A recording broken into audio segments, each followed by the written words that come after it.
哭。哼，你们过来，给我按住这个小贱蹄子！哼哼，王妃别怕，这药死不了人，也就让你五脏六腑疼个3天3夜而已。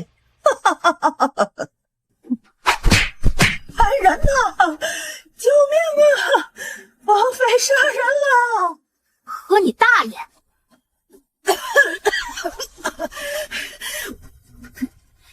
就疼个3天3夜而已，死不了人的，你别怕啊！这到底是怎么一回事？明明在空中被炸了，王妃，所以这是炸穿越了。参见王爷。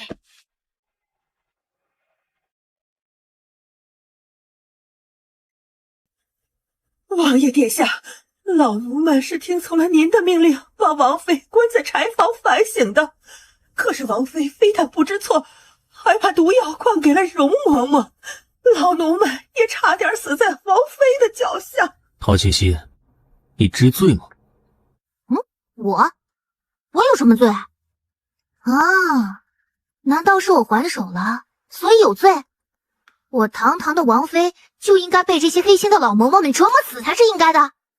王爷，那当你的王妃可真惨，我能不能申请不当了？你以为越王府是你想叫就叫，想走就走得了的地方吗？陶七夕，你就算是死，也要死在越王府，这辈子你都别想逃离，这是你自己选的。好想揍他呀，好像打不过。王爷，求求您救救我家小姐吧！我家小姐疼得受不了了，要上吊自尽。毒是你下的，去救人。他活你活，他死你陪葬。小姐，您下来吧，王爷就快来救您了，您再忍忍。刘峰，你别拦着我了，我好疼，我不想让王爷为难王妃来救我，就让我死了吧。小姐不要啊！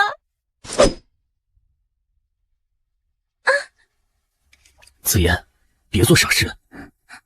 王爷，你就让我死了吧，真的太疼了，我受不了了。过来救人。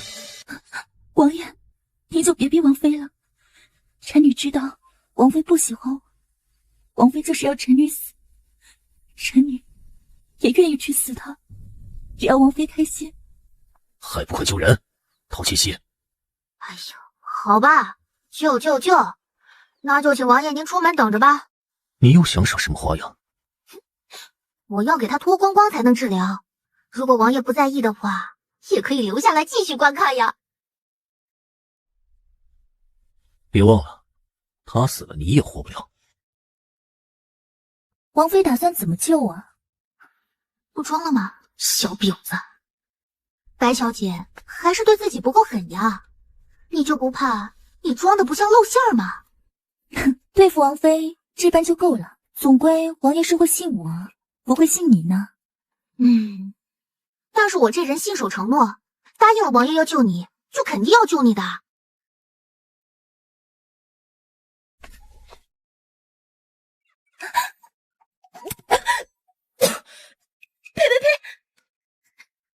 看来我猜对了，这就是那个可以疼3天3夜的毒药喽。那这个就该是解药喽。还给我！急什么呀？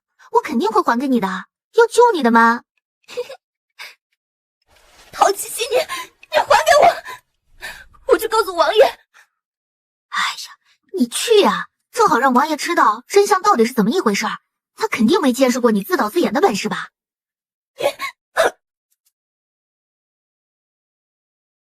那解药，那个，我先跟你提个醒，别来惹我，不然玩死你，信不信？白小姐屋里有整整1大瓶毒药和解药哦，真是搞不懂，白小姐明明有解药，干嘛非要让别人救她？不过本宫不辞辛苦来了一趟，总是要收点酬劳的，这些就都归我了吧。我是小怪物，可爱迷人的小怪物，平时最喜欢吃人啦，一口一个嘎嘣脆。王爷，你屋里的毒药解药怎么回事？王爷，你信王妃，不信我。我怎么可能会自己下毒折磨自己呢？那些药，我也不知道为什么会出现在我的房里啊！王妃来之前明明没有的。好好休养。贱人，该死的贱人！隐月，去跟着王妃，有什么异常立刻向本王汇报。是。来人呀，本王妃要沐浴。哎，好舒服啊！大胆，竟敢偷看本王妃沐浴，挖了你的眼睛！啊，是凌月。凌月是谁？是王爷的贴身侍卫。王妃恕罪。来人，把他打成猪头，送回给王爷。那个，身为本王妃的丫鬟，必须要学会这项技能。看好了，仔细学。哼！看见没？你们把他送回去给王爷，让他记得，不要再派一头笨笨的猪过来监视我。主子，凌月自行领罚。那就罚你去王妃跟前伺候着吧，好好跟王妃学学本事再回来。另外，告诉你们王妃，明日陪本王进宫，皇后亲办的赏花宴，让王妃好好装扮装扮，别丢了誉王府的脸面。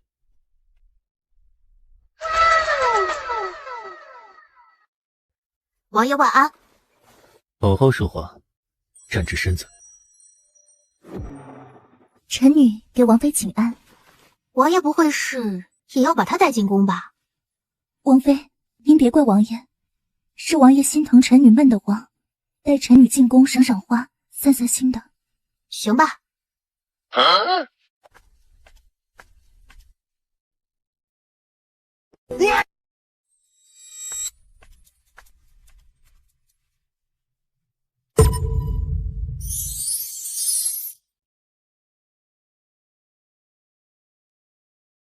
陶七七，你来晚了，我们都展示完才艺了，现在就由你来吧。我忘了，你陶七七哪会什么才艺啊？谁不知道你废名在外，琴棋书画无一会的。哼，没有才艺展示就认输吧。看见那件鸡毛裙了吗？只要你穿着鸡毛裙跳一段鸡舞，哼，这事儿就算过去了。才艺展示啊，好啊，那我就给你们跳一段惊世艳俗的舞蹈，好不好？看好了，这一招叫小鸡起舞。救命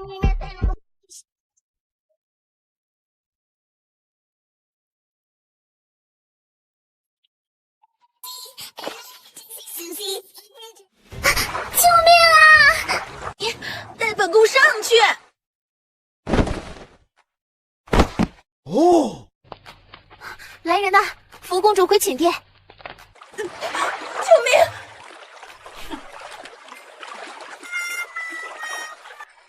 陶七七，本宫要杀了你！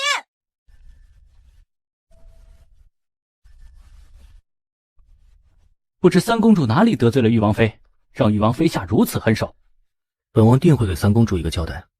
陶七七，还不向三公主赔罪？哼！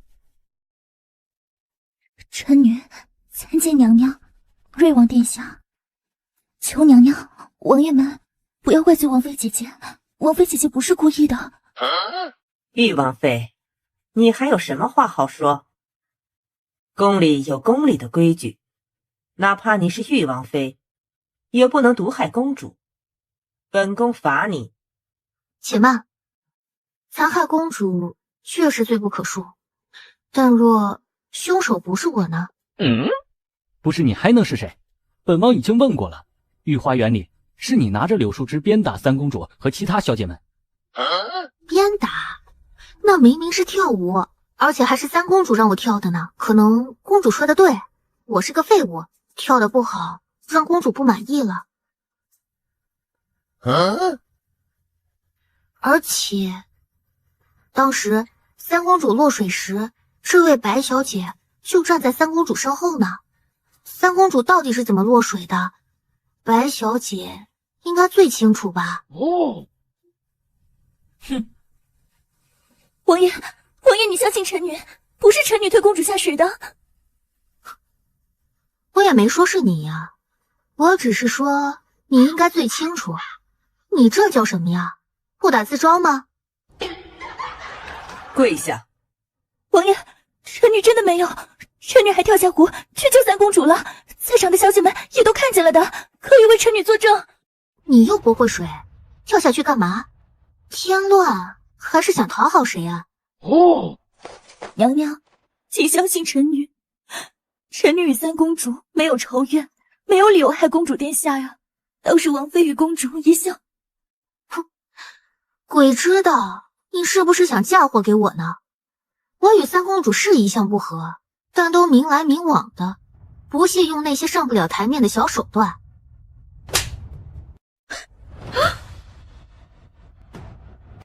本宫想起来了，确实有人推了本宫一下，当时本宫身边只有你。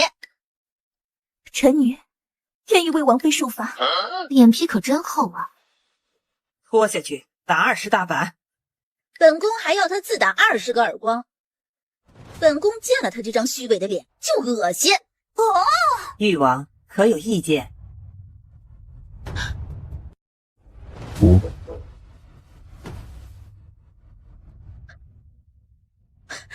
没想到你这个废物，如今倒是长了点脑子啊！彼此，本宫要杀了你！你打不过我。陶七七，本王提醒过你，进宫后老实一点。你可倒好，御花园被你闹得鸡飞狗跳，三公主要是有个什么万一，整个誉王府都要因为你受牵连。哎呀，这些话你应该去对你的亲戚、对你的心上人去说。害三公主落水的罪魁祸首又不是我。什么亲戚？我来我去的，本王看你是越发没有规矩了。陶七七本来就是没有规矩的一个人，只是爱上王爷才开始学着规矩的。但现在嘛，我决定不爱王爷了，也就不需要谈什么规矩了。王爷要是觉得丢人，可以休妻，可以和离的。你休想和离！本王说过了，就算是死，你也得死在誉王府里。哦，那咱们打个商量，能不能和平共处呢？我保证不去你和你的心上人面前碍眼，你喜欢他也可以娶她为侧妃嘛。好，这可是你亲口说的，到时候别后悔。哼，谁后悔谁就是傻子。哎，桃园无远，快给本王妃传上，本王妃快要饿死了。我要吃八宝丸子、松鼠桂鱼、黄金蟹肉、腐肉大虾，快都端上来！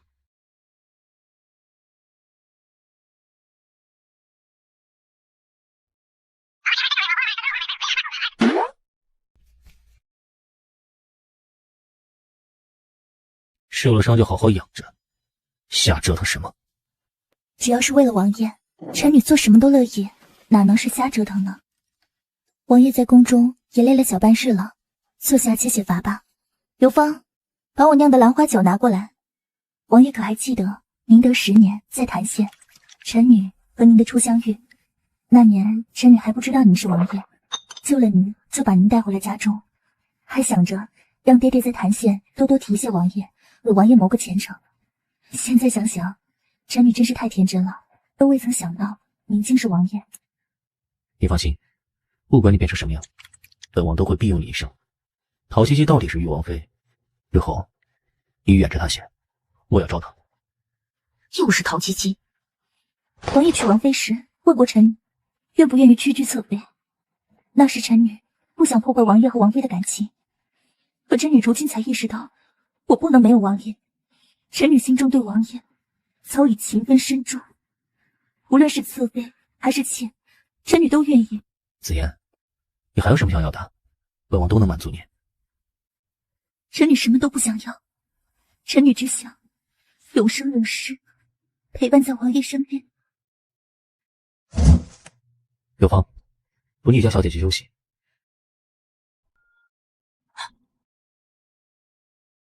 回禀王爷，王妃近日都窝在芳华殿吃喝玩睡，安分得很。回去告诉王妃，她若是能乖乖的不闯祸，便随本王去秋寿。啊，秋寿？女眷也能骑马狩猎？能的，只是女眷狩猎可以带着侍卫随身护卫。赏你了。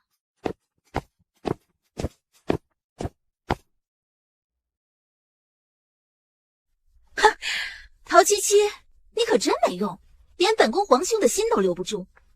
不知道的还以为后面那位才是玉王妃呢。本宫最近迷上了舞鞭，但学艺不精，提醒诸位啊，离本宫远点儿，小心遭殃。你大胆！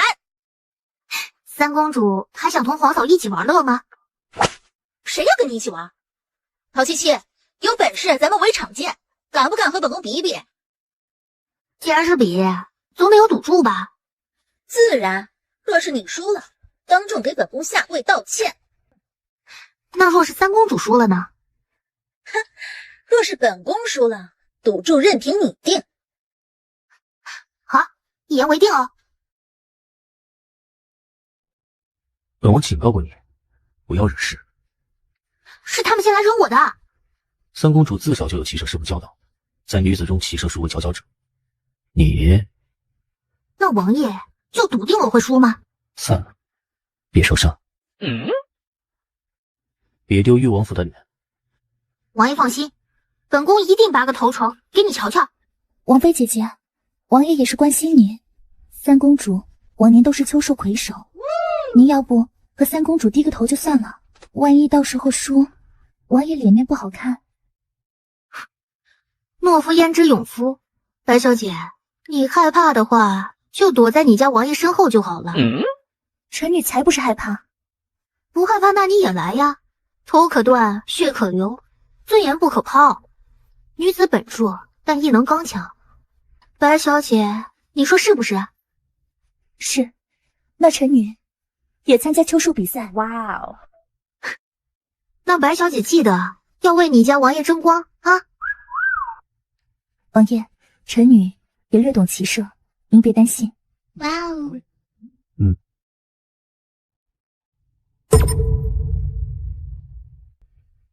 哎呀，爹的七七心肝宝贝儿！七七怎么了？半年不见就不认得爹了？可是在玉王府受委屈了？哎，七七啊，爹爹抱抱。宝贝女儿啊，玉王那臭小子欺负你了是吧？爹爹找他算账。他才欺负不了我呢，没有谁能欺负我的。是，我们七七最厉害了。哦，对了，七七啊，你师傅今日会回京。我还有师傅？哇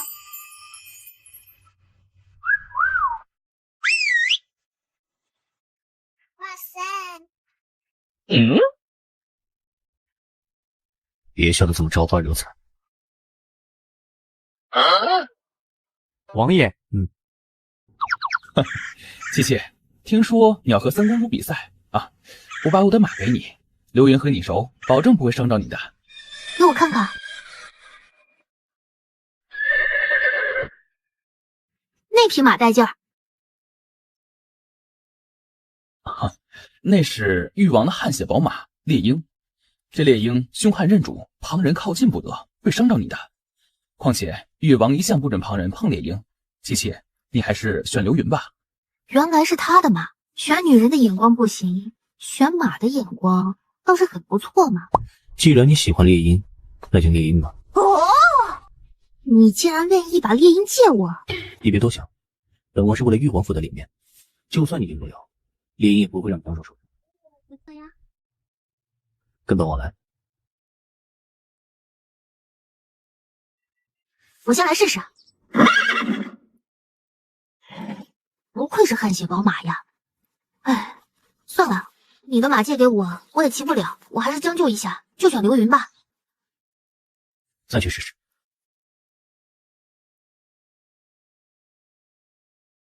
夜莺，看见没？这是你主人的玉佩哦，是他要把你借给我的。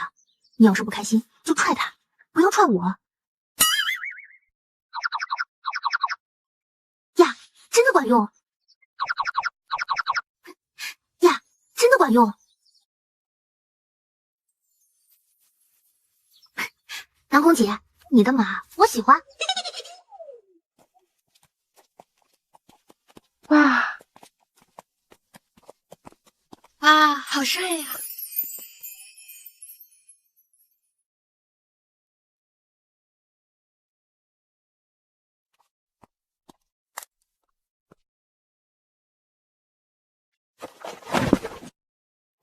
陶七七，就算你骑了猎鹰，本公主今天也定要你输了给本宫下跪。哦，是吗？那我等着瞧。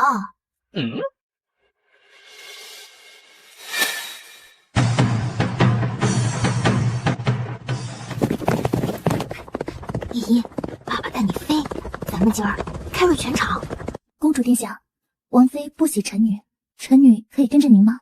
滚好吗？本公主也不喜你。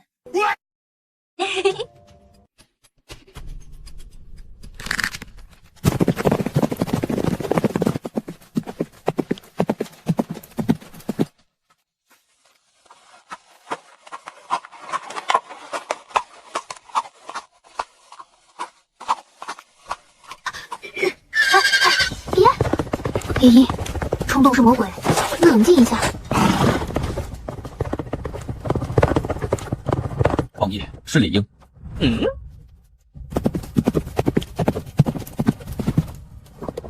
跟着誉王去看看，他这是放弃白虎了。不管怎么样，今日都得把誉王拉下马来。依依，你个疯马，你停下来呀！你大爷的！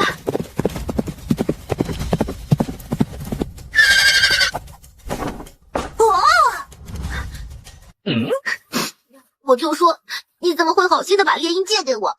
原来你是借马杀人！本王没有，你就是有！你是不是还给我下毒了？下的是不是夺命断肠散？你太狠了！哦，站好，你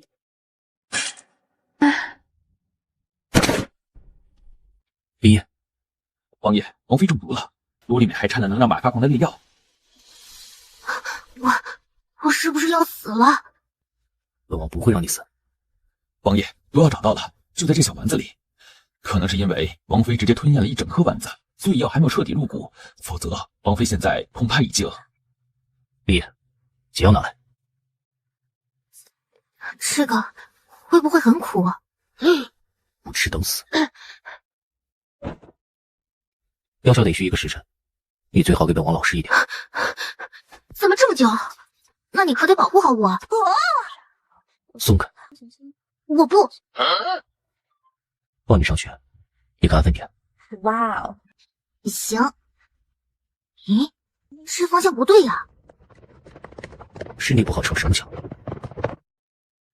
不行，我不走。我可是和那三公主有过约定的。莫非誉王殿下希望誉王府落个言而无信的名声？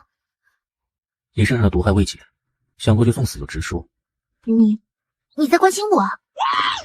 本王不想谢在晚丧里。总之，今天我必须去。殿下，上次他就看不起誉王府，如今好不容易有了机会，狠狠打他的脸，可不能错过呀！哎呀，殿下，认输是不可能认输的，可否再给我一匹马？不行，你体内还有余毒。那这样未免也太不公平了吧？谁不知道誉王骑射狩猎均乃大禹王朝第一？你这就是作弊！有何不公平？你也可以吞个毒，让人骑马载你比赛。本宫赢要赢得光明正大，你且就这般吧。好啊，有本事你就赢我，但我估计你没戏的。收敛点，少惹事。知道了。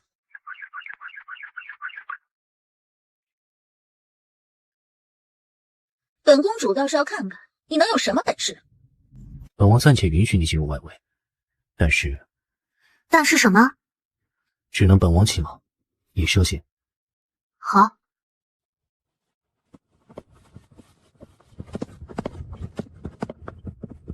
公主是陶七七。本公主又不瞎，要你多嘴。哎，这誉王殿下怎么会抱着陶七七呢？哼！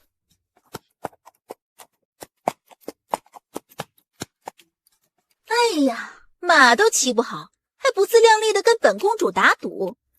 你要现在认输的话，本宫便不跟你计较。认输是不可能认输的，可否再给我一匹马？不行，你体内还有余毒。那这样未免也太不公平了吧？谁不知道誉王骑射狩猎均乃大禹王朝第一？你这就是作弊哦！有何不公平？你也可以吞个毒，让人骑马载你比赛。本宫赢要赢得光明正大，你且就这般吧。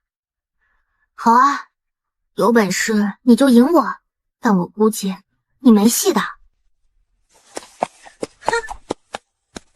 收敛点，少惹事。知道了。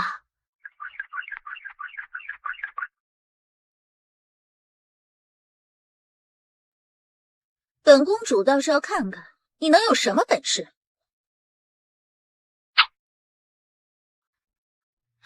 就这么怕输吗？咦！你个蠢货，谁让你出手的？公主，我就是看不惯他对您这么无礼。滚远点，别再让本宫看见你。本公主要的是光明正大的赢陶七七，以后谁再用这种低端的手段，休怪本公主不客气。哦！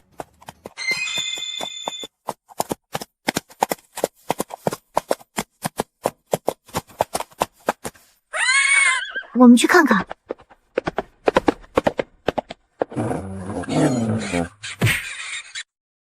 小猪，看这里。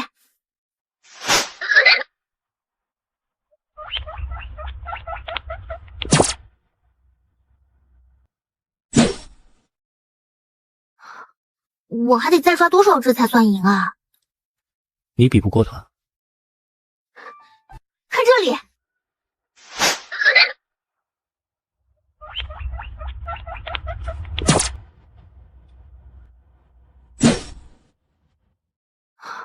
我还得再刷多少只才算赢啊？你比不过他。你放屁！你就瞧好了。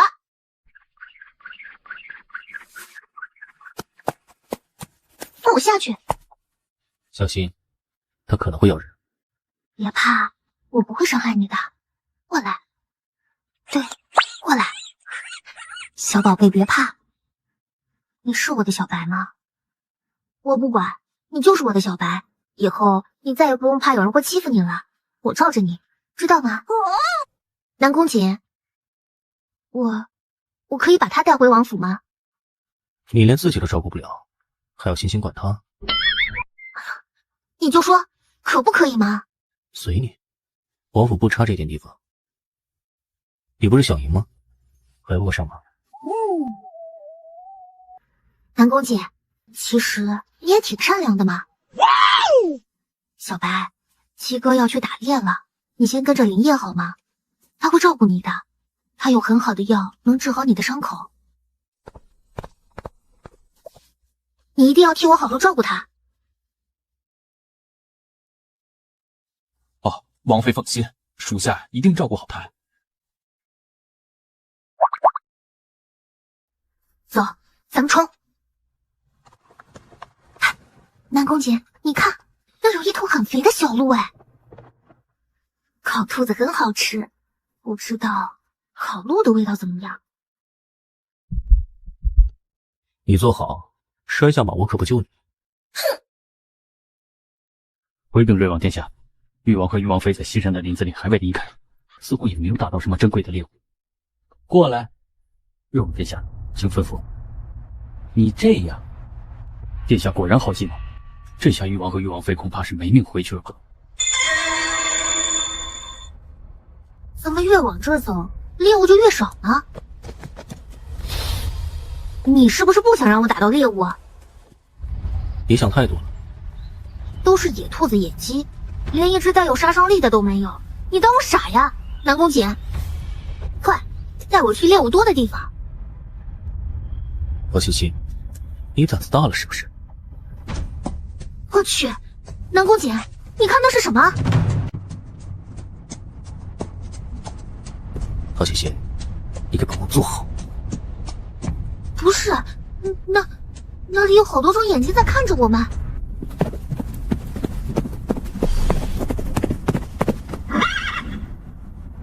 王爷，我们似乎被狼群包围了。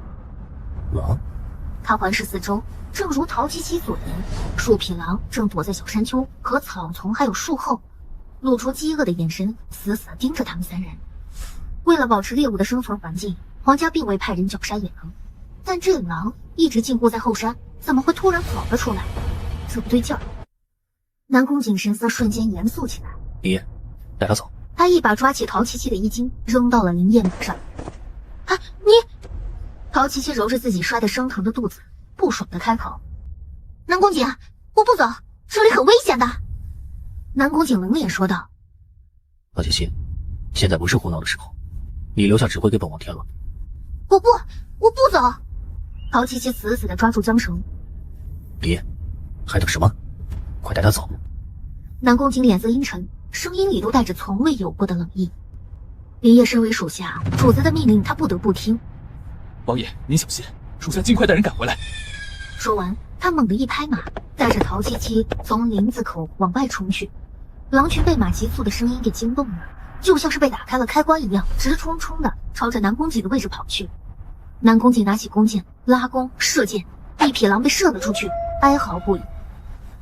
林烨，南宫瑾就算再厉害，也对付不了狼群。陶七七理智的开口。林烨一顿，只是说道：“王妃，王爷的命令是让我带你离开这里。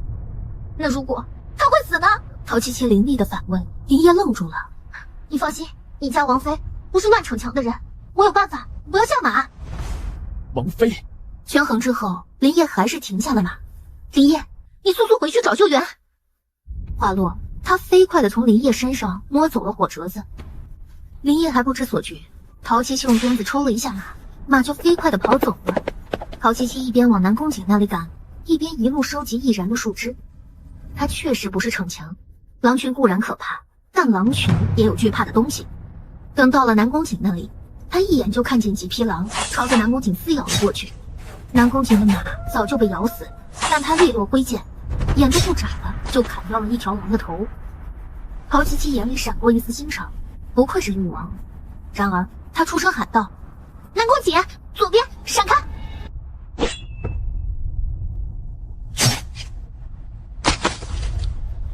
你怎么回来了？陶七七，你把本王的命令当什么了？我不会丢下你一个人的。南宫瑾狠狠一震，神色复杂了一瞬。然而现在情况危急，他只能厉声地说道：“都到本王身后来。”一双饥饿的眼睛在黑夜中发出恐怖的光亮。你很聪明，本王还在，接下来要小心。知道了。他神色谨慎戒备，然而狼王明显看出了他是弱者，一双绿幽幽的眼睛直勾勾地盯着他。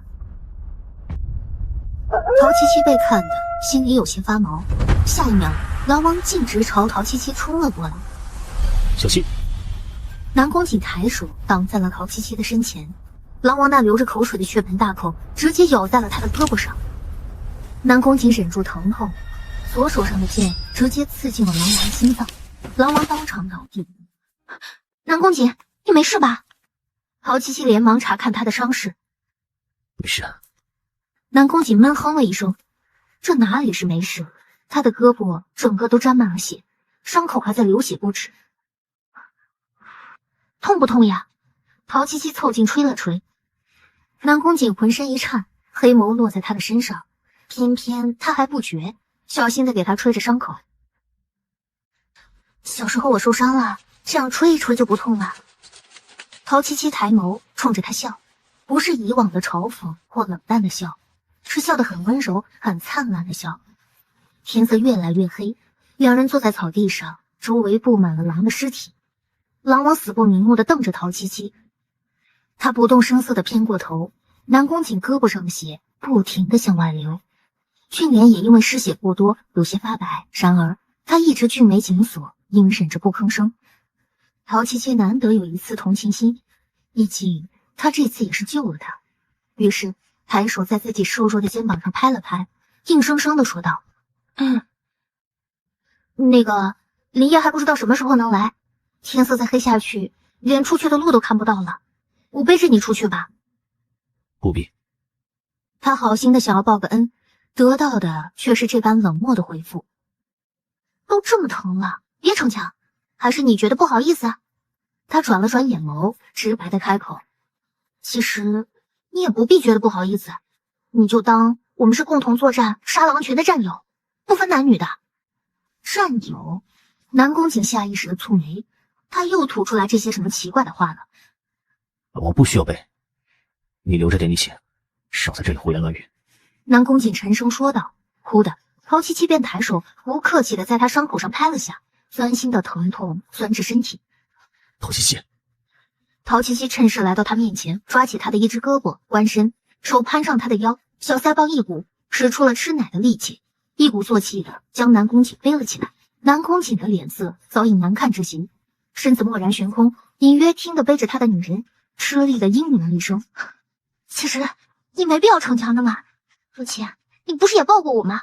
现在抱下你怎么了？这些话在本王面前说说就罢了，出了外面休得胡说。我偏不要在爹爹面前说，还要在蓝君言面前说。陶七七刚没正经的说完，突然肩膀一痛，南宫瑾搭在他肩上的手可是丝毫没留情的按了一下他的肩膀。陶七七皱眉，一张好看的小脸运了些怒气，正欲发火，便听得远方的马蹄声错综浩进，以及林烨的唤声：“王爷，王妃！”林烨率先下马，恰巧看见王妃皱巴巴着脸，身骨瘦弱，身上扛着他家的王爷。王爷身形修长，整个压在王妃的身上，还是有些……王爷，您没事吧？都让王妃背着了，肯定很严重了。林烨，你先带着你家王爷回去，其余人跟着本宫回去抗狼，那都是我们的猎物。陶七七又恢复了精力，意气风发的说道：“不许！天色已黑，你同本王乘马回去。”南宫瑾闻言便冷了脸，这么晚了，林子里肯定危险难防。陶七七却竖起了食指，摇了摇：“不行，我和三公主还有比赛，而且你这个伤员现在没资格说我吧？林烨，把他带回去。”王妃，难道本宫的话你也不听了？林烨望着玉王妃，一时不敢再拒绝。你们王爷都血流不止了，还不赶快带去包扎？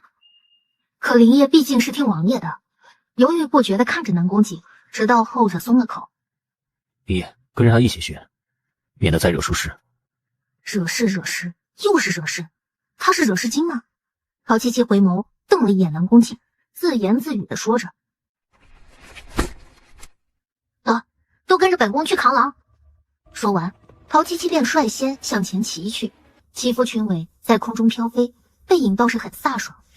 南宫瑾紧皱眉头，见林烨还在愣神，一声呵斥：“全部跟去。”王爷，那您留一匹马给我，在林口等你们，快去快回。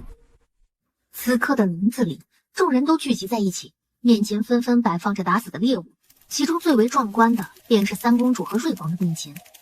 众亲王弟子津津乐道，白子嫣也瞅准了机会，迈着轻盈的脚步走上前来，端着态度弱声地说道：“三公主历年都是女子中最厉害的那一个，今晚王妃硬是要逞强和三公主比赛。不过三公主骑射技术向来最好，子嫣先提前恭喜三公主了。”白子嫣偷偷地推她入壶后，三公主怎么看白子嫣都觉得她在装，显得很。本宫厉不厉害，又得找你说。子嫣是真心想祝贺三公主的，子嫣不是。白子嫣闻言咬了咬唇，声音都轻颤了起来：“你什么时候能不委屈？”三公主嗤了一声，她是在宫里长大的，什么样的妃子没见过？白子嫣这样的都不够看，而瑞王的身边同样也不缺乏吹捧和拍马屁。一向想跟瑞王交好的林侯爷便开始吹捧了起来。瑞王竟然射杀了一匹白虎，这众人里面可就只有瑞王有这般能力了。誉王现在还没出来，和那誉王妃不知道在里面搞什么。看来今年的头魁非我们瑞王莫属了，也是实至名归。三公主自然也是女子中最厉害的，那誉王妃看起来便不懂事，怎么可能赢得过三公主？蓝君言同样在焦急地等待着，听到林侯爷这话不悦了，辩驳道：结果还未知晓，你怎么就能这么笃定谁赢？林侯爷莫不是忘记自己身份了，敢在这里诋毁誉王和誉王妃？本侯说的是实话，瑞王有白虎在这儿，难道誉王还能从林子里变出来比白虎更厉害的吗？誉王今日为了那任性骄纵的誉王妃，就根本没把狩猎当做一回事。不巧，陶七七身后背着2匹死狼，刚驾着马从林子里出来，就听到一个不知好歹的人在乱说话。陶七七眉目人力，从身后抓过一只狼腿，眼睛一紧，盯准那个欠收拾的人，便将手中的死狼朝他砸了过去。一个灰溜溜、血淋淋的东西已经砸在了他的脸上，这猝不及防的行为让周围的人震惊之余，却又轰然大笑起来。好大的一条死狼！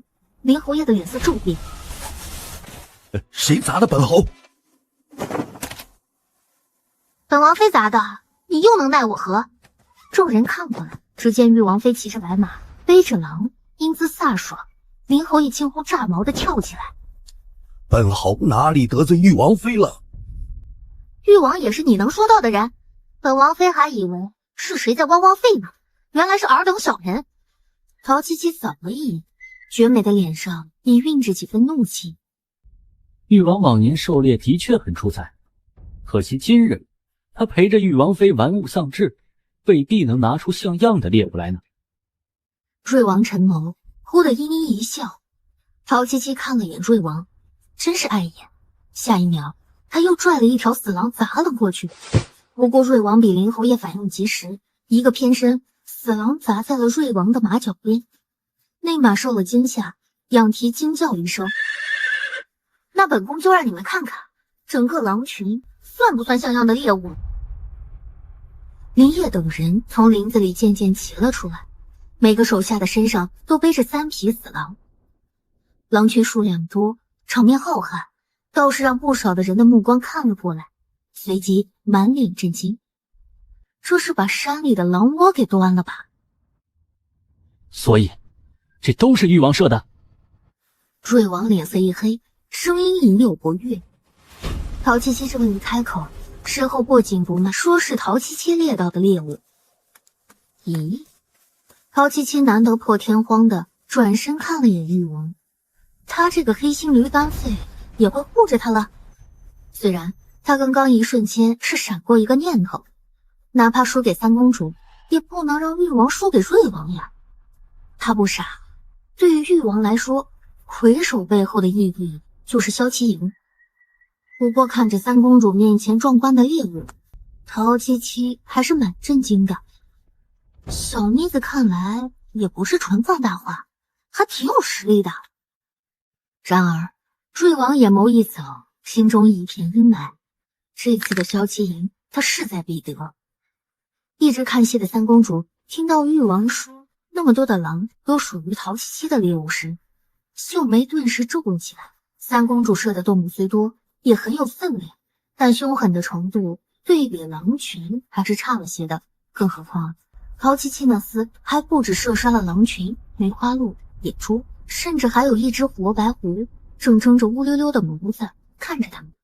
三公主不甘地咬了咬唇，却也不当众失态，而是微扬下巴，冷哼了一声：“陶七七，这次算你赢了，本公主又不是输不起，下次本宫绝不会输给你。”众亲子弟震惊地看向三公主，三公主竟然愿意认输。白子嫣在角落里衣袖下的手早就紧紧地攥在一起，这家陷进手心里，快要渗出血丝来。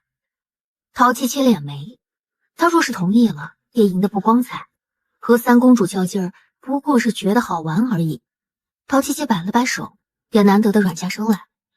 其实也不是我一个人搞定的狼群，赢了也不算光彩，所以就算平手吧。三公主啊，他特意将三公主喊得甜甜的，还俏皮的眨了眨眼睛。三公主一脸别扭，这女人搞什么呀？对她笑得那么甜。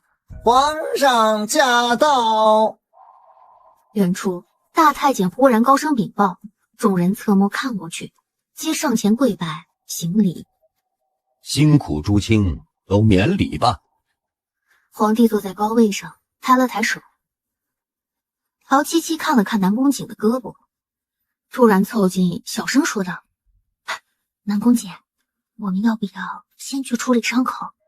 南宫瑾倏地一僵，面上嫌恶地说道：“你离本王远点。”得，狗男人不识好心。陶七七哼了哼，但见他眉头一直紧蹙，也知道他那伤口肯定很疼，毕竟被狼王咬了一大口，若是再咬得深一些，恐怕胳膊都要断了吧。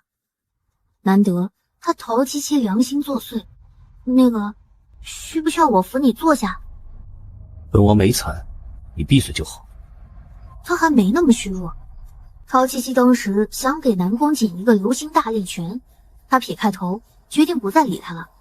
福公公已经开始念着致辞：秋狩结束，现在开始清点猎物。此次秋狩的头魁奖励是掌管骁骑营练心军。林业上缴猎物的时候，终是有些迟疑，再次低声问了岳南宫瑾：王爷，这些狼确定归属王妃吗？可是骁骑营，骁骑营对于誉王来说无比重要，若是不能进骁骑营，王爷又要费好些功夫。然而南宫瑾侧身，目光落在陶七七身上。可是骁骑营，骁骑营对于誉王来说无比重要，若是不能进骁骑营，王爷又要费好些功夫。然而南宫瑾侧身，目光落在陶七七身上，他正眸光闪闪，兴致盎然地看着大家清点着猎物。就这样。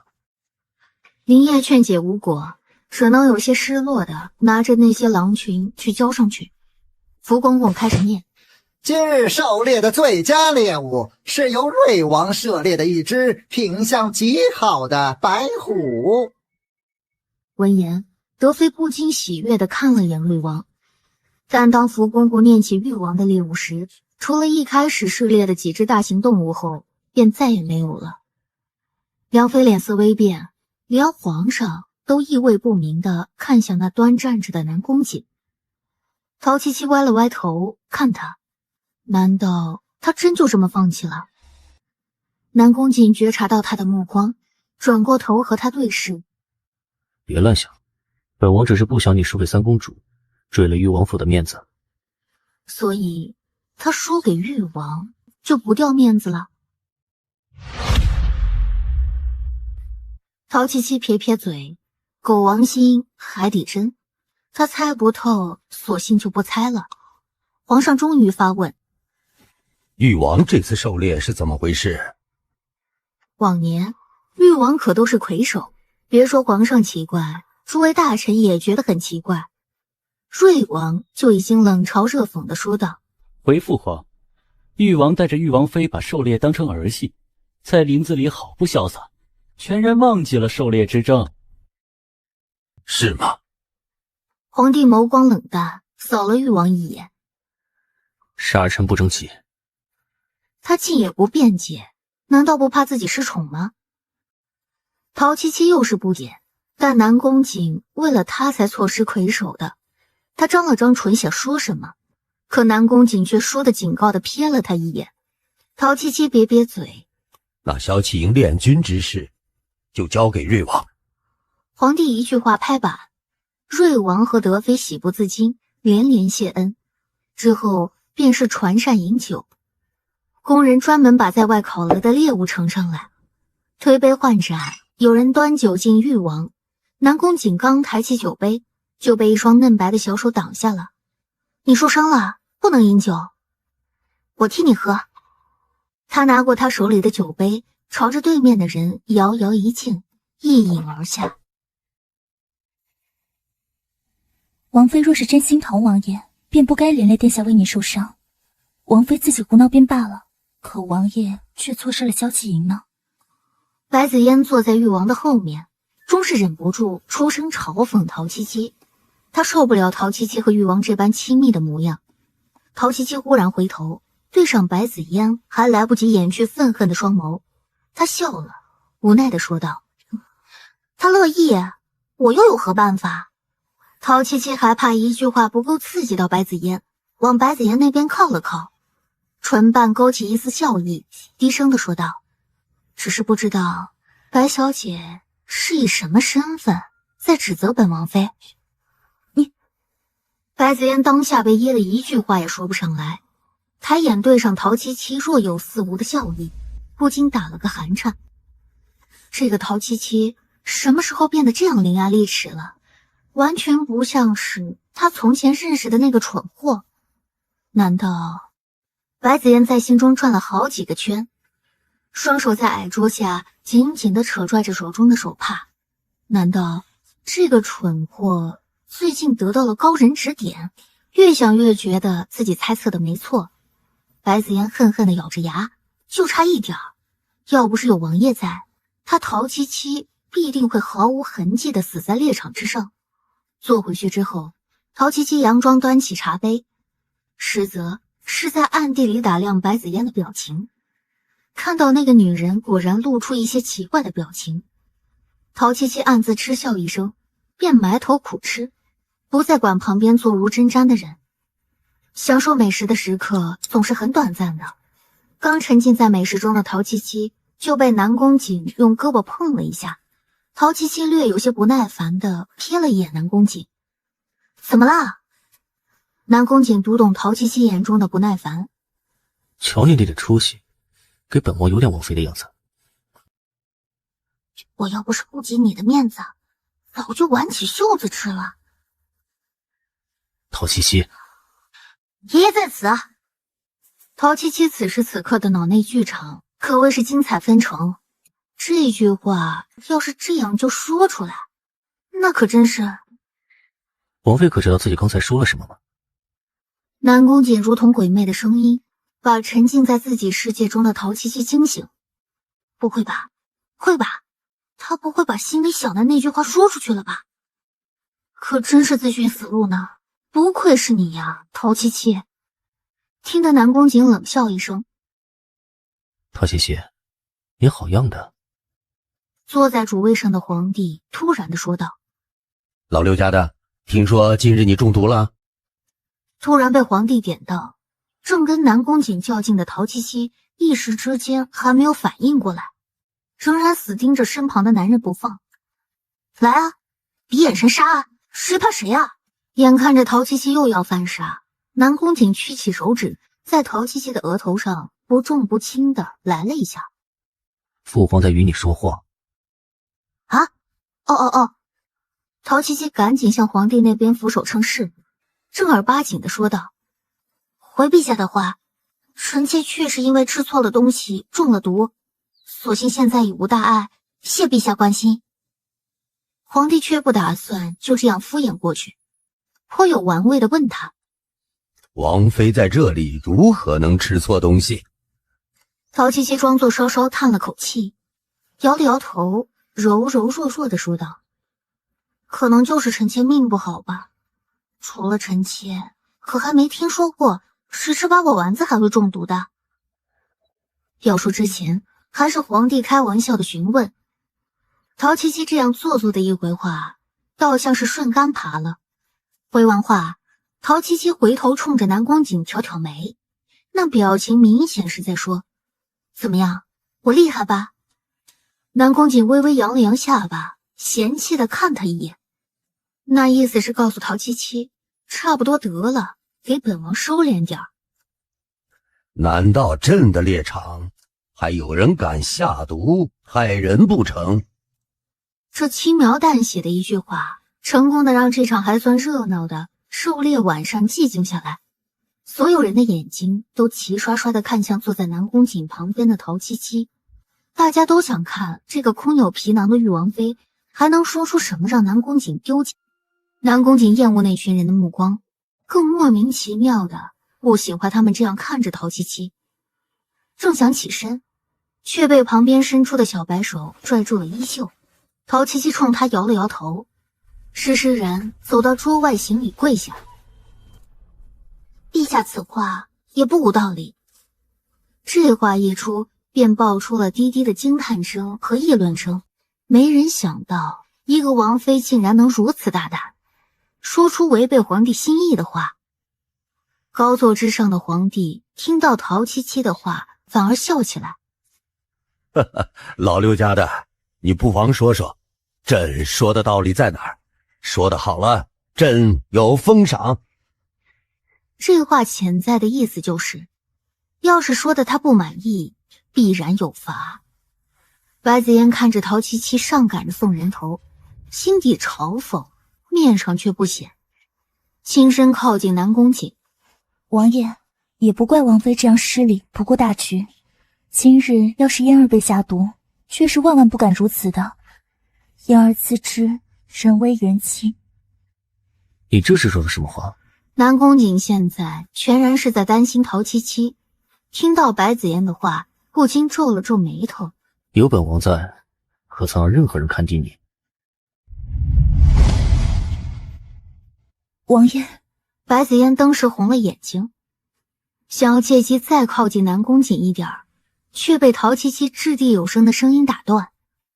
陛下，今日在这皇家猎场上中毒的不过是我一女子，我的性命并不要紧，要紧的是陛下您。说到这里，陶七七特意顿了顿，才继续说道：有人起了歹意，就可以在陛下您眼底下下毒，可见此人多有把握，一定不会被发现。其实就算这话不被陶七七说破，皇帝的心中也早已生疑。若王妃这次的事情不是偶然，那是不是就说明那些人还能将毒下到自己这里？抬起头来，朕看看你。陶七七乖巧的抬头，他还是第一次这样直视皇帝的脸。我去，南宫瑾那张脸简直就是完美的符合他老爹的脸啊！都这个岁数，除去皇帝的威严，简直就是一个现代版的帅大叔形象啊！那你可有什么法子帮朕找出这个犯上作乱之人呢？本以为这件事情掀不起什么风浪，可大家听到皇帝扭转口风，明显是要将这件事情彻查到底。白子嫣这下可没有心情继续抹黑陶七七，按住砰砰直跳的心口，不断地告诉自己这件事情他处理得很好，一定殃及不到他。若臣妾这法子真的有用，陛下该赏臣妾什么好呢？若你的法子有用，你要什么朕便给你什么。君子一言千斤重，宴会上的人心中大都掀起了惊涛骇浪。虽然错失了萧齐营，但看皇上对陶七七的态度，就知道在南宫卓的心中还是老六最重要。不过是个后宅的妇人，什么都不懂，还要出来丢人现眼。六弟，看来你是没能力管好你的王妃啊！啊，自从陶七七走出去，他不自觉的眼神也都跟着前面的女子的动作而动。听到瑞王挑衅的话，眼底升腾起一丝寒意，冷冷的回道：本王惯的，你有意见吗？关键时候南宫瑾还是挺给力的队友嘛。看了眼脸色憋得通红的瑞王，陶七七的心情大好，再补了一刀。王爷慎言，如此这般瞧不起女子，倘若日后被这女子算计，王爷今日这话可就会成为笑话了。你皇帝就当作是没有看出这中间的暗流涌动，时时开口：老六家的，你还未说有什么办法能捉到这犯上之人呢？这很简单，我中毒之时所食的八宝丸子有毒，能接触到这八宝丸子的人有许多，但要是能下毒的也就只有几人吧。不过陶七七不好意思的摸了摸笔尖，我怀疑之人有几位，我不确定就不说出来得罪人了。还以为你有什么厉害的线索，说来说去不过就是毫无逻辑的猜想。三公主怎么还是这样心急？再急着瞧不起我，也要等我把话说完吧。牙尖嘴利。三公主把面前的碗一推，靠在一边不再说话。世人以为自己做的天衣无缝，可惜她是个不懂毒的。王爷曾在臣妾中毒之时让人查看过食物，此毒名为汨罗兰，药如其名，味甘甜，却最是致命。但凡沾染过这汨罗兰，必会留下它的香味，虽淡却经久不散。说话的是坐在位置上的南宫瑾，他看着陶七七的眼神颇有深意。汨罗兰的事情，他可半分都没有透露给陶七七。他又是从哪里得知自己所中之毒是汨罗兰的？当时的白子嫣嘴唇有些发白，双手已经冰凉到握不住手中的筷子。那个什么汨罗兰是他转交给自己的奴婢的，他身上一定是留下了味道。想办法，一定有办法的。对了，白子嫣眼前一亮，幸好她留了一手。以前特意去找三公主，趁着三公主跟自己说话，让自己的奴婢偷偷把剩余的汨罗兰放在三公主奴婢的衣襟中。想到这里，白子嫣的眼神中透露着得意，就让他们两个去斗个你死我活正好。陶七七点头赞同南宫瑾的话。正因为有这香味经久不散，所以我才想出一个法子。梁妃也被陶七七的话勾起了好奇心。哦，什么法子？嘿嘿，这东西要请我的侍女送到帐中来。等到皇帝的许可，陶七七让人请来了自己的一个侍女。侍女低头，双手托着一个乳白色、手掌大小的小瓷罐，走到陶七七的身边。王妃，你要的东西就在这里面。拿起侍女手中的瓷瓶，转了一圈，让大家都看清楚自己手中的小瓷罐。三公主看着陶七七手中的瓷罐，以为她又要卖什么关子，正不耐烦着，就见陶七七打开了罐子，一只通体黑亮的蜘蛛从里面爬了出来。陶七七用手托着那只小蜘蛛，脸上还笑意盈盈的，反倒是把三公主恶心的够呛。这个陶七七简直就不是个女人。你这又是在胡闹什么？哎，正好你也上来了，帮我个忙。陶七七反手抓住南宫瑾的手，小蜘蛛快速地爬到南宫瑾的手背上，惊得白子嫣惊叫出声。王爷小心！周围能看清楚两人手上动作的大臣皇戚们也都捏了把汗。然而小蜘蛛在南宫瑾的手背上爬了一圈，又乖乖地爬回到陶七七的手中。这是我找到的好东西，鬼面珠。将它称作为鬼面珠，是因为它擅长隐于黑暗之中，更是因为它所分泌的毒液可以毁掉人的一张脸。这个小家伙呢，他是不会主动攻击人的，除非那个人碰过汨罗兰。陶七七将手中的鬼面珠放在地上，看他快速的爬开，再抬头去看面前的男人，果然如他料想的一样，脸色沉的要拧出水来。他低声安抚了一句：“王爷，就当是为正义献身吧。”什么乱七八糟的！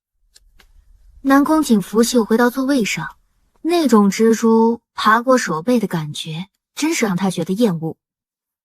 南宫瑾刚一坐下，就听到对面传来了一声惨叫。三公主的侍女倒地，不断地抓挠着自己的脸，下手重到留下了几条肉丝。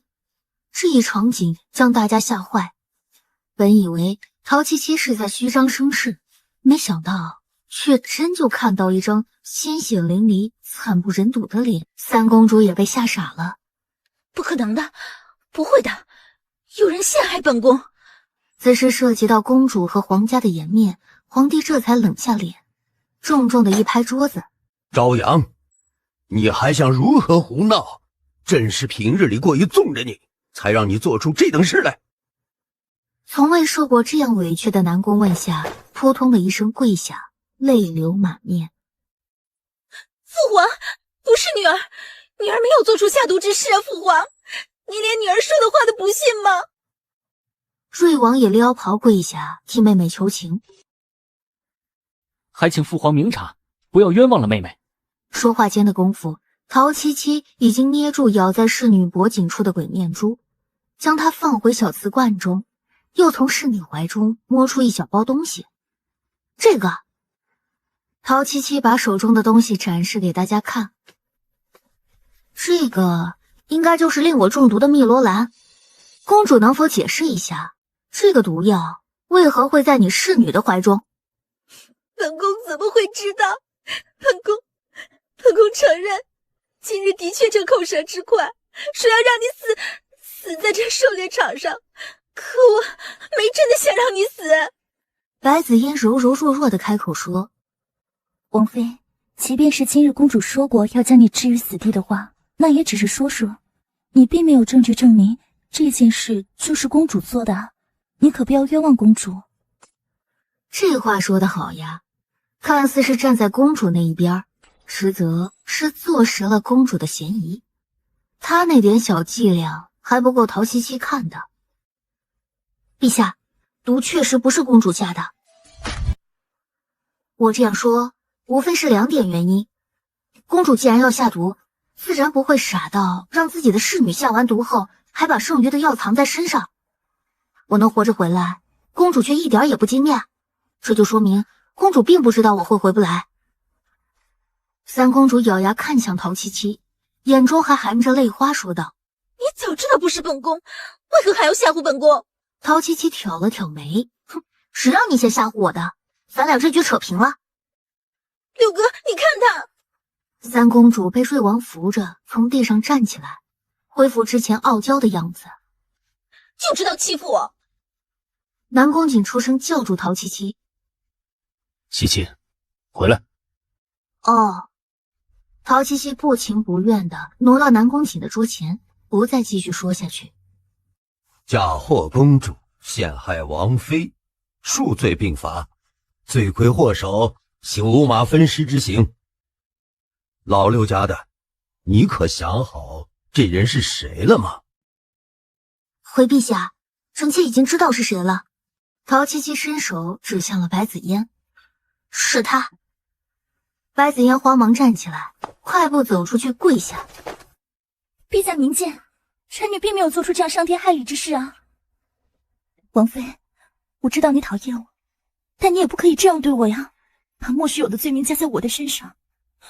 王爷，臣女真的没有做过这样的事情。”南宫瑾看着下面跪着的女人，求助地看着她。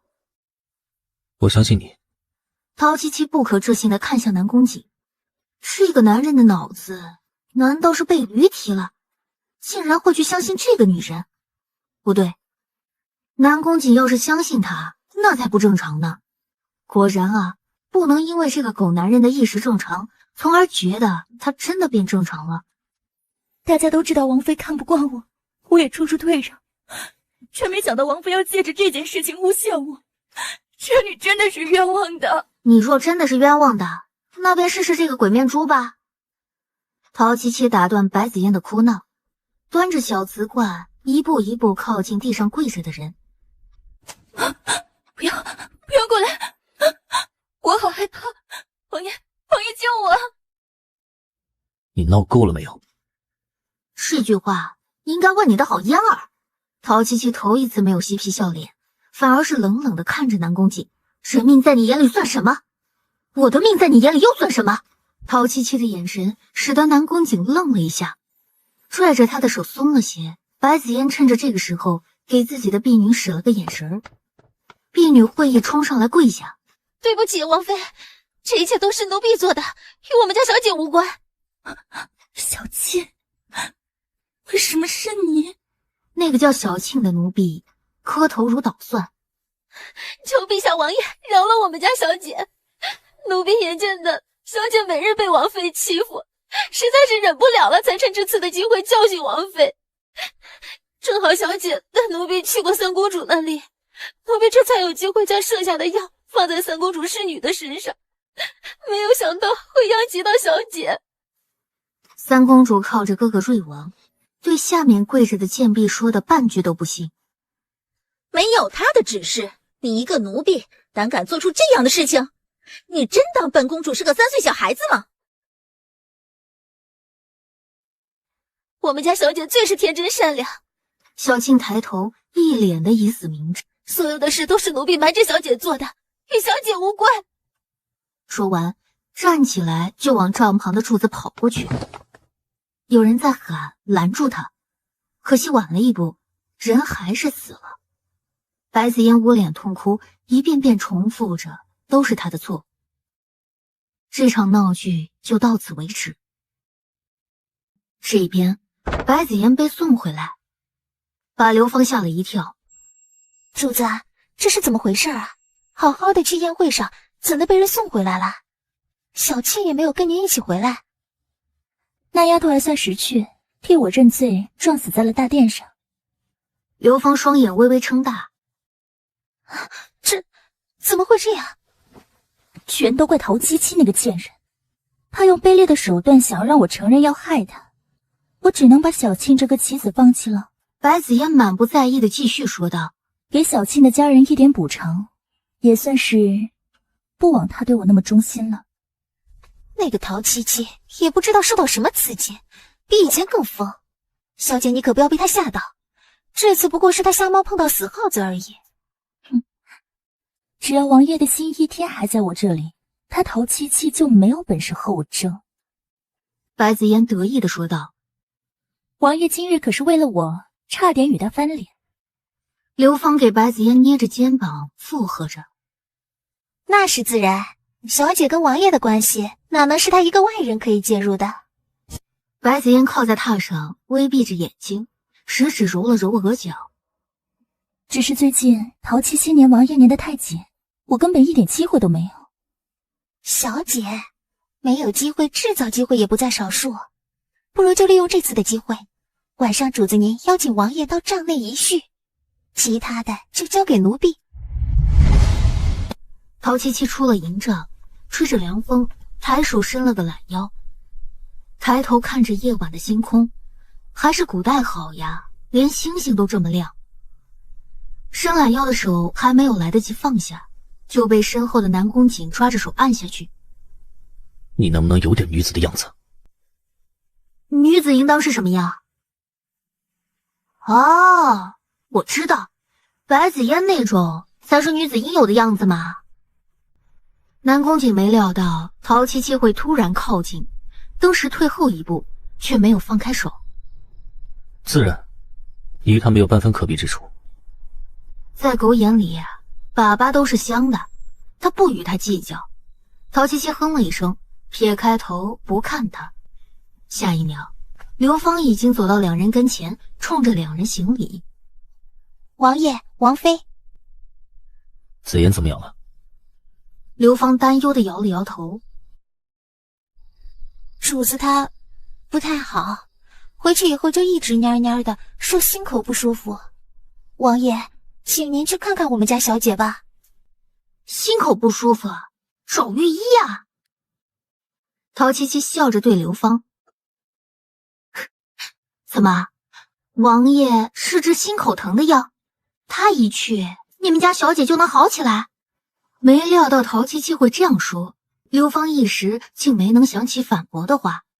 南宫瑾皱起眉头：“为什么没有请御医？”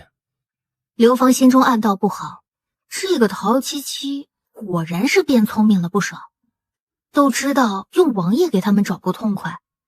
王爷，我们小姐说她身份卑微，哪里敢惊动御医大人们，只能求王爷看在往日的情分上去看看她。胡闹！刘芳，你去请御医过去，本王现在就过去看子嫣。说完，留下陶七七一人，转身向白子嫣的营帐走去。看着他着急离开的步伐，陶七七不由得拍了拍自己的肩膀，也不知道是在安慰谁。这样心有所属的男人，也值得你嫁给他。9月的天，微风拂过，还是挺让人心情愉悦的。陶七七走到猎场中，东张西望，找到自己心仪的那棵树，拍了拍树干，仰头向上看，唉，就你了。说完，借势3两下便蹦到最粗的树杈上，撩起衣服坐下，看着天边挂着的月亮，终于露出这些天以来最难过的表情。老头子，我还没来得及见你一面，也不知道你在那边怎么样，会不会正因为我的事焦头烂额？师傅，徒儿好想你啊，这个地方徒儿真是一刻都待不下去。陶七七拖着脸颊，眼里有点酸酸的。这里没有师傅，没有朋友，只有他一个人在这个陌生的地方了。六皇嫂，哼，你怎么一个人在树上坐着呢？突然被人叫，一个慌张没有踩稳，陶七七心中一个大写的卧槽，直直的就从树上摔了下去。南宫燕也没想到会害得陶七七从树上掉下来，连忙飞身去接，飞身将陶七七从半空中带回树上。陶七七扶着树干，捂着胸口把气喘匀，指着南宫燕半天都没说出话来。我告诉你啊，今天的事不准说出去，本王妃的英明神武全被你毁了。等陶七七回过神儿，才仔细看了看站在自己旁边的人，有些眼生，又听到他刚才叫自己皇嫂。你谁啊？本王是梁王，刚才吓到皇嫂了，实在抱歉。你是八皇子啊？好在陶七七的脑子没有摔坏，还能知道梁王是哪位皇子。你怎么会在这里？南宫燕坐在树杈上，拍拍旁边的位置，抬头笑着去看陶七七。皇嫂，你不坐下吗？陶七七靠着旁边的树干。不了，你坐吧。被陶七七拒绝，南宫燕脸上的笑意丝毫不受影响。这大好的时光，皇嫂你不与六哥在一起，怎么一个人在此赏月呢？嗨，说来话长。陶七七轻咳一声，发现南宫燕正等着他继续向下说。既然说来话长，我就不说了。这个树杈子，你要是坐得舒服，就让给你。我先走一步。陶七七刚一转身，又转了回来。今晚这件事，你可千万不能告诉你六哥，就当我欠你个人情。说完，便飞身下去，不一会儿就消失在夜色中。南宫燕看着很快掩藏在黑暗中的人，勾起嘴角，转头学着陶七七的样子去看天上的月亮。皇嫂欠的人情，可是要还的。感觉到南宫燕没有跟上来，陶七七才松了口气，放慢脚步。放松之后，他才觉得一阵头痛，之前的记忆又断断续续的涌进来。原来八皇子是皇后不受宠的小儿子，之前也是冷冷清清的性格，可刚才他的样子分明就不像他平时展现出的样子。喂，商量一下呗，你要是下次再给我什么记忆，能不能不要用这种方式？我真的很头痛的。此时的白子嫣已经躺在榻上，旁边是御医在给他把脉，他则深情款款的看着坐在茶桌旁边的南宫瑾。王爷放心，我没事。白姑娘确实没事儿，臣给她开些安静心神的药便可。白姑娘的病是心病，这药治标不治本，臣先告退。南宫瑾看到桌上艾御医特意给自己留下的药方，眉头跳了跳。好个艾弘文，现在都敢给他上眼药了。白子嫣看到南宫瑾收起桌上的药方，试探地问道：王爷，艾御医给您留的是什么？我看您好像有些不大高兴。没什么，不过是一纸药方，你既没事就好好休息，本王明日再来看你。王爷不要走，你能不能在这里陪我一晚，就一晚？臣女从来不敢奢望王爷的爱，但求王爷今晚能留在臣女这里。臣女今日真的是怕了。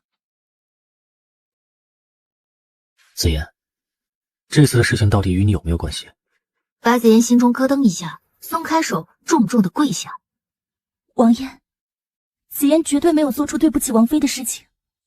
之前我确实与王妃之间有些误会，但紫妍是绝对不会害王妃的。难道王爷是真的不信紫妍了吗？本王只是问问，你身体还没好，不要动不动就下跪。白子妍顺势倒在南宫瑾的怀中，弱弱的说道：这次的事情我也有错，没有看好小青，让她做出这等事情。等我身体好些，就去给王妃赔罪。不管王妃要紫妍做什么，紫妍绝对不会反抗。不必。南宫瑾没有抱她，而是把白子妍扶回床上。陶七七不会介意这种事情，你安心便好。王爷，今晚就在这里陪着我，好吗？不过他并未能如愿，南宫瑾把他的手拉开，给他盖好了被子。今晚让刘芳在营帐里陪着你，放心吧，不会有事的。南宫瑾走后，刘芳从营帐外进来，白子妍抬手就将旁边的装饰花瓶扫落在地上。你不是说今晚王爷一定会留宿在我这里吗？王爷还是走了，他肯定是要去找陶七七那个贱人。凭什么？凭什么？他明明是被硬塞到王爷这里的，王爷为什么要顾及他？为什么？主子您息怒，王爷今日或许真是迫不得已才不能留宿在您这里呢。您想啊，王妃的独纲姐，王爷肯定要顾及到王妃那个当丞相的爹的面子，怎么也要装装样子的呀，主子。陶七七，他不让我好过，我也一定不会让他好过的。晚上的风吹得陶七七的裙角飞扬，从后面看她的姿势，好像是双手托着脸颊，坐在那里不知道在看什么。陶七七，外面就待着这么舒服吗？跟本王回营帐。没有得到陶七七的回应，南宫瑾走到他的身旁，发现他正在愣神。喂，听见本王说话了没有？哎呀，听见了，听见了。陶七七不耐烦的朝旁边瞥了眼南宫瑾。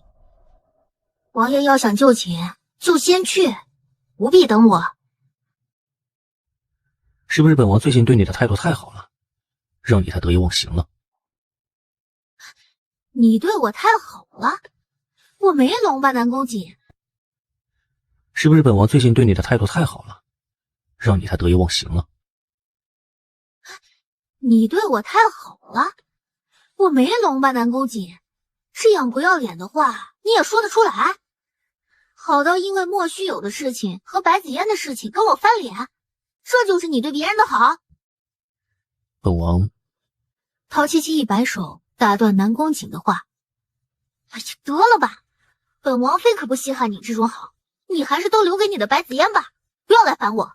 说完甩手就回到了营帐，扔下南宫瑾在营帐外面被陶七七气得七窍生烟。哎，你说你这人这么别扭，哼，真是天道好轮回啊！我们的王爷被王妃气得够呛吧？南宫瑾连一个眼神都没给他。艾弘文早就习惯南宫瑾冷脸的样子，游刃有余地说道：我发现啊，最近王妃是有点不一样，给人的感觉她越来越有意思。你说你到底是怎么刺激的她？一个眼神杀，成功的让艾弘文闭嘴了。南宫瑾把怀里的药方拿出来，扔给身后的人。我没有让你去杀白子嫣，谁让你自作主张的？哎，我可没自作主张啊！这件事儿是我查到梁妃身上，谁知道把白姑娘她爹也牵扯进来，就顺便留下给你看看喽。艾弘文把手中的药方折起来。我知道白姑娘是你的救命恩人，你不愿意再查他们白家以前的事儿，但你不查不代表别人不会去查。把药方烧掉，他爹既然已经死了，就不要再为这过去的事情纠结过多。好，您说了算。我今日还要去给端妃娘娘准备明日的汤药，就不在这里打扰王爷了。您早些歇息啊。南宫瑾进来，就看到陶七七趴在床上的睡相，一只胳膊一只腿还搭在外面，整个人都快要从榻上掉下来。他总是这般没规矩，他都快习惯了，冷着脸走过去，一把把陶七七捞起来，往床里面一推，刚要转身走开，结果被他一把抱住了胳膊，蹭着他迷迷糊糊的说着：“小白，你这毛怎么越来越少了？现在搂着一点儿都不舒服。哎呀，乖，别动，要不然我可就不抱你了。”女人身上的清香扑面而来，南宫瑾黑眸暗沉，眯着眼眸盯着他无知的脸。陶七七，你故意的是不是？回答南宫瑾的就是陶七七均匀的喘息声。她的脸颊还有些婴儿肥，稍微有些肉嘟嘟的晶莹剔透，粉嫩的嘴唇微张着，让南宫瑾的喉头动了动。他鬼使神差的抬手把陶七七的发簪摘下，头发似瀑布般的散落下来。忽然他狠狠捏了捏她的脸蛋。你要是一直这么安静，本王也不至于。接下来的话他没有说出口，若陶七七能乖一点，他也不是不能容忍她。最终他把她扯下来，随手抽过来被子盖在她身后，然后转身出去。王爷，您猜的没错，萧庭炼军之事有九皇子的手笔，现在朝堂之上已经开始有人站边，瑞王怕是已经和九皇子联手了。月色照在南宫瑾的侧脸上，朦胧之下又有些看不清他的表情。随他们去，本王不想掺和厉太子的破事中。可王爷，不管是瑞王还是九皇子被立为太子，我们以后在京都的日子恐怕不会太好过。他想当太子的野心还不敢太早表露出来，一个还没有封王封地的皇子，在本王这里还掀不起什么风浪。至于瑞王，哼，废物一个而已。南宫瑾的目光凌厉许多，随即向营帐的方向看过去。最近多注意点陶七七，他可能会被人盯上。林月不解。啊，王妃怎么会被人盯上？虽然最近王妃的行为有些奇怪，但不至于会有人要给王妃下毒置她于死地。南宫瑾的脸色也有些凝重。现在什么都还没有查出来，你多看着点，陶七七不能死在权位争夺里。属下明白。第二日清晨，陶七七眼睛还没睁开，先打了个哈欠，把手从被子里伸出来，伸懒腰，伸到一半时，像是被惊醒一般，一咕噜爬起来，低头摸着自己身上的衣服，还都整整齐齐的穿着，头发上的发簪却不翼而飞。陶七七蹦下床，探头出去，想喊个侍女过来帮自己整理梳妆，却只看到林月一个人，跟门神一样站在外面，只好问：“哎，小林月，我的侍女呢？”被陶七七喊小林月，表情万年不变的林月脸色赤橙黄绿青蓝紫过了个遍，才勉强冷着声调回话：“禀王妃，王爷说既然您用不着侍女，那两个侍女就先过去伺候白小姐。”好啊，他南宫瑾可以呀。陶七七深吸了一口气，既然他那么心疼白子嫣，让你留在这里，那你就进来帮我梳妆吧。林月差点以为自己的耳朵出了什么问题，不禁瞪大眼睛看向陶七七。啊，我？不然呢？这里还有第三个人吗？赶紧的。说完，陶七七转身回到帐内的梳妆台前坐下，扬声说道：“还不赶紧进来！”没一会儿，脚步声响起来，陶七七正对着镜子描眉。“行了，你就在一边候着吧，本王妃也用不着你做什么。”那你还让他进来给你梳妆？还不是因为南宫瑾，谁让他故意气我？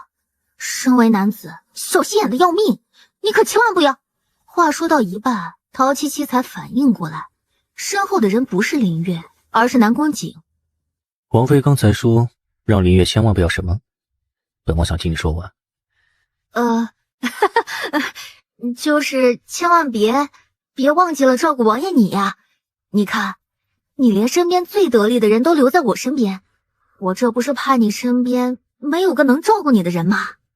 明知道陶七七是在胡说八道，南宫瑾还是冷嘲热讽地说道：王妃这见人说人话，见鬼说鬼话的本事倒是见长了，你没话歪了。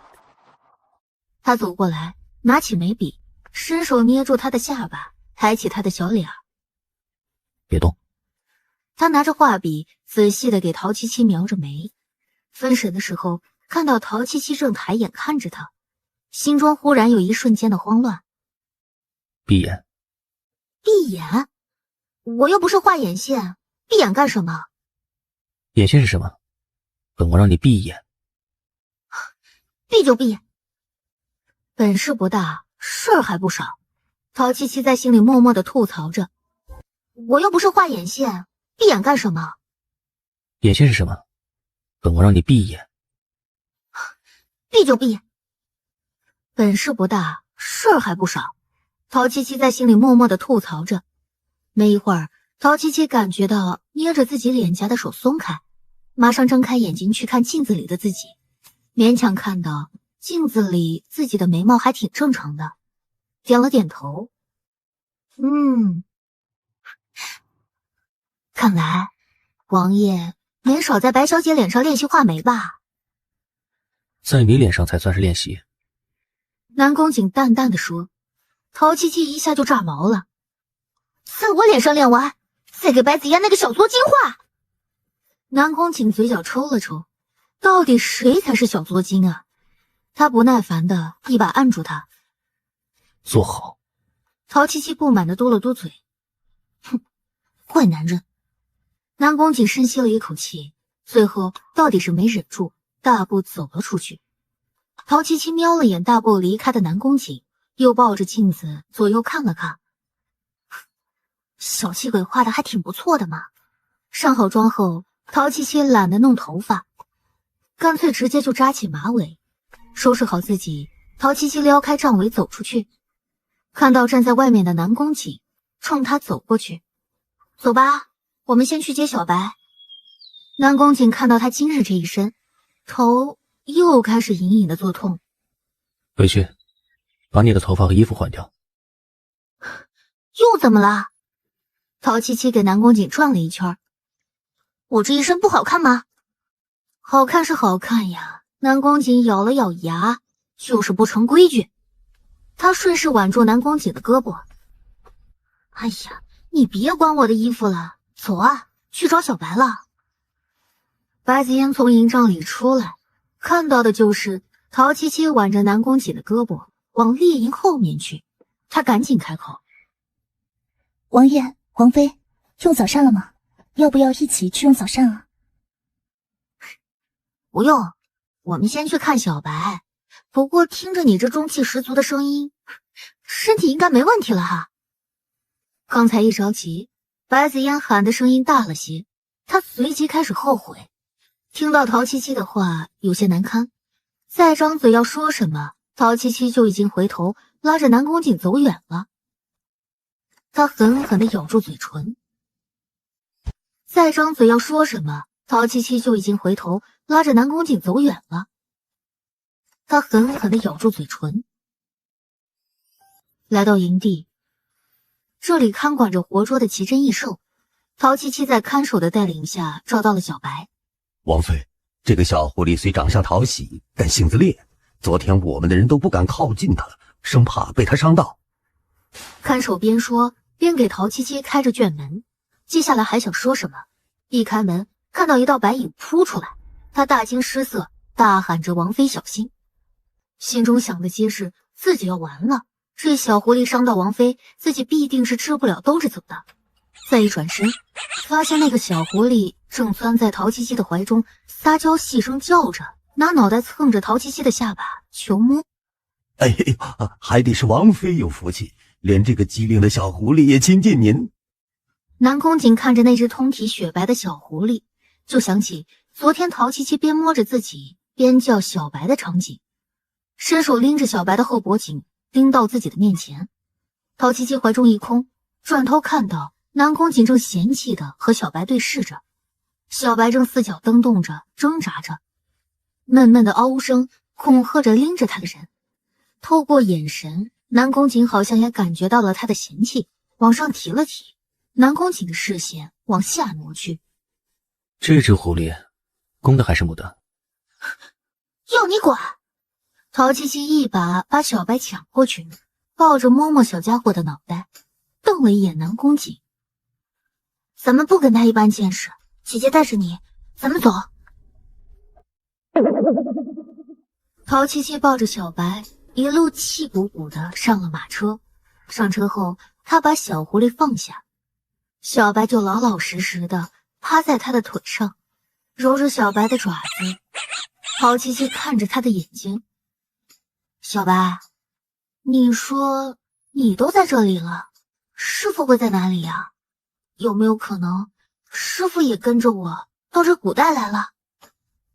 小狐狸歪着脑袋细细的应了一声。陶七七瞬间兴奋起来，真的吗？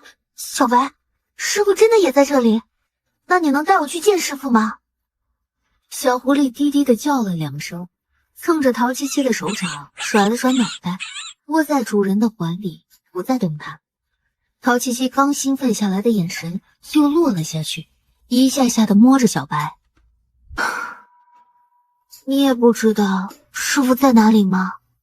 那我们两个应该怎么样才能找到师傅呀？正想着，有人掀开了车帘，踏了上来。南宫瑾上车，看到陶七七怀中抱着的小狐狸冲着自己呲牙，他挑了挑眉，坐到自家王妃的身边，朝着小狐狸那边伸手。哼，你就知道欺负小白，才不给你抱呢！没看到我们家小白不喜欢你吗？再说，你今天怎么没上白子嫣的车？本王的车，本王想上就上，再多话把你丢出去。陶七七鼓嘴，很有眼色的闭嘴了。马车开始启程，陶七七把马车窗边的帘子卷起来，让小白趴在一边看风景，自己则靠在后面，哼着小曲儿靠在轿边，完全一副放松的状态，晃晃悠悠的，又有些困，还真就靠着睡着了。整个马车里就剩下南宫瑾和小狐狸，大眼瞪小眼。小狐狸盯着南宫瑾看了一会儿，几下就蹦到陶七七的身边，就要往他怀里钻。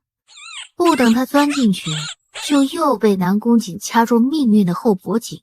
南宫瑾把小东西拎到自己面前，蕴含寒意的双眼对上小狐狸圆溜溜墨黑的双瞳，自知自己打不过面前的男人，小狐狸终于偃旗息鼓，安静下来。看着这个小东西如此的乖巧，南宫瑾挑眉，能听懂？小白嫣嫣的叫了一声，算是回应，还算是有灵性。陶七七这一觉直接睡到了王府前，迷迷糊糊的睁开眼，看到的是南宫瑾放大的一张帅脸，但也还是被吓了一跳。你干什么？南宫瑾面无表情的说道。下车。话落，他就率先下了马车。陶七七撇了撇嘴，阴阳怪气，看见那个狗男人没？记住他，要是他欺负我，你就咬他屁股，听到没？小白嗷呜了一声，小白耷拉着耳朵，附和得很敷衍。他也想咬啊，但是那个男人太可怕了，他不敢。回到芳华殿，陶七七把怀中的小白放下，让他自己撒欢，自己则奔向了主殿。桃园无缘，你们的王妃我回来了！妃，你回来了！我们两个都担心死了，生怕你在外面被那个白子嫣欺负。王妃也不带我们两个去。陶七七笑着摆摆手，他还欺负不了我，下次出去玩肯定带你们。拿着吧，这种小玉石做个发簪，应该能挺好看的。王妃，我们不能收。桃园看到手中的玉石，有些受宠若惊。哎呀，给你们就拿着，去吩咐小厨房做点吃的吧，饿死本王妃了。而白子嫣确实没再想着欺负陶七七。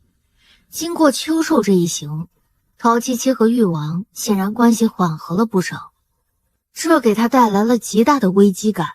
他不能再坐以待毙了，得先成为南宫瑾的人，在誉王府有个身份才行。白子嫣阴沉着脸，小姐，负责给王爷扫扫书房的是奴婢一个乡里的妹妹，奴婢已经让她把香点上了，这香无味，不会被发现的。侍卫灵液也会被引开，只待您过去，一定能得偿所愿。闻言，白子嫣脸色这才好了很多，问他能确保万无一失。小姐放心。本小姐要沐浴，这次她一定要成功。王妃，不好了！奴婢刚刚一个没看住，小白就往王爷书房方向跑了，奴婢们没赶过去追。一听到小白要闯祸，陶七七赶紧站起来，就要往南宫瑾书房那边跑。林烨看见他，下意识抬手拦住。王妃，书房重地，不可靠近。可小白跑进去了呀。林烨满脸的疑惑，什么时候的事情？要是王爷看见小白，他就完了。陶七七眨了眨眼睛，你确定不要我现在进去把他抓出来吗？很快的哦。逐渐动摇中的林烨，那王妃您快点儿。好嘞。陶七七快速地冲到书房里，四目一扫，没有小白的身影。小白白，快点出来呀，不然七哥要打你了。陶七七故意恐吓，然而并没有声音。小白！忽的门外传来声音，陶七七眉头一皱，南宫瑾来了，完了，要是被他发现，肯定又要罚他。他抬头瞅了眼，脚步一旋，灵活地跃上了房梁。南宫瑾走了进来，他坐到桌案前，脸色严峻地处理事情。陶七七晃着脚丫，支着下巴看。他看见南宫瑾龙飞凤舞的字，不禁感叹：狗王爷写的还是蛮好的嘛。可惜他等了1个时辰，南宫瑾也没有要走的意思。慢慢的，陶七七开始晃起了脑袋，头昏沉沉的不说，还有些热。他扯了扯衣领，抬手给自己扇了扇。谁？陶七七一抖，身子一软，当时朝下跌了下去。他猛地闭上眼，等待疼痛。王七七，你在这里干什么？南宫瑾冷着脸盯着他。书房重地，不是他可以胡闹的地方。陶七七眼神迷蒙，仿佛有点懵，一股子燥热直冲脑门，而他身上凉凉的，他忍不住抱紧他，蹭了蹭。你身上好凉啊，像冰砖，我喜欢。他将滚烫的脸蛋靠近他的脖子，试探让自己凉快下来。南宫瑾浑身一僵，刚想把他丢出去，身体里顿时涌上热意。生于皇室，他不会不知道这些下三滥的东西。他脸色瞬间变得很难看，一下扯下挂在他身上的陶七七，怒道：陶七七，你竟敢给本王下药！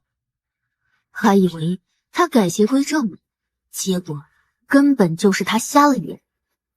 陶七七懵懵的：啊，什么下药啊？还装！南宫瑾抬手掐住他的下巴，嘴上装的不稀罕不在乎，却还是下药给本王。陶七七，你可真让人觉得恶心。他最厌恶女人把手段用在他身上了。陶七七被他掐得难受，又想挣扎，又想靠近。你在说什么装啊？南宫瑾，我好难受啊。那药太过猛烈，他又闻了很久，导致他已经彻底不清醒了。而眼前的南宫瑾对他来说就是最好的解药。他推开他碍事的手，靠近，在他耳边呢喃道：南宫瑾，本王妃想吃你。轰的一下，南宫瑾身体里被他压制住的火彻底被点燃。他眸光一暗，紧紧地盯着投怀送抱的小女人。哪怕不惜这下三滥的手段，可身体却在告诉他要了他，狠狠地惩罚他。陶七七，这是你自找的。他发狠地说完，低头擒住他，攻城略地。陶七七被他咬痛了，想退，结果被他狠狠地按住腰。想跑？你放开我，混蛋！我不要你了，我要找别人。南宫瑾眼眸瞬间猩红且疯狂起来，因为他说要找别人，他的怒气旺盛。休想！药效彻底上来，南宫瑾陡然也失了理智。陶七七却因为痛找回了些许清醒，看清他疯狂的模样，他难得的产生了一丝害怕。滚开，混蛋！南宫瑾却越抓越紧。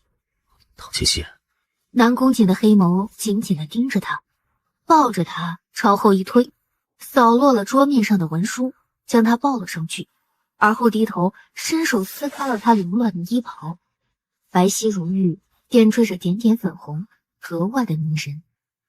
一向盛气凌人的小家伙此刻真的怕了，红着眼泪汪汪地说道：南宫瑾，你放开我！晚了。他轻身附下，双腿被南宫瑾抵住，陶七七无处可逃。他偏过头，让南宫瑾的一吻落空。南宫瑾，你再继续下去，我一定不会原谅你。南宫瑾瞳色幽深，掰过陶七七的脸颊。是你先来招惹本王的，给你什么，就给本王受着。南宫瑾，你不是人！陶七七的喊叫声飘出去，正砸在感到说狂的白子嫣耳中。他的指尖狠狠地刺进手掌。陶七七这个贱人，抢了他的王妃之位还不够，现在又想来勾引王爷。别让开，我要进去找王爷。林烨刚才在门口听到里面的声音，也是一脸的纠结。这种情况，自己要是进去，恐怕要被王爷剁成馅料扔出来，他就更加不能让门口的白子嫣进去。白小姐，你不能进去。我怎么就不能进去？白子嫣看着林烨，本小姐再说一遍，你让开。屋中，陶七七狠狠地咬了一口南宫瑾的嘴唇，趁他分神，抬起腿给了南宫瑾肚子一下，成功逃脱男人的钳制。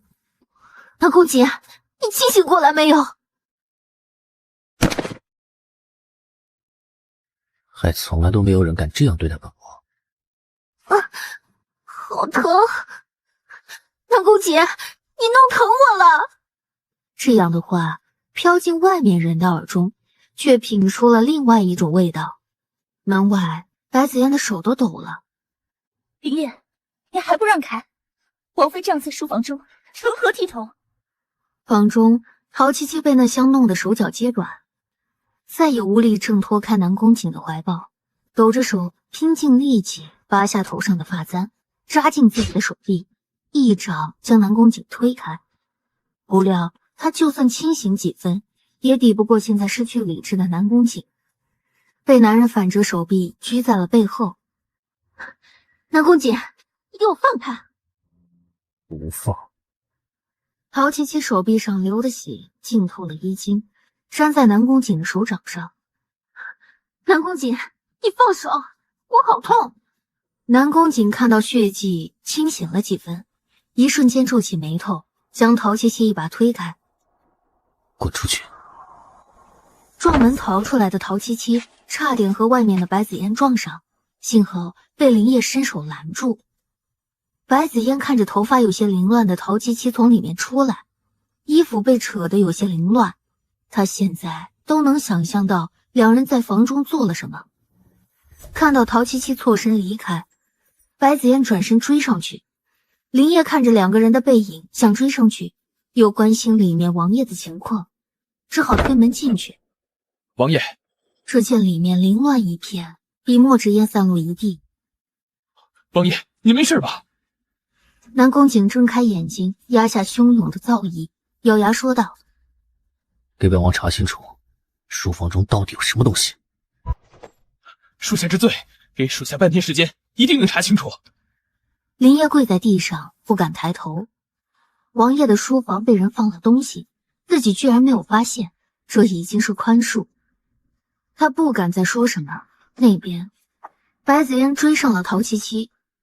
陶七七，你给我站住！白子嫣拽住走在前面的陶七七。陶七七，你为什么会出现在王爷的书房里？我出现在那里，跟你有什么关系？陶七七甩开白子嫣的手，捂住手臂。我现在没空和你说这些，别来招惹我。陶七七，你毁了我和南宫景的一切，你知道吗？白子嫣以为陶七七已经和南宫景圆房，恨不得将陶七七撕碎吞下去。你真不要脸！陶七七一巴掌甩在白子嫣的脸上，看着她摔倒在地上，冷眼说道：你现在是什么身份？敢说本王妃不要脸？别再跟着我，不然本王妃绝不轻饶你。陶七七转身皱起眉头，踉踉跄跄的离开。白子嫣眼中的妒火快要溢出来，你一定会后悔的，陶七七。王妃，这是怎么了？王妃，陶七七好不容易支撑到走回来，她整个人的意识都快要浑然不清。扶住桃园，含混说道：桃园，快去准备凉水，我要洗澡。本王妃要最凉最凉的水。桃园还在状况外，乌元就赶紧说道：桃园，你跟着王妃，我去准备水。王妃，后面水已经备好。跑到后面的木桶前，陶七七连衣服都没脱，踩着桶边直接跳进去，整个人咕嘟咕嘟冒着泡沉了下去。王妃，你赶紧出来吧，太危险了！陶七七猛地探出头，咳嗽了两声，头发湿漉漉的贴在衣服上，加上刚才熏红的脸颊，有股禁欲却引人犯罪的样子。哇，王妃，你现在的样子，我才不管哪个男人见到你，肯定都要臣服。你还真是什么都敢说出口。啊，那又怎么了嘛？咱们王妃就是沉鱼落雁啊！放眼整个上京，论美貌，能找到比王妃更加好看的吗？陶七七靠在木桶边，听着他们两个人吹彩虹屁，越吹他越清醒。这桶冷水也是来的实在，他身上的药性散得很快，让他不禁打了个哆嗦。行了，你俩别捧，越捧越过分了。王妃，你好点了吗？陶七七点点头，揉了揉太阳穴。我觉得今天真的是出门没看黄历，小白那个小没良心的，逃出去还不忘给我找麻烦。明天找到他，就把他的毛全部剃光。王妃，王爷带着白子嫣找过来，看起来像是很生气的样子。哼，他生气，本王妃还没生气呢。陶七七从木桶中站起来，出去穿上给他准备的青色纱裙，头发还没有擦，就打算这样子出去。哎，王妃，您头发还没擦呢，这样出去有失体统。你家王妃准备出去对人，回来再擦。南宫景跨进芳华殿，正好陶七七从偏殿出来，微湿的发丝散落在肩膀上，青色的纱裙若隐若现的，还能看出女人的身材，整个人湿漉漉的，显得那样的好欺负。白子嫣一瞬间后悔了，这个时候缠着南宫瑾上门来找陶七七，简直就是个勾引人的狐妹子。南宫瑾看到陶七七沐浴过后可口的样子，喉头不禁动了动。想到陶七七被自己压在桌上欺负到眼红的样子，他闭了闭眼，压下心中那点蠢蠢欲动。青天白日，你现在成什么样子？到底我是因为谁才变成这样的？你心里清楚。我清楚个！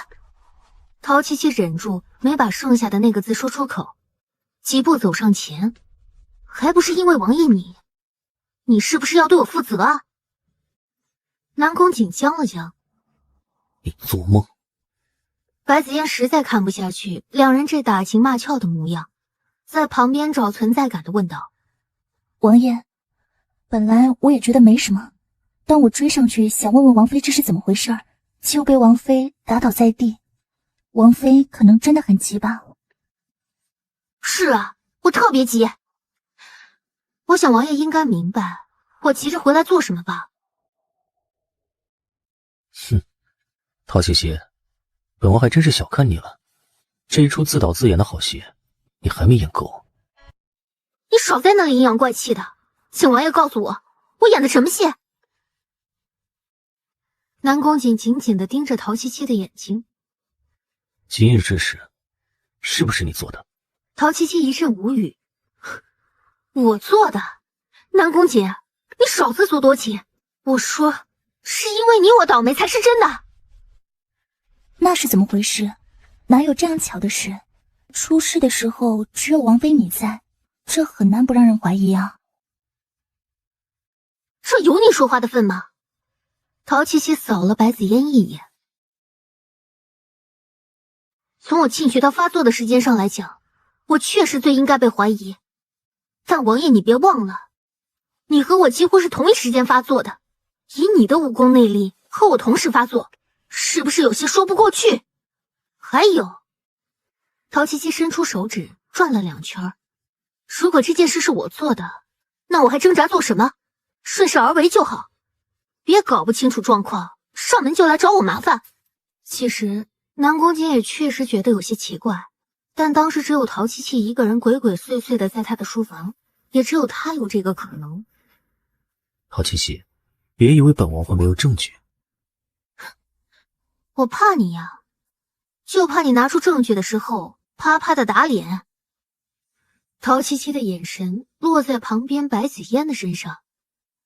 王爷怎么不问问你们家子嫣？那个时间怎么会出现在你书房的门口？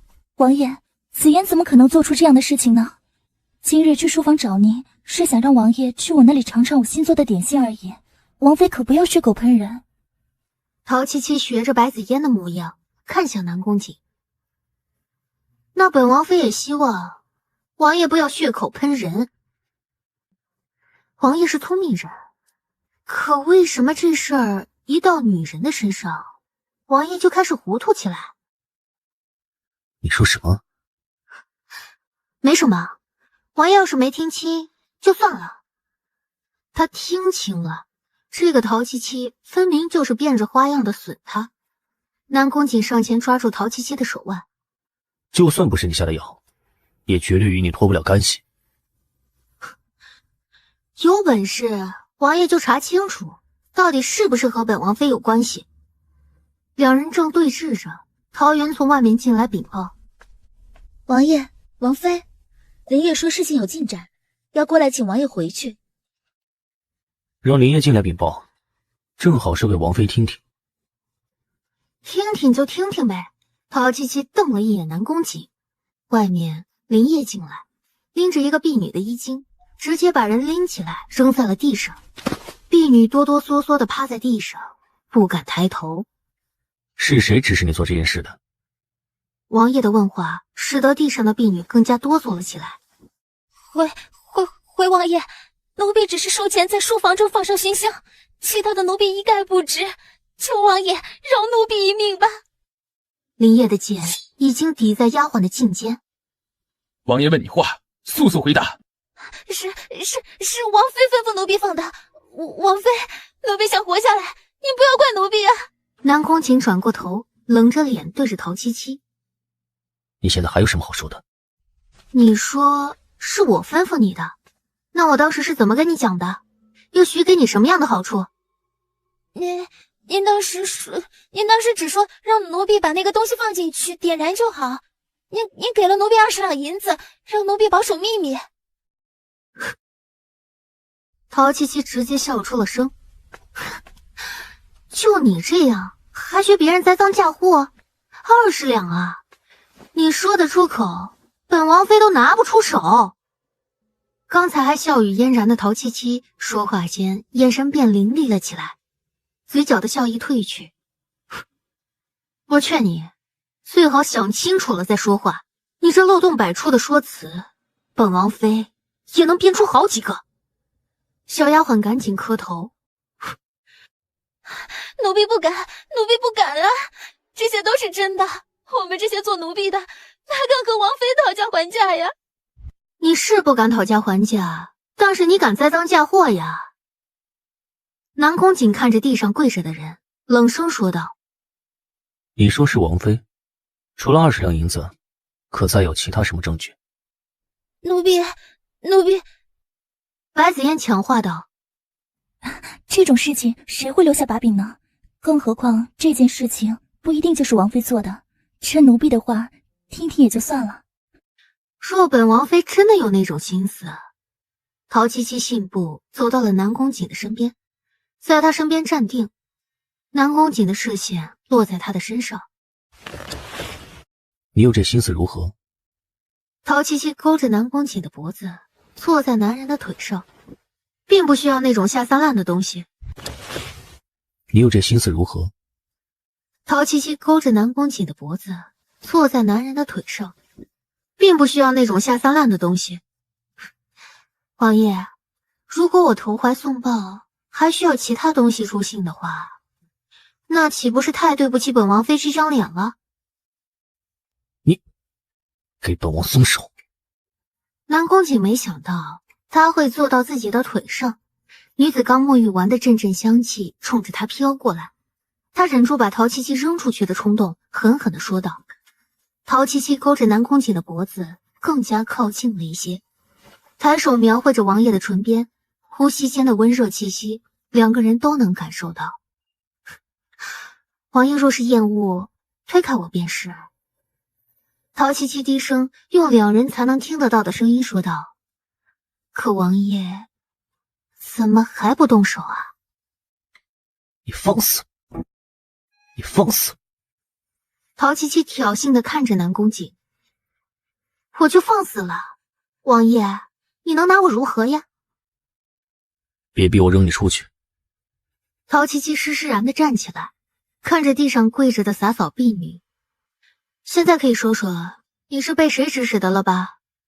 婢女咬着嘴唇，抬头悄悄地看了眼白子嫣，看到她的眼神，害怕地低下头：“奴婢没有被任何人指使，全是奴婢自己讨厌王妃才设计这件事。”你说你讨厌我才会设计这件事情。陶七七走到婢女的身边：“你是怎么知道本王妃今天一定会去王爷的书房？”那婢女被吓得打了个哆嗦：“奴婢，你可得好好说清楚，我可不像白小姐那样好说话，我可是杀人不眨眼哦。”王爷，这不关奴婢的事，王爷，这件事是白小姐让我准备的，奴婢所有的事都是听从白小姐的吩咐啊，王爷。你胡说！白子嫣立刻激动起来，看到那个贱奴反水，她又惊又怕。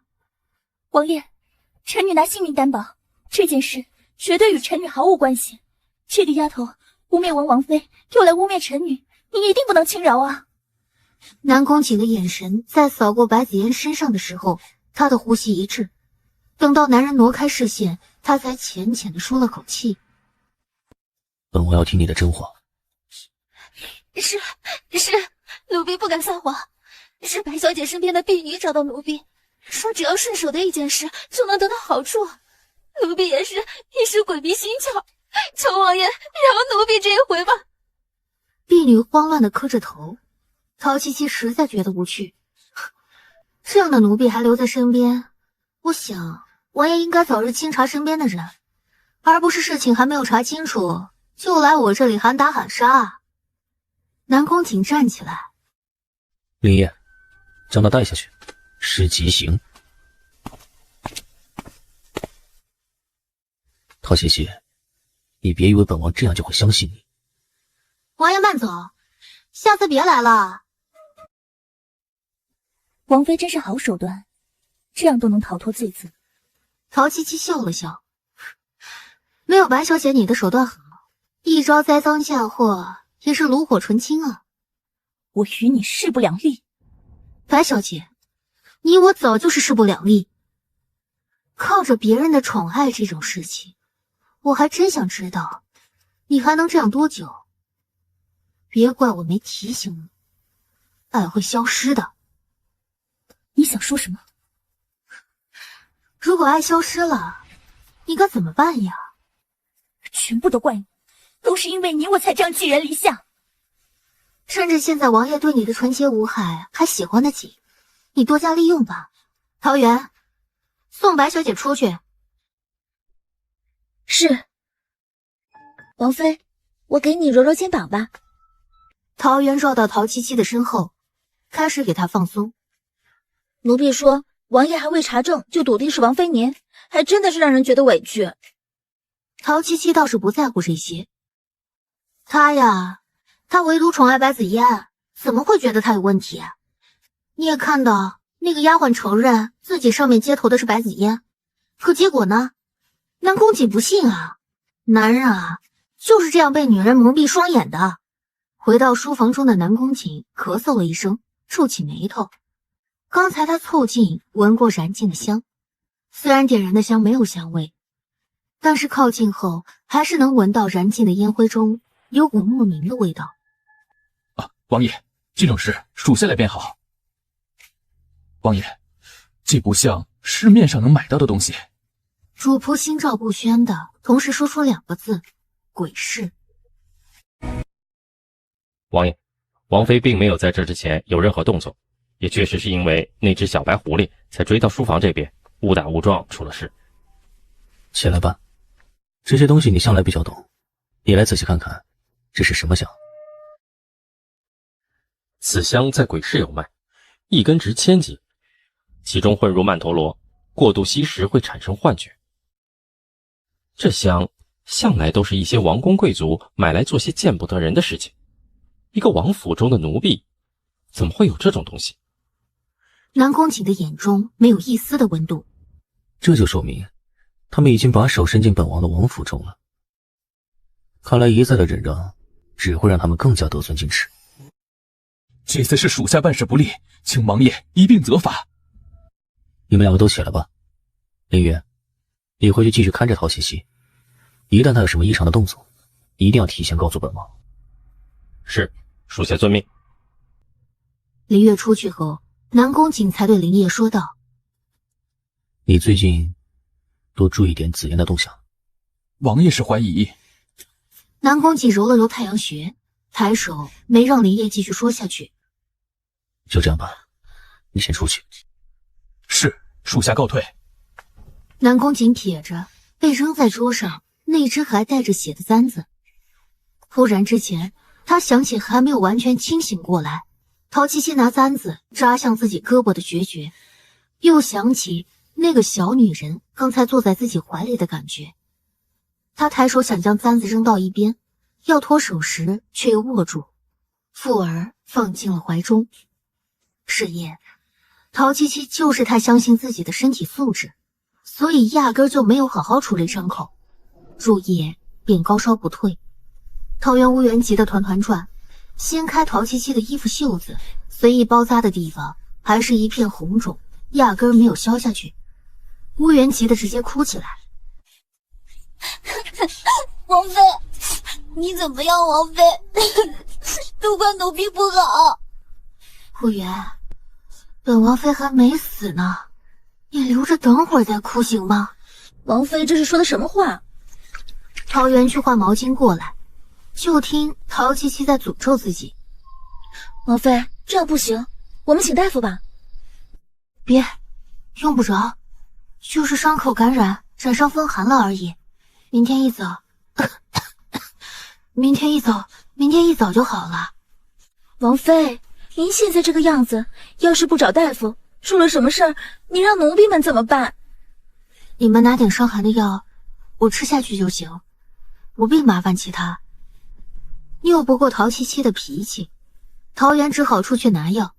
看到守在外面的林月，他犹豫了一下，还是上前说道：林月，王妃今天受伤，伤口没有敷药，今晚一直高烧不退，王妃又不肯找大夫，所以我来求你，能不能找找王爷？什么？王妃受伤？是。好，我现在去禀报王爷。有劳。陶七七灌了药躺下，因为发烧，身上总是隐隐的作痛，他翻来覆去也睡不着，也不知道几时才昏昏欲睡过去。这一觉倒是挺沉，沉到南宫瑾将他抱起来，他都没有醒过来，将陶七七放在自己寝殿的床榻上。南宫瑾掀开他的袖子，看到敷衍包扎的白布，揭开后看到本来纤细白嫩的手臂，发簪被扎得一圈胀得厉害。活该，那我就不该管你。南宫瑾边说着，边拿起金疮药倒在陶七七伤口的周围，放下陶七七的手臂。南宫瑾拿起一块白色的丝帕给躺在床上的人包扎。林业后在寝殿外，王爷，其实你要是不想管王妃，便不用照顾她如此的。本王是怕她死在王府，不好交代。林业适时的拆台。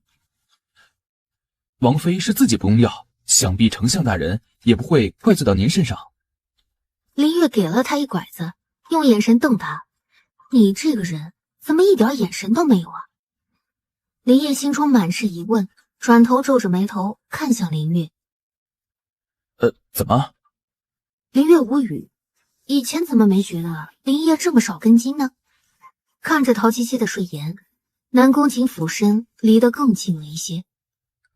你可要好好保住你自己的小命，别拖累本王。早晨，陶七七被外面洒扫的声音吵醒，反身想摸枕头抱着，摸了半天也没摸到，睁开眼睛茫然了几秒，腾地坐起来。这他妈是哪儿啊？怎么一觉醒来连床都给他换了？他还傻着，就眼睁睁地看着南宫瑾从外面走进来。这他妈是哪儿啊？怎么一觉醒来连床都给他换了？他还傻着，就眼睁睁地看着南宫瑾从外面走进来，看了他一眼。醒了就赶紧滚回你的芳华殿。我的芳华殿？这是你的寝殿？不然是你的吗？芳华殿隔着南宫瑾的寝殿都有108000里了吧？他是怎么出现在这儿的？听说某人昨晚差点因为发热死在寝殿，本王好心救你一命，不用谢。你少诅咒我！谁要你救啊？本王妃自身就有底蕴，用得着你多管闲事吗？南宫瑾气笑了。哼，好，下次要是再出什么事，快死了本王也不会管你。用不着。陶七七整理好衣服，甩头就走。出了寝殿，陶七七才想起查看自己的手臂，昨天的红肿已经消下去，伤口的手帕也被换掉。他摸了摸手臂，切，打一巴掌给个甜枣，渣男本色。王妃，刚才梁妃娘娘的人来过，说要让您和王爷进宫一趟。梁妃，那不就是南宫瑾的母妃吗？也不知道这位宫里的尊贵的婆婆召见她干什么。不管怎么样，她还是从衣柜里拿出一套白色暗花的襦裙，套上后喊来桃园帮自己梳妆，打扮得体后跟着林月往府外走。南宫瑾早已等在府外，身着一身玄色的长衫，衬出她满身肃杀之气。陶七七穿着月白色的锦衣裙，略显端庄，压下了她平日里的几分跳脱。向她走过来的时候，多了几分温婉，但下一秒，她就看到这个女子提着裙子跑向她。跑跑跳跳成何体统？进了宫，就不可再像现在一样没规矩，知道吗？整日规矩规矩，陶七七嘟了下嘴，说道：“哎呀，知道，绝对给足你面子啊！”他整理好衣摆，故意给南宫瑾行了一礼：“王爷，请上车吧。”南宫瑾无奈的上车，马车畅通无阻的进入皇宫内，后在第二道小门处停下，两人一前一后下来。蹦下马车的陶七七好奇的四处张望着，南宫瑾伸手拉过还在发愣的陶七七，半拖着他似的往前走。你忘记本王刚才跟你说什么了吗？哎呀，记得。哎呀，你放心哦，本王妃也是有分寸的。前面来接他们的太监将二人带到承乐殿中，主位上坐着一个身着素雅的妃子，正一脸笑意和下座的一个女子说着什么。看到南宫瑾和陶七七从殿外进来，女人眼中的笑意不减，柔和的说道：“小景、七七，你们快过来坐吧。今日啊，正好还有贵客在呢。”这就是梁妃吧？陶七七行礼时偷看了一眼高座上的女人，肤若凝脂，简直不是吹的，一点看不出有南宫瑾这么大的儿子。见南宫瑾不接自己的话，梁妃用帕子掩着嘴角笑起来。我们家景儿啊，就是这样少言少语的。小秋儿啊，不是本宫说，她呀，少不了本宫要操心呢。姨母就会说笑，秋儿倒是觉得王爷这样便好。若是成日里嬉笑，那姨母才真的是要操心呢。蒋丹秋说完，也觉得有些不好意思，偷偷看了一眼南宫瑾，见他还是那副冷淡的表情，笑意有所收敛。听说王妃在秋猎上大显身手，连瑞王都不是你的对手。梁妃的口气很是阴阳怪气，看来婆媳关系很是艰难。这不算什么大显身手，母妃不必夸奖的。谁要夸奖你呀？梁妃面上的表情变了好几遍，好歹维持着面上的优雅。这嫁给玉儿后啊，你要记得，在外面那些习性啊，就不要带到王府去了。相夫教子才是首要事呢。是，儿媳明白。陶七七答应的极其敷衍，什么相夫教子的，她可是要走江湖女侠剧本的。等到合适的时机，拿到和离书就开溜。到时候一边潇洒一边找师傅，简直是两全其美呢。梁妃满意的点点头，趁此机会提起了自己的侄女。本宫这个侄女啊，从小心高气傲，琴棋书画呀，样样精通。这不是吗？也到了该许配人家的年纪，本宫啊，也是替她操心呢。七七啊，你觉得小秋儿怎么样啊？陶七七眨眨眼睛，上下仔细地打量着蒋丹秋，差点把对面的人看毛，才收回眼神，惜字如金。挺好。那你们姐妹之间平日可要多走动，感情才会好嘛。你说是吧，七七？南宫瑾冷漠地打断。她们俩不是姐妹。哎，小景儿，你真是一点也不懂小女孩们之间的感情啊！七七成日里啊，大门不出二门不迈的，很难有个交心的好姐妹。跟着小秋儿一起啊，也算能有个解闷儿的。看来梁妃是铁了心要将人塞进王府的。南宫瑾面色一沉，陶七七也注意到南宫瑾并不是很高兴。他不高兴，他就高兴了呀。也是啊，王爷平日里几乎都在白子嫣那里，也没个人陪着我。要不这样吧，秋儿小姐姐如果不嫌弃，就到王府去住几日吧。闻言，见他识趣，梁妃倒是缓和了些许脸色，蒋丹秋亦是羞红了脸。唯有南宫瑾猛地瞪了陶七七一眼，而陶七七正一脸无辜的撑着下巴歪头看着他。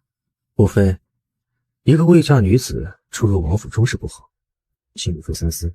蒋丹秋的眼圈迅速红起来。姨母，初儿想出去走走，就先告退。蒋丹秋走后，大殿里的气氛有些寂静。梁妃在扶手上重重的一拍：“继儿，今日之事你明知母妃是何意，为何还要违背母妃的心意？”母妃不必费尽心思在我身边安排人，王府只要陶七七一人便可。糊涂！本宫又没让你休了七七，只是让你再娶个侧妃巩固自己的位置啊。这场秋烈瑞王成为最受益的人，你还不着急吗？您可快点让南宫瑾休了我吧。陶七七默默的祈祷，南宫瑾却不耐的说道：“母妃，此事以后不要再提。”你这是要气死你母妃吗？本宫给你找的侧妃你不要，你还真打算娶你府中那个知县女儿为侧妃吗？陶七七也好奇的看向南宫瑾，他应该是很想娶白子嫣的吧，毕竟那是他的白月光呀。府中后宅之事，无需母妃挂怀，儿臣自有打算。南宫瑾，母妃要是没有其他的事儿，儿臣就先行告退了。梁妃被南宫瑾的态度气得不轻。静儿啊，母妃自问没有对不起你的地方。你懂事以来，母妃事事以你为先，你难道就不能理解母妃吗？迟钝如陶七七也感觉出他们母子俩之前的气氛不对，便横插了一句说道：“母妃，您要是真的为王爷着想，那这门亲事怕是不成。”你说什么？王妃难道想一个人霸占着萧景不成？王爷身边有几个提及的人是好事，你身为王妃可不能如此擅妒啊！小了。啊？什么？格局小了？什么格局小了？王爷他想娶多少侧妃，这我不管。就算王府被王爷塞满女人，那也都是他的事啊。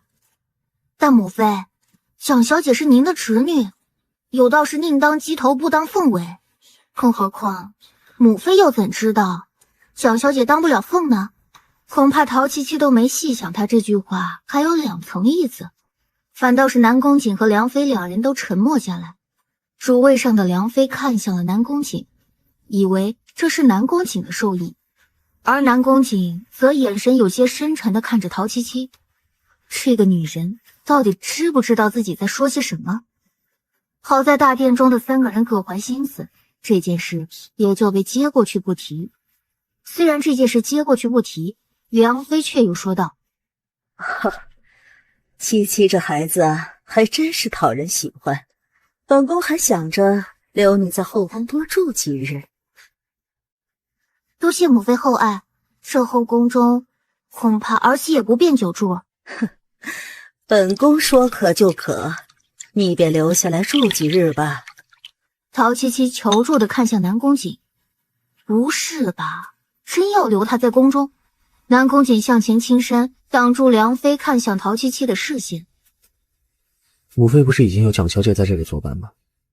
本王的王妃最擅长闯祸，留她在宫中我不放心。什么叫最擅长闯祸？陶七七不安分的在下面踹了一脚南宫瑾，见男人看过来，狠狠的瞪回去。看什么看呀？梁妃却是铁了心，必要将陶七七留下。静儿啊，本宫已经不提侧妃的事儿了。怎么，让七七在这宫里陪本宫几日也不愿意？愿意。哎呀，王爷你放心吧，我就在宫中陪着母妃住几日，绝对不会惹是生非，你就放心吧。南宫瑾张了张嘴，终是没有再说什么。南宫瑾起身告退，陶七七跟出去送他。送到王府的马车前，南宫瑾站住回身，眼看着不知道在低头想什么的陶七七一头撞在他身上，扶住南宫瑾的胳膊，陶七七才站稳。王爷走好，我就不送了啊！说着转身就要走。陶七七，宫中不比王府，你要是真的闯出祸来，本王可不会救你。放心吧，明白的，我一人做事一人当。不会用成语就少用。南宫瑾说完就甩袖上马车，马车扬长而去。陶七七冲着马车的背影摆了个鬼脸。梁妃把陶七七安排在偏殿住下，好在偏殿就他一个人住，梁妃还给他安排了几个宫女在旁边伺候。陶七七没骨头似的趴在桌上吃着糕点，手撑着下巴看着所谓的几个丫鬟。他怎么也想不通梁妃把他留在皇宫里的用意，还派这几个婢女防贼一样的防着他。没多久，蒋丹秋袅袅的来到了偏殿，声音细柔的说道：“玉王妃，臣女蒋丹秋求见。”进吧。他懒懒散散的说道。王妃觉得偏殿可习惯？尚可。陶七七打量着他，论姿色，蒋丹秋可比白子嫣明艳多了。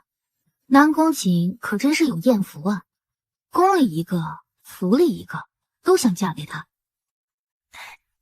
王妃嫌少进宫吧？不如丹秋带您去御花园逛逛。行吧，就给你个面子，看看你想耍什么花样。二人行至御花园，蒋丹秋有意无意地提及道：“幼时我与玉王也算青梅竹马，还记得幼时玉王最喜欢带着臣女在御花园。”青梅竹马？那南宫瑾如今怎会对你如此的生疏啊？陶七七不解地问道。蒋丹秋一噎，差点吐出一口血。陶七七心中暗哼，哼，让你秀。那是因为臣女及笄之后就鲜少进宫了，若非如此，自然与玉王是无比亲近的。姑母早就有意亲上佳期，只是没想到被陶七七捷足先登了。陶七七，你来宫里也不知道先拜见本公主。那知道本王妃进宫，你也不知道来拜见皇嫂。你到底知不知道这里是谁的地盘？知道呀，皇帝陛下的地盘嘛。三公主气得抓狂，又不敢反驳。蒋丹秋看见这位备受皇帝宠爱的三公主，主动向前行礼道：“朝阳公主安好，臣女是……”走开，走开！本公主要跟陶七七说话，你冒出来干什么？碍事儿！蒋丹秋顿时一阵尴尬，他咬唇不甘地闭上了嘴。正好胜似狩猎平手，这次本公主要好好再跟你比一比。比什么？陶七七没在怕的。三公主四目一扫，就比试摘桂花，谁摘的桂花多，谁就胜。本公主小厨房做出来的桂花糕就是胜利品。光桂花糕有什么意思啊？输的人要大喊3声：“我是猪猪！”行。王妃娘娘，请您不要给梁妃娘娘添麻烦。婢女突然提醒道，担心陶七七闯祸给梁妃惹来麻烦。谁知陶七七还没说话，三公主就怒斥说道：“你们都给本公主滚开，别碍事！”公主，梁妃娘娘吩咐过，让我们一定要待在王妃的身边，保护她的安全。三公主瞥了几个奴婢一眼，怎么，本公主还能把陶七七吃了不成？都给本宫出去！抵不住三公主的震慑，加之公主身边的侍女也有意驱赶，终于整个御花园只剩下3个主角。玉王妃，若是玉王知道你又找三公主麻烦，只怕是……你眼瞎呀？明明是小三子非要挑衅本宫。三公主皱眉：“你谁呀？在这里废话连篇的。”蒋丹秋攥紧了拳头：“臣女是梁妃娘娘侄女，蒋家嫡女蒋丹秋。哦，那本公主命令你一起来。啊，臣女比不得这些上不得台面的东西。他心里想着，却并未说出后半句。让你来你就来，再啰嗦，本公主让人打你板子。眼瞅着三公主一下就制住了绿茶婊蒋丹秋，陶七七笑得很是开心。三个人一人一棵桂花树，陶七七很是气定神闲。三公主摩拳擦掌，蒋丹秋一脸菜色。一炷香的时间，三公主一挥手，率先一个利落的借力就跃上了树枝，挂着篮子开始摘花。蒋丹秋上不了树，也拉不下面子去爬树，想起那个丢人的赌约，又怕输，该站着着急的不行。陶七七背着手走到树边，她把身上的晚纱取下来铺在了地上，而后瞄准的位置一脚就踹了过去，瞬间桂花纷纷而落，桂花雨里的陶七七美得惊人。陶七七不过是连踹几脚，桂花就落了满满一地。三公主还在树上摘花，看见陶七七粗暴的方式，立马眉头一皱，跟着学。蒋丹秋也学着伸脚踹树，结果桂花树纹丝不动。蒋丹秋一脸的黑线。突然，三公主脚一滑，啊的一声从树上掉了下来。陶七七快速过去，伸出了手接住了三公主。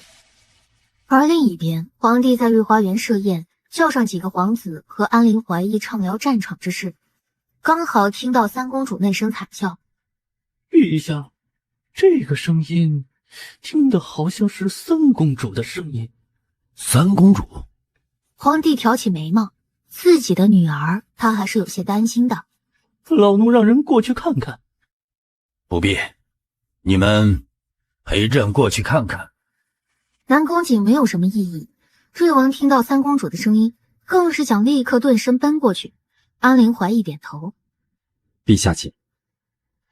一行人浩浩荡荡的来到桂花树的附近，恰好听到陶七七打趣的声音：“小三子啊，你好废呀！你这是在对本王妃投怀送抱吗？可本王妃不喜欢女人呀。”闻声，南宫瑾的眼瞳猛地一缩，脚下的步子迈得更快了一些。他没听错的话，里面是陶七七的声音。刚走过来，所有人就看见陶七七抱着三公主在桂花雨里肆意的笑着。哎，陶七七，你好不要脸！谁向你投怀送抱了？本公主也不喜欢女人呐。皇上驾到！父皇，你怎么有空来这里？看着面前跟自己撒娇的小女儿，皇帝只是轻轻的看过去一眼，三公主立刻收敛起来，小心翼翼的行礼。父皇，女儿错了。皇帝眼神扫过地上赶过来跪着的丫鬟和太监，陪着公主胡闹，你们一个个的脑袋都不想好好搁在脖子上了，是吧？这话说的声音不算大，跪在地上的几人却不可抑制的颤抖起来。迫于皇帝的气势，没人敢开口。陶七七上前替三公主解围：“陛下，臣妾和三公主在这里摘桂花，可是打扰到陛下了。”陶七七，你怎么和父皇说话？陶七七俯身请罪：“陛下，臣妾鲁莽，打扰到陛下，罪该万死。”父皇，要罚别罚女儿吧，是儿臣非要拉他们过来陪我玩，儿臣真的知错了，父皇。海公公，叫人送三公主回去闭门思过3日，好好给朕闭门思过。是。三公主再不情愿，也不敢反驳什么，偷偷瞧了一眼陶七七，才跟着几个奴婢回去，连蒋丹秋也偷偷摸摸的跟着退下了。余下的几个丫鬟太监被带下去打板子，刹那间只剩下陶七七一人面对皇帝众人。皇上饶命，臣妾还有机会见到明天的太阳吗？朕什么时候说要你的命了？刚才胆子不是很大吗？怎么现在反而要朕饶你的命了？臣妾知道皇上不会真的要我的命。陶七七小心翼翼地仰头去看负手而立的皇帝。陛下明是明君，怎么可能会随便要人性命？这马屁拍的可谓是明目张胆，但皇帝还真就吃他这一套。老六，还不把你的王妃扶起来？不愧是陶丞相的女儿啊！父皇，七七生性爱胡闹，儿臣会管教他。不必，倒是可爱的紧。走，朕再跟你聊聊。安陵怀疑收回落在陶七七身上的视线，笑着应好。等到皇帝他们离开，陶七七才放松下来，看了眼站在旁边没跟着离开的南宫瑾。哎，你还杵在这干什么？还不走？陶七七，你能让本王省点心吗？哼，在王爷眼里，我只会添乱是不是？我劝王爷还是多操心操心你的白子嫣吧。说完，陶七七头也不回的离开。南宫瑾盯着陶七七的背影，握紧了拳头。这丫头越发的胆大了。陶七七身边也没有太监侍女跟着，赌气闷着头走了一段时间后，才发现她迷路了。靠，这怎么每个岔路口都长得一样啊？这么大个地方，怎么都看不见个人，全都挂那个南宫瑾。绕来绕去，陶七七最终还是在一个凉亭里坐下，放弃了挣扎。爱谁谁吧，他的脚是真的走累了，等到宫女太监路过再说吧。从地上捡起小石子，陶七七趴在凉亭的栏杆上，百无聊赖地扔着石子。七七，听到有人叫自己的名字，陶七七转过头去，看见来人已经走进了凉亭，好像是那个站在皇帝身边的人。你……哎呀，七七，几年没见就把我忘了，真是个小没良心的。几年没见，陶七七努力的在大脑里搜寻着记忆，面前这个人完全是一点印象都没有啊。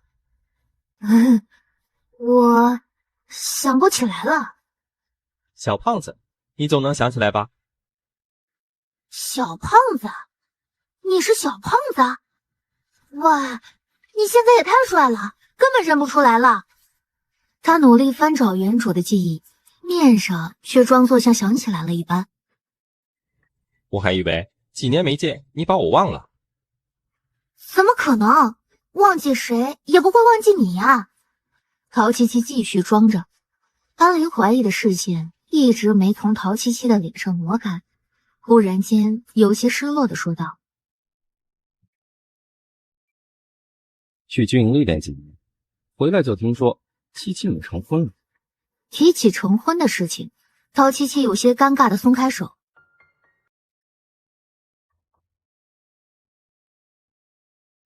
七七，如果你过得不开心，记得来找我。陶七七眨了眨眼睛，没想到原主还能有只旧桃花。他刚要说话，一只手忽然伸过来，他抬头一看，愣了下。南宫瑾，本王的人不需要将军来操心。安陵怀疑看见南宫瑾眼中的笑意也消失无踪，言语间针锋相对。哼，七七跟你在一起并不开心，用不着你操心。南宫瑾看着安陵怀疑的眼神，毫不掩饰的敌对。一个是在战场叱咤风云的将军，一个是朝堂之上的王爷。南宫瑾气势不落安陵怀疑半分。南宫瑾拽着陶七七向外走，此时陶七七还不忘作死的回头对着安陵怀疑喊道：下次等我有时间去找你玩啊。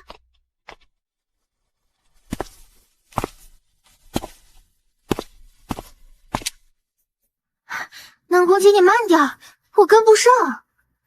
直到把陶七七带进一条小路，南宫景才停下，他握住陶七七的手腕，将人抵在旁边的树干上。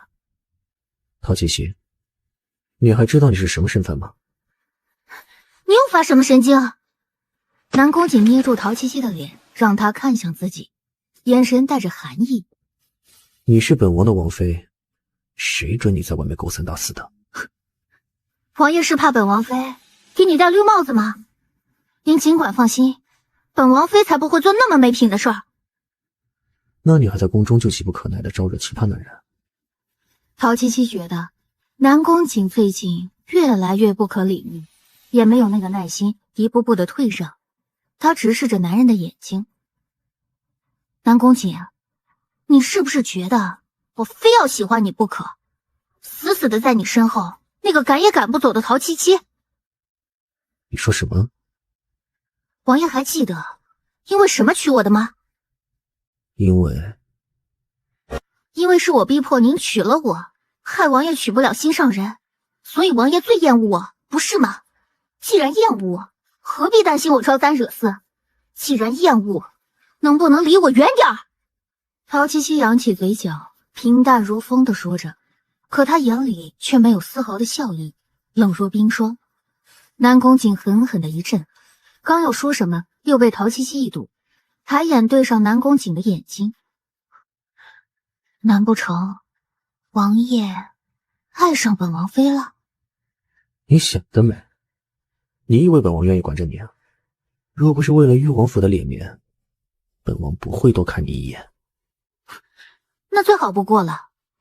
陶七七冷漠的退后，向南宫景规矩的行了一礼。既然王爷没有其他的事情，那我先回去了。直到走出那条小路，陶七七才完全缓过来。难道这就是你当时心灰意冷的感觉吗？你放心，我绝对不会爱上南宫姐那个大猪蹄子。回去的路上，陶七七恰巧碰到了正带着一个丫鬟往回走的蒋丹秋。这不是丹秋姐姐吗？怎么才往回走呀？我就是逛了逛御花园。七七，皇上没有为难你吧？没有，皇上说我无罪。蒋丹秋咬牙，那他还真是走了狗屎运。哦，对了，陶七七走到蒋丹秋的身边，眼睛笑成了月牙状，可爱的紧。丹秋姐姐，刚才我们的比试可是你输了呀，咱们的约定是不是还有效呢？姐姐一定是一个言而有信的人吧？蒋丹秋看着面前这个笑颜如花的人，忍不住在心里歇斯底里，这个陶七七简直就是个魔鬼。怎么，丹秋姐姐不愿意啊？也是，玩个游戏而已，是我太当真了。那我先回去了。蒋丹秋赶紧叫住陶七七。七七，是我输了，这是应该的。看着蒋丹秋脸上又不甘又想表示大度的表情，陶七七就想笑。那好吧，既然丹秋姐姐坚持，那你就在这里兑现约定吧。谁坚持了呀？蒋丹秋心中万分不愿，磨蹭了好一会儿，开口的声音像蚊子一样小。我是猪猪，行了吧？啊？陶七七一脸的茫然。丹秋姐姐，你刚才说话了吗？我没有听到啊。你……蒋丹秋差点没忍住。我怎么了？没事呢，我重新喊。我是猪猪，我是猪猪，我蒋丹秋是猪猪。那位拼尽力气，快速的喊完，喊得脸都红了。旁边的侍女拼命的低着头，不敢笑出声。丹秋姐姐，你也太认真了，也不用喊那么多遍吧。我知道你是了，乖。被陶七七气得头顶冒烟的蒋丹秋，知道自己要是再不走，就要被这个女人气死，抽了抽嘴角，说道：“王妃，我还要去找姨母，就先不陪你在这里了。”好啊，那我就不留丹秋姐姐了。等到蒋丹秋走远，陶七七才捧腹大笑起来。刚才蒋丹秋脸上的表情实在是太精彩了，就是古代没有相机可以记录下来。这简直是他对人对的最有成就感的一次了。你说园林县草菅人命的案子有线索了，结果就是带回来这个消息啊！属下有罪，请王爷给属下一个将功赎罪的机会。园林县的事情是有人从中作梗，是有人不想属下再往下查。你最近将功补过的次数是不是过多了？看来本王最近还是真的过于放松对你的要求，导致你现在事事不放在心上。灵爷不敢。最近我们动作频繁，却没有注重王府中的内奸。这件事灵月已经在探查，属下一定会找到通风报信之人。本王给你3日时间，若是还找不到，你便自绝，不必回来再见本王。是，属下明白。退下吧。林烨出去后，南宫瑾又想起被留在皇宫中的陶七七，又是一阵心烦意乱，也不知道他现在在皇宫里是什么样的处境。过了个还算舒心的晚上，陶七七一大早就被催着起来给梁妃请安。他打着哈欠，任由几个宫女在他身上忙活着，总算收拾好他。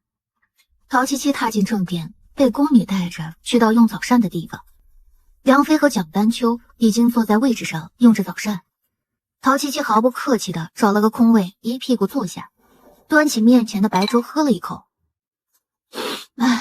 母妃早啊！这随意的态度让梁妃一大早就没了好心情。陶七七，你好大的威风啊！嘿，不大，知道母妃疼我，特地让宫女们来伺候我。要不是知道母妃疼我，还真以为您是找那几个宫女来为难儿媳的。那几个宫女对我不恭敬也罢了，连您的吩咐也敢怠慢，这可不行啊！之前就听姨母说，王妃是个口齿伶俐的，黑的能说成白的。今日一见，确实如此。小小姐，你看你这记性，咱们昨天不是已经见过面了吗？一句话能噎死人。陶七七当之无愧。你为难姨母的侍女是事实，还敢强词夺理？本王妃要禁这几个奴婢，母妃，这是您的意思啊？行了，你们2个都少说一句，用完膳便回去吧。姨母，陶七七耸了耸肩，吃完面前的东西，给梁妃行礼告退。姨母，你看那个陶七七的样子，哪里像个正经王妃的样子？景哥哥怎么会娶她呀？你懂什么？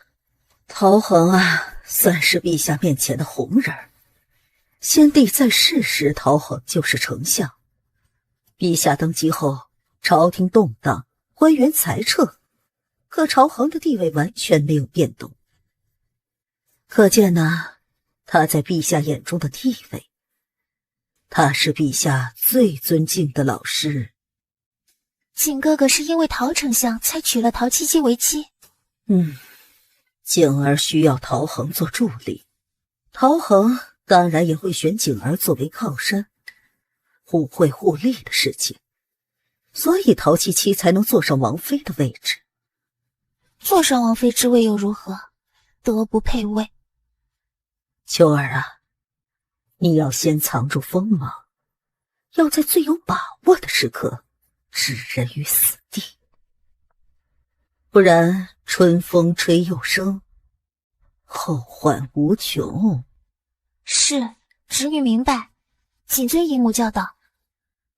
秋儿啊，你要记住，陶七七这个女人没有表面上看的那么蠢，她3言2语就能激怒你，这还不说明问题所在吗？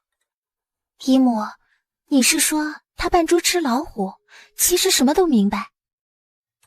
总之，你要小心她。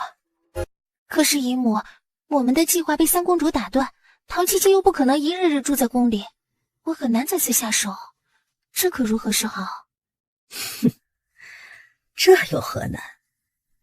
他陶七七不是说要请你到王府住几日吗？有姨母为你谋划，你还担心进不得王府，收拾不了他陶七七吗？对呀，姨母，还能去王府中找他，还能见到景哥哥，这简直是一举两得的事情。你这次去，一定要牢牢把握住抓住景儿心的机会。侄女明白，必定不负姨母嘱托。次日清晨，陶七七一大早就得知南宫瑾来接自己出宫的消息。他一个鲤鱼打挺从床上坐起来，他没听错吧？昨天他说的那些话就等于是决裂了。大猪蹄子今日还能来接他。等陶七七收拾好，候在门口的小太监已经催过3遍。他被小太监带着走到进宫的那条路，远远的他就已经看到站在马车旁边的南宫瑾。陶七七面无表情的忽略他，上马车后，他也一直靠在马车车窗边看着外面，没有搭理后来上马车的南宫瑾。南宫瑾脸色阴沉沉的，也一言不吭。而王府的白子嫣本来听到南宫瑾去接陶七七回来，心中还不快，但看到马车上下来互不搭理的2个人，再加上王爷急差的脸色，白子嫣心中窃喜，陶七七肯定又作妖，惹王爷不快了吧？王妃，你终于回来了，奴婢们都可想你了。桃园乌园，这几日你们俩有没有想念本王妃呀？桃园乌园，你看看我，我看看你，脸上的笑意渐消。陶七七看出2人的不对劲，你们2个怎么了？王妃，你不知道，你不在的这几日，白玉阁那位有多欺负人，仗着王爷向着他，就仗势欺人。这到底怎么回事？陶七七听得云里雾里，他才离开几天，白子嫣这个作精又搞什么幺蛾子？桃园绘声绘色的把这几天的委屈一股脑的说出来。哼，老虎不在家，猴子称大王，本王妃给他脸了，敢作到本王妃店里来。那边白玉阁外面的小丫鬟进来通报，王妃已经到白玉阁门外。一会儿知道该怎么做吧。小姐放心吧，您一定会心想事成的。说话间，陶七七已经从外面来到阁内。王妃今日刚回府，怎么就有空来紫嫣这里？能动手还动什么嘴呀？多累呀！小姐，王妃，你再怎么有怨气，也不该往我们家小姐身上撒吧？刘芳，不得胡言。王妃有什么不满意的，尽管冲着我来。本王妃问你，赏你的这巴掌，你可知道为什么？紫嫣不知道，还请王妃明示。谁准你带人来本宫的寝殿，肆意翻找东西的？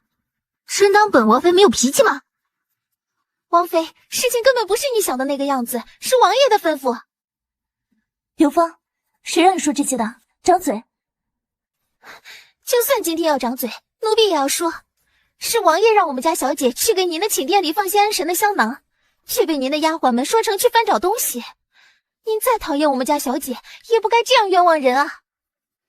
南宫瑾，本来在书房的南宫瑾被火急火燎的从白玉阁赶来的小丫鬟告知，白子嫣被上门的陶七七给打了。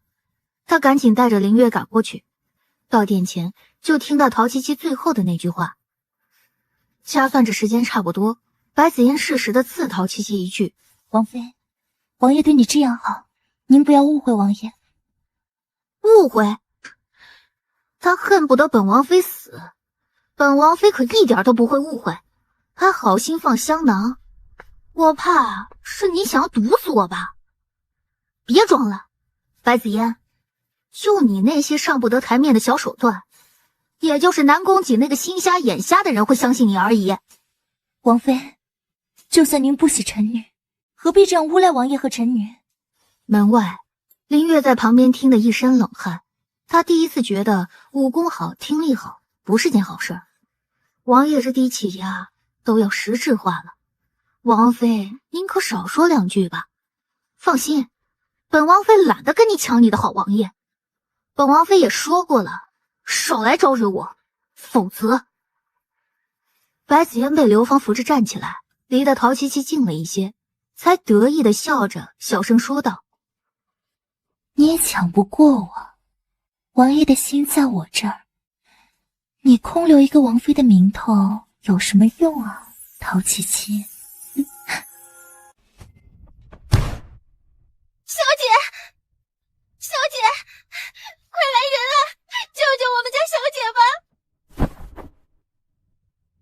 快去找太医。是。南宫瑾抱着白子嫣，轻轻的、小心翼翼的放在床榻上。陶七七讥讽的看着这一幕。直到太医来到，南宫瑾才从床边让开。好好休养，磕的是头，需要每日换药，消肿化瘀。另外，让他好好休息，别再刺激着他。我们小姐什么时候能醒过来？啊，这倒不必担心，再过几刻钟，这位小姐差不多就能够醒过来了。桃园和乌元在旁边都傻了，刚才分明是白子嫣自己在屋中表演自由落体，谁知道王爷居然这个时候出现，这根本就是白子嫣的阴谋。两人有心揭穿，却无奈身为奴婢，说的话王爷也不会信，只好守在陶七七的身边。太医留下药方走后，南宫瑾转身，黑着脸快步走到陶七七的面前。这些天以来的怒火，加之陶七七在屋中说的一席话，让他的理智烧到一点都不剩。平日你再怎么胡闹，我都依着你。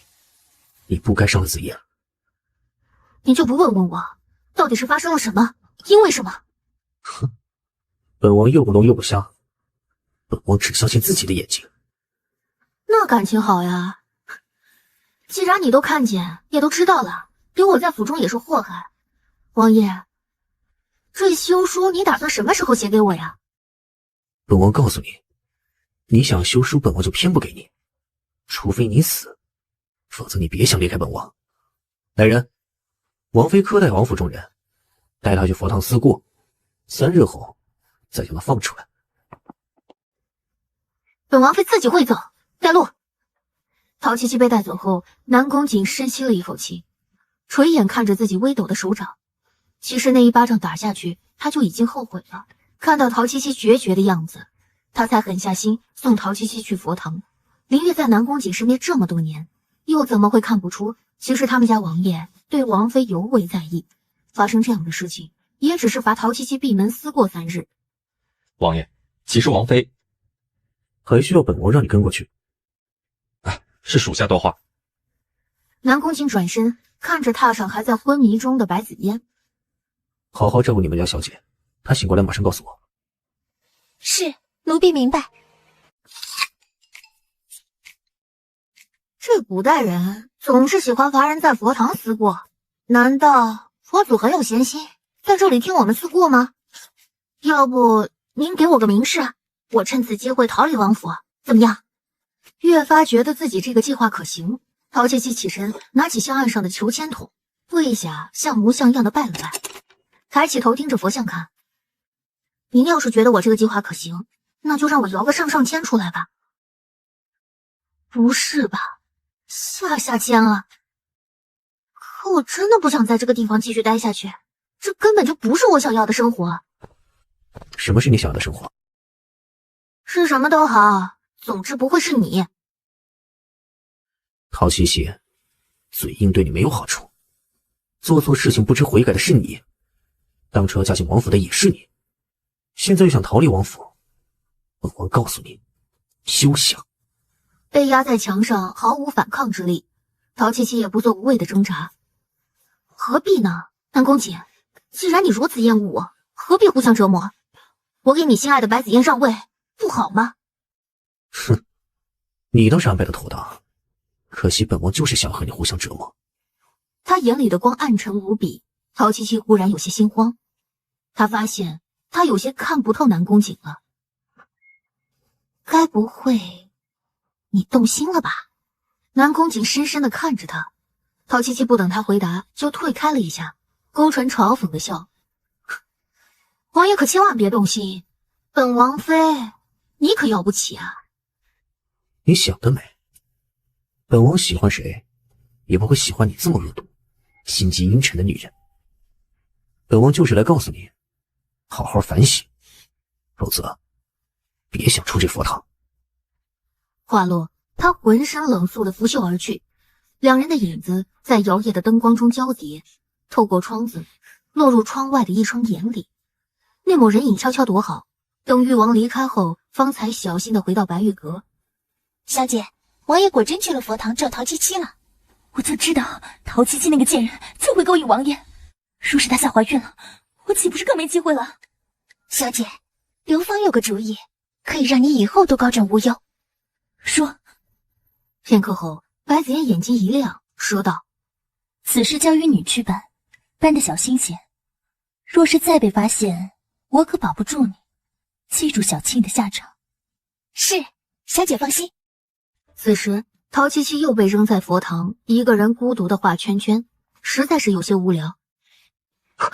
林月，你是鬼呀你！大白天的就站在这里专门吓唬我。王妃，现在您正在禁足期间，千万不要生出要逃庄跑的心思。哎呀，小月月，你胆子大了呀，还敢这样跟本王妃说话？这是王爷的原话，属下只是照实说出来而已。狗男人，临走前还要找人盯着他。陶七七暗自翻了个白眼。你还真是王爷的忠心下属啊，在外面好好守着吧。一夜好梦，陶七七直接睡到日上三竿，直到有人进来送饭时，他才醒过来。送饭的小丫鬟将吃食放在桌子上。王妃，这是您的早膳。好，知道了，你下去吧。得了刘芳好处的小丫鬟得了刘芳的指示，让她亲眼看到陶七七吃下桌上的饭菜再走。她没有动身，再次开口说道：“奴婢服侍您梳洗更衣吧，这早膳若是凉透，便不好吃了。”哎呀，不必了，你放在那里就好，我想吃的时候再吃。小丫鬟一再坚持，要等到陶七七起来，她才回去。无奈陶七七只能起来梳洗好，坐在圆桌上。王妃且尝尝，喜欢哪个菜？坐下来一起吃吧。奴婢不吃。啊，哪有做下人的跟主子一个桌吃饭的道理？陶七七意味不明的笑了声，吃了口菜，点头评价道：“味道还可以。你不是打算在这里看我吃完再走吧？”王妃觉得可以，奴婢就可以回去交差了。王妃，您慢点用膳。小丫鬟后退几步，走到了门口，转身关门出去。听到门口彻底没有脚步声，陶七七去后面的窗户，将吃下去的东西吐出去。哪里找来的临时演员啊？菜里有毒，就差写在脸上，想装作不知道都不行。桌上的美味都撒了砒霜，这让陶七七很痛苦。铁窗泪呀！过了晌午，陶七七觉得自己马上就要被饿死了，到前面的窗边推开窗，喊外面的林月：“小月月，你给本王妃过来。”哦，王妃有什么吩咐？你快去，让桃园给我带点吃的过来，本王妃都快饿死了。啊，王妃，您用过早膳半个时辰都不到。本王妃没吃饱不行吗？限你1刻钟之内将桃园还有吃的给本王妃带过来。林月应了声好，没到1刻钟，林月就拎着桃园，桃园怀中抱着食盒，降落在了陶七七的眼前。哎，小月月，你知不知道什么叫怜香惜玉啊你？跟你们家主子一个德行。好了，王妃，我没事。王妃，这是……你一会儿出去的时候，把这些饭菜带出去扔掉，切记，一定不要被人发现。奴婢明白。吃饱的陶七七心情还算不错，到佛像旁边抽签解闷儿。送吃食的小丫鬟过来送点心，看到桌上所剩不多的饭菜，不经意的笑了笑。王妃，这是小厨房做的点心，您要不要尝尝？是樱花做的糕点，闻着食盒的味道，有点像玫瑰的味道。哎呀，为了我，你们这是煞费苦心啊！小丫鬟没有听出陶七七的弦外之音，还附和着说道：“是啊，大家都盼着王妃会喜欢呢。”你放在这里就可以出去了。哎，您吃完我再来拿。小丫鬟走后，陶七七拿起一个精致的糕点，捏在手中掰成2半。端的久了，不如先来聊一聊。七七，蓝君言，你现在胆子够大的呀！连王府你都敢闯，不要命了呀你！还不是因为你不会信，我怕你出事，这才来见你。这不是还没来得及看你给我的信吗？环顾佛堂，蓝居然皱眉。要不是我今天过来，还不知道你被关到佛堂里面。这个南宫锦实在是过分。他什么时候不这么对我了？我才感觉他是吃错药了呢。嘿，要不然我带着你，咱们2个人逃出去，闯荡江湖怎么样？切！你那个刺史的爹还不得扒了我的皮？你要把你爹气死呀！蓝居然刚要回话，听到门口的响动，马上翻身躲到了佛像后面。进来！林月推门进来。王妃，蒋丹秋小姐已经到王府门外，王爷说您一起出去迎一下。小月月，王爷记错了吧？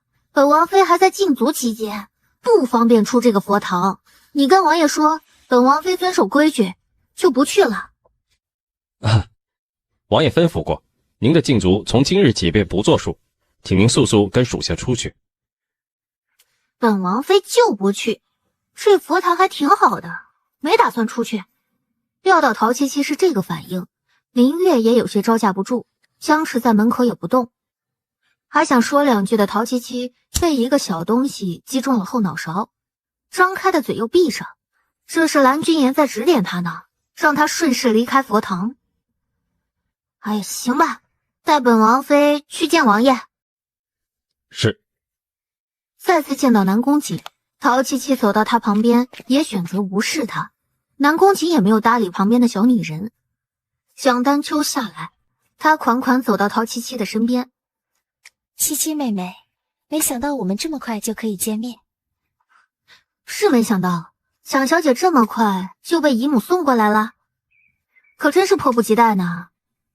妹妹这是说的什么话？我这个身份本也不应该在宫中常住，正好姨母说让我带点东西给景哥哥，让我也过来住几天。七七妹妹不会介意吧？怎么会介意啊？我可是整个王府最欢迎蒋小姐的人呢。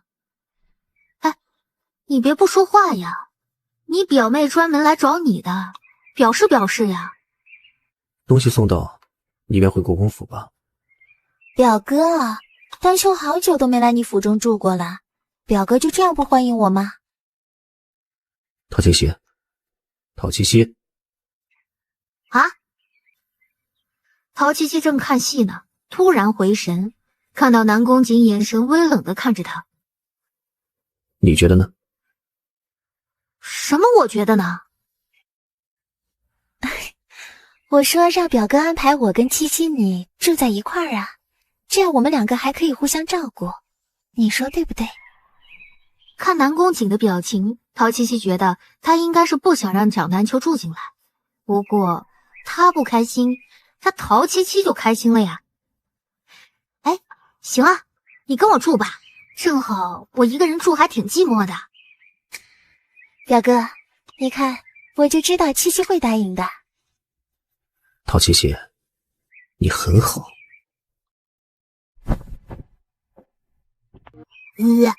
我就是很好，用不着你说。他转脸看到蒋丹秋在看他，冲他笑了笑。走吧，蒋小姐，我带你进王府看一看。七七，平日里景哥哥都喜欢做些什么？喜欢钻进书房不出来呗。哦，还喜欢白子燕。闻言，蒋丹秋心中警钟敲响。他听姨母提起过白子燕这个女人，可以把景哥哥的心牢牢地把控住，一定是个难对付的女人。白小姐是王爷的爱妾。梁妃娘娘难道没跟你说过？她跟你一样，都是借住在王府的，不过是她的时间长，你的时间短而已。啊，我就是听说过，我没有打听别人的习惯。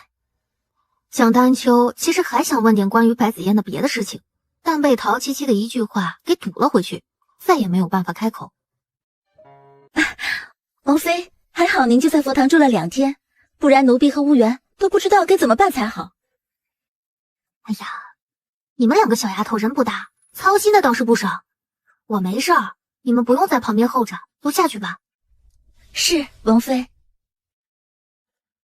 这偏殿住的那位是将来的侧王妃。蓝君言，你怎么还没走？什么时候跑到我寝殿中来的？哈哈，刚才要说的事情被人打断，再给你写信呢，我怕不保险，就跟着你们到这儿来了。什么事儿？哦，刚才在佛堂里，我看到你桌上还有没吃完的糕点，本来想吃一块儿。发现有毒是吧？看来这王府中和宫里都容不下你啊。唉，人家都说红颜薄命，可能是我长得太招人嫉妒了吧。确实。去，你赶紧回去吧，这件事情我知道了，不会中计的。这毒你也知道从哪儿来的？我怎么知道毒从哪儿来？从鬼市来。鬼市？没错，鬼市这个地方好进不好出，如果是不懂规矩的进去，肯定会被吃的连骨头渣子都不剩下。能用鬼市上换来的药给你下毒，这个人一定不是善茬。按理说白子嫣那样的人应该没有本事去鬼市才对呀，难道是他背后还有什么人给他支招？鬼市什么时候开？我打算去看看。你要去鬼市？鬼市子时才会开，你连王府都出不了吧？而且鬼市只有单数的日子才会开，今日怕是不行的。谁说我要光明正大的出王府的？你定好地方，我晚上过去找你。今日不行，那明日正好。我倒是想带你去，可是现在南宫景正盯着你，这个时候跑出去，如果被他发现，你知道你自己是什么下场吧？南宫景那个时候才不会到我店里来，不用担心这些。到时候我让桃园假扮成我，躺在床上睡觉就行。咱们快去快回便是。好，明日子时我在东河那边的槐树下等你。好，我知道了，你快走吧，别被人发现了。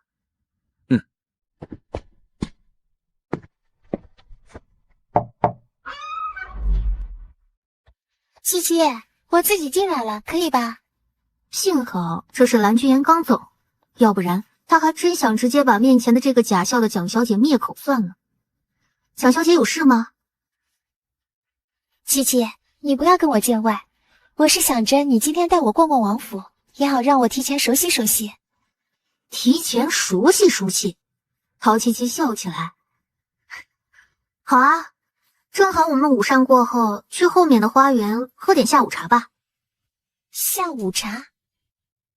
哦，就是午饭过后的消遣，正好带你逛一逛王府的花园。午饭后，陶七七带着几个丫鬟和蒋丹秋往后花园去。快要走到时，一行人听到轻笑声和说话的声音。这个时间除了我们还有人在这里？这么做作的笑声，陶七七一下就听出是谁的声音，她勾起了嘴角。我也不知道，我们过去看看吧。白子嫣坐在秋千上轻轻地晃着，穿着一身白衣，笑得正开心。王府的下人都这般不懂规矩吗？这话她故意说的声音大些，恰巧能被坐在秋千上的白子嫣听到。白子嫣缓缓地起身，缓步走到陶七七身前，行了一礼。王妃也来这节吗？你这头还没好，就别出来乱晃了。要是一个没注意，再受什么伤，我可担不起这个责任。王妃说笑了，王爷说让臣女多出来走走，有助于恢复。旁边的蒋丹秋猜出面前的人应该是白子嫣，装作不知道，哼了一声。什么样的阿猫阿狗，景哥哥都让他住在王府里。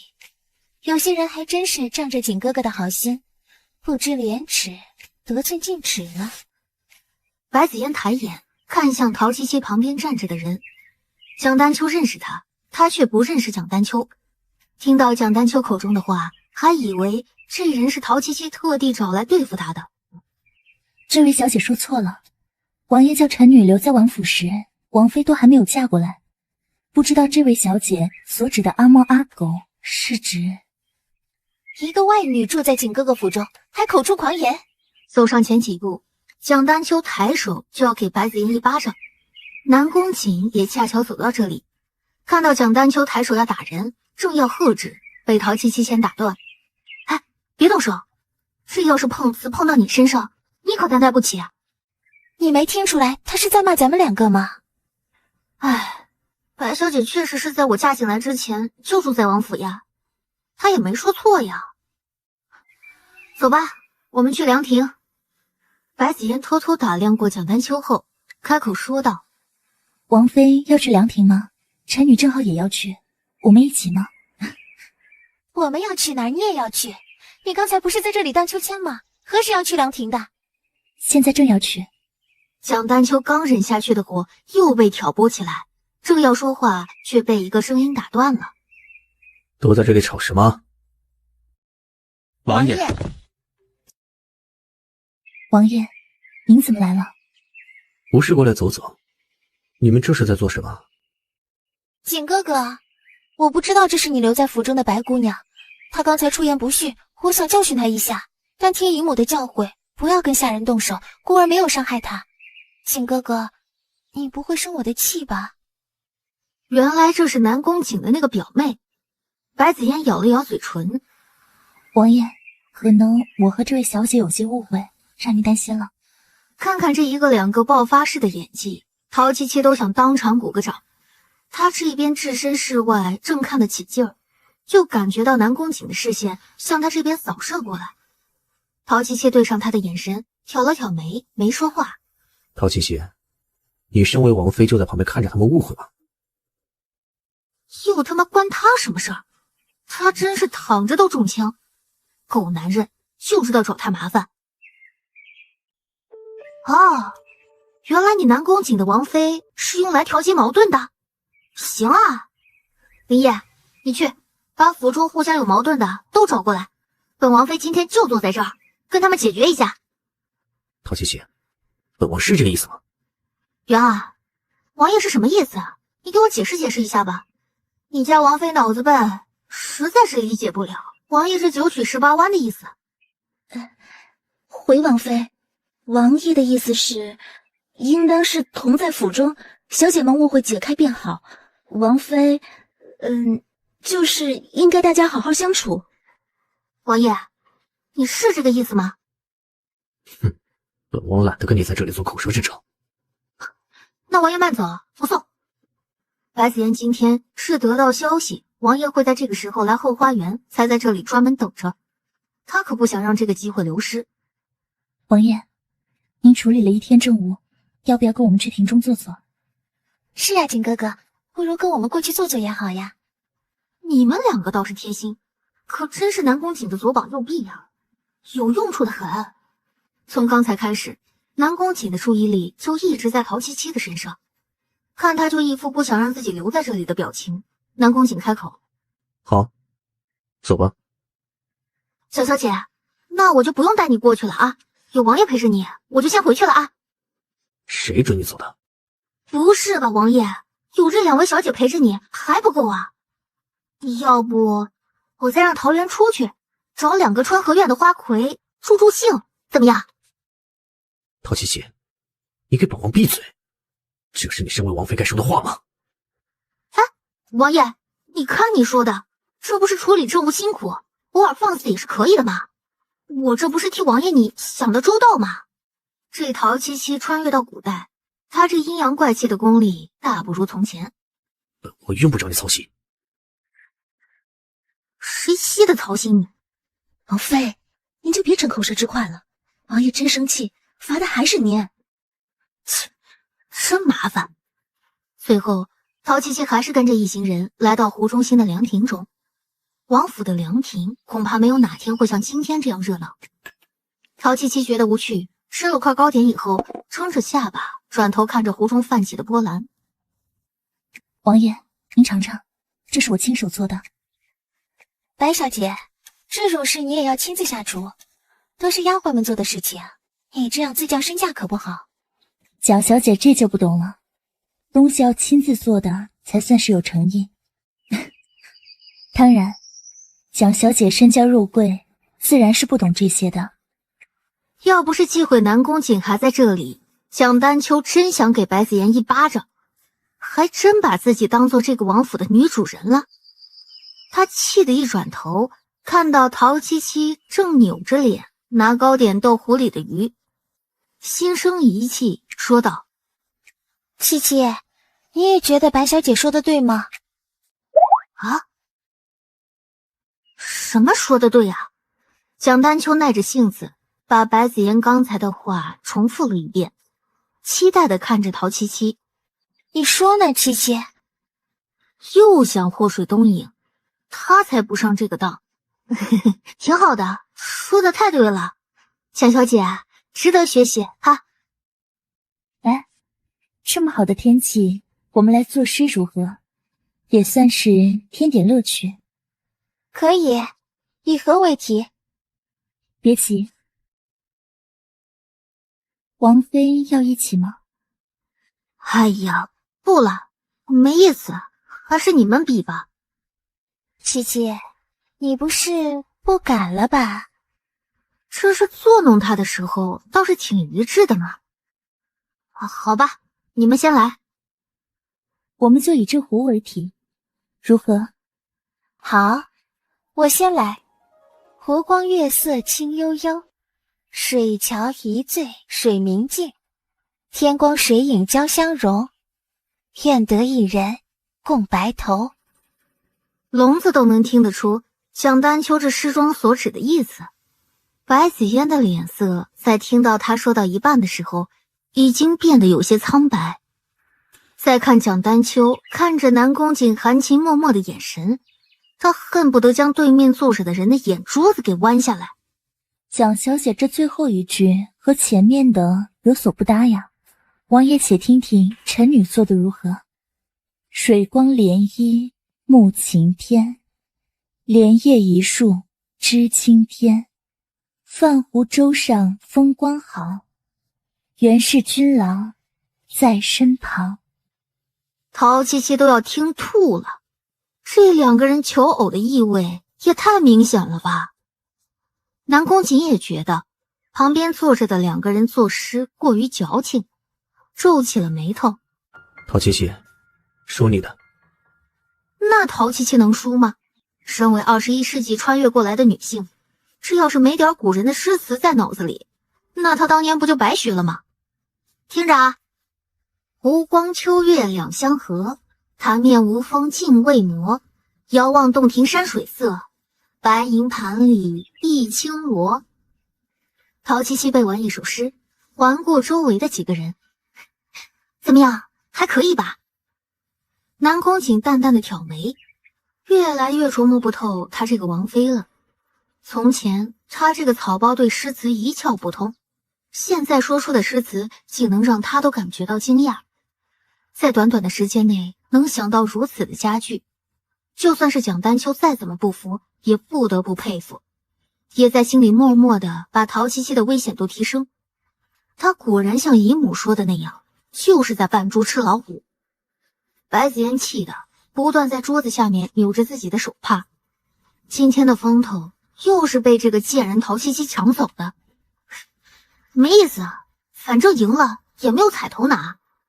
南宫瑾听到陶七七的话，解下腰间的赤红色玉佩，接着一个红色的东西向陶七七飞过去，几乎是下意识的，陶七七伸手切住，一个温润的软玉躺在他的手中。这是什么意思啊？你要的彩头。谁要你的彩头了？虽然嘴上这样说着，手上的动作一刻也没停的把玉佩塞进了怀中，只看了一眼就知道那是块上好的玉，赚翻了。他陶七七开心了，就代表有人要抓狂。那块血玉陪着王爷多年，王爷怎么能说给那个贱人就给他？那本就是属于他白子嫣的东西。一看自己小姐的表情不对，刘芳赶紧上前：小姐，到时间该喝药了，您忘了？啊，是了，刘芳不提醒我，我差点忘记。白子嫣站起来行了一礼后告退。这凉亭一局也没有进行下去的意义，蒋丹秋也找了个借口要回去。凉亭中剩下最后走的是南宫瑾和陶七七。王爷，你慢慢找我失陪啦。陶七七，你究竟还有多少秘密瞒着我？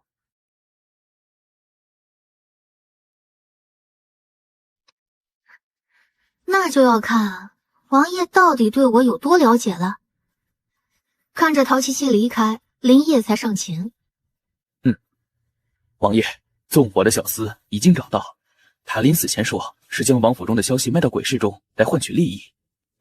又是鬼市？南宫瑾皱眉。上次给陶七七下毒的药也是出自鬼市，会有这么巧吗？属下也不敢确定，明日属下会去探查清楚。明日你跟本王一起，这件事儿本王要亲自查清楚。是，属下遵命。相安无事的过了一晚，陶七七照常接到王府厨房送来的剧毒小点心，依旧把点心扔到一边后，陶七七叫来了陶元。元啊，你们家王妃我今天要安排一件非常重要的事情给你做。王妃，是什么事？很简单，今天晚上乌元守在外面，你到我房间里装扮成我睡一觉。不行的，王妃，这要是被发现，您一定会被王爷罚的。哎呀，他根本就不会发现，他又不会来我的芳华殿，况且我只要一晚上就会回来的。哎呀，好桃园，哎呀，你就当是帮帮我不行吗？一定不会有事的。王妃，你那么晚要去哪儿？奴婢会担心。放心吧，你让乌元看好，天亮之前我一定会回来的。那王妃你可要早点回来，我们两个都不住太久。放心。午夜子时刚过一刻，一个身影从芳华殿的主殿窜出来。陶七七抬头看到屋顶上林月正抱着剑昏昏欲睡，他嘴角一勾，几个轻巧的一跳，消失在王府的庭院中。准时到槐树下，那里蓝君言早早的就在等着。七七，这个给你先戴上。陶七七接过面具戴上以后，将自己外面的夜行衣脱下，露出里面玄色的男装。走吧，我们快去快回。鬼市大开，没有钱的就不要进来。幽蓝色的火焰挂在鬼市街道的两边，这里的火光昏暗，几乎看不出人的样貌，更别说一个个都还戴着面具了。入口处，一个穿着异域服饰的人拦住两人的去路。鬼市要有票才能进去，你们两个的票呢？陶七七从袖子中拿出200两银子，往那人手中一塞。别的票，比如银票，你要不要？有银票，那人的态度立马180度大转弯。二位贵人慢走，小的提醒一句，鬼市小小交易尚可，若要是沉沦其中，鬼市鱼龙混杂，这次过来不一定能得到我想要的消息，不过看看这里有什么好东西也不错。与他们交易最重要的就是不要相信他们说的任何一句话。知道，见人说人话，见鬼说鬼话嘛。鬼市到了深处已经是人声鼎沸，做买卖的、买东西的声音掺杂其中，不乏还有几声争吵声传来。陶七七到了鬼市就撒欢了，现在没什么头绪，就索性到处逛逛。很快他被旁边摊子上的东西吸引了注意力，这是个紫色水晶般的石头，在昏暗的蓝光下显得尤为突出。他过去伸手要拿水晶。如若相中，请出价。你这东西没有价格，要我来定？好东西也要遇上对的人，这东西值不值钱，全在你呀。蓝居言站在陶七七旁边，扯了扯他的衣袖，意思是并不值钱。1000两，小爷我要了。1000两，七七，你疯了！蓝君言顾及着旁的人，压低声音在陶七七的耳边说道：“小姑娘啊，这紫荆便归你了。”哎，等等，老板，你这东西可不值1000两啊！你想反悔？后悔也不用等到现在，只想问问老板，这里专门卖西域药品的在哪个摊位？往前走，第5个铺子左拐，第2个进侧门，就说是杨老三介绍来的。哎呀，赶紧滚蛋，别打扰我做生意。七七，我还是没想明白，这人的话可信吗？就冲他拿门前就变脸的态度，我觉得他应该有诈呀。我刚才把每个摊子都逛了一遍，发现他们说真话的时候，只有他们觉得钱合适的时候。我猜这样应该是鬼市不成文的规定，只要钱合适，必须照实回答客人的问题。蓝君言回想刚才摊主的态度，觉得有些好笑。所以他那个态度是表明不愿意告诉你，却还是要说实话。对呀，而且那人卖的东西几乎没有人会买，除了肯花钱当冤大头的，就是像我这样来问事情的人。哎，我怎么忽然觉得你比我更了解这里？那当然，想当初我也是在黑市上混过的，我经手的东。说到一半，陶七七哽住了，差点就说漏嘴了。什么黑市？我怎么没听说过？改天带你去啊！哎呀，快走吧，正事要紧。两人七拐八拐的，终于来到摊主说的那家店前。陶七七信步走到里面，架子上放着一些瓶瓶罐罐动物的内脏或者器官，还有一个精致的小瓶子，摆得非常整齐。但他却没有看到人。一时好奇的陶七七拿上桌上的一个小绿瓶，2只手把玩着。客官，这东西不要随便乱动，不然怎么死的都不知道呢。这绿瓶子有什么作用？只需要一点点，便能让尸骨腐蚀的荡然无存。啊，这个多少钱？我要了。这可是毁尸灭迹的好东西呀！哎，七七，我们还要快回。哦。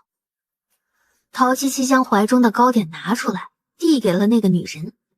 你们这里有没有买这种药的？那女人接过糕点闻了闻，又将糕点掰开。在面具的遮挡下，陶七七虽看不清女人的表情，却明显的感觉到她僵了一下。怎么，店主很为难吗？女人将糕点放下，直视着陶七七的眼睛，烈焰红唇一张一合说道：“这个药只有他这里有，而且也只有他这里有。问他想要多少？1万两，我要买断。”这位爷说笑了，这味药可值不上这么多钱。店内的两人正聊着，门口又进来2个人。陶七七往门口看了一眼，立刻把蓝君言扯过来，挡住了自己。怎么了？南宫景那个阴魂不散呢，他怎么也来鬼市了？蓝君言下意识的要往门口去看，陶七七将他扯回来。哎，别看，要是被他发现了怎么办？你戴着面具，他认不出来。我害怕好吗？虽然我换装出来，难保他认出我。一会儿你就挡在我面前，听见没？哦，等会儿我来说，你在旁边站着就好。陶七七悄悄地往旁边伸头观察朝这边走过来的人，小声地说道：“你别说，这一身还怪好看的。”哎，你不怕被发现了是吧？没有特意更改装扮的蓝君言倒是被南宫景认出来。蓝君言，景兄，好巧。今日我这小店里可是来了几位贵客，看上小店里的什么，尽管吩咐，奴家一定让几位尽兴而归。你这里可有汨罗兰？汨罗兰这药，陶七七再熟悉不过了，他站在蓝君言的身边，微微睁大眼睛。南宫瑾居然会到鬼市来查密罗兰？不会吧？他们两个难道是在查同一件事？这个想法很快让陶七七自己否认了。南宫瑾怎么会闲得没事帮他查下毒之人？哎呀，看来几位公子要找的是同一人。和小店的原则就是价高者得，不知二位……南宫瑾抬手勾了勾手指，林业上前将银两放在桌上。这里是3万两，其余的我们出价都会比这位公子多1成。陶七七毛了，是人故意的吧？哈，5万两比那位公子多2成。继续讲。有钱可真好啊，就是可以无脑消费啊。陶七七在旁边小声地说道。南宫瑾的眼神掠过他时，略微的一顿。蓝君言，很少见你身边带人出来。叔父家的小儿子，我带他出来见见世面。因为蓝君言将陶七七挡得严实，南宫瑾并没有太看清陶七七的样子，但刚才的声音实在是太像他家中的那位王妃了，这不得不让他开始怀疑这人就是陶七七。更何况以陶七七的心性，他确实会做出这样的事情。我们问完就走，别在这里跟他浪费时间。说完，陶七七将手中的银票放在桌上，刻意将自己的声音变得低沉了一些。老板娘，你这生意做的还真是精打细算。奴家在这里这么久，头一回见到几位公子这样的人，当然要精打细算了。老板娘，这生意可不能这么做，这银子放在这里，你却只收1份，赔大了。小公子还真是会说笑。老板娘，你看我像是在说笑吗？小公子，我们这里可不接受强买强卖。若你执意要如此，那奴家也只好请你出去了。陶七七拍了拍桌子，拿起了桌上的银票。表哥，我们走。再经过南宫瑾身边时，陶七七能感受到他落在自己身上的眼神，还是目不斜视地走出去。刚才我的声音没有露破绽吧？没有，听不出来是你的声音。哎呀，本来是想帮你查到线索，结果南宫瑾反倒是抢先一步，我真没有想到他也会来。没事儿，那女人不会把所有的事情和盘托出的，问了也白问。如果南宫瑾真的要到他想要的东西，算他有本事。应该不会吧？鬼市上的交易应该不会作假。作假是不会，但是那个老板娘到底能说出多少真东西？这件事情的背后牵扯的人估计很多。老板娘会做人，要是不想惹上麻烦，她心中所想的必然是越少人知道越好。这次没查出来，后天我们再过来。不必了，来几次可能都得不到我想要的消息。两人正聊着，后面响起了南宫瑾的声音。蓝君言，一道回去吗？陶七七僵住没有回头，站在蓝君言的身边一动也不动。王爷，刚才多有得罪，恭喜你拿到你想要的东西。我们实在是碰巧。蓝兄，若你知道，本王也不介意告诉你。不必，既然是属于王爷您的，君子不夺人所好，王爷不必客气。所以就说这古代人净整这些弯弯绕绕的，一句话好几层意思，在等着自己解码。南宫瑾眼神落在旁边陶七七的身上。你叔父的小儿子，本王未曾见过。叔父的小儿子常年聚在家中，极少出去，所以王爷您不曾见过。是吗？你真当本王这样好骗吗？说着，南宫瑾伸手去摘陶七七的面具，被蓝君言抬手挡开。王爷，你这是何意？南宫瑾抬手将面具摘下，扔到一边，脸上的表情冷的都快掉出了冰碴子了，眼睛盯着站在远处的陶七七。陶七七，夜半三更夜私出王府，还敢联合蓝君言来骗本王，你真是本事越来越大了。知道南宫瑾这是在诈自己，陶七七目不斜视的看向南宫瑾。王爷这是何意？我与表哥来鬼市，有冒犯到王爷吗？林烨，南宫瑾也不废话，直接让林烨过去摘下陶七七的面具。蓝君言上前挡住林烨的去路，跟他打在一起。陶七七没有逃，现在离开反而显得他做贼心虚，不如迎上前去。思绪如此，陶七七如离弦的箭，冲着南宫瑾过去。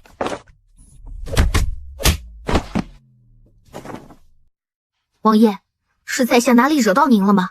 需要王爷您如此针对在下？蓝君言一掌拍开林烨，挡到了陶七七的面前。王爷不要欺人太甚，事出有因，即便你是王爷，也不能随意对人动手。我叔父极其宝贝他的小儿子，若王爷当真伤了他，也一定是两家人都不好过。南宫瑾看着蓝君言身边站着的人，刚才的试探，南宫瑾开始有些怀疑。那个人除了身材与陶七七有些相像，其他地方并没有相像，并且他这一身功夫比陶七七强了不止10倍，或许真的是他看错了。蓝君言，不是你的东西，若是你起心肖想，本王劝你最好将心思收起。林烨，走。看着南宫瑾走远，陶七七才抬手将面具摘下，看向南君言。你不用管他，他隔段时间就要犯病。七七，你真的不打算跟我离开吗？这里真的不适合你。唉，小兰，我不是跟你说过，我师父可能在这里，我暂时还不能离开王府。如果我真的能找到师父，或者确认师父不在这里，我当然是要离开的。唉，行了，现在的正事还没有解决，我也没有心思想逃出去的事情。南宫瑾已经先回去了，我也要赶紧回去。他要是脑子一抽去我那里，我可就解释不清了。好，那你先回去，我们书信联系。不，最近我们还是不要书信联系。王府最近守卫森严，我怕你送过来的书信我还没看，就被南宫瑾先看过了。行，有事你便找我。那我先回去了。蓝君言看着陶七七跑远，嘴角的笑容才浅浅的褪去，转身返回了鬼市。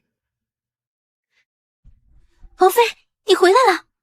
嘘，小声点儿，你先下去吧。哎，您早点歇息吧。陶七七将身上的男装换下后，放进箱子的最底下，往床上一躺，盖上被子准备睡觉。听到外面滴滴的一声王爷之后，便没了动静。床上躺着的人眯起眼睛，南宫瑾的疑心病不是一般的厉害。打了个哈欠，陶七七闭上眼睛，本想装睡，却被困意带的真的睡了过去。南宫瑾推开陶七七寝殿的门，入眼的就是陶七七四仰八叉的躺在榻上，没有形象的抱着被子睡着。抬脚向陶七七的床榻走过去，南宫瑾伸手将被子从女人的身子底下抽出来，重新给陶七七盖上。陶七七，床上睡死的人恍若未闻，翻个身呼呼大睡。南宫瑾扶住额头，看来他是真的将人看错了。林月和林烨守候在门外，等着南宫瑾出来。王爷，你确定王妃没有出寝殿吗？禀王爷，没有。你继续守在这里。是。南宫瑾带着林烨离开，然后把他从鬼市店主那里得来的东西交给了林烨。林烨，你替我将这件事情查清楚，还有藏书阁被烧一事，尽早给本王结果。是，属下立刻去办。陶七七一晚睡得踏实，早晨还被陶元强行叫起来吃早膳，他一点胃口都没有。不仅没有胃口，偏偏蒋丹秋还上门了。七七，不介意我跟你一块用早膳吧？不介意，这桌上的都是蒋小姐你的。七七怎么这么疲惫？昨晚没睡好？可能是昨晚做的梦太真实了，我一晚上都没睡好。对了，七七，你这王府就你一个王妃，实在是太冷清。我想过，要不然我住过来怎么样？可以啊。但是蒋小姐要以什么身份进王府啊？总不能像那位白小姐一样无名无分的吧？七七，咱们两个姐妹关系这么好，你总不会不帮我吧？那你说，要我怎么帮你？只要你去跟景哥哥说，他一定会同意纳我为侧妃。更何况敌人的敌人就是朋友，你我对付一个白子嫣，还不是绰绰有余？蒋小姐，你也知道我与王爷的关系，我去说，想必还没有你自己去说好用吧？七七，这件事我也没法开口，不是吗？你是王妃，王爷总会给你面子的。说着，蒋丹秋捏起一块糕点，小口小口地吃着，来掩饰自己的不安。恰巧他拿的就是其中被下药的糕点。陶七七没来得及阻止，眼睁睁地看着蒋丹秋吃下去，才皱起了眉头。好吧，我回去跟王爷说一下。太好了，那七七我就先回去了。王妃，你就这样听那个蒋小姐的话？王爷要是听你跟他说娶侧妃，一定要生气的。哎呀，我要是不答应，他肯定会一直烦我的。他葫芦里卖的什么药我还不知道，要他一个贵女自将身份去跟南宫瑾说要嫁给他，这怎么可能？这不，想不到其他什么办法才来找我说的吧？王妃你就是太心软了。你家王妃才没这么傻呢。晌午一过，陶七七提着早晨吃剩的糕点，又摆了摆盘，往南宫瑾的书房那边去了。遇到站在外面的林烨，陶七七抬起手中的石篮：“我进去给王爷送些吃的，可以吗？”王妃请。他迈步上前，敲响了书房的门。王爷，我来给你送吃的。在门外等了一会儿，里面传出南宫瑾的声音，让他进去，他才推门进去，却发现白子嫣也在里面。陶七七无声地笑了下，怪不得林烨这次这样爽快地让他进来。白子嫣摸了摸头发，红着脸整理了自己的衣服。王爷，我最近发现小厨房的糕点格外好吃，给你带了一些尝一尝。白子嫣吓得心脏差点跳出来。这有毒的糕点，每天他都要亲自过目才会送给陶七七，他怎么会不认识这糕点？他心里乱成一团，也不敢出言阻止，只能插话道：“王妃，这些都是小女人的吃食，王爷不喜欢吃这些。”啊，原来王爷不喜欢吃甜食，我还觉得好吃，特意给王爷送过来。南宫瑾本来在写字，听到陶七七委屈巴巴的声音，抬眼撞见陶七七湿漉漉的小眼神，要说的话哽在喉咙中，没能说出来。旁边站着的白子嫣看着两人含情脉脉的对视，差点把自己气死，只好轻声给南宫瑾磨墨，转移他的注意力。王爷，刚才的字还没有写完呢，继续吧。不着急。他伸手拿起碟中的糕点。王爷不要吃。白子嫣，你激动什么呀？这里面难道有毒？你干嘛叫的这么大声？不是，王爷，子嫣是想说，最近小厨房做的糕点太甜，王爷不喜甜，最好还是不要尝试。看着白子嫣这副做贼心虚的样子，陶七七不免笑出声。南宫瑾看向陶七七，笑什么？既然王爷不喜欢吃甜的，那这个我就拿回去，不打扰你们二位了。放这里。子嫣，你出去吧。白子嫣不甘心的看着碟子被端到南宫瑾的面前，手中捏着手帕，站在旁边纠结了一会儿，直到南宫瑾的视线看过来，他才狼狈的退出去。关门之前还狠狠地瞪了陶七七一眼。陶七七耸了耸肩，回头看着南宫瑾吃下了一块糕点。怎么样，好吃吗？嗯，好吃就行。这可是你的小宝贝儿白子嫣准备的上好糕点，王爷要多吃点儿，不然会辜负了他的一番好意。陶七七，你又在打什么鬼主意？这不是看王爷喜欢吃，我高兴嘛。以后啊，我每天都让小厨房送些过来。那王爷，我就先回去了。不是献殷勤，南宫瑾看着陶七七蹦蹦跳跳的出去，过了一会儿，才将林烨叫进来。陶七七今天过来有什么反常的地方吗？回王爷，王妃来的时候并没有什么不对劲的地方。林烨，把这个拿下去查一下。王爷，您是觉得这盘糕点有问题？属下觉得王妃应该不会这样做。本王知道的，他不会这样的。难保有些人利用他。属下这便去查。白子嫣回到白玉阁，把能摔的东西摔了一地。刘芳匆匆进来，看到一地的碎片。小姐，这是怎么了？该死的陶七七，她该死！小姐，千万不要说这样的话，要是被人听去，咱们没办法解释啊。刘芳，你个贱人，今天去王爷的书房，把我给他准备的糕点给王爷吃了。什么？这可如何是好？难道陶七七已经察觉出那糕点有毒？他根本就是想去王爷面前献殷勤。主子，那药奴婢每次只放一点，王爷吃一次应该没事。刘芳，这几天给我加大几倍药量。主子，这可万万不可，一旦真的突然出事，难保不会牵扯到我们身上。本小姐的话你敢不听？主子，按本小姐说的做。是。刘芳关门出去，思索再三，步履匆匆地走向荒废的南院。走到地方，他左右看几眼，没人跟着，才推门进去。见到那人正在里面，赶紧上前。还有药吗？我还需要4钱。我给你的那些药，你都用了？没有，还剩一些。但是小姐说最近要加大药量。蠢货！这个陶七七实在是不好对付。如果真出事，你真的会保我们家小姐吗？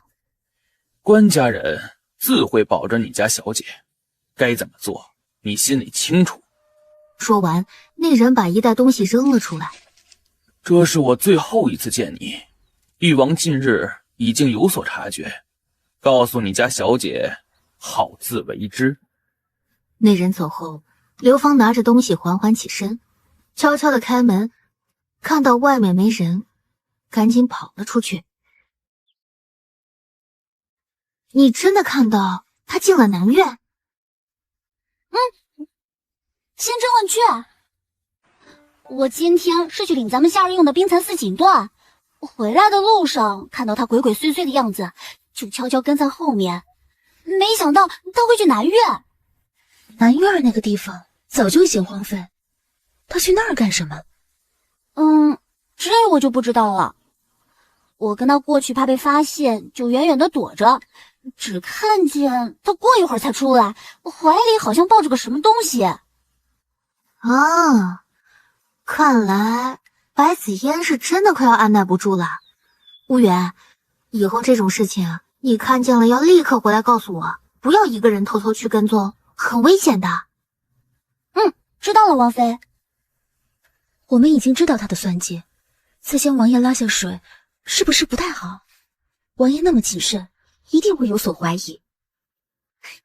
不用担心，今天送给南宫瑾吃的那些没有毒的。不过小厨房送过去的有没有毒，那我就不能保证了。陶七七无心要害南宫瑾，但这件事情还必须要南宫瑾出面不可。几日后，蒋丹秋听着陶七七这里一点信儿都没有，愈发的着急。傍晚来到陶七七的寝殿。七七，你前2天答应我的事情，是不是忘记跟王爷？哦，哎呀，你瞧我这记性，真的忘了。七七，你看我在这里也不方便常住，要不今天去说说？啊，今天呀？可是我听说今晚王爷被白子嫣叫去他那里用晚膳了，恐怕不太方便吧。陶七七透露出这个消息，果然蒋丹秋像热锅上的蚂蚁一样着急起来。七七，要不然这样，我去找王爷，让他来你这里用晚膳如何？这不太好吧？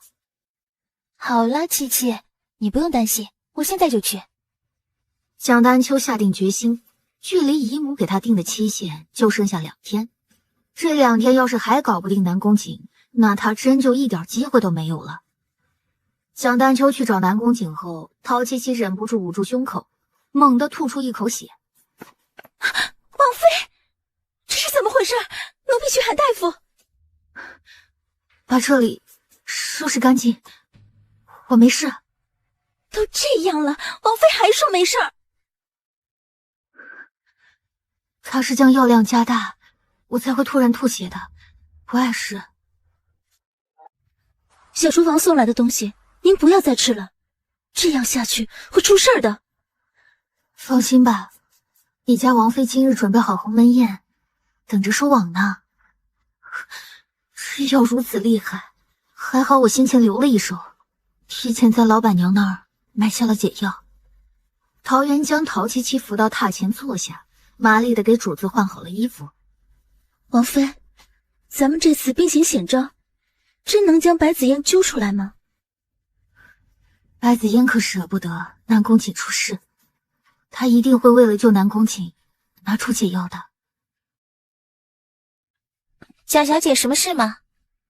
我来找景哥哥，你让开。贾小姐，王爷在里面和我们小姐用膳，现在不方便有人进去。你算什么东西，也敢拦本小姐的路？白玉阁中，白子嫣刚把菜夹到南宫瑾的碗中，南宫瑾也听到外面的声音，立即放下了筷子。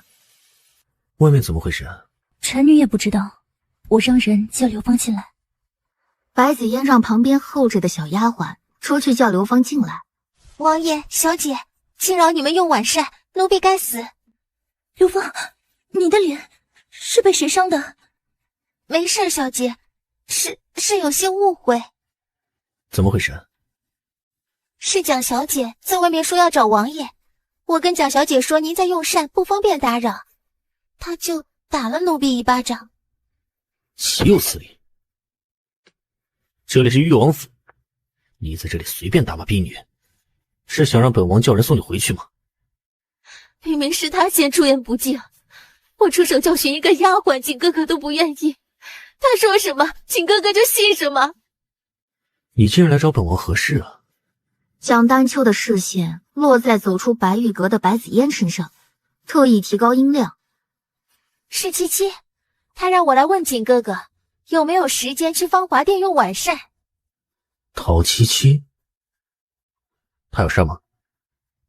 他说要让景哥哥你过去，亲自和你说。他又要搞什么鬼？王爷，是王妃找您有什么事吗？您去吧，我不要紧的。我去看看，晚膳你自己用吧。王爷去吧。得逞的蒋丹秋跟在南宫瑾后面，转头高傲地冲白子嫣挑起嘴角，跟他斗还嫩了点儿。两人来到芳华殿时，陶七七已经坐在用膳的桌子边，膳食已经上桌，桃园和乌元在旁边候着。看着这阵仗，南宫瑾愈发觉得这是场鸿门宴。陶七七，你这是什么意思？没什么意思啊，叫王爷您一起过来用晚膳，赏我个面子吗？说吧，叫本王来什么事儿啊？王爷先吃，这要是我有事儿的话，不是要边吃边说吗？本王是怕你在吃食中下了毒。陶七七夹了一筷子菜塞进嘴里，摇了摇头。哎呀，还真叫王爷猜中了怎么办？我这菜里真的有毒。桃园在旁边惊出了一身冷汗，王妃还真是什么都敢说啊！他在旁边跟着，心都快要跳出来。七七，你真会说笑。晚膳用到一半，只有蒋丹秋偶尔说2句话，陶七七随口应和着。蒋丹秋看着陶七七，心中暗暗的想：这是想让我们两个人一起过来用晚膳，赏我个面子吗？南宫瑾只坐在旁边听着，极少回话。饭吃的差不多，蒋丹秋咳嗽一声，提醒陶七七。陶七七了然的将手中的筷子放下。王爷，今日确实有正事要找你。蒋小姐在王府住了有一段时间了，我想着，王爷是不是要给蒋小姐一个名分？蒋丹秋害羞的放下筷子，悄悄抬眼看向南宫瑾。今日你让本王来，就是为了此事吗？是啊，这不是找王爷商量吗？蒋小姐是母妃的娘家人，王爷信得过。陶七七，你有心吗？我怎么就没心了？两人之间的气氛剑拔弩张，蒋丹秋突然一口鲜血喷在桌上，昏了过去。陶七七马上站起身，想去看蒋丹秋情况如何，但刚站起来，眼前一阵晕眩，一股腥甜涌上来，他努力压住，却向后倒下去，只听见桃园乌园的惊呼。陶七七还是合上双眼，失去了意识。南宫瑾及时抱住了陶七七，伸手去探陶七七的鼻息，将人拦腰抱起来，送到寝殿，小心翼翼地将人放下。将人放下后，南宫瑾一个踉跄坐在榻旁，他探过自己的脉搏，是中毒的迹象。盛怒之下，南宫瑾把桃园和乌园叫进来。你们两个说，到底是怎么回事？乌园吓得直接大哭，桃园跪倒在地上，按照陶七七教的说：“奴婢不知，今日的饭菜都是小厨房准备的，奴婢也不知道怎么回事啊，王爷。”说话间，林烨已经将府中的大夫寻来。王爷，南宫瑾让开身体，先给王妃医治。大夫踉跄地走上前，给陶七七把脉，皱着眉头，心道不好，还是强撑着说道：“王爷，王妃的毒像是早在前几日就已经种下，今日的饭菜像是被加大了药量，才会突然出事儿。1个时辰之内，本王要你研制出解药。”王爷，不是臣无能，是这毒药来得奇怪啊，臣一时半会儿还制不出解药。南宫瑾的额头已经有了一层细汗，微微皱眉。王妃这样还能撑多久？老夫这里有普通的解毒丸，可解一时之毒，但要治本，恐怕还要给臣3日时间。但是王妃……南宫瑾隐忍着咳出一丝血。陶七七绝对不能死，若他活不成，小心你的脑袋。王爷该不会这……旁的话不必多说，将解药留下。外面有下毒的饭菜，你给本王去研制解药。是，老夫这就去。留下解毒丸后，林烨送大夫出去，换林月守在王爷的身边。南宫瑾让林月将解毒丸带出去1颗，让外面的蒋丹秋服下。寝殿中，南宫瑾将解毒丸吃下，运功暂时压制下毒性。他转身将陶七七半抱起来，要把解毒丸喂给他吃。那药丸被陶七七含在嘴中，就是吞不下去。陶七七，你可真会给本王惹麻烦。对上陶七七的唇瓣，南宫瑾轻巧地撬开她的嘴唇，让她将口中的药丸吞下。随即，南宫瑾起身，看着毫无反应的陶七七，探上她手腕的脉搏，感觉到毒性暂退后，才起身走到了寝殿外。林月已经跪在外面。云月，本王让你好好看着王妃，你就是这样看着的吗？王爷，林月自知办事不力，请罪王爷，让属下自尽。本王倒要看看，是谁这么有本事，将王府搅成一滩浑水？真当本王是死的吗？王爷，抄命令，让林烨今晚就动手。是，属下这就去办。怎么会？王爷怎么会冤？刘芳听到消息后，吓得站在一旁不敢出声。今日他让小厨房下了往常剂量的3倍不止，要是被王爷发现是他做的，一定会被千刀万剐的。解药呢？解药在哪里？快给我解药！小姐，奴婢没有解药啊！怎么会没有解药？你到底是怎么办事的？小姐，奴婢真的不知道会变成这样。那人没有给奴婢解药。小姐，我们现在怎么办？王爷那边我们该如何交代呀？与我们有什么关系？我们没有下毒，自然没有解药。刘芳呆呆地坐在地上，知道白子嫣打算死咬着不承认这件事情。他突然想起小厨房帮自己弄的那个小婢女，连忙爬起来。小姐，这2日能顺利下毒，全靠着小厨房的一个婢女。要是王爷让人去查，奴婢怕他会将我们供出来。奴婢先去将这个隐患解决。快去！这件事情一定不能有任何差错，你知道吗？奴婢知道。下毒这件事情闹得非常之大，宫里的人不想知道都不行。还不到3个时辰，宫里就派了御医到王府。艾御医进到芳华殿，看到榻前坐着的南宫瑾，一眼便看出他中毒了。王爷，这毒看起来来势凶猛，下药之人应该是将药下了数倍。你先帮本王看看王妃她如何？她前几日便已经中毒。艾御医上前到榻前检查陶七七的脉搏，手指撑开陶七七的眼睛看了看，皱起眉头。你简直是给我下难题呀！连你也没办法吗？要说什么办法都没，倒也不是，只是这药不是从明路上来的，应该是异域的禁品，我没有把握确定研制出来的解药有没有更大的伤害，所以臣不敢保证。恕我直言，王妃的身体经不起第2次的折磨，臣不敢试药。你去研制，本王替他试药。饶是如此，艾弘文还是愣了一下，他没想到南宫瑾有一天会为陶七七以身试药。王爷，臣要说的是，这药性猛烈，解药便是毒药，两药相撞，是何后果，臣也无法度量了。本王恕你无罪，我府中的大夫已经在御药堂等你，快些去。是，臣告退。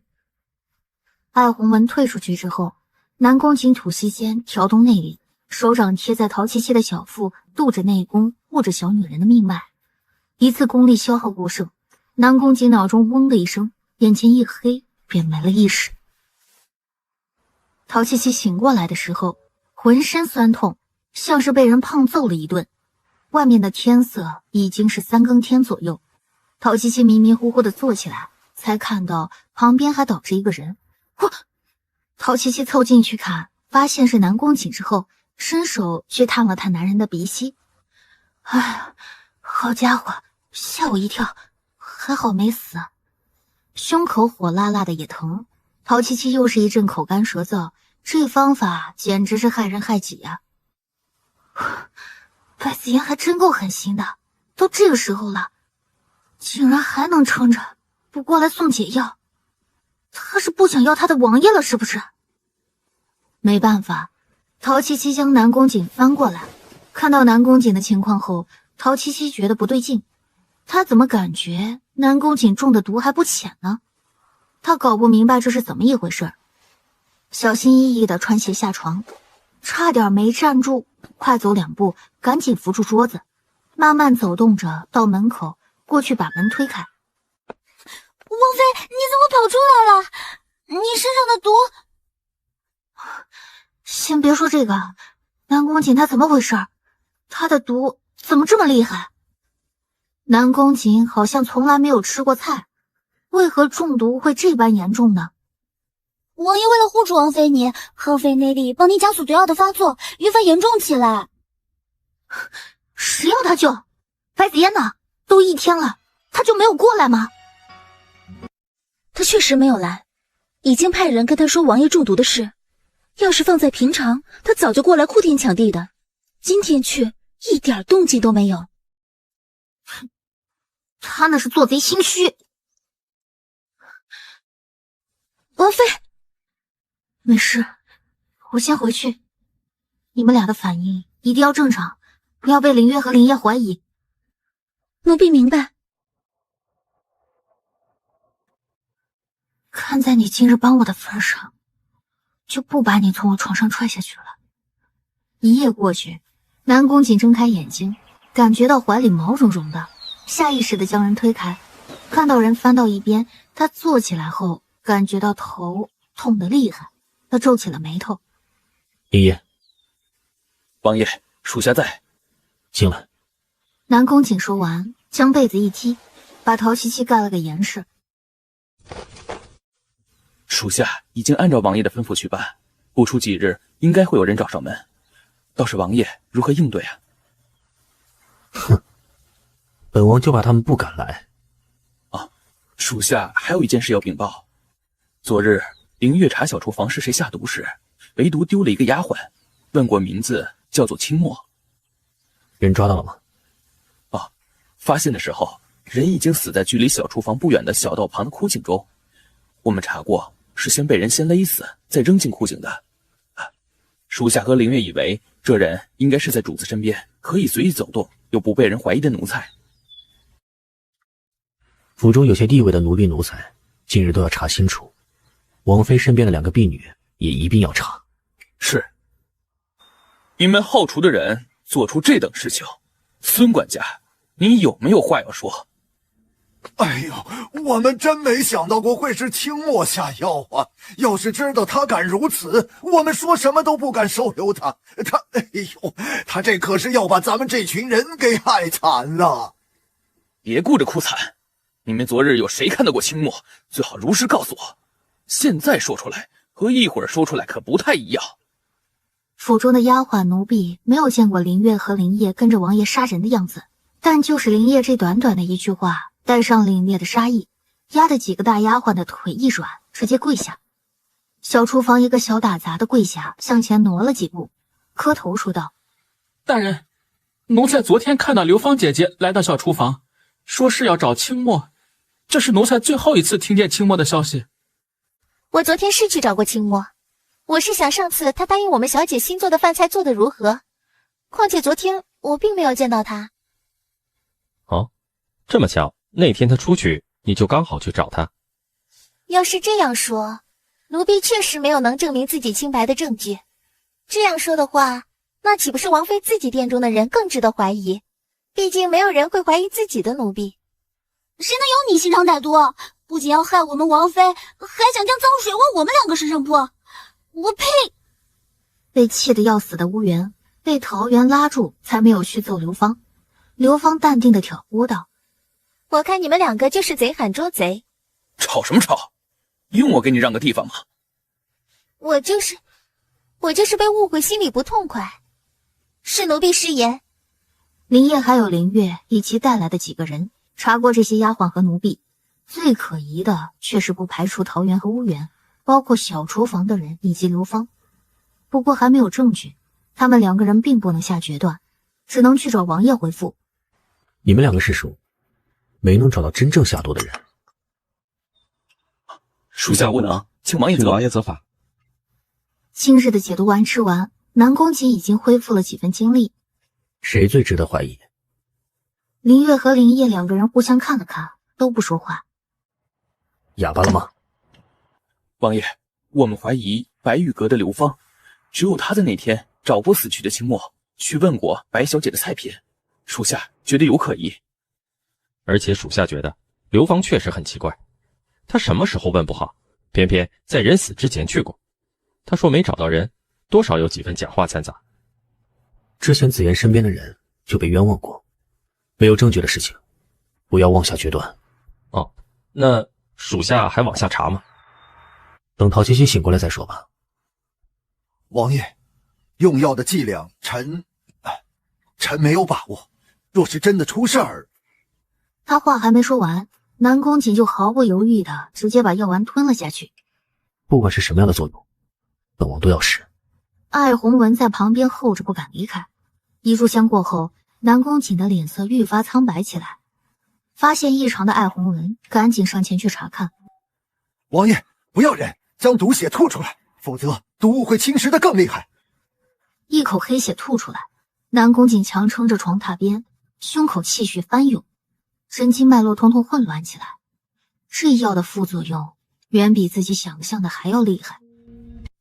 王爷，你体内的2种毒物互侵，这个过程你会很痛苦，一定要熬过去。吞下药丸，南宫瑾伏羲而坐，闭上眼睛调理内息。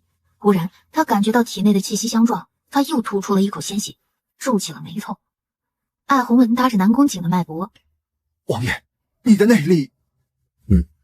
他的内力消失了，他算是暂时被废掉了武功，但是毒性眼见的被压下去。不过现在的他与一个普通的受重伤的人无异，甚至内力什么时候恢复也不知道。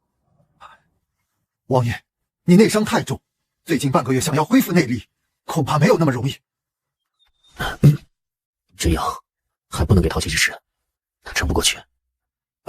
我回去再研制调配一下药的剂量。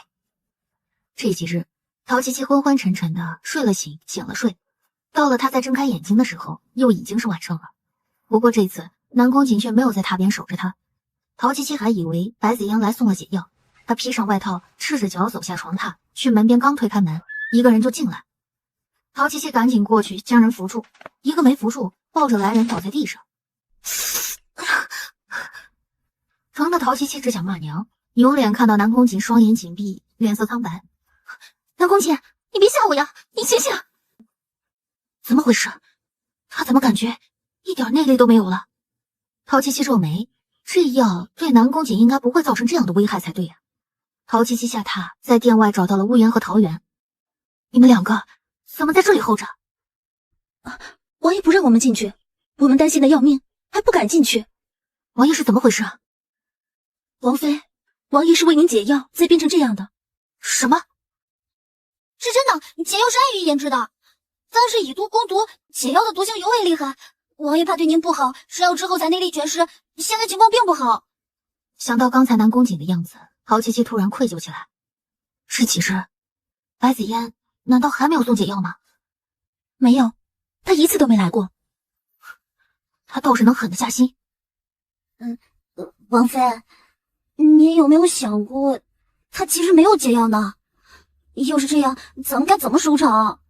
这一点陶七七倒是没有考虑到。有毒药必定会有解药的定律，在他白子嫣那儿怎么就不好使了呢？你去把这颗解药给蒋南秋解毒，我回去看看南宫瑾。这件事情你们就不要让他知道了。可是王妃，别说了，这是我要做的，不该连累到你们2个身上。你要是一直对我那么坏，就坏到底，省得我对你总是又讨厌又愧疚。拿出一粒药丸，陶七七扶着南宫瑾将药给他喂下去。看到南宫瑾将药吞下，他也把剩下的解药吃下。没一会儿，陶七七便昏昏欲睡，倒在榻上睡过去。南宫瑾早上很早就醒过来，感觉身体没有昨天那么难受，只是内力还是无法调动，让林烨喊来了艾弘文。艾弘文给南宫瑾把完脉，一副百思不得其解的表情。王爷，你体内的毒已经解了，是因为吃下了真正解药的缘故。你说什么？我什么时候吃的解药？臣也不清楚啊，但肯定是在吃过臣配制的解药之后。臣想再为王妃请一次脉。南宫瑾深深地看了艾弘文一眼。艾弘文上前用手帕搭在陶七七的手腕上，给他请脉后再次回禀：王妃体内的毒也已经解了啊，看来臣不用再研究解药了。这样看来，南宫瑾还有什么不清楚的？你回皇宫复命吧，不要透露本王身上的毒一解，有多严重，说多严重。臣明白，今日便先告退了。艾弘文走后，南宫瑾坐在榻边，久久没有说话。寝殿中安静的让人有些心慌。陶七七偷偷的捏紧拳头，这个南宫瑾怎么还不出去？陶七七，你打算装睡到什么时候？是不是本王不走，你就睡死在床上？你没事了。南宫瑾转过头，那阴沉的眼神让陶七七抖了抖。我真不知道你会去试解药，还把自己弄成这样。陶七七，你真就这么恨不得本王死吗？没有，我知道前2天有人给我下药，我就想用这个办法逼他出来，没想到人没逼出来，反而让你内力全失。你说有人给你下毒，是谁？我说是白子嫣，你又不相信，我还没证据。我是想让他为你拿出解药，谁知道都这样了，他也没来。陶七七，你能不能长点脑子？紫嫣下药害你能有什么好处？就因为你怀疑他，就能给自己下药，给本王下药是吗？我没有那个闲心思给自己下药，那药就是背后给我下毒的人提前准备好的。我只是没想到他这次放入的剂量这么多，这次是我不对，我道歉。哼，你道歉？不是什么事情道个歉就能过去的。你捅出这么大的篓子，还想怎么让我替你收场？如果不是我发现的早，你就准备给我收尸吧。他日日在我的吃食中下毒，想要不知不觉地置我于死地。我想抓住这个人，用的手段确实损人不利己，但这并不是你指责我的理由。你是真的令本王心寒。是，我利用你想要查出下毒的人是我的错，但你不指责下药的人，反而在这里指责我，我就不应该醒过来，对吧？强词夺理。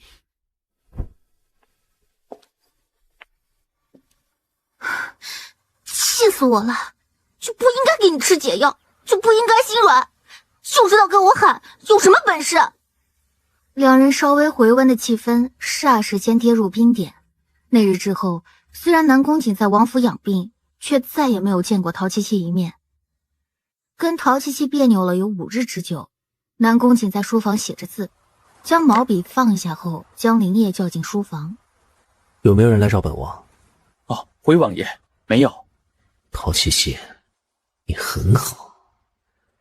王爷，这几日王妃大门不出，二门不迈，属下很久没有看过王妃出门了。本王问他了吗？没有。林烨正在煎熬着，林月在外面有事禀报，他在房中松下一口气。王爷，那个叫清墨的丫鬟，家中人告诉属下，她死前的前2日曾经给家里送过20两银子，属下查过她跟王妃没有一点交集，应该不是王妃的人。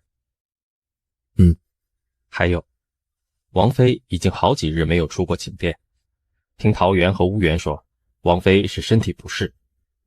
哼，她身体不适啊，没脸出来见人才是。林月和林烨沉默着，不敢接话。宫中有什么消息？瑞王最近很得皇上的眼，萧齐营的大小事务现在都由瑞王掌管，其他的王爷皇子并无任何响动。还真是难为他们憋这么久。这次我想要那毒的解药。你以为解药这么容易弄到啊？你有毒药，肯定就有解药。你要什么条件，我们都可以商量。好，我可以帮你，但是你要让你的主子帮我拿一样东西。说着，他将一个白色的小瓷瓶扔给了刘芳。我要他做的并不难，京都的修建往常都是你们家王爷负责，这城中的城防图也只有你最适合拿，你应该懂我的意思吧？这件事我拿不定主意。你让白子嫣好好考虑清楚，那药就算我个人送你了，我还会再来，到时我希望你给我一个答案。怎么样，拿到解药了吗？刘芳傻傻的点头，将东西放在旁边的桌上，魂不守舍。你怎么回事？回来之后就魂不守舍，不会是出什么事了吧？小姐，这事情关乎到王府的未来，所以希望小姐你听了千万不要声张。你快说。刘芳3言2语的将事情讲完，白子嫣看着他放在桌上的白瓷瓶，这分明是要我背叛王爷。成方图这种东西，哪有这么容易得到？小姐，要不然这药我们先用着，这件事奴婢来想办法。这东西真的是解药？不会错的，小姐。走，你随我去见王爷。白小姐，王爷谁都不见。这是我托人在家中找到的药，对解王爷身上的毒有奇效，请你帮我拿进去就好。林烨将信将疑地接过药瓶，看着白子嫣离开后，他打开盖子闻了闻，皱起眉头，味道实在是刺鼻。王爷，刚才白小姐过来送药，说是托家中的人找到的药，说是有解毒的奇效。这药你查过吗？属下刚才倒出了一点吃下去，并没有什么事，看样子应该是解药无疑。好，我知道了，你下去吧。王爷，这药确实有助于您恢复，我已经按照比例对好，您这便喝下吧。南宫瑾喝下药后，马上出现了中毒的症状，大夫大惊失色，赶紧给南宫瑾把脉。这怎么会？快来人，将王爷扶回寝殿。这是怎么回事？现在将王爷送回去，我要为王爷扎针去毒性，快！于是林烨赶紧将南宫瑾送回了寝殿中。快来人，将王爷扶回寝殿。这是怎么回事？现在将王爷送回去，我要为王爷扎针去毒性，快！于是林烨赶紧将南宫瑾送回了寝殿中，大夫拿出银针给南宫瑾扎针。这个时候南宫瑾已经陷入了昏迷，没有内力护体的他和正常人没有什么区别，甚至因为还有余毒在体内，比正常人更弱一些。林烨在旁边焦灼地问大夫这是怎么回事。老夫在测毒性时根本无碍，怎么会到王爷体内就变成要命的毒药？这老夫怎么也想不通。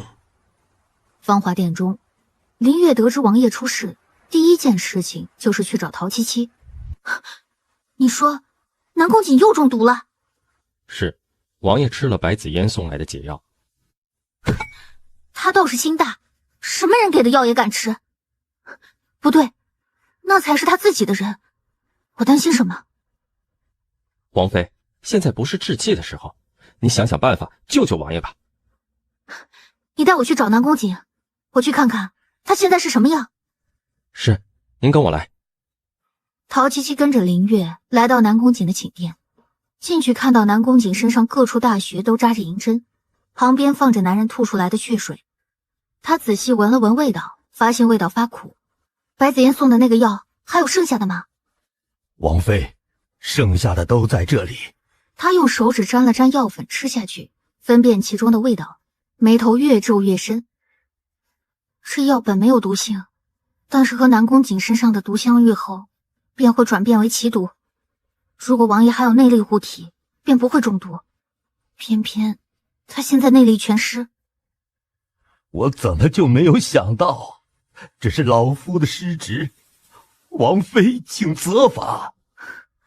这个时候就别说没用的了。让我来吧，你们都出去。将人赶出去，陶七七摸了摸南宫瑾的额头，果然已经开始发烧了。陶七七拿下南宫瑾头顶扎着的银针，将它扎在王爷的手臂上，拿出九转丹给他喂下。这次不怪我吧，让你再跟我置气，还不是要我来救你。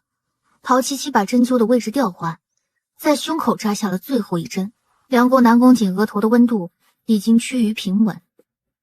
揉了揉自己的肩膀，陶七七伸了个懒腰，趴在榻边迷迷糊糊的睡过去。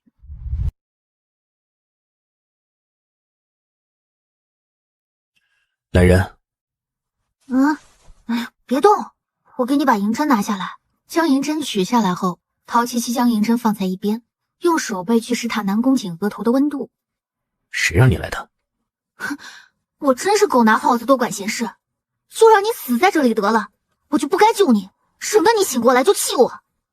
南宫瑾闭眼调理气息，陶七七坐在旁边安静的看着。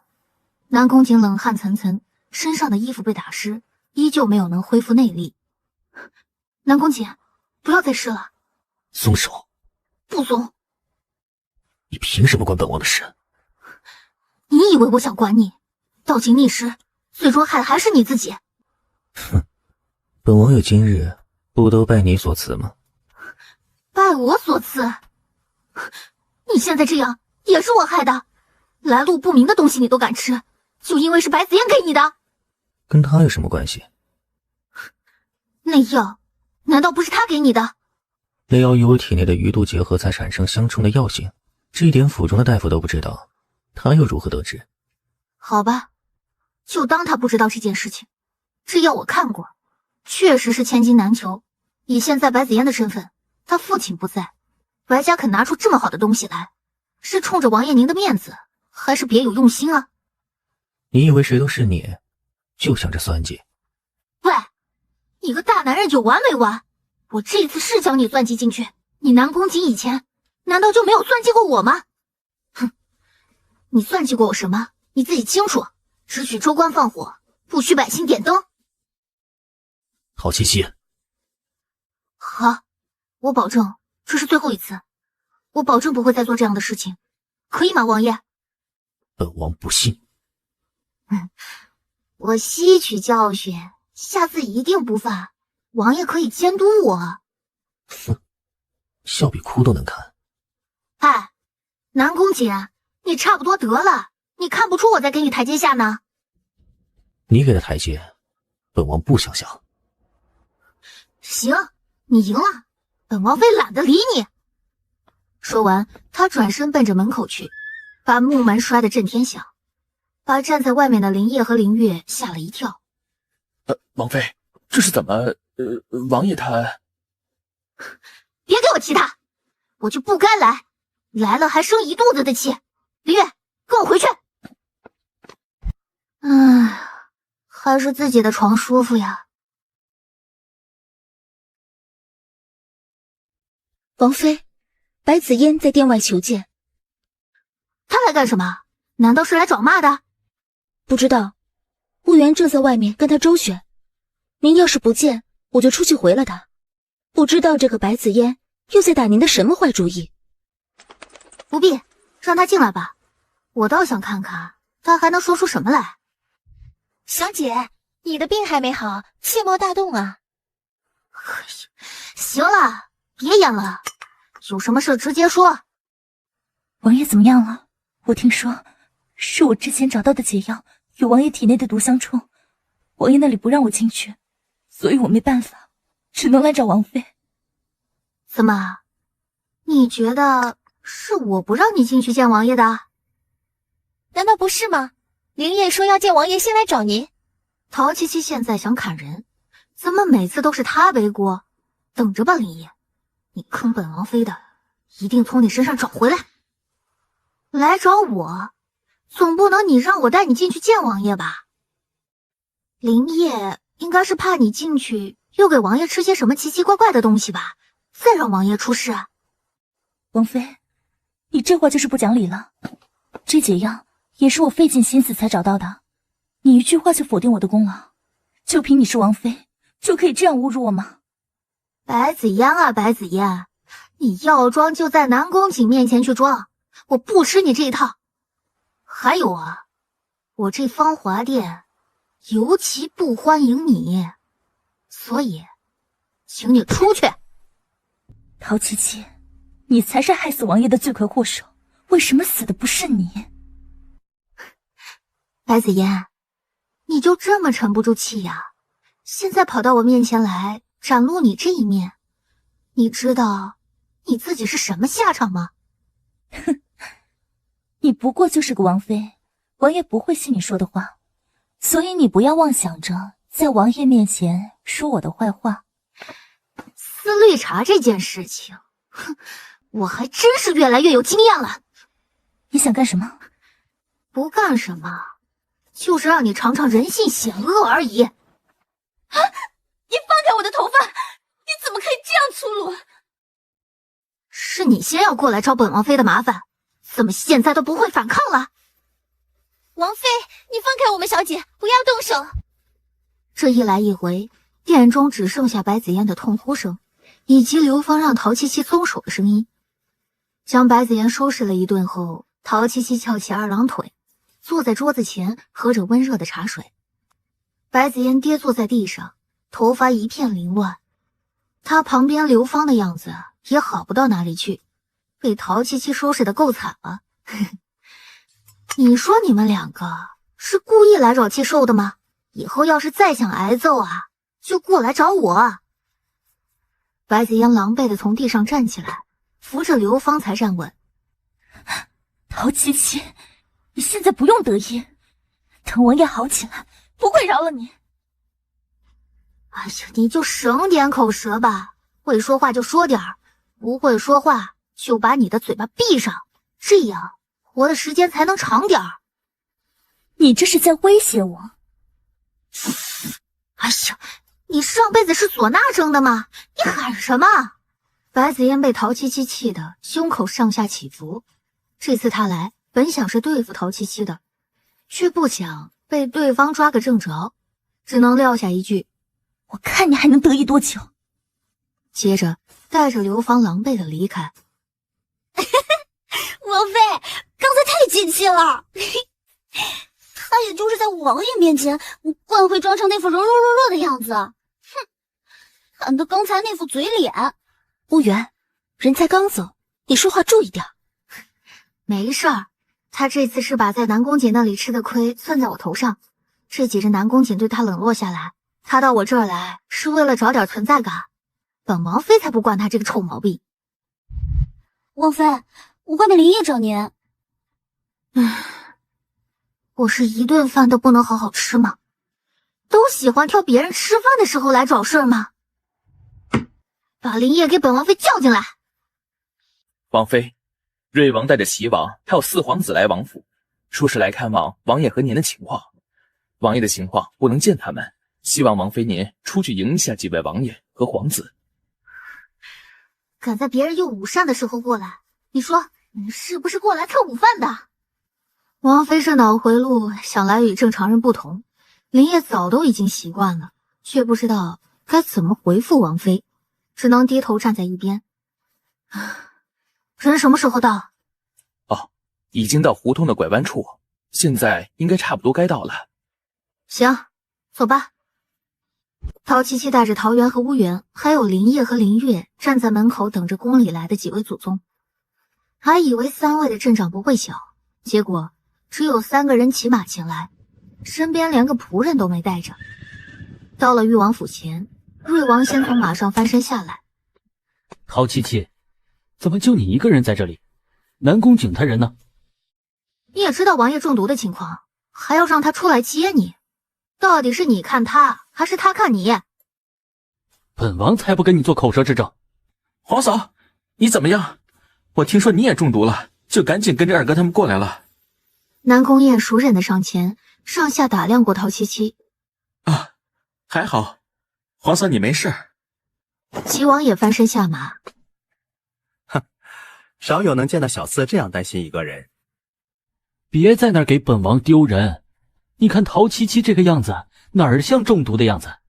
他死不了。瑞王，我看你不是来看望我们王爷的，你是来找我茬的吧？陶七七一瞪眼，抬脚狠狠地踩了南宫从寒一脚。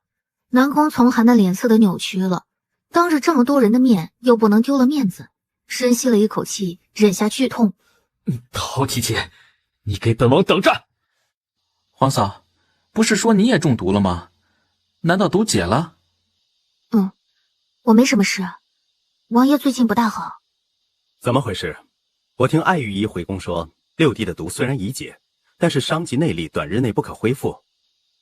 王爷是为我试药，所以才使得他现在内力有所损。陶七七留了个心眼，并没有将南宫瑾内力全失的事情告诉他们。我怎么听说南宫瑾是内力全失，恢复不了了呢？哎，那我倒是想问问，瑞王这听说到底是听谁说的？我也想知道，这造谣生事的人到底是谁？切，要是真的没事儿，艾玉仪会好几日都待在这誉王府，谁还不知道这件事儿啊？陶七七本来想带着几个人往后花园去，听到南宫从寒这句话，停下脚步，转身看着他。王爷这样轻信流言，可不算是明事理的人呢。你，王爷是中毒了不假，不过毒已经解了。至于内力全失，怕是有心之人胡乱造谣生事，结果就把瑞王你给引过来了。你这是打算趁人之危吗？弟妹，二哥就是开个玩笑，你别当真。我们是真的担心六弟，宫中消息纷杂，总有些喜欢夸大其词的。是啊，夸大其词遇上盲目相信的人，这两种人凑在一起啊，简直就是流言的起源地。给你台阶不知道下是吧？本王今天还就说他南宫景没内功，现在就是个废物，怎么样？你再说一遍，我告诉你，南宫从寒，你别以为人人都怕你，我陶七七向来不惧你这种人。七七，你别跟他一般见识。嘿，本王就说了怎么样？怪不得问夏那么不喜欢你，你就是一个粗鲁的女人。哼，谁稀罕他喜欢我？南宫从寒，既然你说我们家王爷内力尽散，那你敢不敢跟我比试比试？我中毒比王爷还要深，你要不要试试我的内力有没有散尽？不是试试就试试。哼，王爷我对女子向来不占便宜，我让你3招。哼，不自量力，看来本王妃今天不把你揍成猪头，你是不会满意的。林烨早在陶七七跟南宫从寒吵起来的时候，就已经悄悄地去找南宫景了。林月和桃园还有乌元劝也劝不住，只能看着陶七七跟南宫从寒打在一起。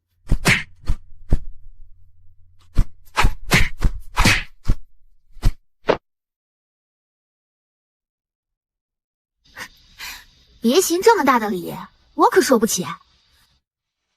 你敢侮辱本王？还要打吗？本王妃奉陪到底。七七，不得胡闹。南宫景，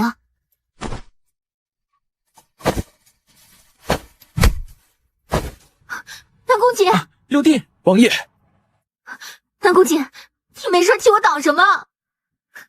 你难道不要命了呀？闭嘴！这个时候还顾着耍酷。陶七七拿出怀中随身带着的药，喂南宫景吃下。不想死的话，就赶紧吞下去。看着南宫景将药吃下去，陶七七才将人给林烨扶着。其实南宫从寒也就嘴上说说，得罪南宫景对他没有什么好处。发愣的功夫，眼见陶七七过来，他还没有来得及躲，就被陶七七抬手一巴掌打在脸上。你真是个小人，打不过就背后偷袭，你还算男人吗？陶七七，你敢打本王的脸？打你，打的就是你！我们家王爷不跟你计较，我陶七七跟你南宫从寒这梁子从今天开始结下了。南宫景要是没事就算了，他要是有什么事儿，本王妃必定千倍万倍的要你偿还。我看南宫景就是已经没有内力，要不然他刚才会因为我的一掌吐血，你还想骗我？你以为谁都跟你一样？我们王爷是君子，你连小人都不是，王爷不会跟你一般见识。你还跟我在这里蹬鼻子上脸，连我都打不过的废物，还想让南宫景跟你动手，你做梦吧你！哎，你们两个都少说2句吧，都是自家兄弟，别闹得太僵。哼，谁跟他是自家兄弟？要跟他是兄弟，背后捅你一刀，那才倒霉呢。我们王爷就是例子。我不是故意的。哼，才怪！没看你那一掌有多狠，这要是打在我身上，你养我后半辈子吗？南宫从寒拟了半天，拟不出个词来，越想越气，干脆被陶七七的一个白眼翻得昏过去。活该！看到南宫景吃了药，脸色好些，算是稳定下来，舒了一口气。你来干什么？还平白无故的挨了一掌。哼，还不是怕你出事吗？陶七七听他这话，揉了揉鼻头，切了一声，别过头去。陶元和乌元脸上的姨母笑都快要憋不住，简直太不容易了。王妃今日终于能和王爷和平相处一天了，天上恐怕马上就要下红雨了吧？我拜托你，别总以为自己很抗揍好不好？你又不是不知道自己现在什么样子。那也是因为你啊。我这点小辫子，你到底还要抓着多久？你抓着一直都不放，难道非要我每天过来给你道歉你才舒心吗？也不是不行。你做梦吧！南宫瑾伸手握住陶七七左边的肩膀，陶七七刚想问他要干什么，就感觉到肩膀上的力道加重。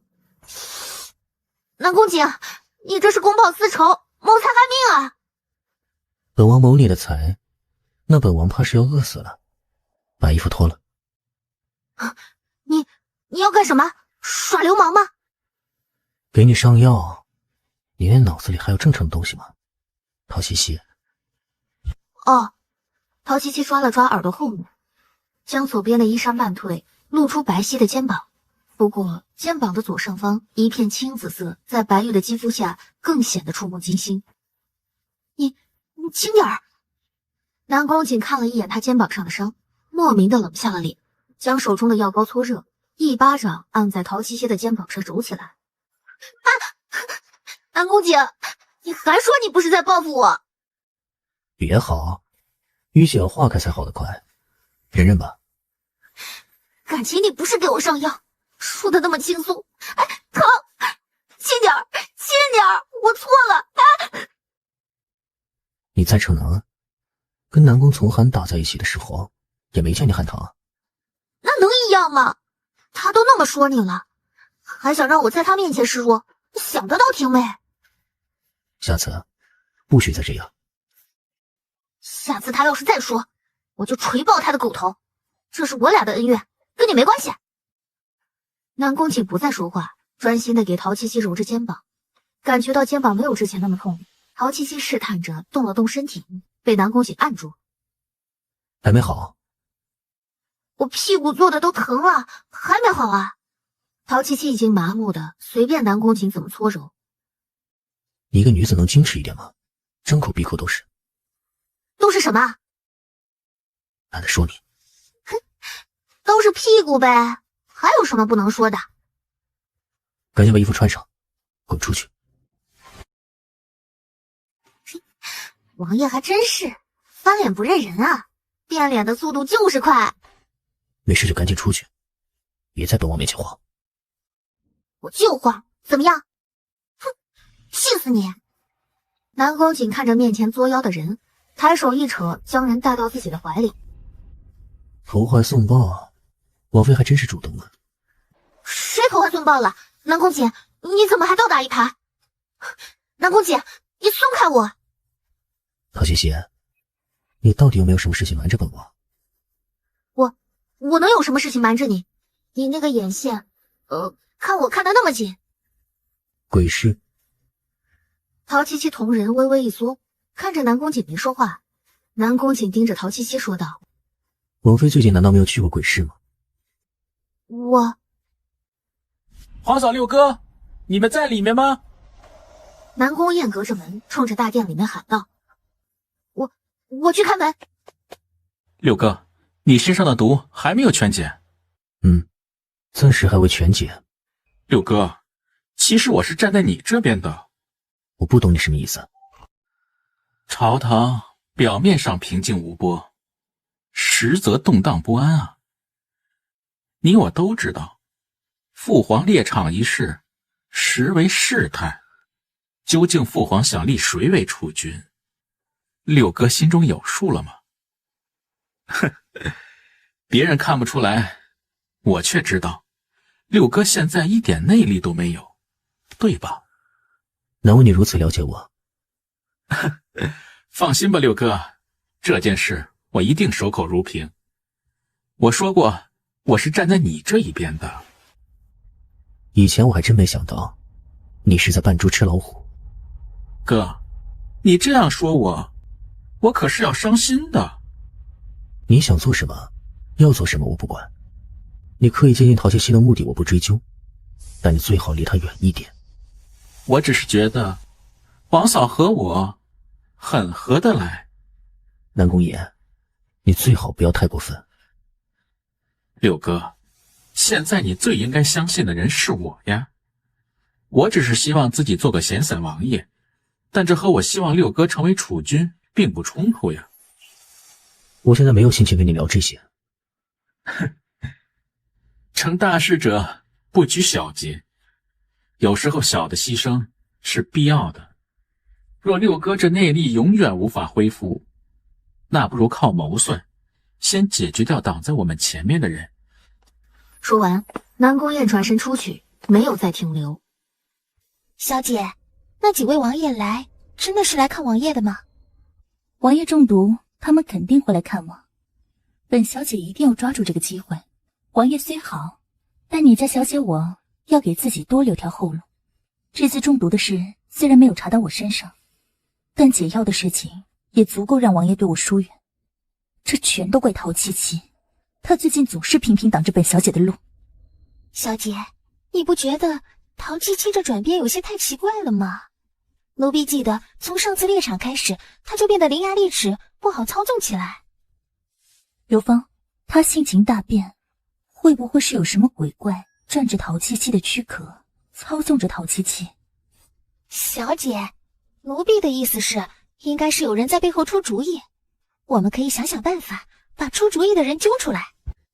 明日我们去趟法华寺，求些辟邪东西回来。你让人悄悄放到陶七七那里去。小姐，这要是被人发现，一定会追究到我们身上。我当然会提前跟王爷说，陶七七是被邪祟附体，我们是为他好，他能追究我什么呢？谁在说我呀？王妃，午膳快要好了，我们在哪个店用膳？不如我们去后面湖中心的凉亭用膳吧，那里地方够大，凉风习习的，肯定很舒服。你去让人告诉王爷一声，我带南宫燕他们过去。是。陶七七本来想带着几个人往后花园去，没想到却在半路上遇到白子嫣。陶七七无语啊，想要装作没有看到白子嫣经过。王妃，你们这是去用午膳啊？几位王爷，臣女不知几位要来，在这里冲撞到了几位王爷，请恕臣女的罪。无事，不知者无罪。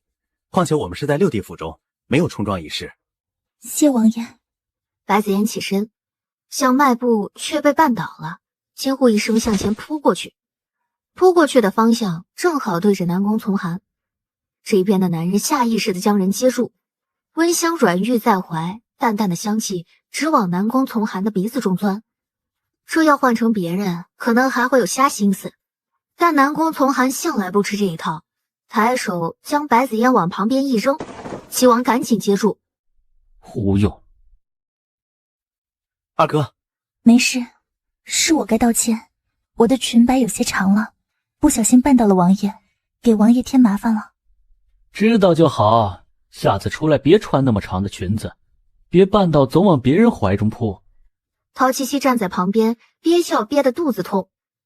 南宫从寒这个人是不怎么样，但是对白子嫣还真是对得刀刀见血呀。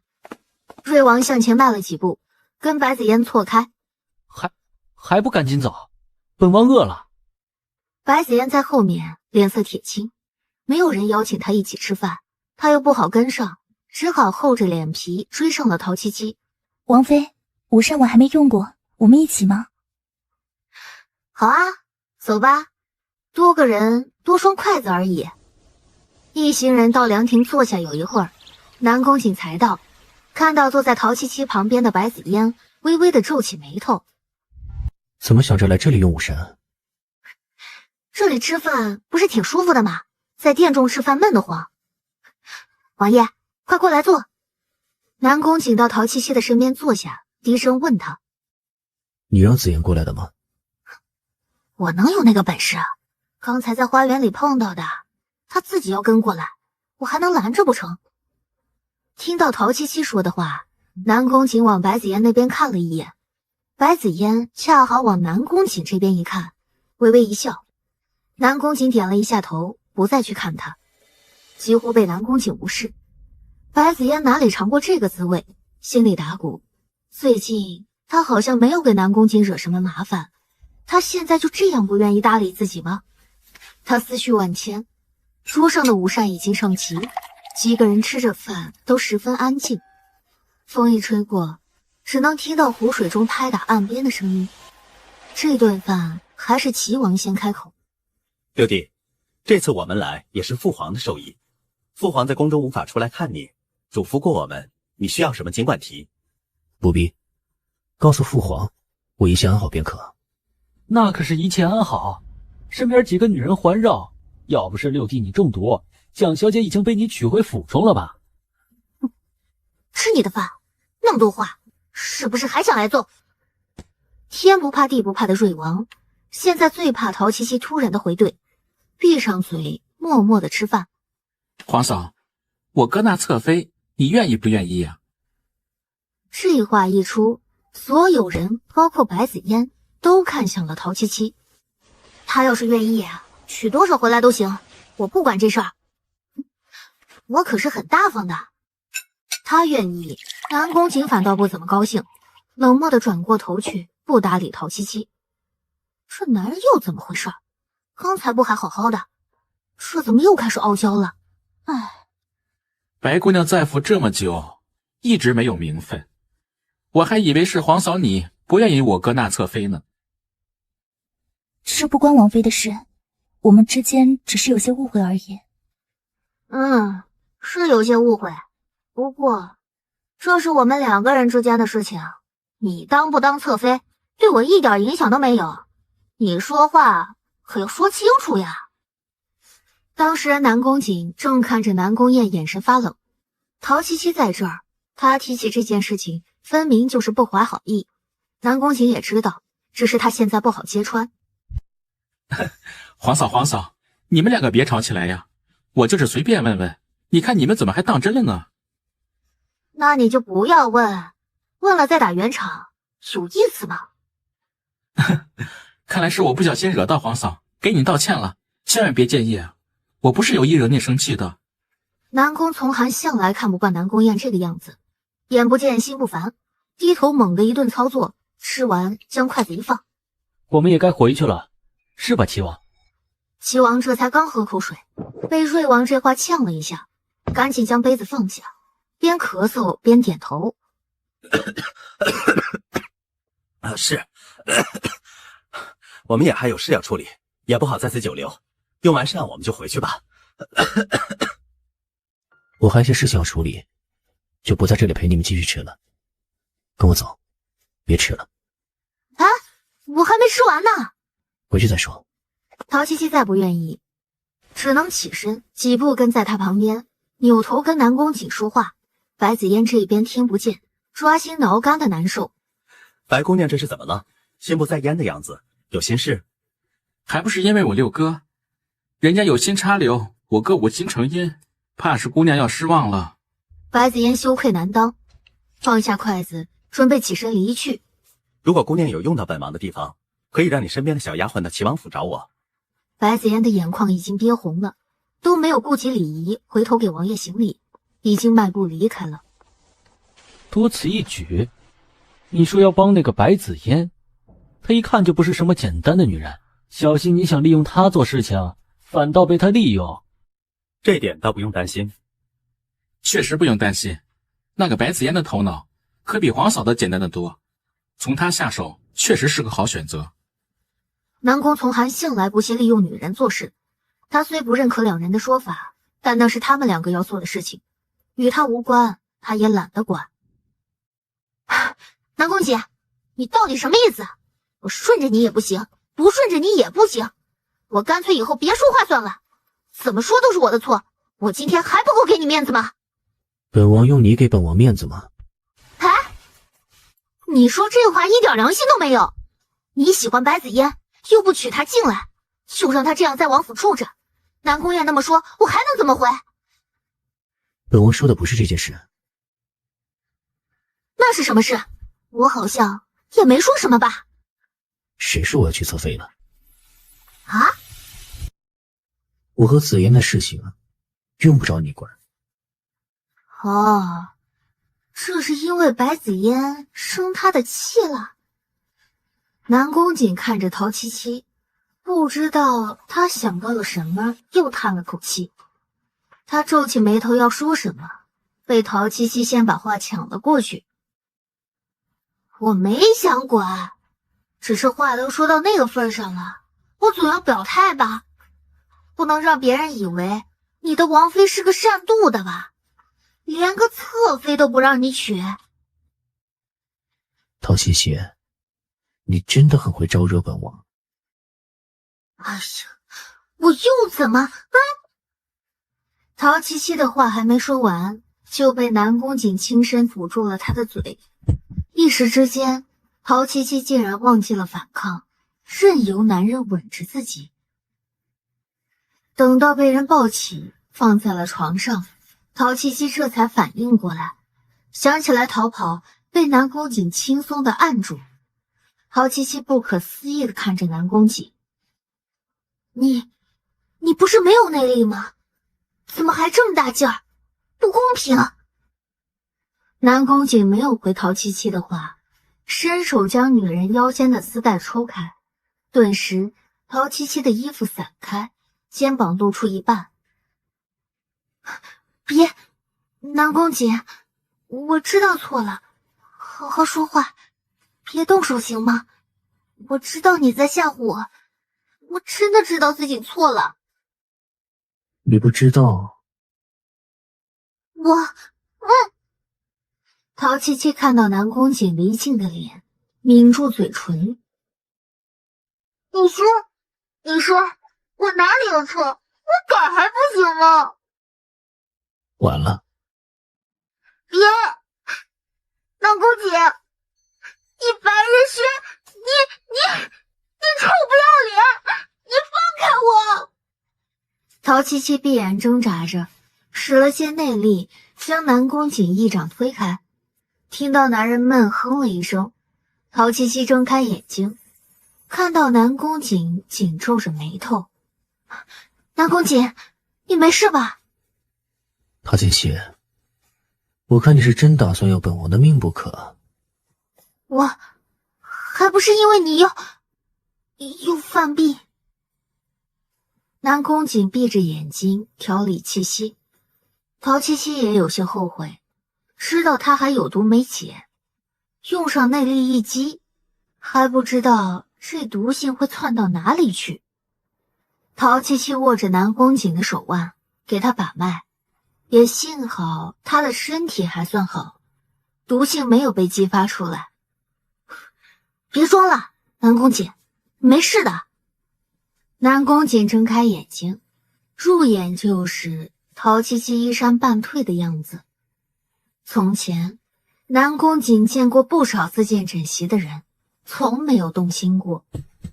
但看到陶七七现在的样子，喉头猛地一紧，转过头不去看陶七七。把衣服穿好。王爷刚才不是还不想放过我吗？现在清醒过来，怎么还害羞起来了？陶七七，王爷该不会是不行吧？好啊，陶七七，这可是你主动的，就别怪本王没有放过你。哎，等等，王爷，我嘴贱，我保证，我以后再也不敢这样了。王妃这事，一天要做好几遍，不值钱。本来以为南宫瑾还是像以前一样不会动真格，但他还真是高估了南宫瑾现在对他的定力。脖颈处的刺痛提醒着他，现在正在被南宫瑾吃干抹净中。屋中一片旖旎。王爷难道没回来？应该不会呀，我刚才问过下人，他们有看见的，说王爷是回殿中了。你在门口等着我，要是有人要进来，不管是谁，拦住他。是，奴婢明白。离门近一些的时候，听到里面呜咽的声音，他登时呆立在门口。他哪能听不出那是陶七七的声音？居然这样也能让陶七七那个小贱人钻了空子。他一狠心，推开门走进去。王爷，你在吗？紫嫣不是故意的。紫嫣敲门，听到没有人开门，害怕是出了什么事，擅自闯了进来，请王爷恕罪。只差临门一脚，却被白子嫣进来碍了事情。就算是南宫瑾平日里再纵着他，脸色也难看起来。你还不赶紧起来？你非要等人伤心了跑出去再追吗？南宫瑾回头看着不老实的陶七七，轻声地说道：闭上嘴。两个人像是在说什么小话，站在不远处的白子嫣听不到，她被气得发昏，但也不愿意离开，成就陶七七的美事。你来做什么？臣女本想问问王爷，今晚要不要到白玉阁中用膳？本王今晚在王妃的殿中用膳。你有病啊，死直男！你家白月光都这样约你了，你还傲娇个屁呀！啊，我今晚不吃饭。你吃？我不吃。不吃也得吃。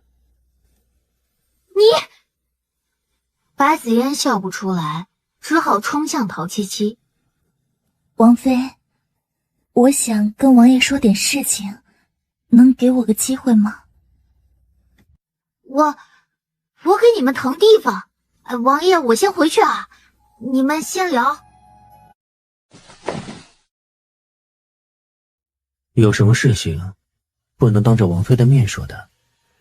王爷，臣女想说的事情。哎，停！我不太想听。那个，我先回去，有事回头再说啊。陶七七快速的溜走，生怕南宫瑾将他留下。寝殿中只剩下两人。紫嫣，今日你僭越了。王爷，你知道臣女对你的心思，臣女从来不求名分，只求能陪在王爷身边，难道这也不行吗？本王说过，你是本王的救命恩人，除此之外，本王也别无他想。王爷，你就真的舍得臣女以后嫁与他人吗？你也不必这样，本王以后会替你寻一个好人家的。王爷，即便是让臣女离开，也给我一次机会，我只要一次，只求王爷宠臣女一次，可以吗？南宫瑾没有抬起手，手垂在身旁，没有碰白子嫣，眼神冷淡，淡淡的说道：紫嫣，若我对你做过什么，便是对不起你。本王对你没有其他的意思，这句话不要让本王再说第3遍。王爷，今日是紫嫣失态，求王爷莫怪。你回去吧。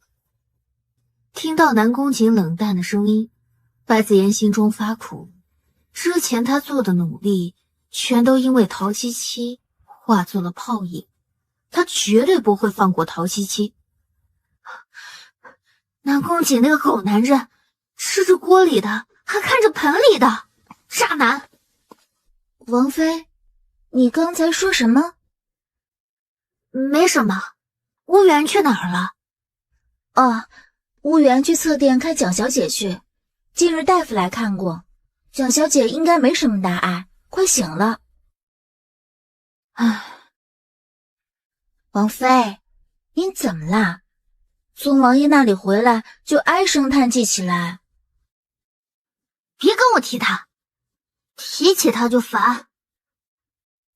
王妃，梁妃娘娘差人给您送的信到了。看你那冒冒失失的样子，也不知道像谁。王妃，送信来的公公还在外面候着，他说让您看完给回个信。走，跟你们王妃我出去会会宫中来的公公。不知王妃考虑的如何？老奴该如何跟梁妃娘娘复命？公公且回去，跟梁妃娘娘复命。想丹秋小姐并无大碍，无日便能将人送回去。王妃，您可别跟老奴开玩笑。娘娘可是嘱咐过老奴，一定要问清楚咱们蒋小姐出嫁之事。公公，蒋小姐出嫁的事情，可不是本王妃说了算的。梁妃娘娘决定便好，只是要公公回去和梁妃娘娘说一声。这件事如果娘娘决定好，最好还是和王爷知会一声，毕竟是王爷的侧妃嘛。王妃难道是要出尔反尔吗？哼，本王妃可从来没有答应过什么，公公慎言。哼，还望王妃您别后悔得罪我们娘娘。公公慢走。哇，王妃，您简直太英明神武了！梁妃娘娘身边的周公公可不是好相与的，您三言两语就将人打发了。您都没看他那胖一鼻子灰的模样，简直太好笑了。再过2年，你也是该嫁人的丫头了，怎么还这样跳脱？王妃惯会取笑奴婢。胡元呐，就是这样的性子，奴婢看他呀，再过几年也改不了。桃园，你招打！王妃，你看他！主仆几人打打闹闹，回去的路上遇到南宫瑾，本来还在笑闹着的2个丫鬟赶紧噤声，跟在陶七七的身后。王爷，今日接到皇宫里来的口信，父皇让你进宫觐见。我？陛下找我能有何事？明日林月会送你进宫的，在父皇面前，你说话注意一些。哎呀，知道了，知道了，好像我经常惹事似的。你不是吗？太烦人了。哎，王妃，这位是海公公，今天由他给您带路。有劳海公公。哎呦，王妃可折煞老奴了，您跟我这边请。陛下，人已带来。陛下晚安。起吧，老六家的，快坐吧。陶七七抬起头，这才发现旁边还坐着一个人，安陵怀义。安陵怀义冲他笑了笑，小胖子怎么也在这里？朕曾在怀义出征前，将尚书大人之女赐婚于他，没想到不等他回来，尚书大人之女因意外落水逝去。怀义回来后，朕又将京兆尹之女赐婚于怀义，可就在前几日，那女子没了。陶七七听着，瞪大了眼睛，往旁边安陵怀义那边看了一眼，那意思是没想到你还克妻呢。这件事属实奇怪，朕不好让人大肆查这件事，因为事出蹊跷，若传扬出去又没查出结果，有损皇家颜面。但陛下为何会让我前来？你之前的风采朕见识过，听怀疑说你们认识，你也是朕最佳的人选。毕竟没人会想到，朕会让一个女子查案。是，谢陛下信任。朕其实想将三公主许配给怀义，这事儿一出，朕顾及着公主，你必要给朕查清楚。是。怀义，你送老六家的回去。啊，臣告退。臣女告退。唉，秘密知道的太多，很容易被灭口的。哼，没事，若你不愿意，我自己查便是。唉，陛下亲口圣谕，我能不愿意？呸！陛下要赐婚你跟三公主，三公主知道这件事情吗？知道，还大闹过一场。公主啊，不愿意嫁给我。这丫头到底眼光是有多高？难道这辈子打算不嫁人了？其实这样也好，我想娶的只有七七一人。唉，小胖子啊，我现在都已经嫁人了，你就不要再说这样的话了，不然我们连朋友都做不了。我知道。知道就好，知道就好。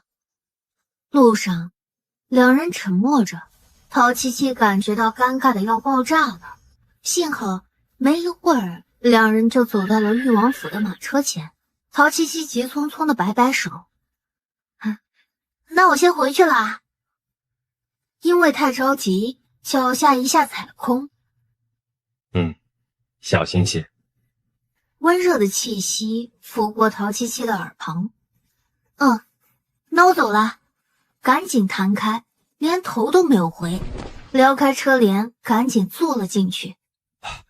多谢安陵将军。安陵怀疑退开几步，给林月驾车让出地方，看着马车缓缓的离开。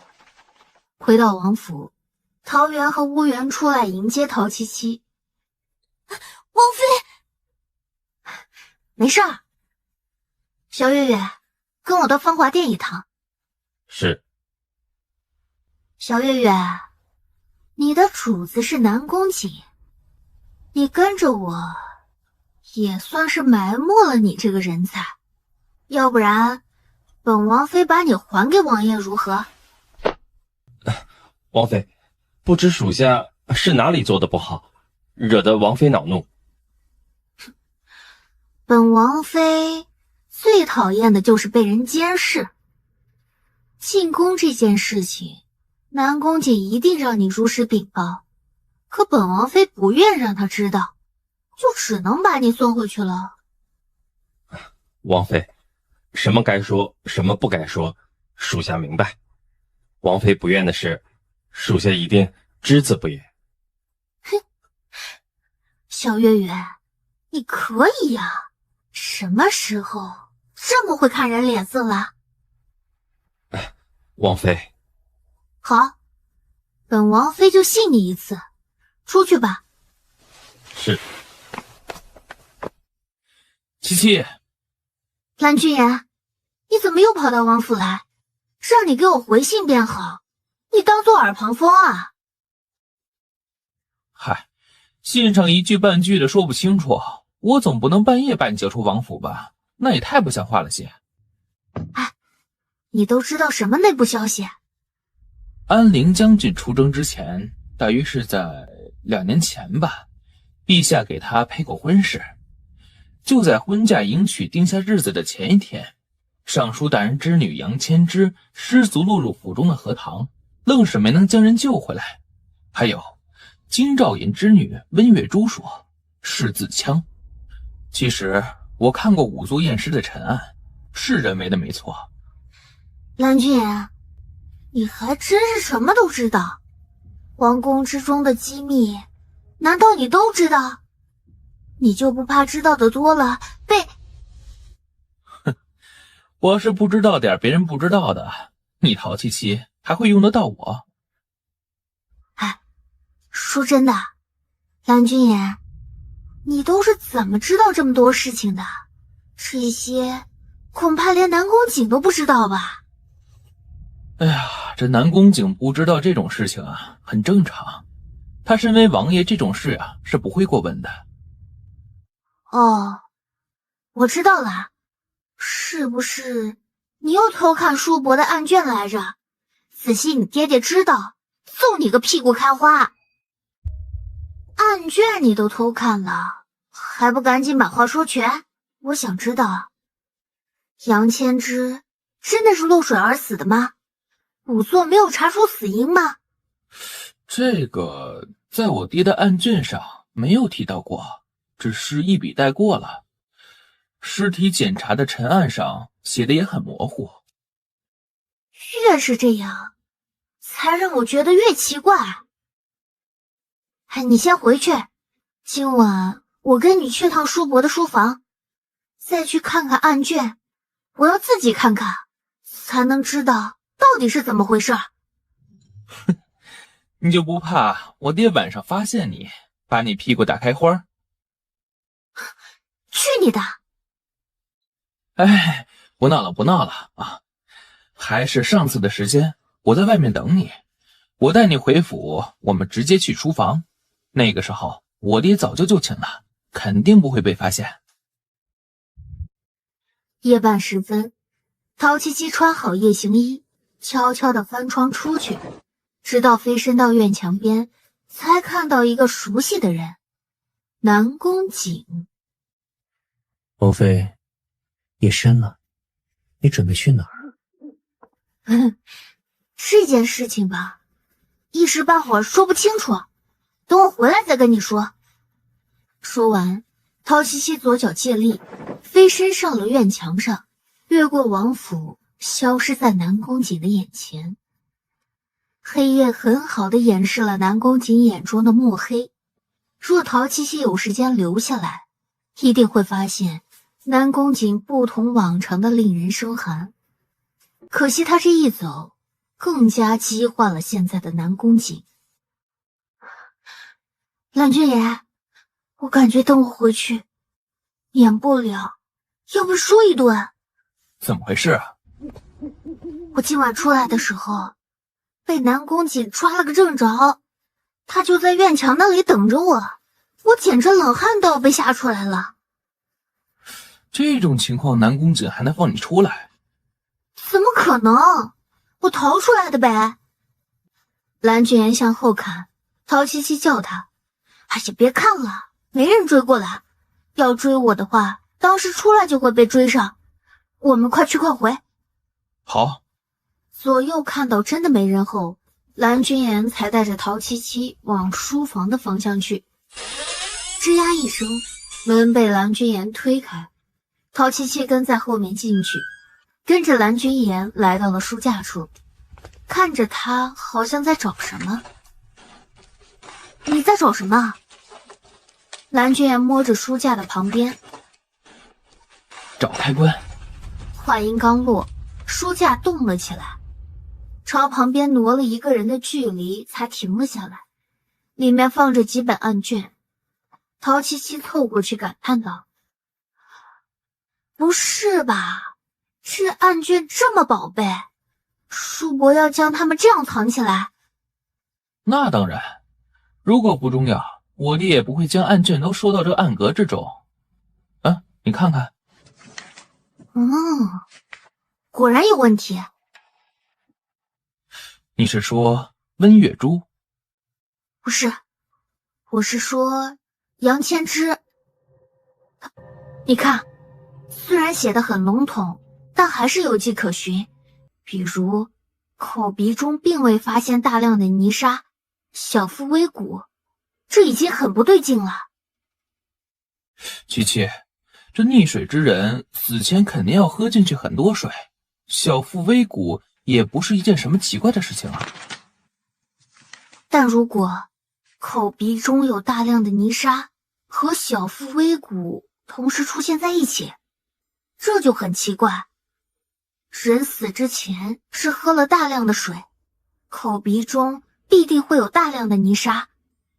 蓝君言一愣，陶七七接着说道：“那可是府中的荷塘，荷塘之中淤泥甚多，杨千之怎么可能掉进去之后，口鼻中没有大量的泥沙？这根本就说不通。”也就是说，这2个姑娘的死都不是意外。对，没错。陶七七看着案卷，还想说什么，忽然听到门口有响动，火速将案卷塞回了案格，顺手将机关关闭，把书柜恢复成了原样。两人来不及躲藏，和进入书房的人撞了个正着。爹，叔伯，这么晚还来书房看书啊？我和蓝君言就不打扰您了，走了走了。站住！叔伯，七七知道错了。你们2个小兔崽子，偷东西偷到老子头上来了啊！还敢半夜到书房里来？你们2个还想干什么？是不是要将老夫整个府搬空啊？哎，没这个意思，叔伯，我绝对没有这个意思。就是来您书房看看，欣赏一下。七七不懂事，你也陪着他闹。她现在是王妃，你不顾及自己的身份，也要顾及她王妃的身份吧？请家法来。这件事情跟蓝君言一点关系都没有，是我让他带我过来的。如果叔伯要罚的话，就罚我吧。你就是被陶恒那个老家伙宠坏了，从小到大，不管你干出什么事儿，他都能给你收拾烂摊子。叔伯，我已经长大了，可以对自己的行为负责任的，不用再麻烦我爹他老人家。一人做事一人当，这件事情叔伯全都算在我身上就行。爹，此事是孩儿考虑不周，望爹不要责罚七七，他没错。好，你们1个2个都没错，是老夫错了，全是老夫的错，老夫才懒得管你们。不用追，这是我爹在给咱们2个台阶下，赶紧走吧。什么？什么叫做给咱俩台阶下？你以为我爹为什么会这么轻易的放过咱们2个？那是他同意咱们2个在这里看案卷，但又不能做得太明显，只好借由生气出去。我先回去了，你要是挨了打，一定要告诉我，咱们出去吃一顿，庆祝一下。蓝君言拿陶七七一点办法都没有，挥手让他赶紧走。一路上，陶七七的心情都不错。他来到王府的院墙下，待了好一会儿，也没有敢上墙。也不知道南宫瑾会不会找他谈心。一咬牙一跺脚，谈就谈吧，反正横竖都是一死。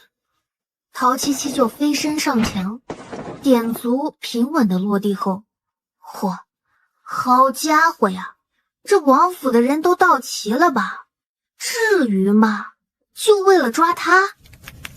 周围灯火通明，几十个家丁护卫提着灯举着火把，在院子里等着陶七七。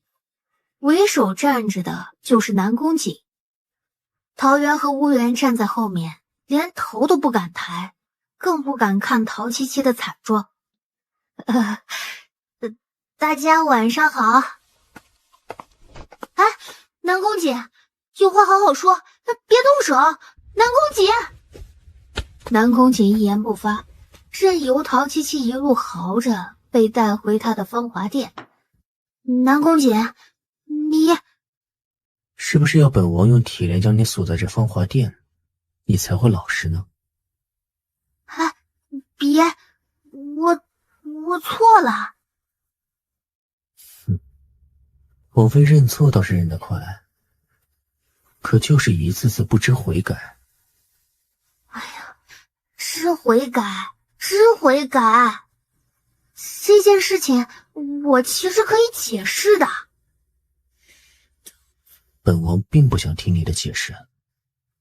在这样严峻的情况之下，陶七七忽然想到，以前自己看《情深深雨蒙蒙》的时候，男女主角你听我解释，我不听的场景，把女主角换成南宫瑾的脸，也太好笑了吧！不知不觉走神的陶七七扑哧的一声笑了出来。陶七七，你是不是以为本王说的话是在跟你开玩笑呢？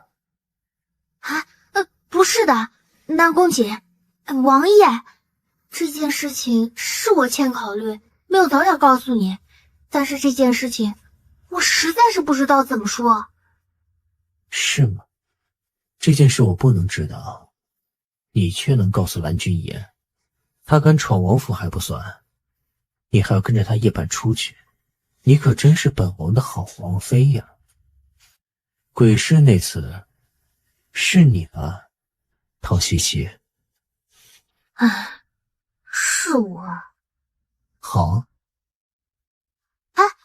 你就这么走了？放开。南宫瑾有些压制不住心中的怒火，他怕再多待下去一刻，两人又会吵起来。鬼市那晚，既然我们去的是相同的地方，你就知道我想查什么。至于这次，是啊，的确不想让你知道这件事情。为什么？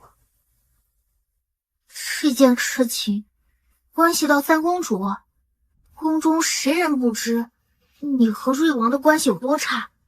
若是王爷知道这件事情，往后如若三公主真的出事，必定会牵连到你，我可不想给你找麻烦。杨家和温家联手将这件事瞒下，这件事你很难查。你怎么会知道这件事情呢？陛下不是说没人知道吗？杨温两家突然之间死了女儿，两位是朝中重臣，只要有些地位的臣子便会知道这件事，只不过有父皇的吩咐，没人敢外传罢了。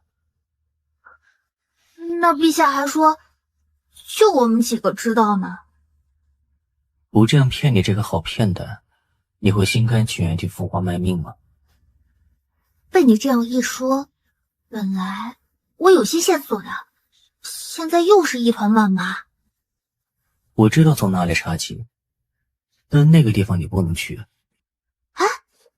凭什么我就不能去？这里还有本王妃去不得的地方。小香院。那是个什么地方？听起来还有点奇怪。青楼。什么？青楼？难道他们两个生前去过青楼？当然不是，青楼是线索情报的聚集地，那个地方只要银子带够，什么都能查出来。之前刚出事的时候我查过，杨温两家奴仆去过。原来你之前也查过这件事情，我还以为你们王爷没有功夫去管这件事情呢。这件事当时掀起了不小的波澜，只不过被压下去了，查无可查。本王懒得惹事，便没再查下去。这中间要是藏着什么皇家秘密被我查出来，我这条小命还不够甜的呢。王妃这次可真是自作聪明。你现在说风凉话有什么用？我已经应下了，硬着头皮也得把这件事情查清楚啊。现在唯一的办法就是引那人出来。这话说的简单，我总不能拿三公主做诱饵吧？瑞王要是知道，还不把我生撕了？那你最近还是老老实实的给本王待在府中，不要出去惹是生非。又是我惹是生非。王妃，宫里传来消息，说让您和王爷进宫一趟，说是16皇子丢了。王妃10万火急，王爷已经在府门前等您，您快去吧。说就走。皇兄皇嫂，六弟，今日可只有你带着王妃进宫。你们要是愿意，也可以带着王妃进宫。我三哥倒是想带着家眷来，无奈父皇只钦点陶七七一个王妃前来，果然还是誉王府出人才呀。切，出什么人才？我看是蠢材吧。被陶七七提起他的伤心事，南宫从寒就要暴怒，向陶七七这边冲过来。南宫瑾恰好挡在陶七七的前面。哥哥，问夏，你怎么会到这里来？还不是因为我太想见哥哥。你都多久没有进宫看过我啦？哥最近没时间过来，下次进宫给你带些你喜欢的可好？这次就算了。南宫问夏笑着转头，看到南宫瑾旁边站着的陶七七，嘴边的笑容消失了。你怎么也来了？父皇有让你进宫吗？就会蹭我六哥的身份进宫来。哎，这次还真的不是啊，是陛下让我跟王爷一同进宫。不知道三公主要不要和我们一起前往？你就不会少说两句？少说两句，那就不是我陶七七了。九弟还没来，我们也不好在此处等，就一道先去父皇的御书房吧。皇兄，你们今日进宫到底所为何事啊？我问过父皇，可父皇就是不说与我听。哥，你就偷偷告诉我嘛。架不住自己的妹妹撒娇，瑞王想说什么就被陶七七出声打断了。陛下既然不跟三公主你说，当然是不能让你知道了。你这不是在害你皇兄违反圣意吗？谁说的？哼，陶七七，你最讨厌了，不告诉我就不告诉。你自己去吧，哥哥讨厌，我才不在外面等你。问夏，你就是要惹大家都不开心是吗？你没看到问夏生气了吗？我又没瞎，自然能看到。瑞王如此着急，还不赶紧追上去？不过这可是会耽误陛下的事情，到底还是三公主更重要些嘛。南宫从寒哪里听不出陶七七这是在揶揄他，拿手指指着陶七七，又碍于南宫瑾在，不好说什么，只能转过身去。你没必要帮他。没事儿，反正他也不会领我的情，只是为了三公主那个笨丫头，当然不是因为瑞王。南宫瑾听到陶七七的话，没有再说什么。今日16失踪的事情，你们几个都知道了吧？几人道声知道，皇帝这才点头，继续说道：虽然16是宫女所生，毕竟是朕的皇子，在皇宫中无缘无故失踪，还留下一封信，说是出宫玩耍，这简直是不可理喻。不知父皇可否将书信给儿臣看看呢？皇帝的眼睛瞥向桌上的书信，福公公赶紧将信拿起，拖着下去，递给了南宫瑾。请王爷过目。南宫瑾将信拆开，陶七七凑过去，书信上的字迹确实像是小孩子的手笔，落款是昨日，内容也不过就是贪玩的孩子偷跑出宫写的请罪信，没有什么特殊的地方。接着陶七七凑得更近了一些，吸着鼻子闻了闻书信上的味道，这才皱起眉头，转头和南宫瑾对视，两人沉默下来。书信被南宫从寒从手中拿走，过去和九皇子他们相看。南宫瑾收回手，站在一旁没有说话。咱们两个想的是一样的吧？你们看出些什么来？儿臣愚钝，只是觉得这应该只是16弟小孩子心性，想出去玩，又不敢与父皇说，这才留下信。儿臣相信，过几日16弟便会回来。你们没有反驳，是都同意瑞王说的话，是吗？大家都没说话，陶七七也不想显得自己那么特别，也安静地站在一边，没有说话。但不知道哪里来的一股力量，将陶七七推得向前2步站出去。除了南宫瑾，所有人的视线都落在了陶七七的身上。皇帝一看陶七七站出来，眉头才舒展了些。七七，你给朕讲讲你的看法吧。陛下，臣妾可能说的也不一定对。恕你无罪，讲。臣妾没有见过16皇子，更没有见过16皇子的字，暂且就当是16皇子亲笔所书。可信上的落款是昨日，也就是说，人是在昨天不见的。那书信上的墨的味道应该很浓郁才对。可惜，臣妾闻到的墨的味道不仅不浓郁，而且不仔细闻，几乎闻不到。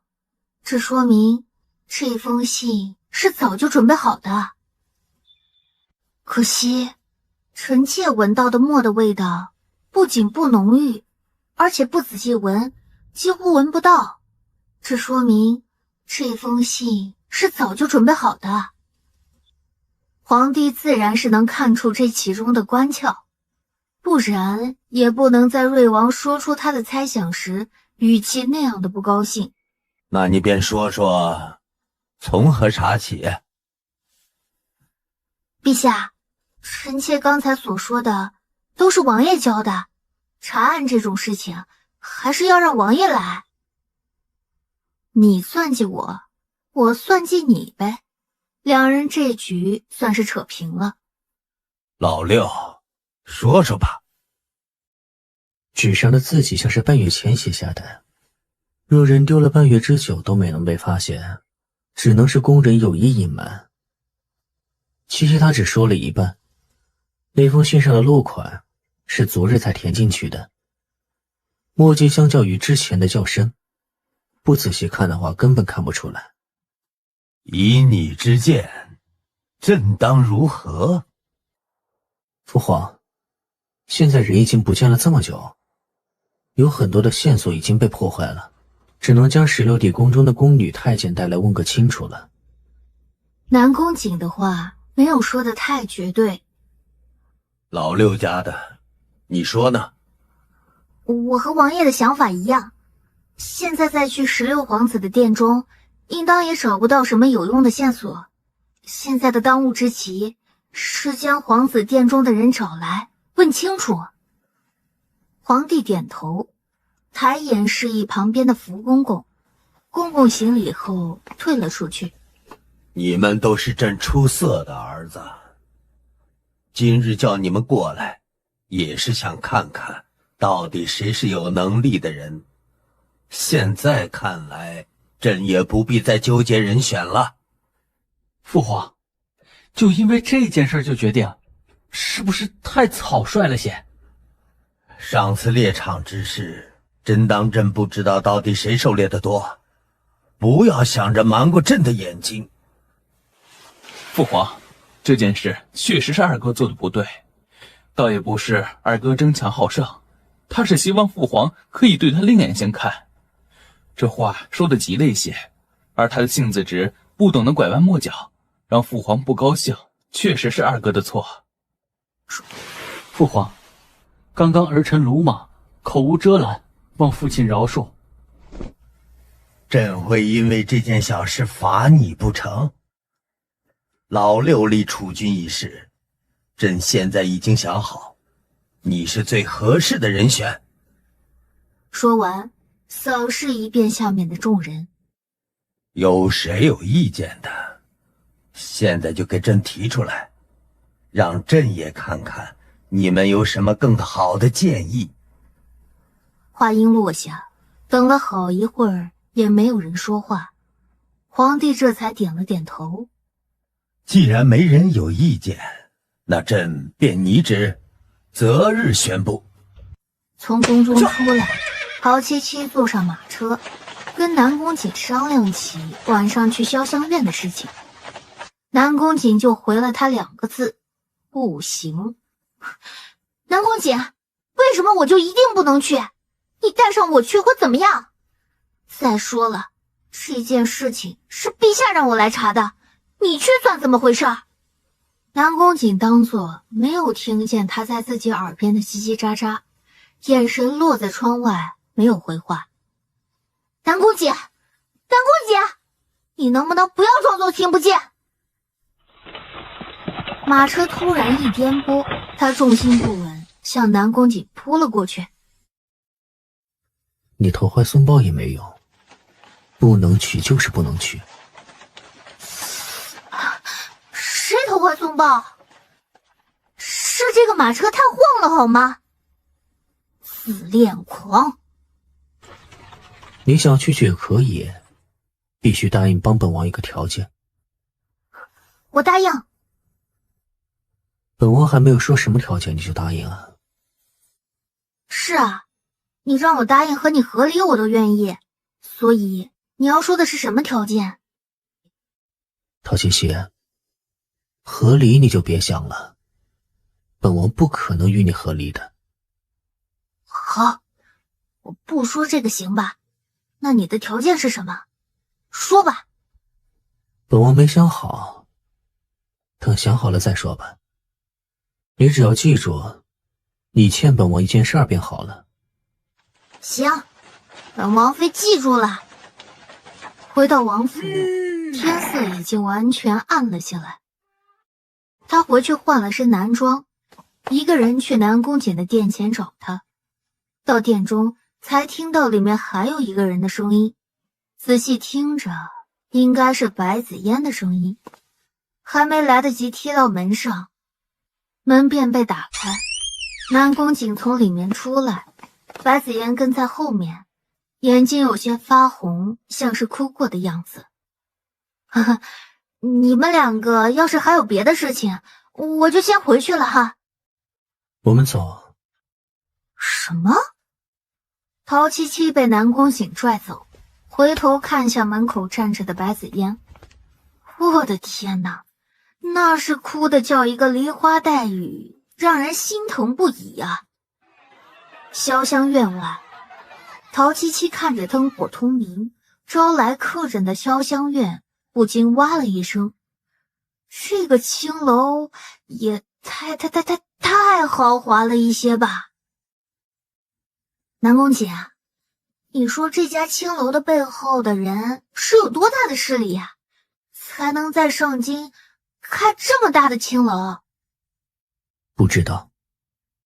哎呦，小公子看着就眼熟，头一回来我们这儿吧？啊，我跟我哥过来见见世面。老鸨子这才把眼神挪到南宫瑾的身上，这一看不要紧，差点给人家跪下。一声东家差一点就脱口而出，幸好在南宫瑾的眼神下止住了，陪着笑脸：贵人小公子，咱们里边请。陶七七点头，示意老鸨子带路，在后面低声问南宫瑾：你没有觉得他有点奇怪吗？没觉得，他哪里奇怪？不知道啊，就是觉得他奇奇怪怪的，特别是看到你那一瞬间的表情，好像是认识你一样。后来看我的眼神也很奇怪，咱俩不会被认出来了吧？认出什么来？你从来都没有来过，他会认得出你吗？也是。2位公子，这间可否？陶七七跑到窗户边，看着下面一览无余的景象，嘴角不禁翘起。就这间吧，视野还不错。趁着陶七七的视线被楼下勾走，南宫瑾给老鸨子使了个眼色，两人退了出去。老鸨子赶紧倒头要拜：东家，怎么今日有空过来看看？今日就当不认识我，里面的人想知道些消息，你知道该怎么做。明白明白，东家，我这就去安排人过来。南宫姐，你快过来，下面1楼的人都聚满了。我刚才听隔壁敞着窗户的那桌说，今晚是潇湘院头牌第1次接客，价高者得。没兴趣。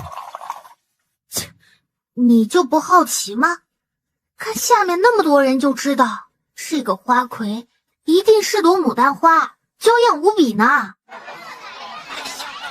反正是价高者得，不如我帮王爷一举拿下如何？陶七七，你是来查案子的，还是来给自己找乐子的？我是在给王爷您找乐子呀，我查我的，你忙你的，这样互不耽搁嘛。陶七七，我开玩笑的，你别认真嘛。主上，今日来有何吩咐？主上，陶七七都傻了，这应该是潇湘院的人吧？叫南宫瑾主上。陶七七一回想，便想明白了，那个老鸨子怎么会是那个表情？原来南宫瑾还有这层身份呢。还不赶紧问你想问的？在本王的脸上能找到线索吗？哦，温家和杨家的女儿莫名而亡，你们可有听说什么？如果有什么线索，能告诉我吗？温杨两家因为这事儿已经闹翻，之前两家关系很好，现在已经互不来往。他们两家女儿的死十分蹊跷。我也知道十分蹊跷，可为什么他们两家女儿死后，他们两家会闹翻？我想不通，他们是因为什么？因为是杨尚书的女儿死后，曾在大殿上举荐过京兆尹温良之女温明珠。皇上赐婚后，温明珠莫名而亡，温良就此恨上了杨尚书，两人就此不再来往。原来是因为这个。你之前查过杨尚书吗？尚书家女儿溺亡时查过，杨尚书的反应很不对劲儿，不许仵作验尸，只让仵作草草写过死因。杨先知的尸身只在家中停放2日，尚书府便让人将棺材抬出去，把人埋了。如此，你们后来可有查过死者的尸身？没有，尚书府那段时间好像做贼心虚，杨先知的坟前一直有人看守，我们没能找到机会查看。线索肯定在杨千之的身上，要不然杨家不会刻意让人看着他的坟，那里面一定藏着什么东西。南宫瑾挥手让人退下。陶七七捏着耳垂思索着，碎碎念地说：这件事情剩下的应该就和我没关系了吧？挖坟的这个事情还是安陵将军去做吧，我可不想半夜去翻人家的坟地。你在自言自语什么？现在我也知道追查的方向，应该没有什么问题了。不过，王爷，你可真是藏得够深啊！这里原来是你开的，怪不得你对下面那个花魁没意思，原来是见得多了呀。本王不常来。行了，我们从后门走，那边没人会看见我们。好，我们走吧。哎呀，看戏也挺累的。他看着正灯火阑珊的夜市，哎，我们要不过去看看？那边好像有不少好吃的。南宫瑾看向夜市那一边，眉头紧皱。怎么，你不想去啊？那我们回去吧。走吧。南宫瑾先带头往夜市走了去。南宫瑾，我想问你件事儿。上次在鬼市，那个老板娘到底告诉你什么啦？那药到底是谁买的？我有事要告诉你吗？哎呀，告诉我一下能怎样？再说了，那本来就是我先到的，我把消息让给你，你还不能跟我分享一下吗？是你让给我的吗？哎，是王爷人傻钱多。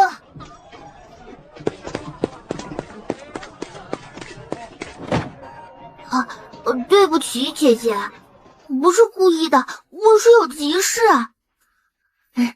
没事的。男孩想走，却被陶七七牢牢地抓住手腕。没什么事，姐姐你没事的话，我能先走吗？走吧，陪姐姐逛逛，姐姐买点好吃的给你。啊，真的不用了。小男孩趁机挣脱了陶七七的束缚，一个扭身，一溜烟的跑得无影无踪。怎么突然对一个小孩感兴趣了？因为他偷了我的钱袋，还敢偷到我的头上，今天就让他知道什么叫做人心险恶。这人早就不知道跑到哪里去了，你去哪里找啊？我刚才在他身上留下了一点东西，只要顺着过去，说不定还能找到他住的地方。循着留下的踪迹，陶七七带着南宫瑾很快找到了小男孩的藏身之处，是个小小的破庙，里面还有几个孩子，可见他才回来没一会儿。先听一听再说。放心吧，双双，你今天回去一定不会再挨打了。我今天偷了个有钱的姐姐，待会儿给你们一人分一些，这样大家回去都不会有事的。清风哥，那个姐姐怎么办？她要是没钱回不了家，我们是不是就干了件坏事啊？那个姐姐看起来就是有钱的样子，她肯定能回去。可是，双双，你要是今天再不拿钱给王大老爷，一定会被打折腿，扔到路边乞讨的。听着两人的对话，南宫瑾和陶七七对视，还有这种事儿，简直坏透了！让小孩子来做这种事，简直不是人！居然还有人把孩子们当成赚钱的营生，这一点儿陶七七绝对忍不了。哎，我先给大家分分钱，大家别一块儿回去，这样王大老爷就不会打你们了。清风哥，钱袋里面怎么会有糕点啊？钱袋里面当然不会有糕点，糕点是在那小孩摸走陶七七钱袋的时候，他转手换进去的。嘿，怎么样？你要是想夸我，就不必了，我知道自己有多厉害。论自大的功夫，是没人比得过你。还有些时间，我再出去一趟，你们在这里等着我。说完，转身要走，发现出现在门口冲着他笑着的那个姐姐，他下意识地将几个小孩护在身后。偷你的钱袋是我的错，姐姐，请不要追究到其他人身上。哟，看看你这小身板儿，护得住他们吗？姐姐，对不起，刚才是双双吃了你的糕点，你要打要骂都冲着双双来，不要伤害清风哥。哼，你们兄妹两个倒是有情有义啊！姐姐，请饶我们一回吧，我下次再也不敢了。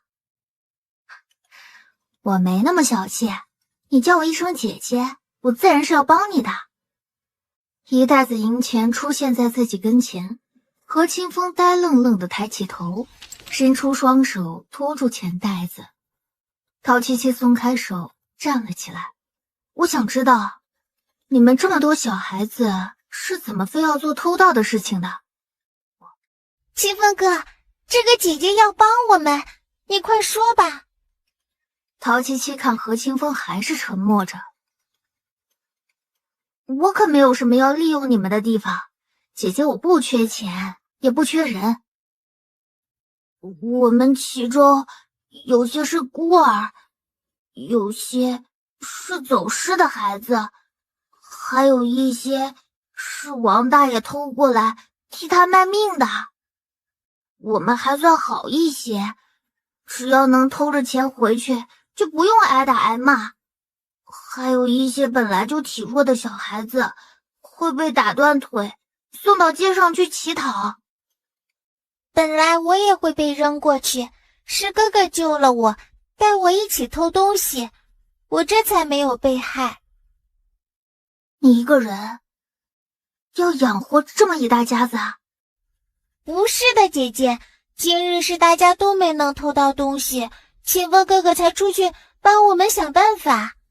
我们只要有一些钱就够了，不会多偷穷人的东西。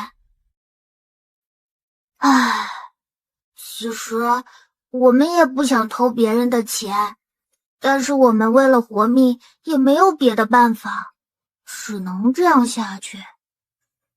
这件事情啊，我来帮你们，你拿着我给的钱回去，告诉那个老头，就说你碰到一个冤大头，说要养着你们这群小孩，这样一定能将他引出来。啊，引出来又如何？王大爷可厉害了，会伤到姐姐的。放心吧，我一定让那个老头吓得屁滚尿流。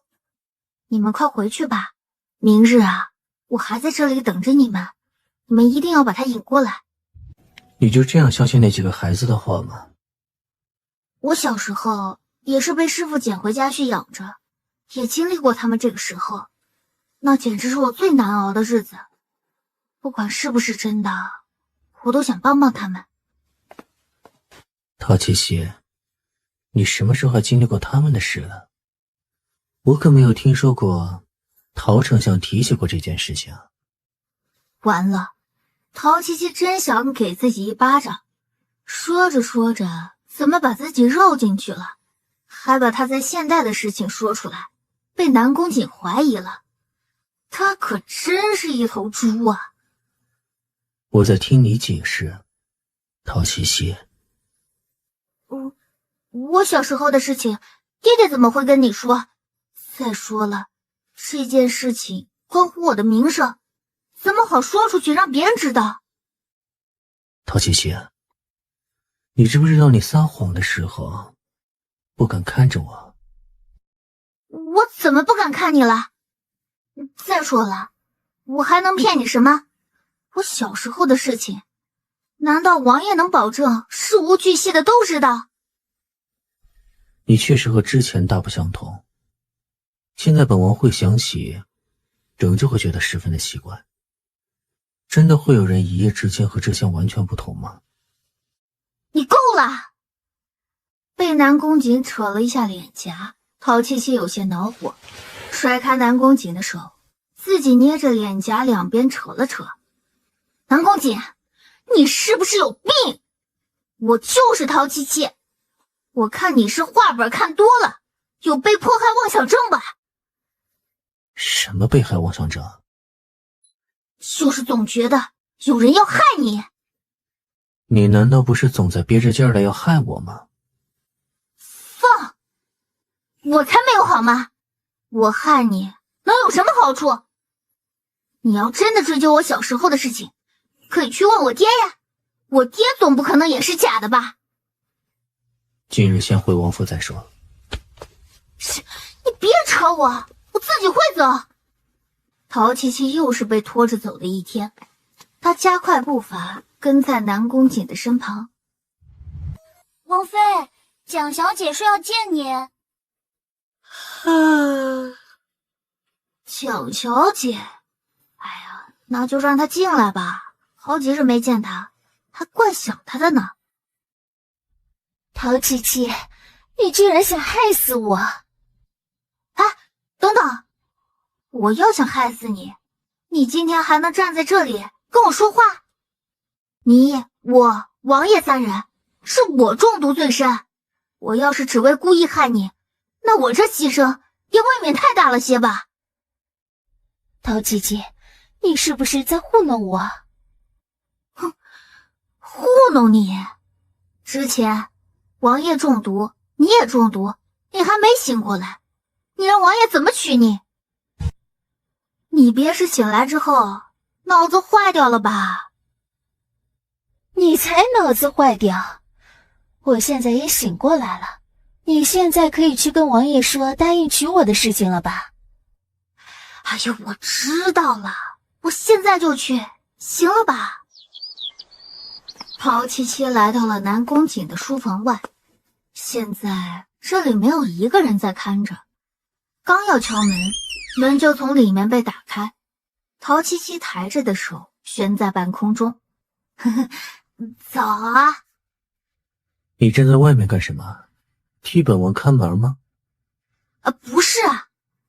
陶琪琪抬脚跨过了门槛，走进书房，看得到南宫瑾桌上还没有收起的笔墨纸砚。南宫瑾，你现在很忙吗？你什么事啊？那个蒋丹秋醒了。本王今天给梁妃送信，让她找人将蒋丹秋带回去。哎呀，不是，我不是那个意思啊。你看，我在王府中也有2年的时间了，无所出无所养的，你身边也一直没有那侧妃，所以你觉得蒋丹秋怎么样啊？你就这样着急让本王娶侧妃吗？也不是，2年没有子嗣，没有侧妃，外人该说王妃善妒，和王爷您不行了呢。本王行不行？王妃试试不就知道了吗？哼，哪里还用得着别人呢？不如本王今晚歇在芳华殿如何？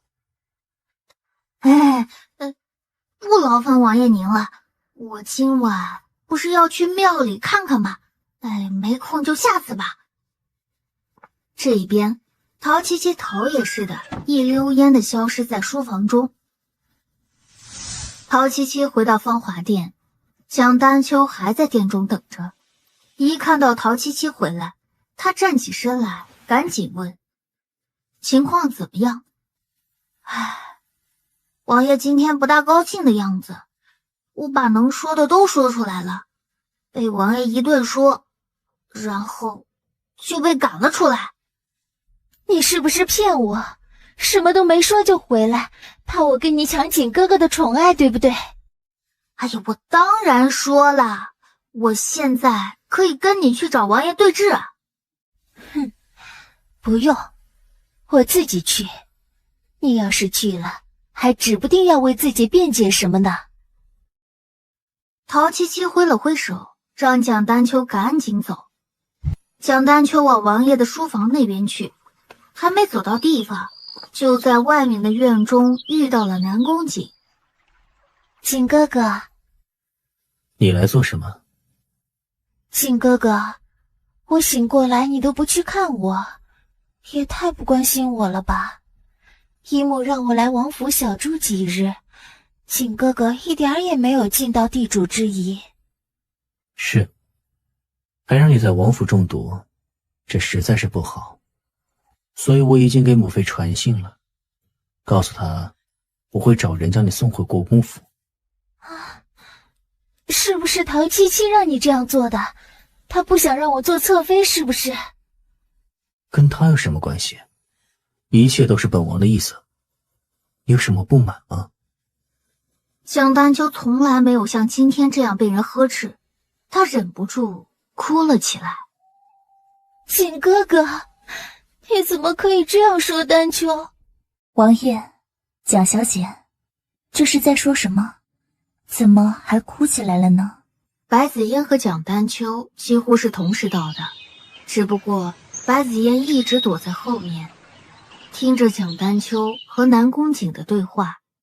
来，擦擦吧，怪不好看的。用不着你家好心。没事吧？差点崴到脚，没事的。蒋小姐，你心中有火，不要冲着别人发，我也是好意，看来是办错事了。没错。靖哥哥，你现在宁愿护着他，也要说是我错了是吗？紫嫣只是将手帕递给你，你不接受可以，但是你差点让他受伤，难道没错吗？你就这样护着他，有你后悔的时候。说完这话，蒋丹秋哭着往芳华殿的方向跑去。王爷，要不要过去安抚一下蒋小姐？我看她哭得真的很伤心，心里也有些过意不去。不用管她，被母妃宠得无法无天了，也该让她吃些苦头了。是。你来什么事儿啊？紫嫣也有几日没有见到王爷，今日研制出了几个像样的糕点，想要让王爷过去尝尝呢。今日本王没空，改日吧。啊？王爷今日木休，难道还有公务要处理吗？今日还有其他的事情要办，你先回去吧，好好照顾你们家小姐。说完，他没给白子嫣挽留的机会，便迈步离开了。刘峰，你看着王爷现在的心思在谁身上？那肯定还是在小姐你的身上。王爷那么厌恶陶希希，又直接拒绝蒋小姐，这不是明摆着的事吗？是吗？刚才我算是看出来了，王爷现在的心思全都在陶七七的身上。王妃，您从早上回来，心情便不太好，是有什么事吗？我只是有些想不通，不就是娶个侧妃吗？我跟南宫瑾说起来，他至于这么生气吗？还拿眼神吓唬我。王妃，你就不想想为什么王爷会生气吗？还不是因为南宫瑾有病。那你说，他喜欢白子嫣，把人放在府里面又不娶，不喜欢我又非要把我娶回来，反正都不喜欢，左右不过娶个侧妃堵住梁妃的嘴，他为什么不愿意啊？王爷说过不会娶白小姐，只是他为了救王爷家破人亡，才将人养在府中，事事顺着他。之后传出王妃你抢了白子嫣王妃的位置，王爷也发过脾气，只是王妃你一直都不知道而已。即便是这样，他都已经娶了我，再娶一个侧妃又不会少块肉。那还不是因为王爷喜欢你，不然你让王爷娶侧妃，王爷会那么生气吗？可别，头元，你可别乱说啊！南宫瑾他这辈子喜欢上谁，他都不会喜欢我，这是他自己说的。要是让他知道你这么编排他，一定会让人打你板子的。算了，桃园和乌园放弃了，当局者迷吧，他们也没有办法。差不多到了昨天同样的时间，陶七七换好衣服出门，南宫瑾已经在外面等着他。陶七七下意识的想要转头回去。怎么，不着急去约定的地方了吗？啊什么啊？跟上。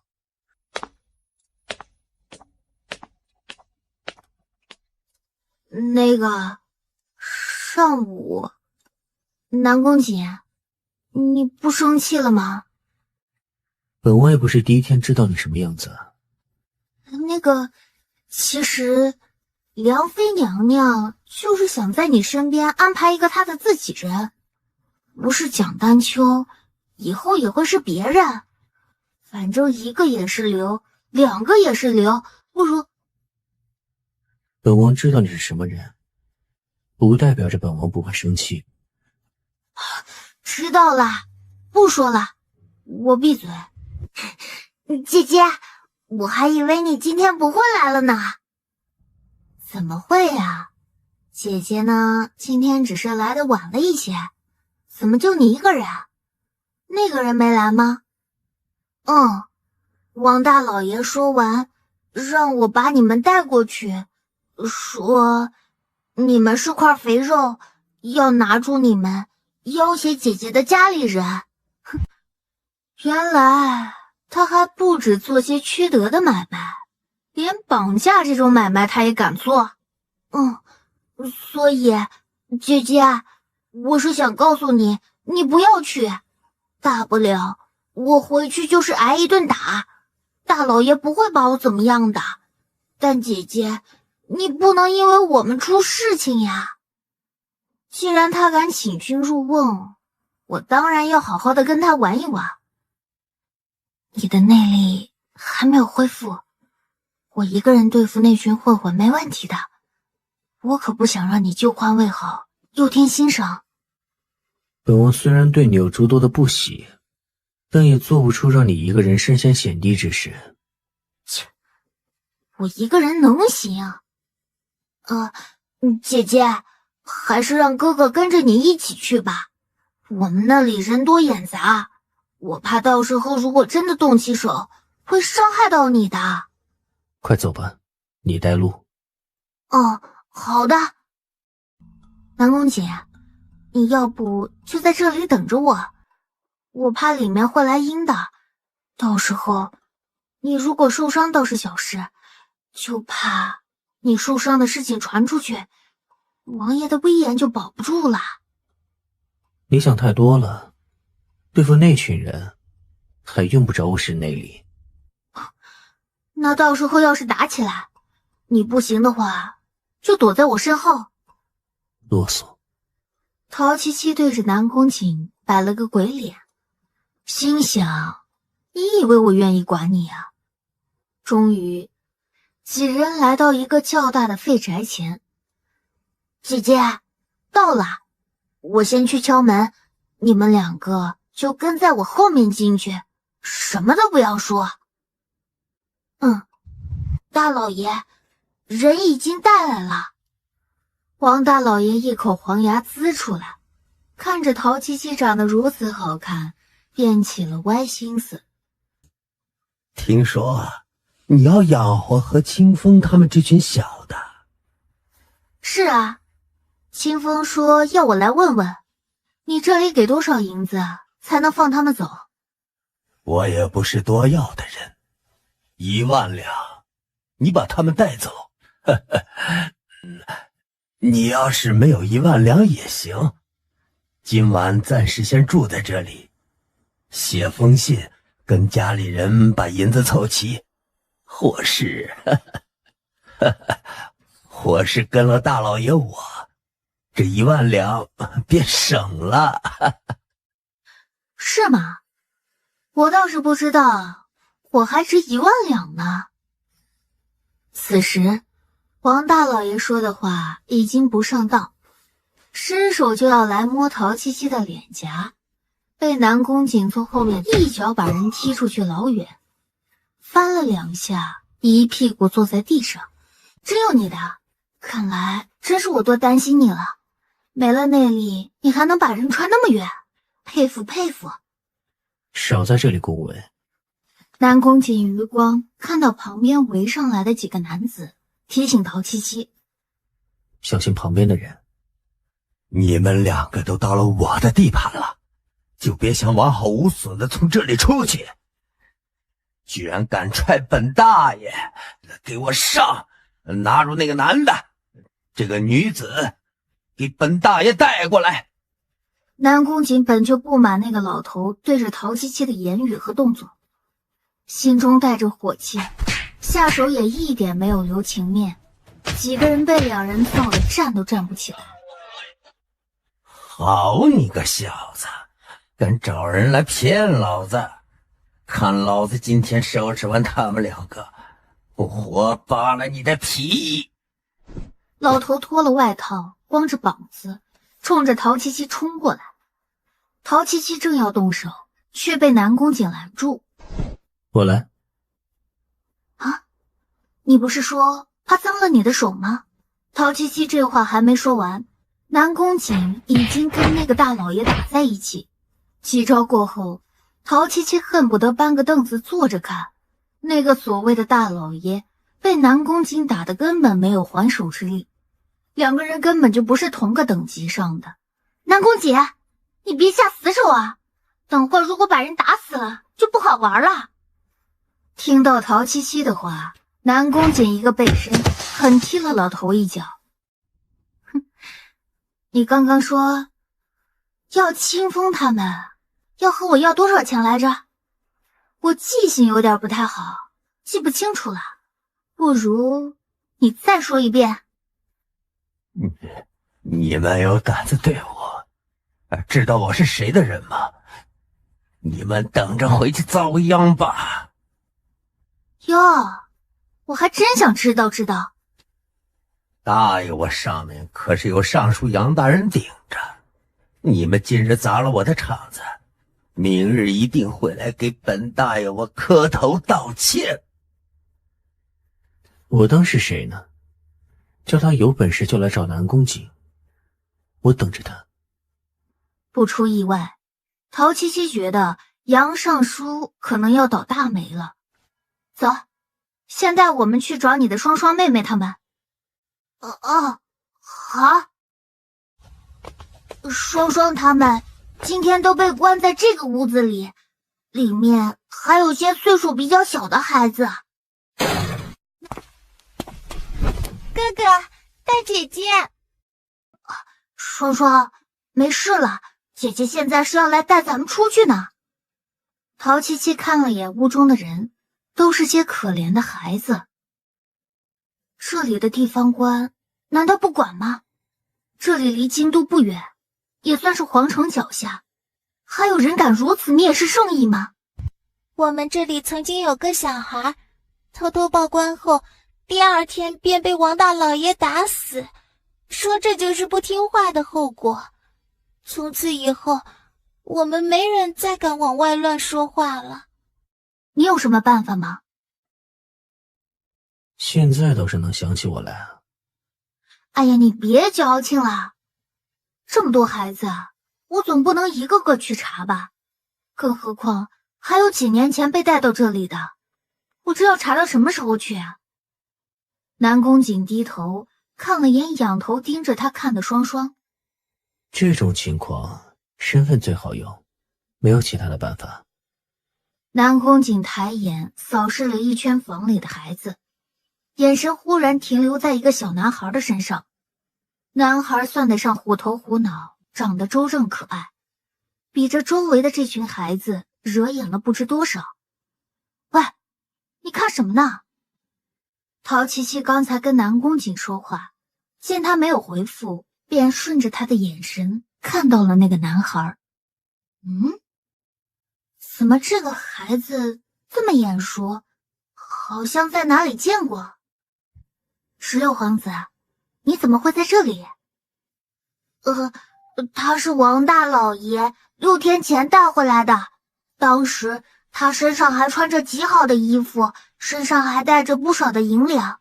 我们知道他应该是大户人家的孩子，被王大老爷拐了来，这才跟我们在一起的。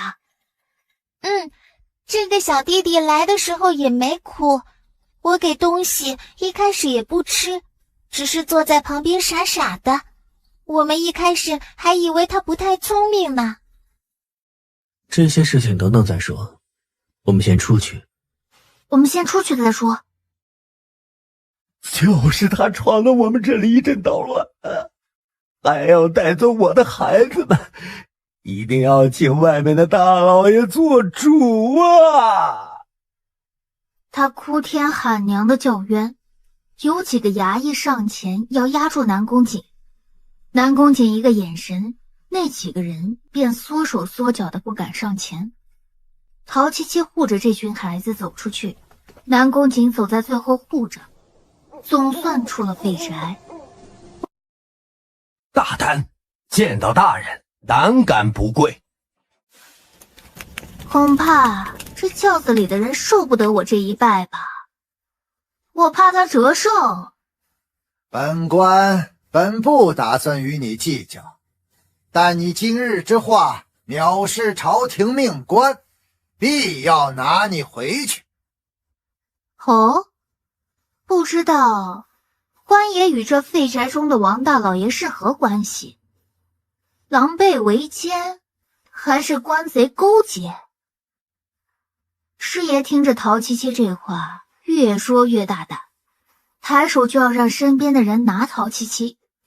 周子匡，还不给本王滚出来！大胆！你们几个江湖人士还敢冒认是王爷，想被砍头是吧？下官不知王爷在此，多有造次，请王爷恕罪。太守一跪，连着旁边的师爷和衙役也一块跪下，特别是师爷身上要是有毛，都得一块抖下来。朱太守，本王妃看你这京官儿是当腻了呀，这件事情地方的知府都管不了，还能将你这位太守也请过来，里面那个王大老爷的面子不小啊。今日是下官恰好遇上此事，这是个误会啊。下官是以为贼人作乱，原来是王爷王妃，是下官等不察。朱太守，没这么简单吧？我可听说里面那位是杨尚书的人。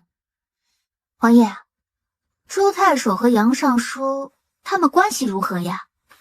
周子匡是杨默的学生。王爷饶命，王爷恕罪啊！下官也是奉命行事，求王爷饶了下官这回。南宫瑾没有说话，抬眼示意陶七七。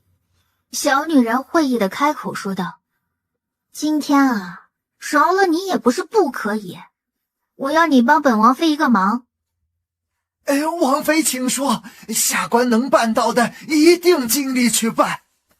本王妃要你把这群小孩子安顿好，如果有一个孩子没有安顿好，那本王妃就考虑考虑，这事儿要怎么上报朝廷才好。谢王妃，下官一定将这群孩子安顿好。还有啊，废宅里的那个人，下官一定会处理好此人，给王妃一个满意的答复。好，赶紧去吧，还跪在这里做什么？是，下官这就去。周子匡赶紧带人将小孩子们领过去。何清风和他身后的7、8个孩子没有动。陶七七看向何清风，对他笑了笑：放心的跟着他们去吧，一定会把你们安顿好的。你和双双就不会为了这些事情奔波了。不，我不去，我跟双双要跟着姐姐。后面的几个孩子也同声同气地说着要跟着陶七七。你们如果能找到家里人，他们一定会很担心的。跟着我做什么？可是我们几个都是孤儿，姐姐，如果你也不要我们，那我们就真的无处可去了。你看，怎么办？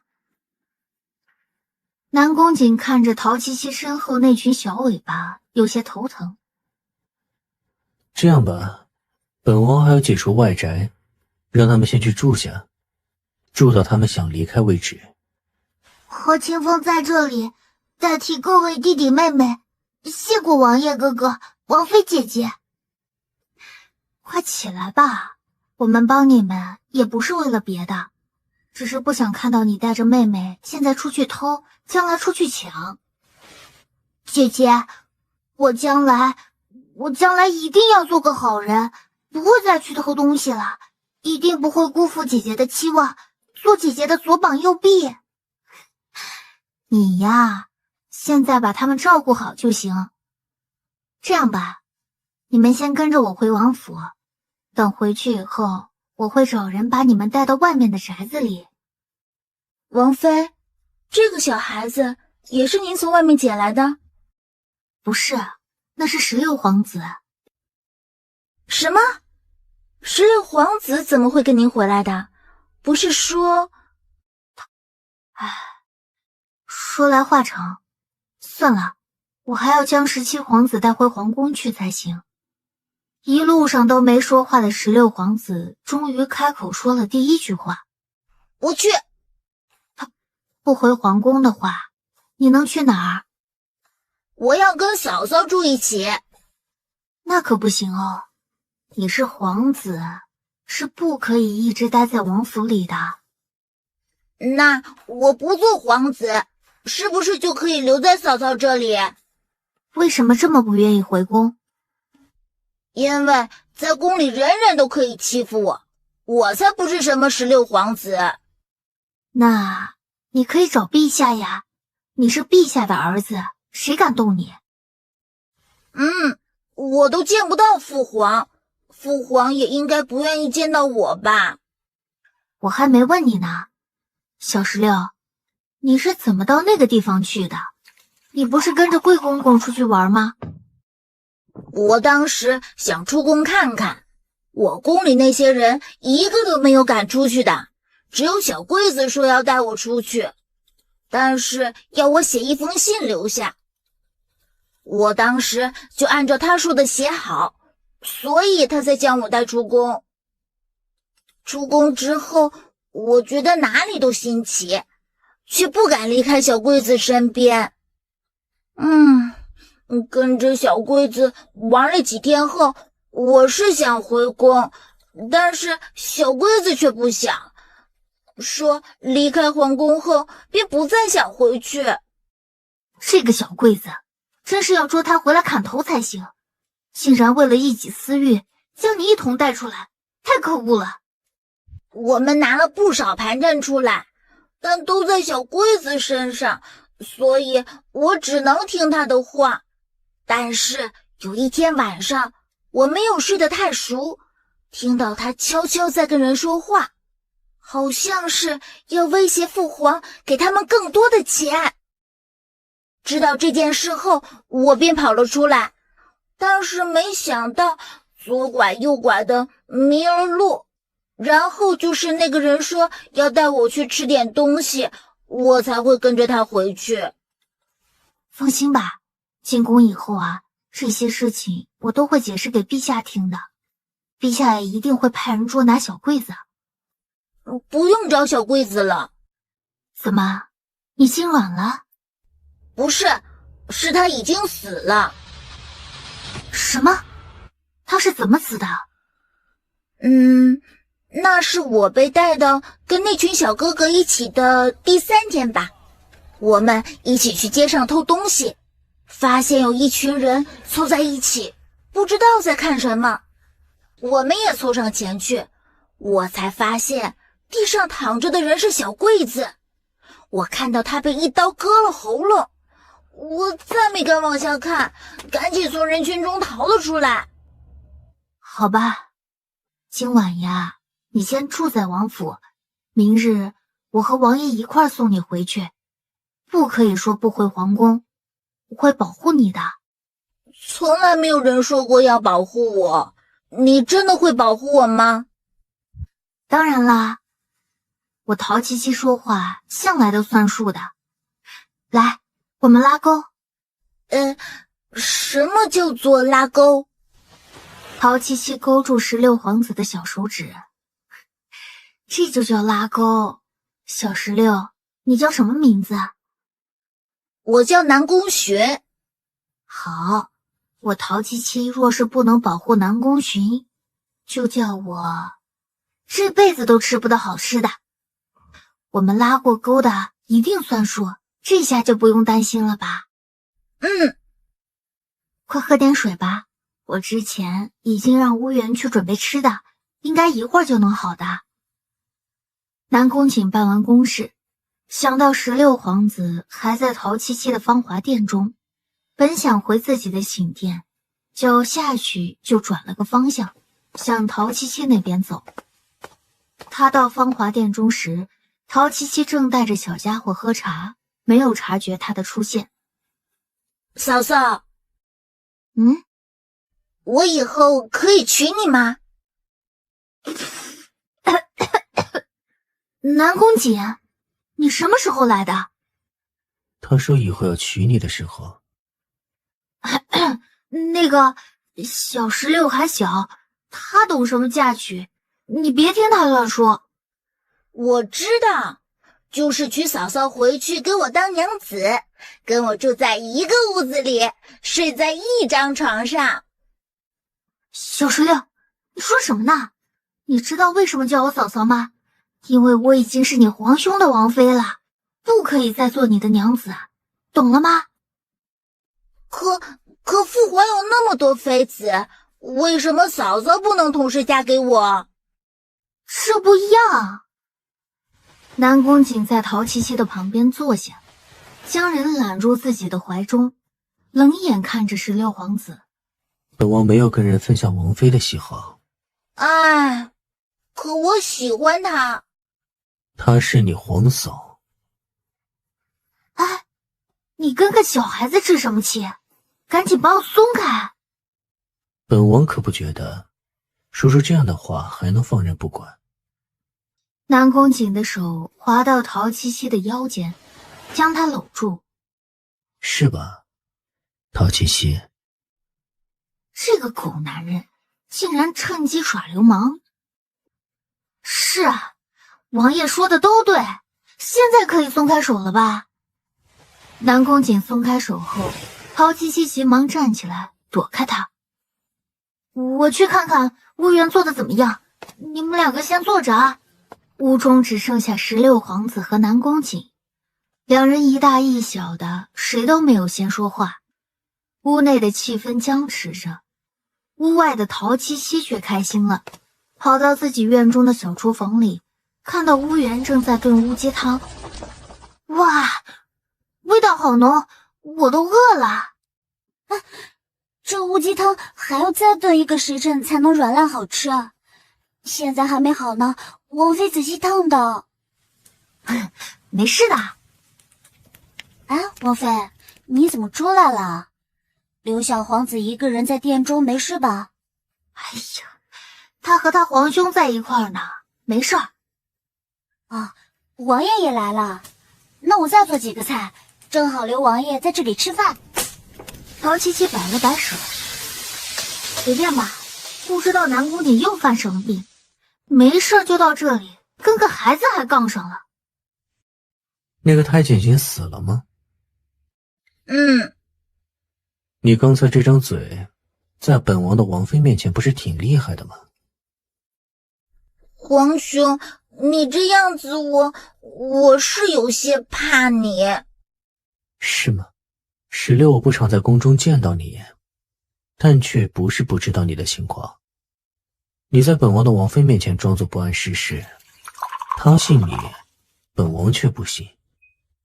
真是什么事情都瞒不过六哥。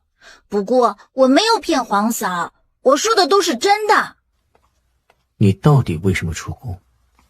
南宫寻听到门外陶七七的脚步声，翘起了嘴角。可是皇兄，16不想告诉你。就知道这个小孩没有那么简单。南宫瑾眯起眼睛，嫂嫂，石榴饿了，马上就好。你要留在我这儿一起吃饭吗？陶七七瞪圆了眼睛，他没听错吧？什么？你也要留下来？怎么，不行吗？这里是本王的地方，你住的地方是本王的，你吃的东西是本王的，你也是本王的。你放！陶七七说到一半，想起还有小孩子在旁边，就把要说的脏话憋回去。哎呀，吃，王爷一会儿多吃点儿。撑死你！你说什么？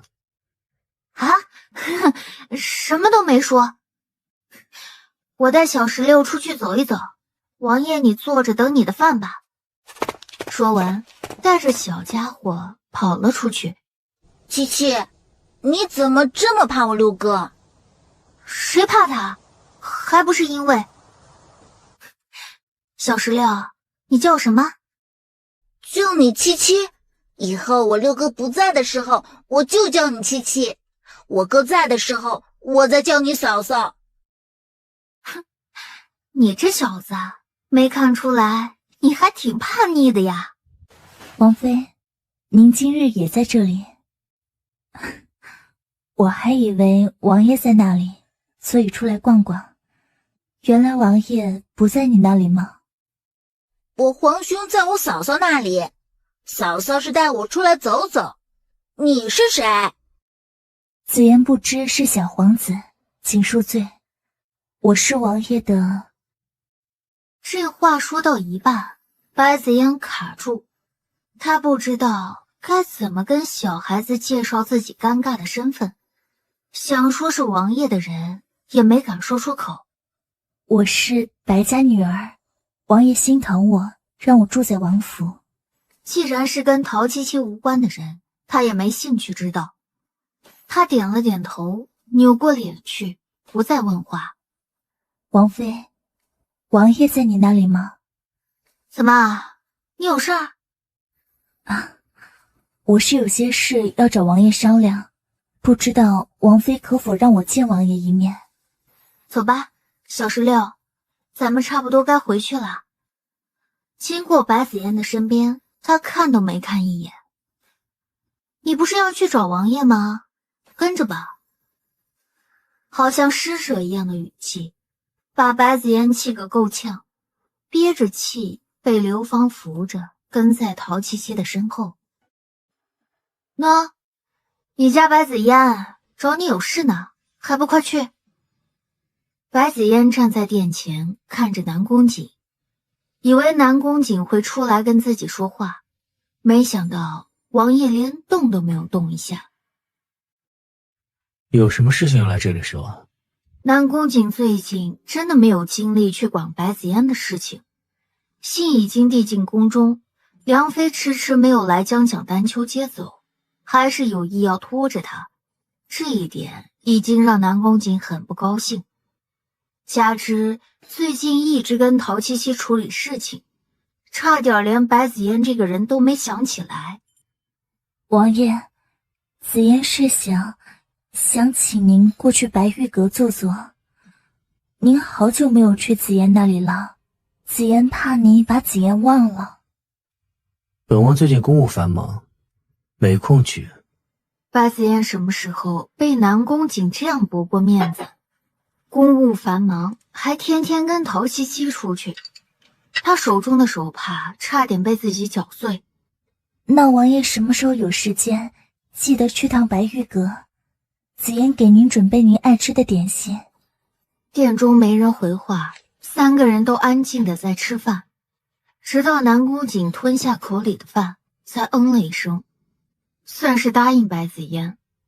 白子嫣来着弄了个没脸，也不好继续待下去，只好强撑着笑脸。那王爷王妃，你们先用膳，子嫣先行告退。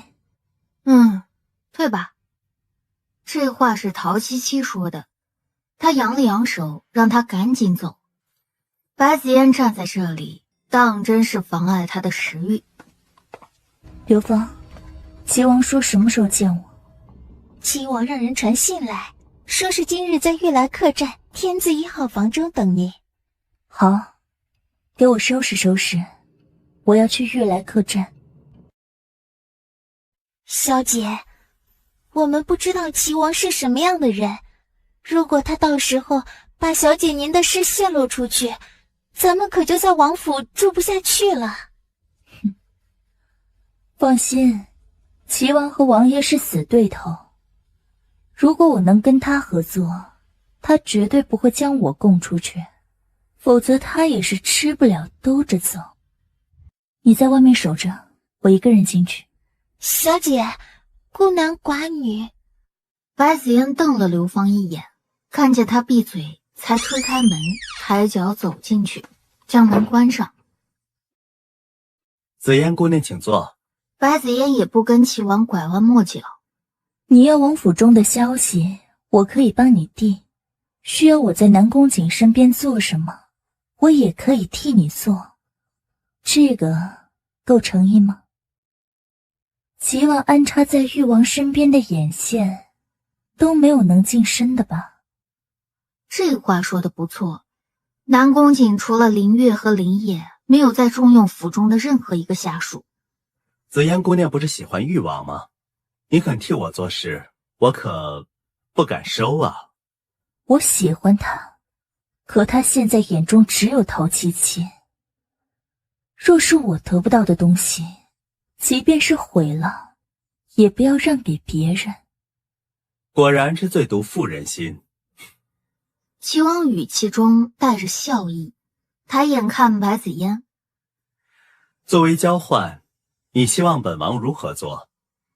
白子嫣狠狠地说道：我要让陶七七做不成王妃，让她没脸见人，我要让她再无翻身的机会。齐王点头，这点可以做到，但是陶七七这个人不好对付，本王要从长计议，一点一点地将陶七七从内部瓦解。这事本王可以答应你，但是本王却觉得你的诚意不够。本王并不知道你会不会诚心为本王做事，所以本王需要收点利息作为抵押。我今日出来没带什么信物，王爷所说的利息是什么？紫嫣姑娘喝了我这茶，觉得如何？你下药，你想做什么？做点让你我都心安的事。齐王站起身，走到白子嫣的身边，将她抱起来，怀中的人已然无法反抗。齐王，不要！只要睡一觉，便会过去。本王不会让诚心要合作的紫嫣姑娘太难受。终是没有撑住，白子嫣昏睡了过去。刘芳在外面左等右等的，也等不到人出来。她在外面焦急万分，往门口里面看，也不敢推门进去。只是这眼看着进入都已经2个时辰的时间，里面依旧没有什么动静。屋内2人已经结束，齐王已经穿戴整齐，坐在床边。紫嫣小姐醒了。这样本王才放心把你留在南宫瑾身边。你已经是我的人了，应该不会做出背叛我的事吧？你无耻！我无耻，这是你要付出的代价。你以为本王非要跟你一个女子合作不可吗？我会去找机会接近陶七七，让她慢慢习惯我在身边，那么我行事便会方便许多。再营造几次英雄救美的情景，她一定会对我动心的。一个女人永远拒绝不了对她好的人。他才不会轻易被你俘获。这个女人看上去傲慢，没有心机，实际上是个玩弄手段的高手。本王自然知道，所以这件事一定要细水长流，你急不得。好，只要陶七七能身败名裂，要我如何都可以。刚才紫妍你没有醒过来，现在清醒着，我们再来一次如何？你……白子嫣脸色通红，要说什么被凑上来的齐王推倒，有一便有二，两人半推半就，就又在房中旖旎起来。怎么回事啊？大晚上的，对面在吊嗓子呢？啊，不是啊，王妃，好像是白玉阁中白小姐尖叫了一声。啊？陶七七的脑子还没有清醒过来，听到乌元说尖叫，还以为出事儿了，外衣都没来得及穿，赤着脚往白玉阁的方向跑。王妃，您先披上外衣呀。白子嫣，你在吗？白子嫣！突然，后脑一阵剧痛，陶七七晕倒在地上。主子，今晚我们行事如此大胆，要是被王爷发现，今晚我会一同跟着齐王出去，跟着陶七七一块儿消失，一定不会被王爷怀疑。刘芳，你可不要让本小姐失望。王妃，王妃，你拖一会儿，齐王的人马上就到。是。两位姐姐，我们家小姐不见了。刚才王妃不顾我们的阻拦跑进去，我跟进去的时候，王妃也不见了。乌元和桃园心中皆是一惊，两人就要往白玉阁中闯。哎，你们两个不能擅闯白玉阁的。刘芳，现在还说什么不能擅闯？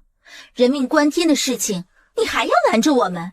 是不是你们又要搞出什么事情，要对王妃不利？你们几个奴才，半夜在紫嫣的门前吵什么？王爷，欺扰您，奴婢们罪该万死。南宫瑾接到林月的禀报，说是白玉阁出事了，陶七七赶过去。他担心陶七七真出什么事情，过来就看到三个奴婢吵成一团。说吧，怎么回事啊？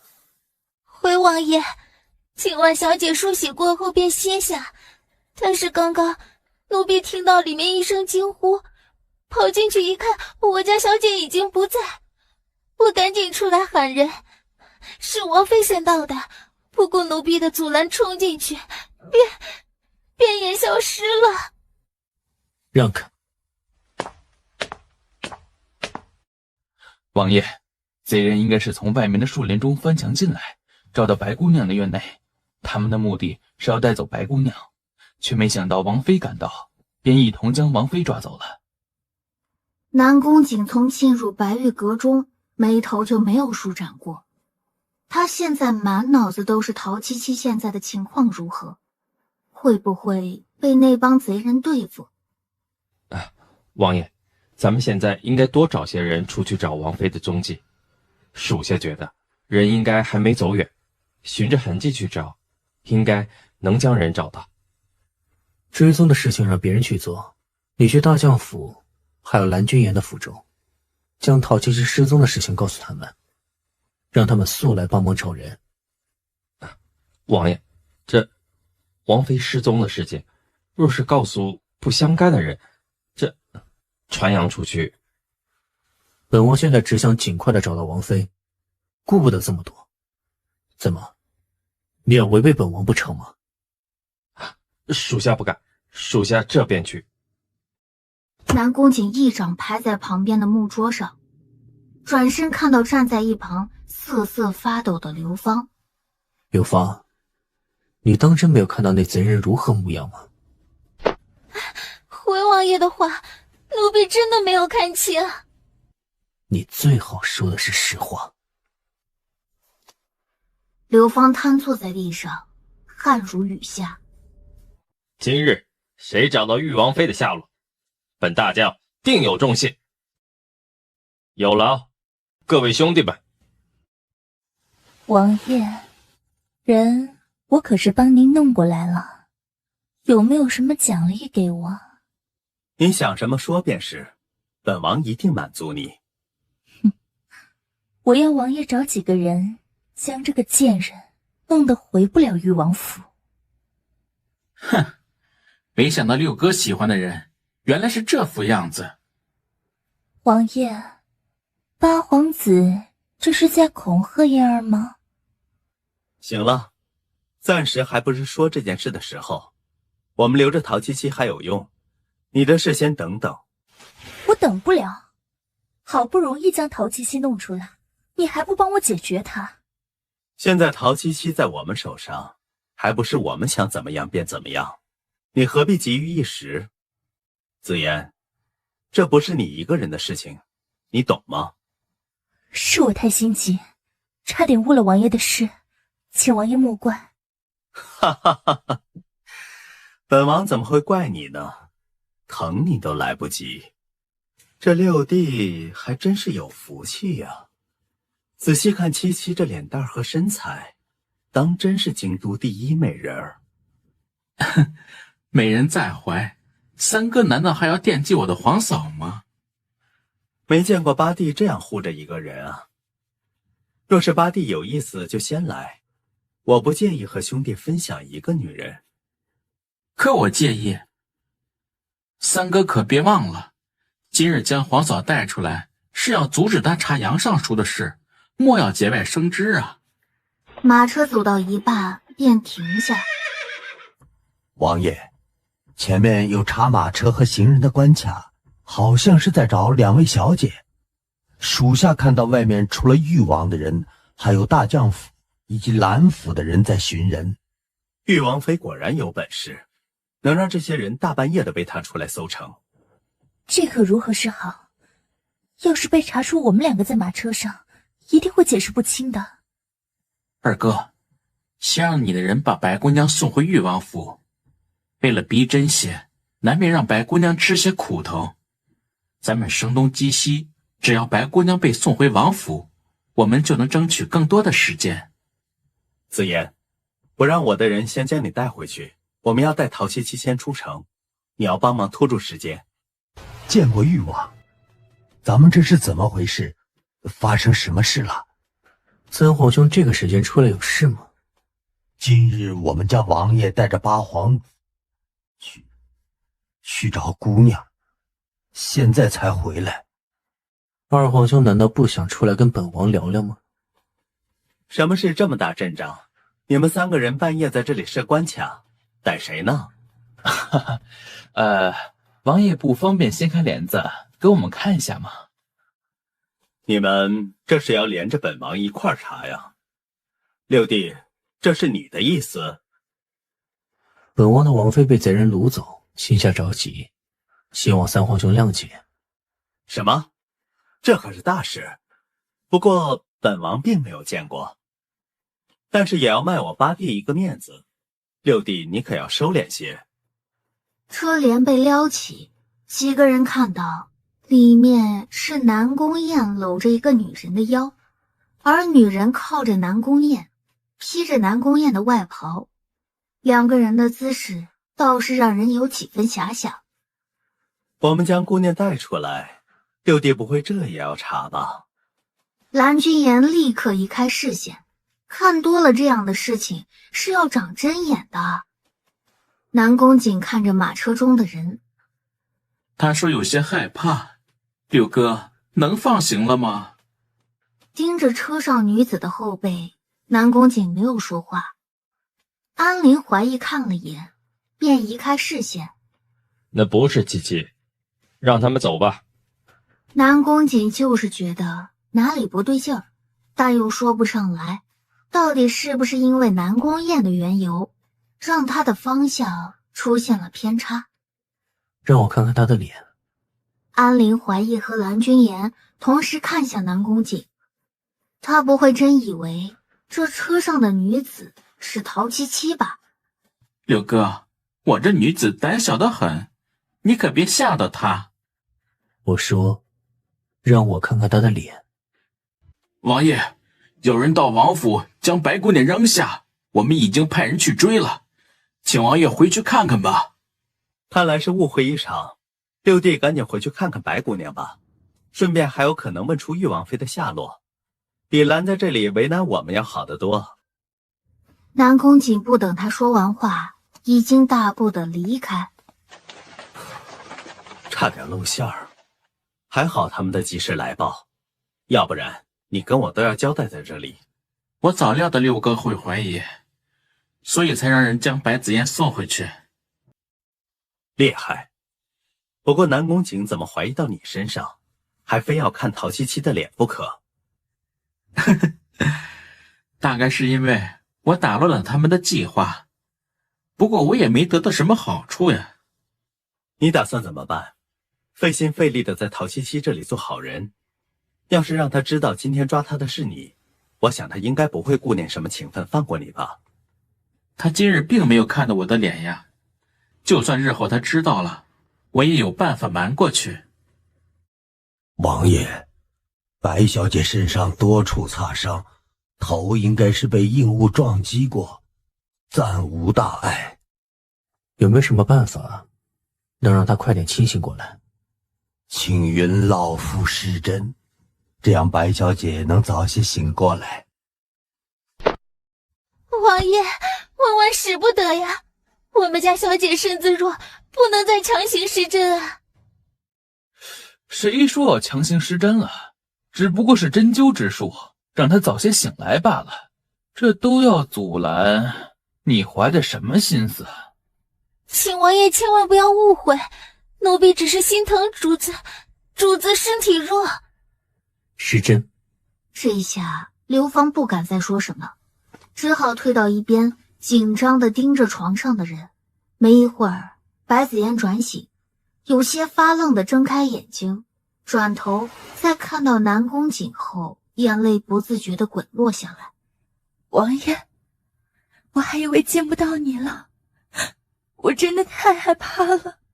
你有没有看到抓你的人的模样？陶七七是追着你进去的，你看见他了吗？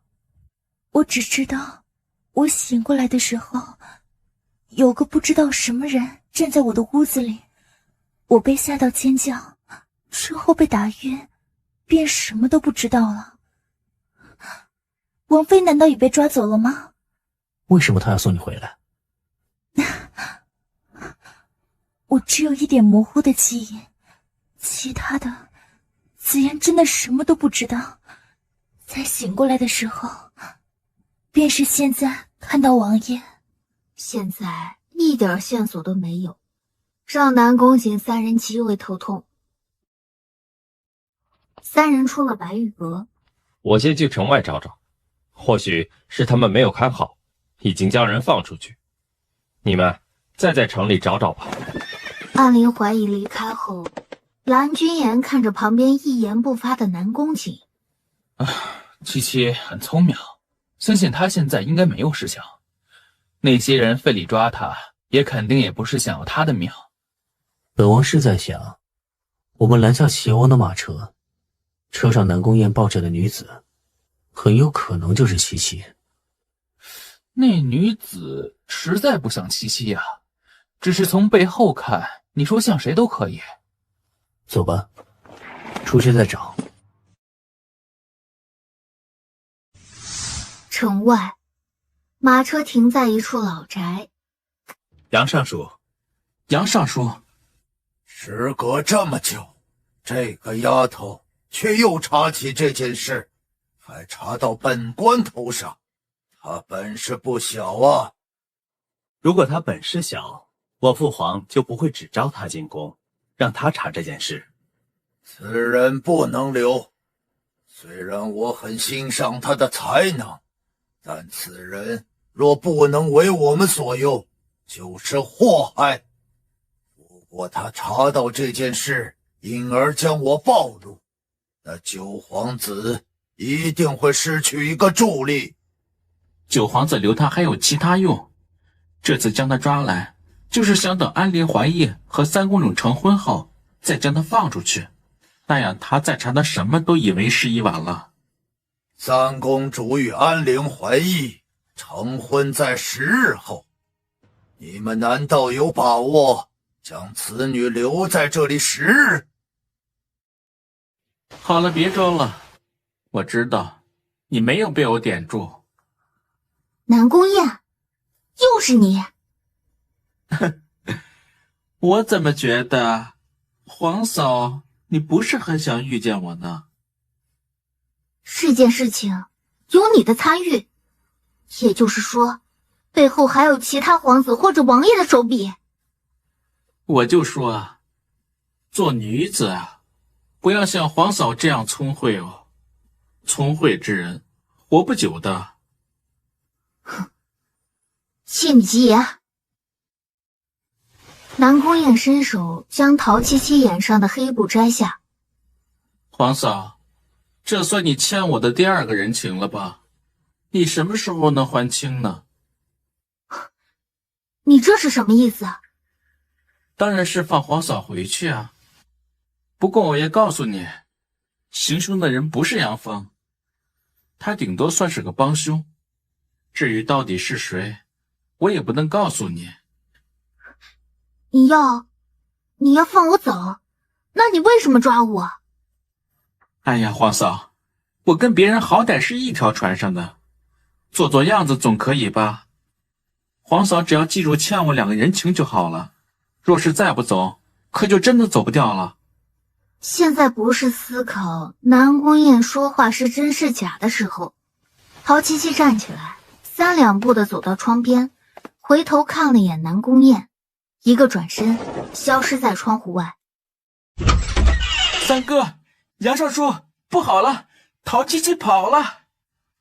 外面2个人的脸色皆是一变，冲进屋内，果然没有陶七七的踪影。七王回头去找南宫雁。你怎么回事？连个人都看不住。我看得住他吗？他的功夫在你我之上，又是在趁我不注意的时候冲开穴道逃跑的。他看见你的脸了吗？我本来要去抓他，看到他将黑布摘了下来，我就闪躲到一边，才让他有机会逃跑了。他没有看见我。走，现在出去抓人还来得及。你是不是能找到陶七七在哪里？小白挣扎着想让南宫瑾把他放下，可南宫瑾执着于让他给个回复，小白只好呜呜了2声。王爷这才把小狐狸放下。放下后，小狐狸扭身撒欢地往东边跑。跟上。一路上，小狐狸闻这闻那，走了好一段路。小白跑到一半，闻了闻味道，头歪了2下，好像有点为难，原地转了半天没动弹。这小家伙不会是找不到七七了吧？他话音落下，小白又往回跑，快速地窜到另一条小路上，3人也赶紧跟上。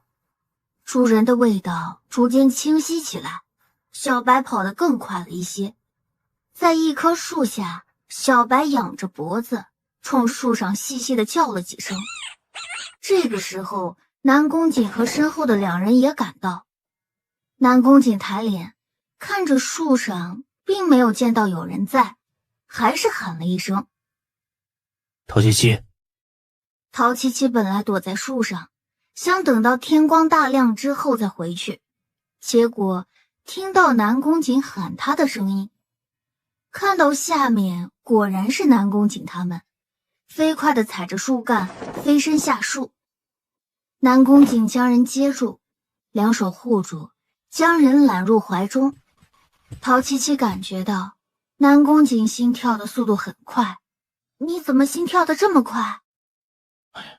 还不是被你给吓的，你都不知道现在厂里乱成什么样子了，都是因为要找你。我没事儿，让你们担心了。南宫瑾一言不发的将人抱起来。为父。被当着蓝君言他们的面抱起来，陶七七的脸腾的一下烧起来。安林怀疑移开视线。对了，你知道自己被什么人给抓走了吗？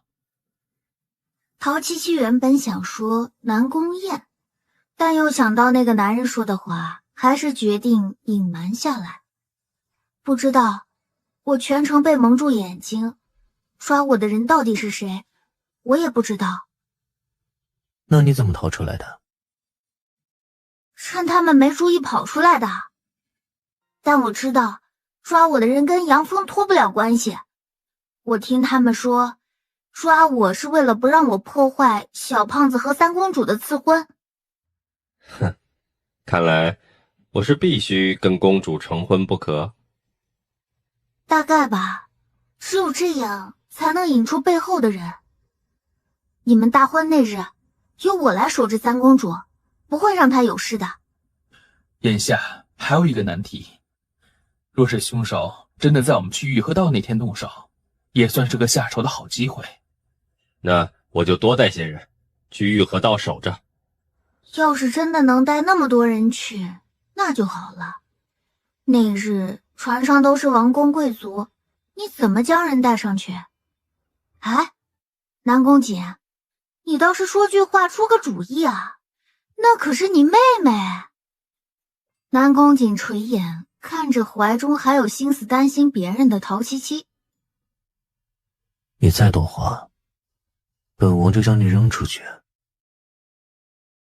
哎，好歹我也是死里逃生，你对我的态度就不能好一点吗？陶七七在南宫瑾的怀中闹腾起来，南宫瑾假意松手，陶七七一个没防备，差点掉下去。他赶紧伸手够到南宫瑾的脖子，男人又快速地将人捞起来，说：“你是不是故意要让我拦你脖子的？”陶七七，你少给本王自作多情。切，真的就没有别的办法了吗？如果问夏一定要去，那就只有一个办法，你去跟着他。唉，行吧，那你到时候不要离我太远。怎么？你一个人还对付不了他们？我这不是还要照顾一下王爷你吗？别逼我扔你出去。陶七七被南宫瑾的话噎住，好歹还在人家的怀里，需要人家的帮忙。陶七七也不敢太过放肆，干脆就窝在南宫瑾的怀中，不再出声。王爷，王妃已经受伤，再穿的这样少，是不打算让自己的伤好起来吗？赶紧回去吧。王爷，王妃为了我没事吧？我心中不安，在这里等着王妃回来。他无碍，你早些回去吧。你又舍得让你们家紫嫣在外面站着了？她身子弱，不是王爷你说的吗？自己说过的话都不记得，我帮你记呀。你少阴阳怪气。两人眼看着又要斗嘴，白子嫣马上在旁边化成了雕塑，她马上出言寻找存在感。啊，王爷，你快些送王妃回去吧，紫嫣不要紧的。本以为说出这话，南宫瑾会因为他把陶七七抛下，没想到南宫瑾还真就顺着他的话了一声。你也快些回去吧。潇洒地留下一个背影，独留白子嫣站在风中自我怀疑。熬点姜汤水给你们王妃。桃园得了南宫瑾的吩咐，赶紧应试，下去小厨房熬汤。一路上被南宫瑾护着，陶七七也没觉得身上冷。其实不用叫他们这么麻烦，我没事儿。有没有事，不是你说了算的。南宫瑾伸手握住陶七七的脚踝，陶七七下意识的要将脚缩回去，被南宫瑾抓住，愣是没有办法。你干什么？赶紧松开我！脚踝如此的冰凉，还要逞强？真的没事。你快点松开！南宫景将旁边的被子扯过来，给陶七七盖上。下次如果再有什么事，先来找我。这次是我没防备，才让他们得逞的，我保证没有下次了。将汤熬好，南宫景看着陶七七喝完，才从芳华殿出去。桃源屋园也太无聊了吧，怎么会这样没有意思啊？没有王爷在，王妃您一个人确实无趣了些。谁稀罕他在？我只是有些事情想不通，走来走去的，又回到原点，我真的想不到该怎么解决了。王妃，八皇子要见您，说有事要告诉王妃您。好，你不必跟着我，本王妃自己去。是。南宫燕，你还敢来王府找我，你胆子不小啊！皇嫂，我有什么不敢来的？你今日来有什么事？不是打算将昨天抓我的人都供出来吧？皇嫂真会说笑话。我是来提醒皇嫂，需要注意一下身边的人，不是什么人接近你都可以拿他当自己人的。这话从你口中说出来，我怎么都觉得你要算计我。你接近我，难道就是没有目的的？我接近皇嫂你的确有目的，但我说过，我们并不会成为敌人，也不会成为朋友。你既然帮着昨晚抓我的人，说明起码现在你还在他们的阵营。左右逢源，难道是八皇子的长处吗？皇嫂，有些事情没有你想的那么简单。我皇兄应该也有事情瞒着你，大家都有不能说的事情。皇嫂，你没有必要对我有太大的敌意。敌意是没有，毕竟你救过我。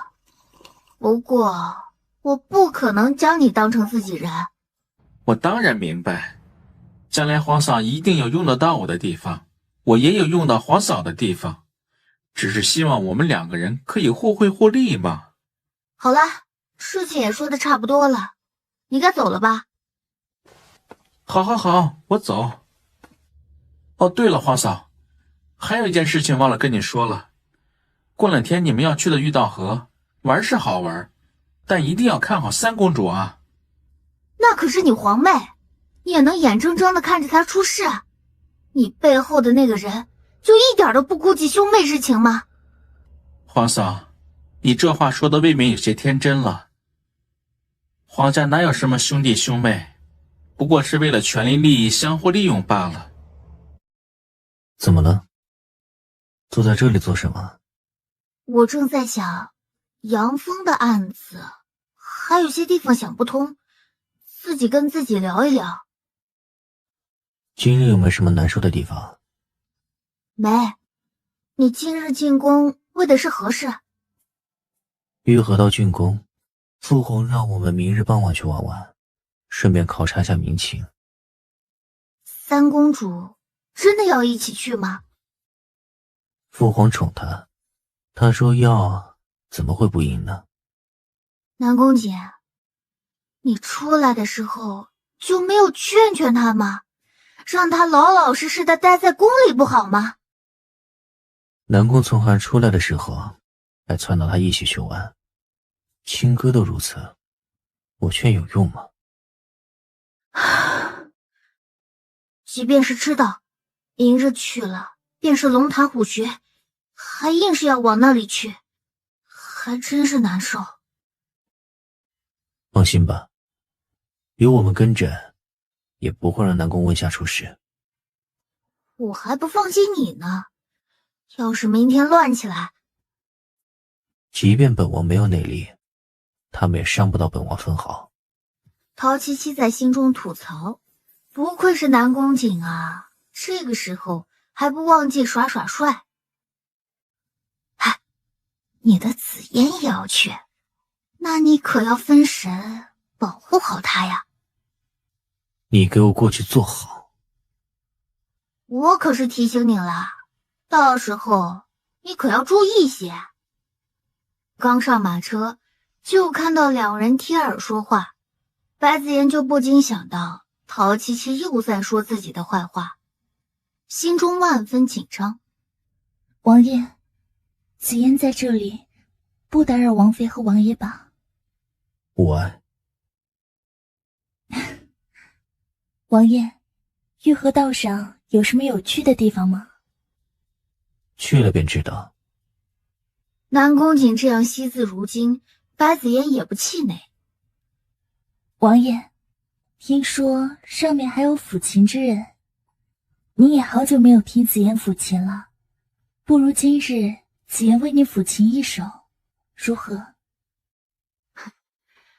今日啊，咱们是去看他们表演的，不是让你去表演的。你怎么会将自己摆在卖艺女子的位置上？我才没有，我只是想给王爷抚琴。哼，是吗？哦，那便是吧。不必了，抚琴而已，没必要在今日。什么叫抚琴而已？白紫嫣简直不敢相信这话是从南宫瑾口中说出来的，她抖着嘴角说不出话来。一路上没了白紫嫣的聒噪，陶七七觉得心情甚是舒畅。七七，你来了。七太皇子有些还未到，有些呢已经上了船舫。你看到三公主了没？已经跟着瑞王去到船上了。快点，我们上去找三公主。蓝君言，你要一起吗？我得要在这里等着安陵将军，他说要跟我一道过去。好的，南宫瑾，我们快走吧。前面的两人走得飞快，完全忘记了还有白紫嫣这个人跟在后面。他小跑着都快要跟不上两个人，气喘吁吁地停下，要开口叫住南宫瑾，却被身后的人捂住了嘴巴。王爷还在前面呢，你敢这样对我？这算什么？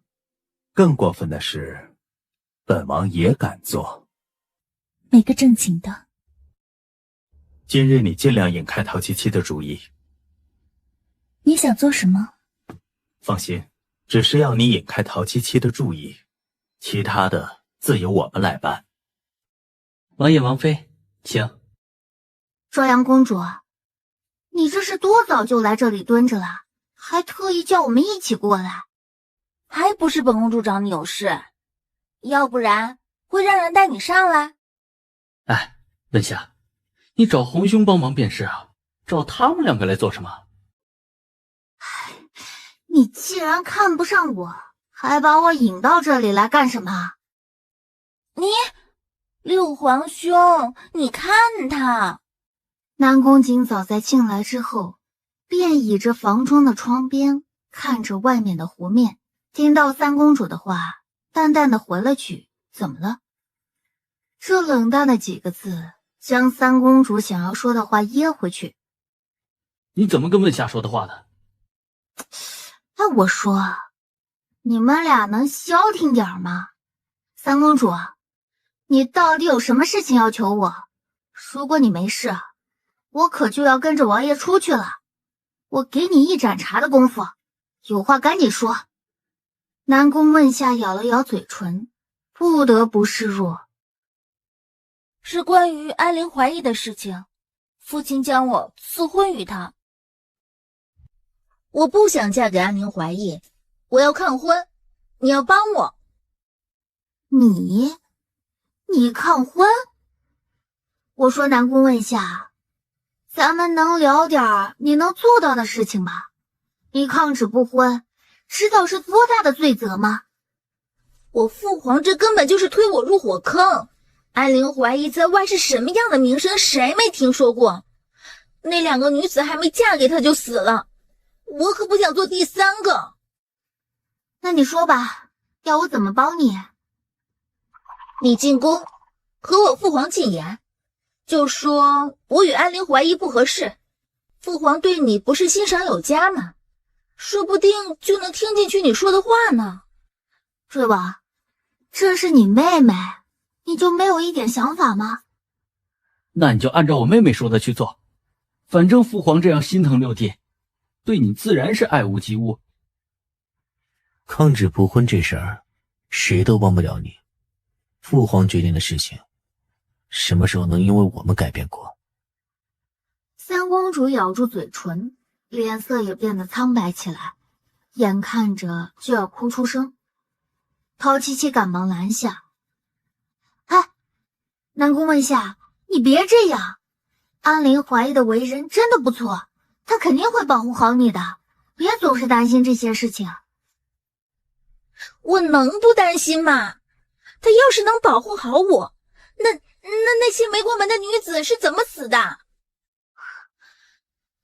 他们都和安陵怀疑没见过面，他怎么保护呀？你跟他们不一样，平日里在皇宫里，嫁过去在将军府，谁敢动你？说来说去，你根本就是不想帮我，陶七七，我真是看错你了。被误会的陶七七也没想着要辩解，他扯了扯旁边南宫瑾的衣袖：“哎，我们是不是该出去了？”走。是不是你说的不准陶七七帮问下？你我之前的事情，不要牵扯到其他人。你想的太多，本王向来公私分明，是二皇兄你分不清孰轻孰重，是非黑白。你，瑞王，这话是我说的，事情是我做的。你要是个男人，就不要将这件事情扯到南宫瑾的身上，这事儿跟他一点关系都没有。本王的王妃做什么，本王都万分支持。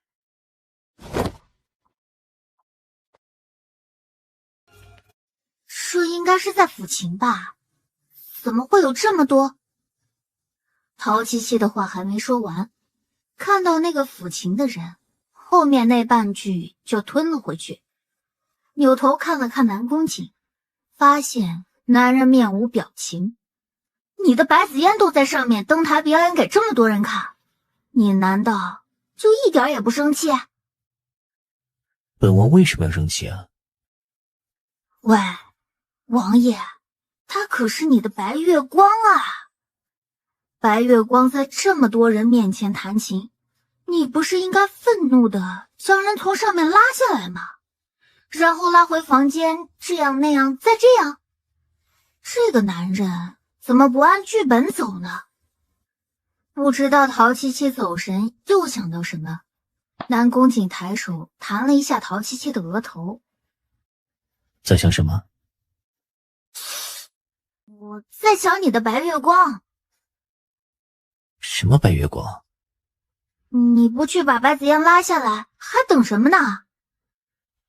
我为什么要把他拉下来？他喜欢弹便弹，跟本王有什么关系？完了，陶七七泄气，这个万恶的死直男，难道没有看到其中一个人对你们家白子嫣的眼神吗？都快把人吃了。一曲终了，白子嫣起身谢礼，众人看着楼上抚琴的女子走下来，直奔着南宫瑾而去。其中几个有心思的也都没有敢凑过去，只能看着白子嫣在南宫瑾的面前停下，飘飘的行礼。王爷，紫嫣这一曲如何？可还有当年的味道？倒是比当年静静许多。啊，王妃，听说之前您也很擅长抚琴，今日难道不趁这个机会让大家看一下吗？看起来这么明显的不怀好意，放在平时，陶七七也就逗逗他玩一玩。这个时候，他可懒得和面前的人客气。不必了，我不感兴趣。王妃该不会是因为怕比不过我才这样说的吧？我开玩笑的，王妃别介意。哼，你说开玩笑就是开玩笑。好，我今天还非要上去谈不可。你去做什么？哼，难道你是怕我给你丢人？南宫瑾看着下面那么多人，一想到他们一会儿盯着陶七七看的眼神，他就一阵烦躁，转身拉着陶七七出去。反正就是不准去。啊，你拉着我干什么呀？你给我松开！陶七七被带出去。啊，不会吧？难道你是怕我抢了白子燕的风头啊？小气鬼！有时候南宫瑾发现他们两个人的想法根本就没有连接上过。不是。那是什么？害怕我弹得比白子燕好，让他在那么多人面前丢人？因为不想让你上去被那么多人看着，你再多说一句话，本王就真的将你扔出去。说了这么多次要将他扔出去，也从来没有动过手。陶七七早就已经免疫了，不怕死的继续说道：“哼，这话你不应该对着白子燕说吗？他可是在那么多人的注视下弹完了一首曲子呢。”南宫瑾伸手拎着陶七七的后脖颈的衣服，将人拎起来就往外面拖。啊，南宫瑾，你来真的，你赶紧松开我！这边陶七七正挣扎着走到拐弯处，正好碰到从上面下来的三公主和瑞王。陶七七赶紧小声地说：“哎呀，你还不赶紧把我放下来！三公主下来了，我要去跟着她。”哼，你跟过来做什么？还觉得让我不够讨厌是吗？怎么，这里是你一个人包下来的？三公主气得不想说话，只回了一句懒得理他。外面的天色逐渐暗了下来，湖面上也越来越暗。陶七七总觉得这样的情形是杀机四伏。原来外面也这样热闹，在里面见不到你们，没想到都在这里躲清闲呢。我和九弟好不容易才脱身。三弟，你那边已经安排妥当了吗？二哥放心吧，还有九弟解决不了的事吗？你们在这里正好，能看到今晚我准备的第一场烟花。看时辰，应该差不多要开始了。话音落下，天边炸开一朵小烟花，接着就是一个接一个的在天边炸开。陶七七哭笑不得，果然古代的技术就是不行，这烟花就像是信号弹一样，稍微放大了些，颜色单一，不过在这个时候可以弄出来这样的也算还不错了。此时趁着烟花声大，10几个黑衣人从黑夜中窜出，冲着三公主的方向踩着湖面奔来。大家小心！陶七七这一声喊出之后，大家已经做好了防备的姿势。陶七七转身见安雷怀疑在后面，小胖子接住！听到陶七七喊自己又说接住，安雷怀疑下意识地护住飞过来的人。公主，这里很危险，他们应该是冲着你过来的，你还是回到船坊中安全些。我才不进去！三公主趁着安陵怀疑没有注意到自己，悄悄地想要跑回到陶七七的后面。就快要到陶七七的身后时，从侧面冲出来一个黑衣人，没有一点犹豫，举刀冲着三公主劈下去。陶七七转身看到这一幕的时候，想要冲上去救，已经来不及了。三公主也尖叫了一声，抬起胳膊护住自己的脸，想着今天势必要交代在这儿了。但等了好一会儿都没有感觉到疼痛。三公主放下挡住脸的胳膊，看到南宫瑾用手抓住黑衣人手中的刀刃，将刀一折，顺势把人踹开。刀上有毒！陶七七立刻决断，抬手在南宫瑾手肘肩膀处点住穴道。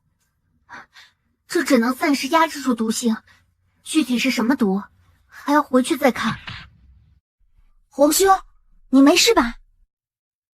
我告诉过你吧，让你老实一点，可你是怎么做的？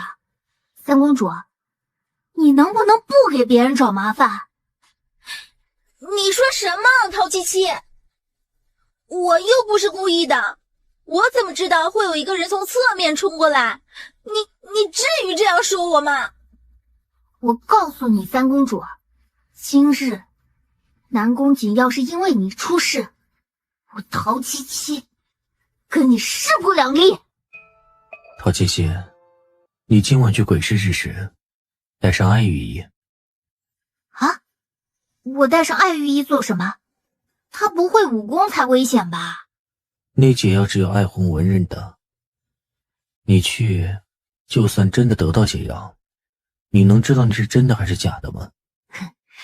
那就麻烦爱玉衣了。今日跟我走一趟，本王妃带你去见识见识鬼市。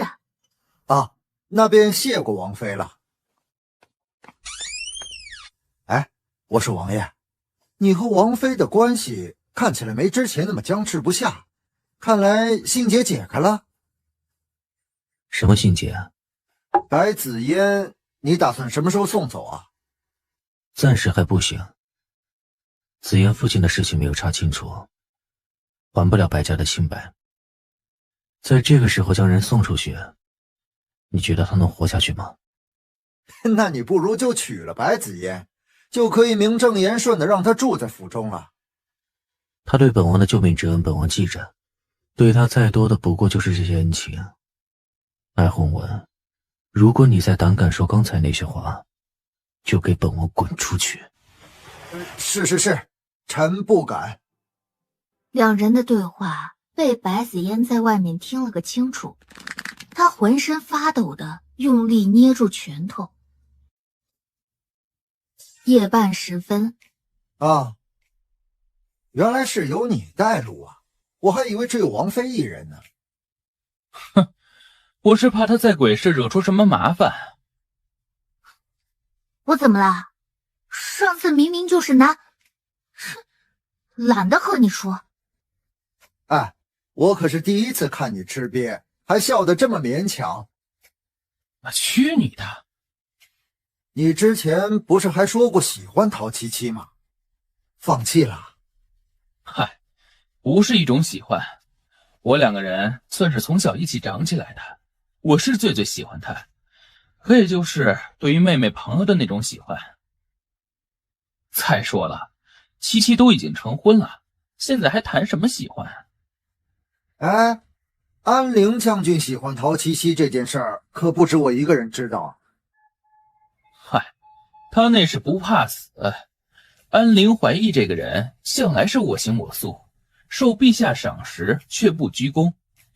他做出惊人之事又不是第一次了，有什么好奇怪的？我还是比较想知道陶七七的态度。我听过一次，他很利落的就拒绝了，估计也只是将安陵将军当作是朋友吧。哎，你今天问我这么多，是不是在替南宫瑾打探什么？哎，你们两个是来春游的吗？走得那么慢，赶紧点儿跟上。这次小公子来是想要在奴家这里得到什么？这次我来想跟老板娘要一样东西，柔骨断肠散的解药。小公子，你要柔骨断肠散的解药，我这里没有，但是我知道这解药在谁那里。如今京都鬼市中有此解药的人只有一人，但不知那人肯不肯将解药给你。老板娘尽管引路，成不成在我。爽快，我就喜欢小公子这样的人。哈哈哈，小姑娘，你怕是第一次来这里吧？猴子都不会玩也敢来这里？玩骰子是要看运气的，不是靠本事。难道杜老板害怕这次赢不了我吗？笑话！杜老六抬手将骰鼓打开，3个6，豹子。小姑娘，请吧。陶七七拎开骰鼓的盖子，里面摆着5个6，他笑了起来。嘿，不好意思啊，杜老板，这一局我赢了。好你个小姑娘，胆敢在我的场子出老千！杜老板，你好像没有说过不准出老千的规矩吧？你这个赌场不是各凭本事吗？我凭本事赢了杜老板你。杜老板，你不会不认账吧？这局我杜老六愿赌服输。小姑娘，你想要什么？我要手骨断肠散的解药。哎呦，我倒是不知道，罗雨柳，你什么时候跟誉王的人成了朋友啊？京都中有人身中此毒，便是誉王。看来在鬼市中已经传遍，解药在鬼市中，手骨断肠散也必然是在鬼市做的交易。小姑娘，我劝你还是不要掺和这件事儿，这解药我是不会给的。我今日前来不过是想要解药，杜老板，你当真不给吗？黄毛丫头，还敢威胁本大爷！你们今晚谁也别想走出这里！给我上！看来势必要打一场，杜老板才会心甘情愿地将解药给我。少废话，小姑娘，大爷我可是劝过你的。话音落下，杜老六向陶七七出拳，大有拳拳到肉之势。陶七七闪避自如，专挑杜老六薄弱之处攻击，不急不缓地吊着此人，让杜老六焦躁不堪。将袖中的毒药捏在手中，趁着陶七七退开一步，将毒药洒向了陶七七。老板娘着急地喊了声小心，陶七七还是被毒药泼中了，落在地上后退了几步。杜老六哼了声，让周围的人停手。蓝君言和艾洪文也急急地来到陶七七的身边。艾洪文给陶七七把脉，瞳孔猛地一缩，感觉到陶七七捏了一下他的手腕。怎么样，七七有事吗？艾洪文摇了摇头，蓝君言急得眼睛红起来。我杀了你！你别冲动。就是，小姑娘说的对，你别冲动啊。解药在哪里？哼，想好的，我身上带着的毒药可是没有解药的，世间无解。是吗？那我便放心了，没有解药便好。哎，你不是中毒了吗？你是说这个吗？陶七七将药包撒向杜老六，看着人跌坐在地上，动弹不得。怎么样，中了自己的毒药，滋味不好受吧？这药怎么会在你身上？你难道没有闻到，你刚刚那包毒药有点胭脂的味道吗？刚才打斗中，我换了你的毒药，是你没有察觉到而已。你到底是什么人？天下第一神偷，陶七七。我死了，你永远别想得到解药。是吗？可是解药不就在你身上吗？怎么会？解药在杜老六的身上。杜老板这样自负的人，从来就不会相信身边的人，自然会把最重要的东西带在身上。东西在自己的身上才是最安全的。还请艾御医上前看看解药在哪儿。陶七七，我做鬼也不会放过你。解药果然在他身上。陶七七不再理地上那个如同死人一般的杜老六。杜老六今日破坏鬼市的规矩，还要伤人害命，如今是他的毒药害死了自己。你们是要助纣为虐，还是要为我所用，全在你们一念之间。10几个男人对视议论过后，通通给陶七七跪下。参见尊主，尊主在上，请受属下们一拜。看来奴家没有赌错人。什么意思啊？老板娘蹲下，在已经死去的杜老六怀中摸出一块白玉令牌。这个给你，这是尊主令牌，可以调动我们鬼市所有人。这个东西实在不应该在我这里，应当归还给你的，老板娘。是你对付了上一代尊主，这令牌一定要归于你，还望尊上能让鬼市重回巅峰。明日朝中内人应该会知晓，我现在的身份十分透明，他一定不敢再动手。最近鬼市应该能安分些。尊主，你还是早些回去处理伤口吧。这几日这里有我在，您暂时不用担心。鬼市中什么人都有，不服我的人自然也会有。我回去后便会让人来帮你。既然我接手这里，整顿鬼市势在必行。南宫姐，解药找回来了。冒冒失失。我这是为了给你找解药，还说我冒冒失失，懒得搭理你。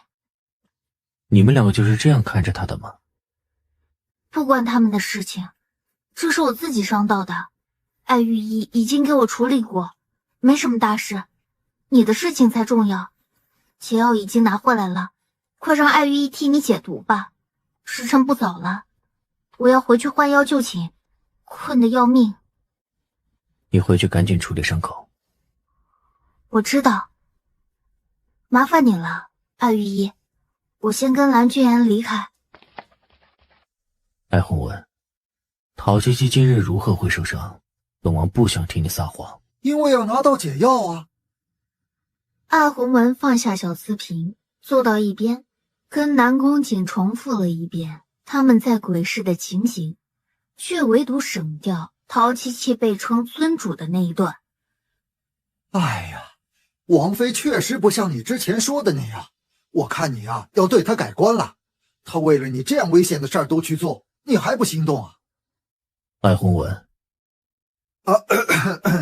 臣多嘴了。王爷有什么不适的地方吗？南宫瑾运气依旧感觉不到内力，皱起眉头，摇了摇头。暂时没有什么感觉。王爷，应该晚些时候会有反应。今晚臣便在这儿候着，王爷有事儿随时喊臣。陶七七在醒过来的时候，外面已经天光大亮，揉了揉惺忪的睡眼。桃园无缘，你们在吗？王妃，你醒啦？饿不饿？我让厨房现在开始做早膳。不用，王爷的情况如何？不太好。艾玉依一直在王爷寝殿陪着，白子嫣也进去了。怎么回事？不是带了解药回来吗？怎么又不太好？我们也不知道，只知道快天明的时候，灵叶急匆匆的出来，说王爷情况不太好，但是嘱咐我们不要叫醒王妃您。这种事情应该早点叫醒我呀！南宫瑾也真是的，这个时候还顾及那些没用的干什么？陶七七穿好鞋，一溜烟的跑出去。王妃，你到底安的什么心？王爷要不是因为你，会变成现在这样吗？让开！陶七七将白子嫣拽开，扔到一边的地上，给南宫瑾把脉后发现，他现在的脉搏紊乱，但已经恢复了内力，也就是说，解药不是假的。王妃，是因为之前的残毒，王爷现在体内的内力正在慢慢恢复，只是这会让王爷极度虚弱，需要再用药。艾雨依，南宫瑾大概什么时候会醒来？王爷现在的情况，约莫2个时辰就会醒过来了。陶七七点点头，看了眼依旧还坐在地上的白子嫣。喂，你不会打算在这里坐2个时辰，等王爷醒过来告状吧？我没有。你把王爷害成这样，怎么还这样理直气壮？哼，到底是谁下的毒，谁心里有数。白子嫣，你要是不想丢脸，赶紧给本王妃滚出去！白子嫣掩面站起来，偷偷看了眼站在一旁的艾弘文，咬了咬牙，还是灰溜溜的跑了出去。艾雨依，你在这里看着王爷，如果他醒了，你跟林月说一声，让他去外府找我。好。清风哥，桃子姐姐来了。七七姐。桃子姐姐。为什么要叫桃子姐姐？因为七七姐像桃子一样甜，而且七七姐姐也姓陶。姐姐不喜欢？喜欢，特别喜欢。小孩子们围着陶七七说了会儿话，何清风便让他们去干活，将人支走了。七七姐，今天来是有什么事情要吩咐我去办吗？应当也不算有事要你去办，我也不知道这件事情交给你是对是错。七七姐，你有什么事情尽管吩咐，我上刀山上刀山，上什么刀山啊？别说这种不吉利的话，是有个地方我不方便露面，需要你替我去那里处理事情，你能做到吗？七七姐，你就交给我吧，我一定会替你办好这件事情。南宫瑾，你没事了？本王内力已经完全恢复，不必再担心。谁要担心你啊？咱俩两清了，你的内力也恢复了，以后不准再提你之前中毒的那件事情。看本王心情吧。你看你什么心情？你都已经好了，还要揪着我的小辫子不放吗？你这个人怎么这样啊？南宫瑾看着陶七七气鼓鼓的脸，冲他勾了勾手指。过来。陶七七不情不愿地挪过去。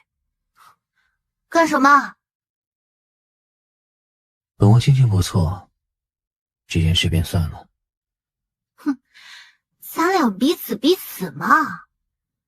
艾弘文忽然觉得自己在旁边就是个多余的人，收拾好自己的东西，快速的告辞。既然王爷没事儿，那臣先回宫复命。说完，迈着脚，快步倒腾着离开。伤如何了？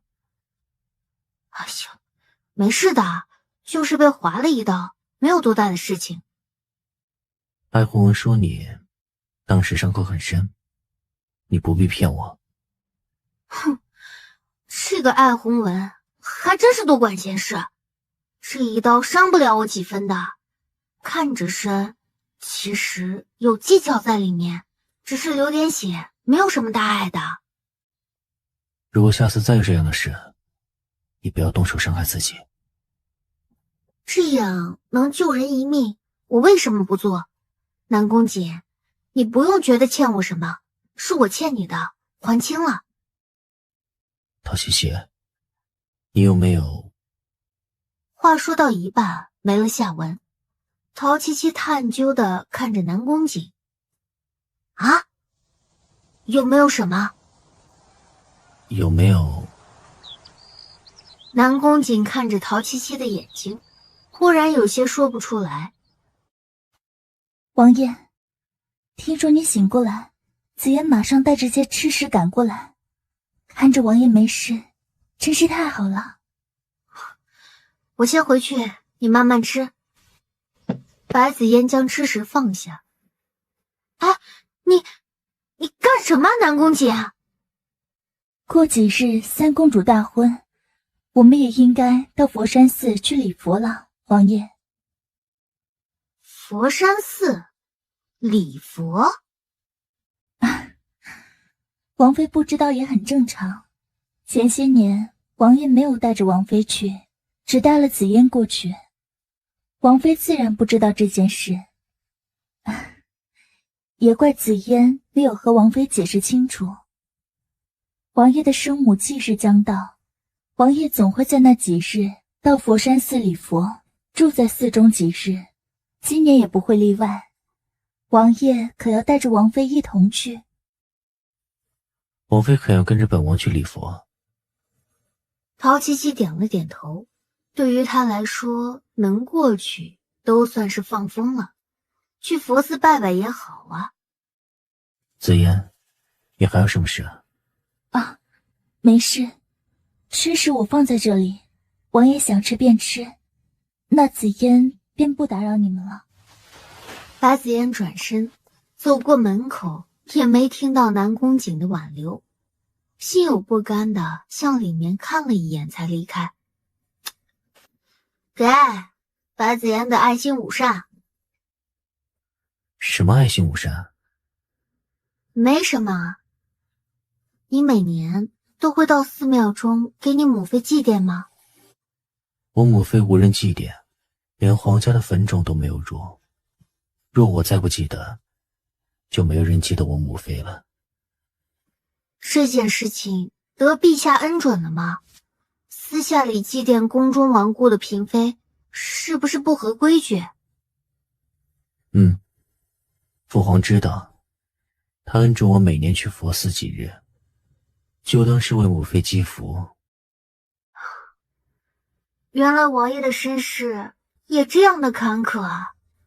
我之前还以为你就是个娇养起来的坏脾气王爷呢。谁给你的错觉？哼，还不是你南宫瑾，对谁都好，唯独就是对我刻薄。我什么时候对你刻薄过？哼，你上次还打了我一巴掌，我可没忘。我陶七七向来就是这么小心眼儿。还有，你对白子嫣永远都是看不见，她就是个绿茶婊。对不起啊。被突然道歉，陶七七就觉得他有什么阴谋，上下打量过南宫瑾。你没什么事儿吧？时隔这么久了，干嘛突然说对不起啊？那次是我冲动误会。哼，你又知道是误会？如果你真的要伤害紫嫣，不会选择我一定会去的时候。那件事情算了，反正你又不相信我，我解释了也没用。你以后要是一直这样听话，本王也不会不相信你啊。我呸！渣男说的话从来都不可信。什么意思啊？没什么意思啊。南宫瑾眯起眼睛看着陶七七，渣男这2个字绝对不是什么好话。你的内力刚刚恢复，需要时间调息的。三公主近日又要大婚，我看啊，你最好是在陛下那里请几天假，没有必要强撑着去早朝的。我确实觉得近日有一些力不从心，明日我便让林叶帝修木无书进宫。陶七七挑了挑眉，他南宫瑾什么时候这么愿意听他说话了？他点了点头，好，那我先出去了。王妃，刚才府外有人给您递信，说是三公主的来信。陶七七接过桃园递来的信封，这段时间陶七七正和三公主闹着别扭。三公主说让我进宫一趟，刚刚在信中给我道歉，这一点也不像她的作风。有可能是三公主快要出嫁想通了吧？走，回去收拾一下，我们进宫。是。三公主，坐下陪我喝口茶。陶七七坐下，看着三公主给自己倒茶，皱起了眉头。你怎么了？我觉得你有些不对劲啊。你要是真的不愿意，大婚的时候你可以跟怀疑说你的不愿，你们可以相敬如宾，他不会逼你的。陶七七，你说咱们不对付这么久，从来没像现在这样说过话吧？确实，陶七七每次见到三公主，两人之间必然是鸡飞狗跳的。陶七七喝了口茶，我知道今天是那人出手的最后机会，我会看着你，不会让那人得逞的。陶七七，你当真愿意帮我，怎么都行。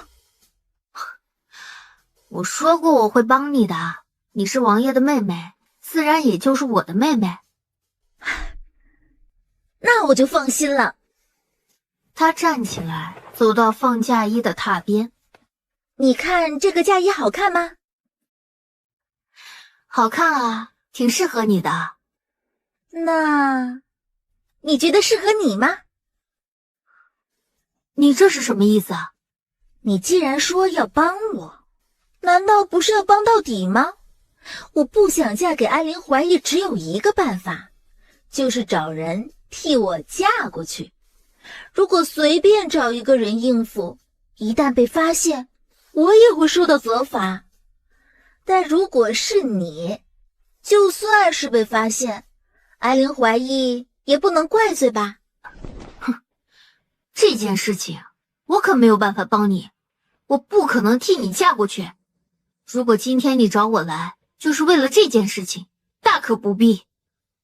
陶七七转身要走，却觉得眼前一阵晕眩，跌坐在身后的床榻上。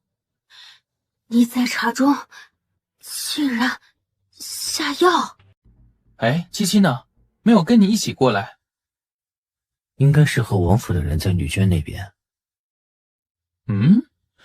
那会儿我替安陵在门口迎人进来，已经看见了王府中的白姑娘到了将府，可也没看见七七啊。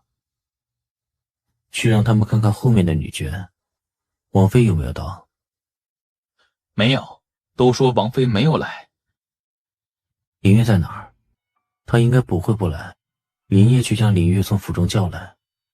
属下这边去。我还以为你会带着七七一起过来。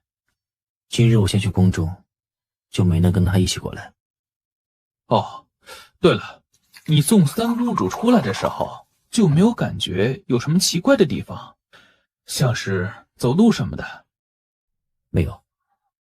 出宫的时候，是南宫从汉背着她从里面出去，没什么不对劲的地方。这就怪了。什么？我觉得三公主的样子不像是清醒着的，她身侧一直有2个人扶着，拜堂行礼的时候也是，他身边的丫鬟说是身体不适，但给我的感觉就是不像一个正常的人。说到这里，南宫瑾也想起刚才自己眼花看到的玉佩，心中忽然有一个不好的预感，但也不能贸贸然地闯进安陵怀疑的婚房。怎么了？有哪里不对劲吗？现在还不确定，等林月回来，我自会问他。陶七七被送进婚房后，已经完全清醒过来，但是身体就是动弹不得。旁边站着的丫鬟看到陶七七清醒过来，也知道她动弹不得，得了公主的吩咐，一点儿也不害怕。王妃，我们公主说过，只要过了今晚，她就会亲自跟你道歉，让王妃受累了。哎，你别太过分了。明天如果王妃要找人算账，我们也肯定会被牵连的。哼，怕什么？过了今晚，她是不是王妃都不一定。公主吩咐你做什么便做什么，别那么多废话，咱们赶紧出去候着吧。好吧。陶七七闭眼运气，因为药效的原因，我丹田的气一直送不上来，任凭她努力多久都没能动弹一下。试过几次后，陶七七彻底的放弃。酒过三巡，安陵怀疑从酒桌上退下，林月和林烨才到。玉王妃呢？王妃没有来将军府中吗？今日王妃被公主的人叫进宫中，没让属下跟着。王妃临走前说她自己会到将军府，出什么事了？南宫瑾和蓝君言立刻反应过来，暗道一声不好，赶紧往将军府的后院冲。我知公主屈尊嫁给我，也是万般不愿。那不如就将话说清楚，本将军也无意冒犯公主，你我从今往后便相敬如宾，公主觉得如何？你倒是掀盖头呀！陶七七在心中吐槽一句，她现在不能说话，简直气到变形。说了一会儿，安陵怀疑终于觉察到床上的人既不回话，动也不动一下。他也知道今晚是那些人动手动脚的最好时机，以为床上的三公主出了事情，上前将盖头一把掀开。下一秒，他深吸了一口气。七七，你怎么会在这里？你不会为了抓贼人和三公主调换身份被送到这里来？他还没有大义凛然到这个地步吧？陶七七呜呜了两声，皱起眉头。安陵怀疑这才反应过来，你中了药。陶七七飞快地眨眨眼睛，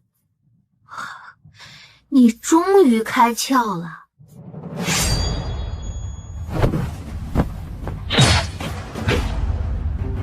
老师，怀疑有什么对不起您的地方？你可有把我当做你的老师？是我将你带出来，让你成为一代将军，你却让陛下撤我回来做个文官。安陵怀，你可对得起我？只为这个，你竟然杀了自己的亲生女儿！你知道什么？贤侄居然心甘情愿的要嫁给我这个逆徒。父女俩大吵了一架，我只是扇了他一巴掌，他居然上吊自尽了。我们杨家丢不起这个人。那为什么您要害金兆尹的女儿？他害死了我的女儿，难道还想娶别人不成？只能给先知陪葬。是你逼死自己的女儿，却要把这个事情算在安陵怀疑的身上。你说什么？七七，我与安陵怀疑是多年的朋友，他绝对不会做出背后出卖师傅的事情。这件事情一定是有隐情的，我不相信杨尚书这样聪明的人会想不清楚。你太聪明了，聪明到我们不能留着你。知道我为什么杀了京兆尹的女儿，他却不敢上报吗？那是因为他有把柄在我这里，比起女儿，仕途更加重要。如果我没猜错的话，杨尚书今日就没打算活着回去吧？你背后的那个人许给了你什么，能让你来将军府送死？哼，永远不会知道。师父，你不要冲着七七，你要我死，便冲着我来，不要对无辜的人下手。师父，你还能回头？陶七七不能活，单凭着几年前的线索就能将我扯出来，以后必定是心腹大患，我必除之。我真为你的女儿有你这样的父亲感到悲哀。能这样轻易的被我查出来，说明你杨峰也没有那么厉害，你是个弃子罢了。你死了，他们就算不实现诺言，你又能如何？陶七七，你不要口出狂言，废话真多，还是到阴曹地府说去吧。谭公瑾，没事吧？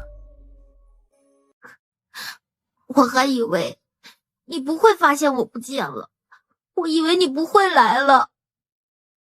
是我来晚了。你知不知道，我都快被吓死了。刚才他举剑冲着我，我以为我要没命了。你怎么才发现我不见了？还不是因为你去找南宫问下，为什么不告诉我？我都这样了，你还要训我？南宫姐，你是人吗？我带你回府，今日的账，我们来日再算。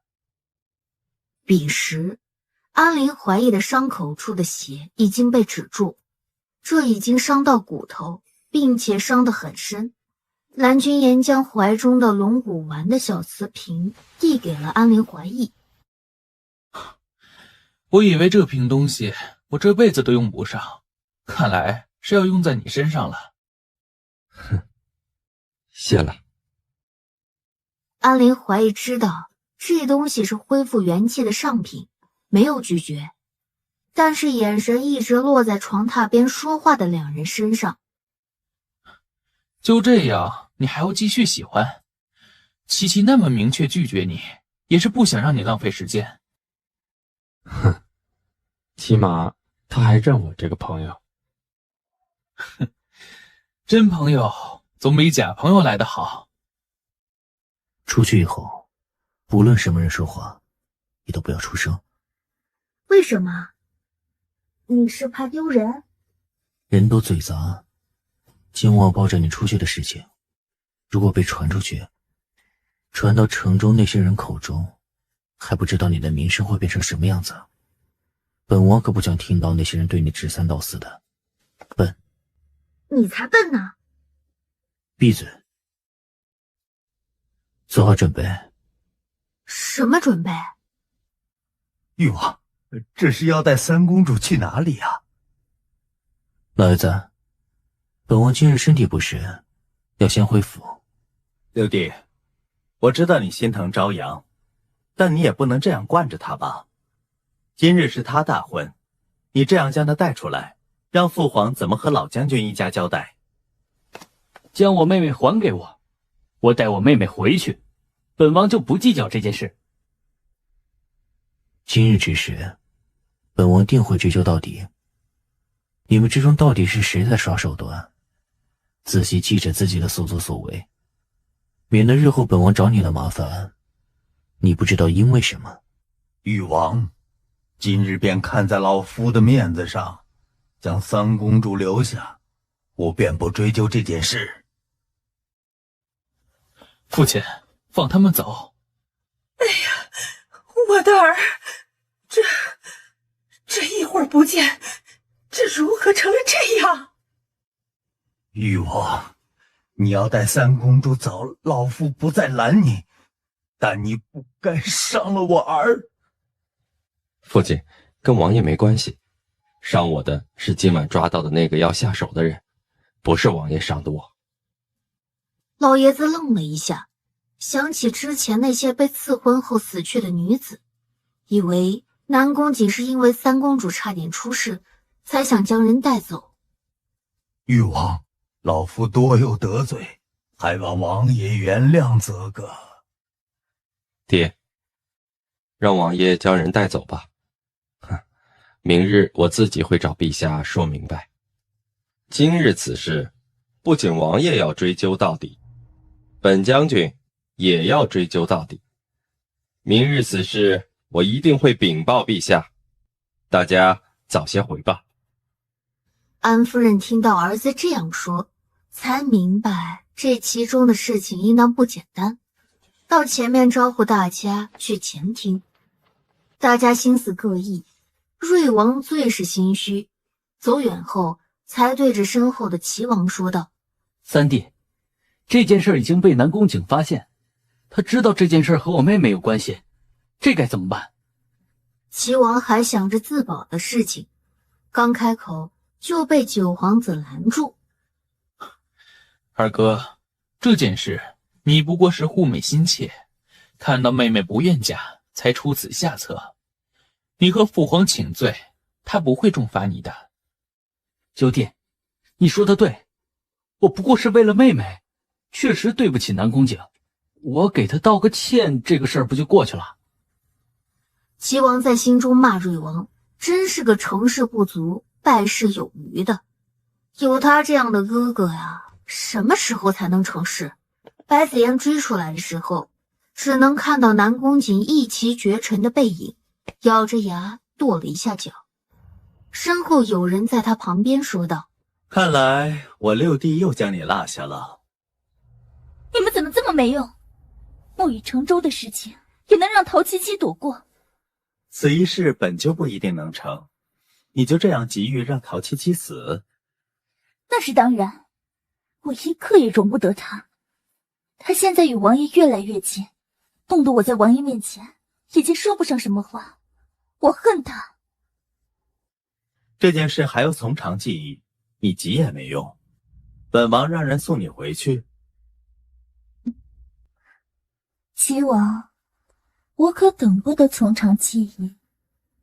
齐王斜斜地勾起嘴角，手在白子言的身上不老实起来。本王还是让人送你回去吧。最近南宫景一定会发难，你最好不要被他抓住你的小辫子。那就快些吧，齐王，我可不能太晚回去。蓝君言走到将军府门口，恰巧看到刚刚分开的两人和转身要回去的齐王。早知道本王就应该送你回去，让你将衣服换了。哎，衣服装你了？本王看着碍眼。行，我回去换。老实在这儿待着吧。我这件事啊，算了吧。三公主算不了。三公主只是不想嫁给安陵怀义，她也只是被利用的。大不了我以后不再跟她接触。最可恨的是背后指使这件事情的人。他养在宫中，习了一身坏毛病。南宫从寒向来只知道顺着他，没人教他，那就由本王来教。现在不晚。门外，林烨和林月求见，南宫瑾让两人进来，后面还跟着桃园和乌元。你们俩这是怎么？我当初将你调给王妃，是怎么跟你说的？保护好王妃，你又是怎么做的？她是王妃，所以便可怠慢吗？是属下办事不力，愿自断一臂，向王妃请罪。哎，多大的事情就要自废手臂？南宫姐，这件事情跟他们没有关系，是我自己没有让他们跟着的。你是要杀鸡儆猴，做给我看吗？王妃误会了，做错事的是我们，该受罚的也是我们。你给我闭嘴！南宫姐，我不需要这些。这次的事情是我自己的原因，与他们没有关系。我不想一出事就赖在他们身上。那你下次出去，就给本王老老实实的带着他们出去，不然本王给你留着这些人也无用。本来我今天对你长了一点好感，现在没了。本王不需要你的好感。狗男人，南宫姐，你再给本王说一遍。我困了，南宫姐，你让他们出去吧。都下去吧。你这么护着他们，有没有想过今天要是真的出了事，你让他们瞒着本王，以为是对他们好吗？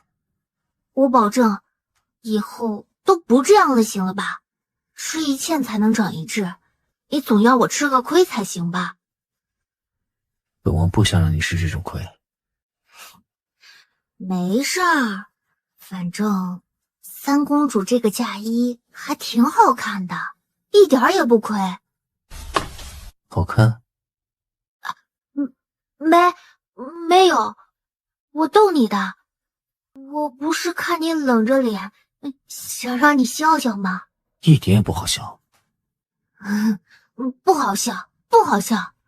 陶七七干脆躺在床榻上，背过身去，闷声说道：“哎，我困了，今天你的床榻就归本王妃了。”这是本王的寝殿，我不介意和王妃你同榻而眠。我介意。南宫姐，你可别开玩笑啊，我真的很困。南宫瑾挑眉，单手解着腰间的束带，陶七七倒吸了一口凉气。南宫姐，我这药性还没解呢，你别脱啊你！陶七七眼看着南宫瑾将外衣脱下，王爷，南宫瑾，你不能这样。大半夜的，能不好了吗？那你不准强迫我。本王要看卷宗，没兴趣陪你在这儿演戏。陶七七看南宫瑾真的去房中书桌旁坐下，翻看卷宗，翻身将被子盖过头，恨不得找个地缝钻进去。这个南宫瑾简直是太可恶了，一直在误导他，居然还敢打趣他，将自己团成一个团，躲在被子中，气得陶七七捶了2拳空气。南宫瑾的视线落在床上那一团鼓起来的被子，嘴角不经意的微微勾起。南宫问下，朕问你，可对朕给你的赐婚不满？是，我不满意父皇给我的赐婚，将陶七七迷约，让她代替我嫁给安陵怀义。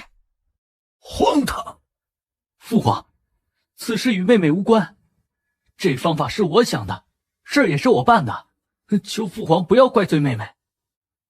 好，萧启营的正将你便不用当了，从明日起，你就给朕到马圈当个马夫，王爷的名声朕让你挂着，王爷所有的俸禄皆从今日起断了。瑞王不可置信的抬头看着皇帝。父皇，你就是偏心陶七七，我不想嫁给安陵怀义，你要逼着我嫁，我只不过让陶七七替我过去挡一下，你就如此生气，我到底是不是你女儿？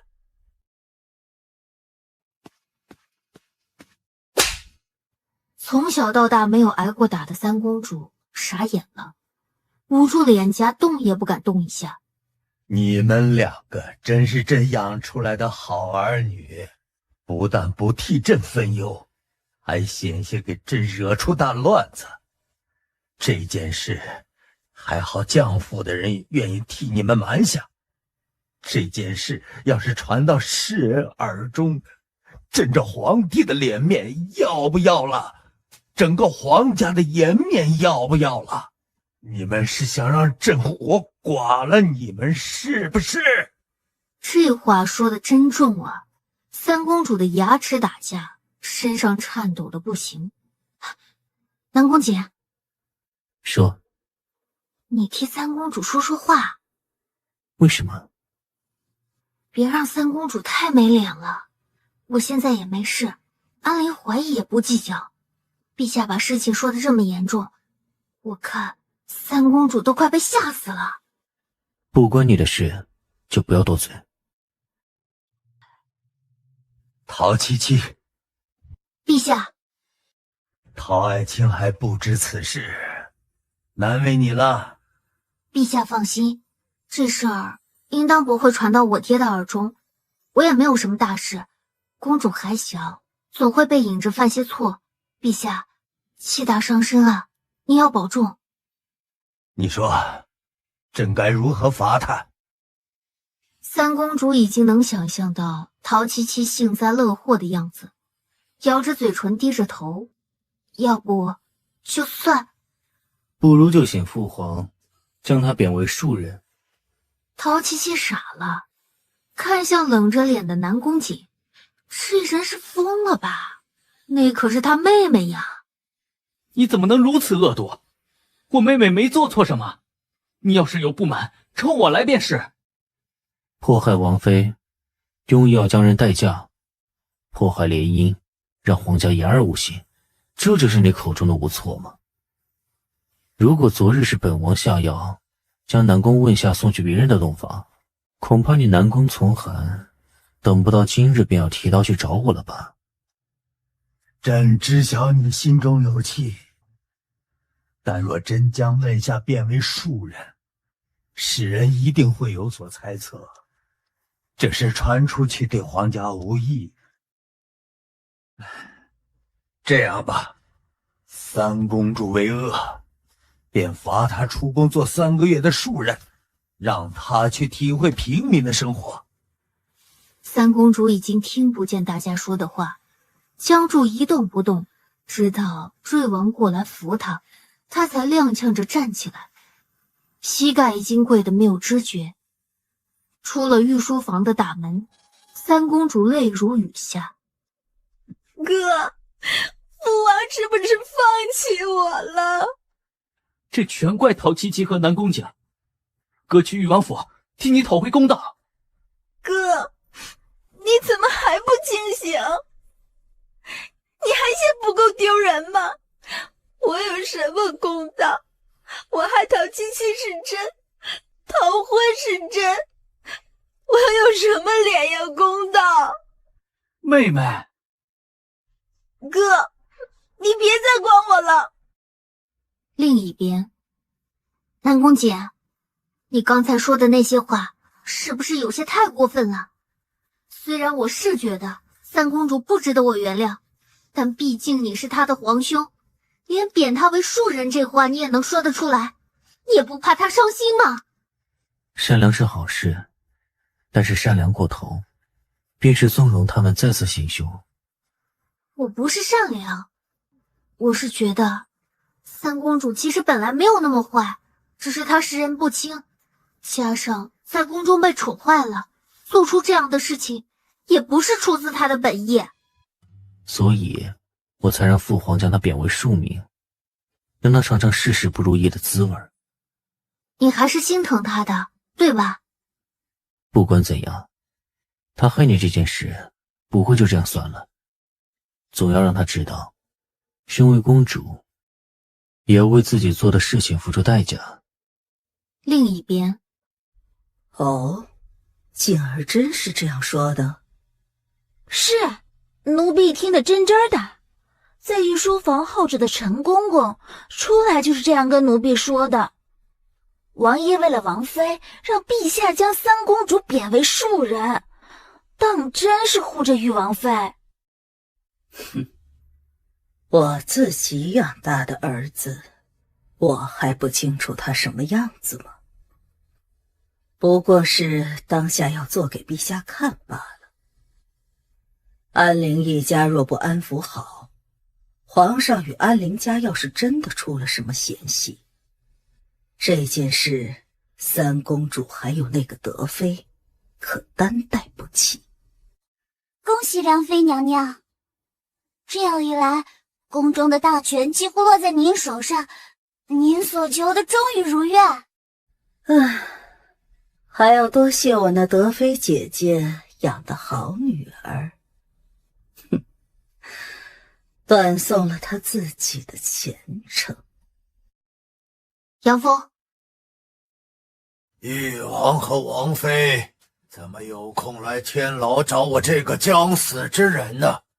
我知道你背后的人是谁，他利用你做死事，许给你的好处怕是不会兑现。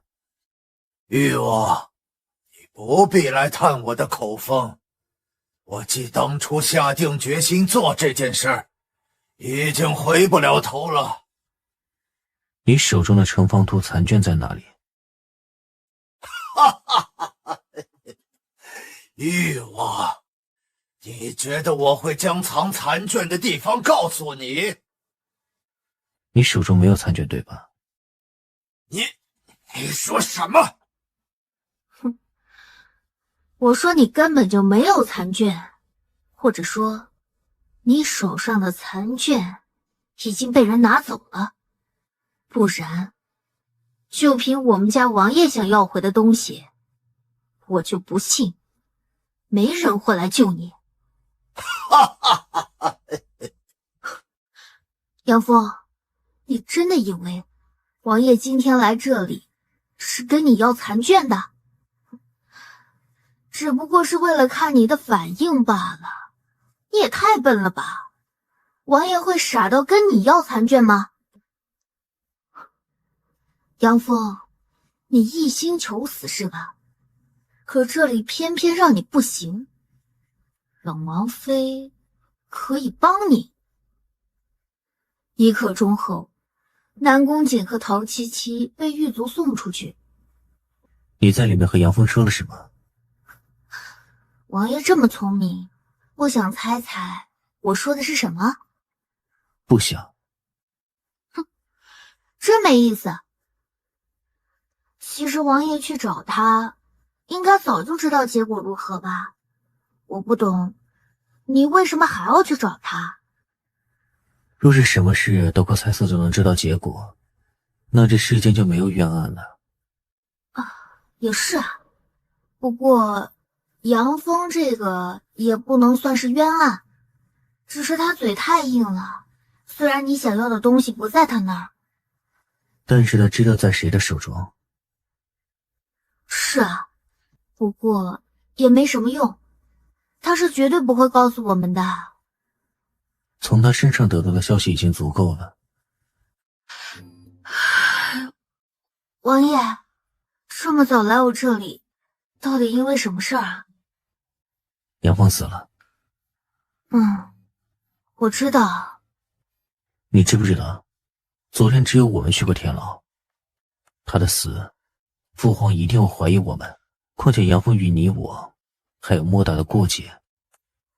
放心吧，王爷，我给杨峰的药本就是他自己拿来害人所用，怎么查都不会查到我们王府的。你又去了贵市啊？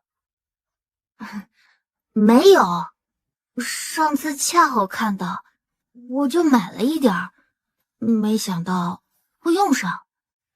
哎呀，南宫姐，我忘了，今天是不是三公主要出宫的日子啊？哎，三公主会被送到哪里去？我想去看看她。你想去看她的笑话？你才想去看她笑话呢，你就不能想着点我的好？你没有好地方让本王想。我才懒得跟你说呢，本王妃自己去。狗男人，南宫瑾。三公主出了宫门，带着自己的几个小丫鬟向外走，她和陶七七就这样迎面对上了视线。三公主像是被烫到了一般，马上收回视线，转身要走。哎，三公主什么时候要这么狼狈的躲开我了？你们先过去等本公主。是。陶七七，这次是我南宫问夏对不起你，我的笑话你也看了，你还想怎么为难我？我要是想为难你，也不用等到现在吧。记住啊，在宫外可任性不得，遇到什么事情，记得拿着这个来找我。我真搞不懂你，如果有人这么对我，我早就跟他血海深仇了。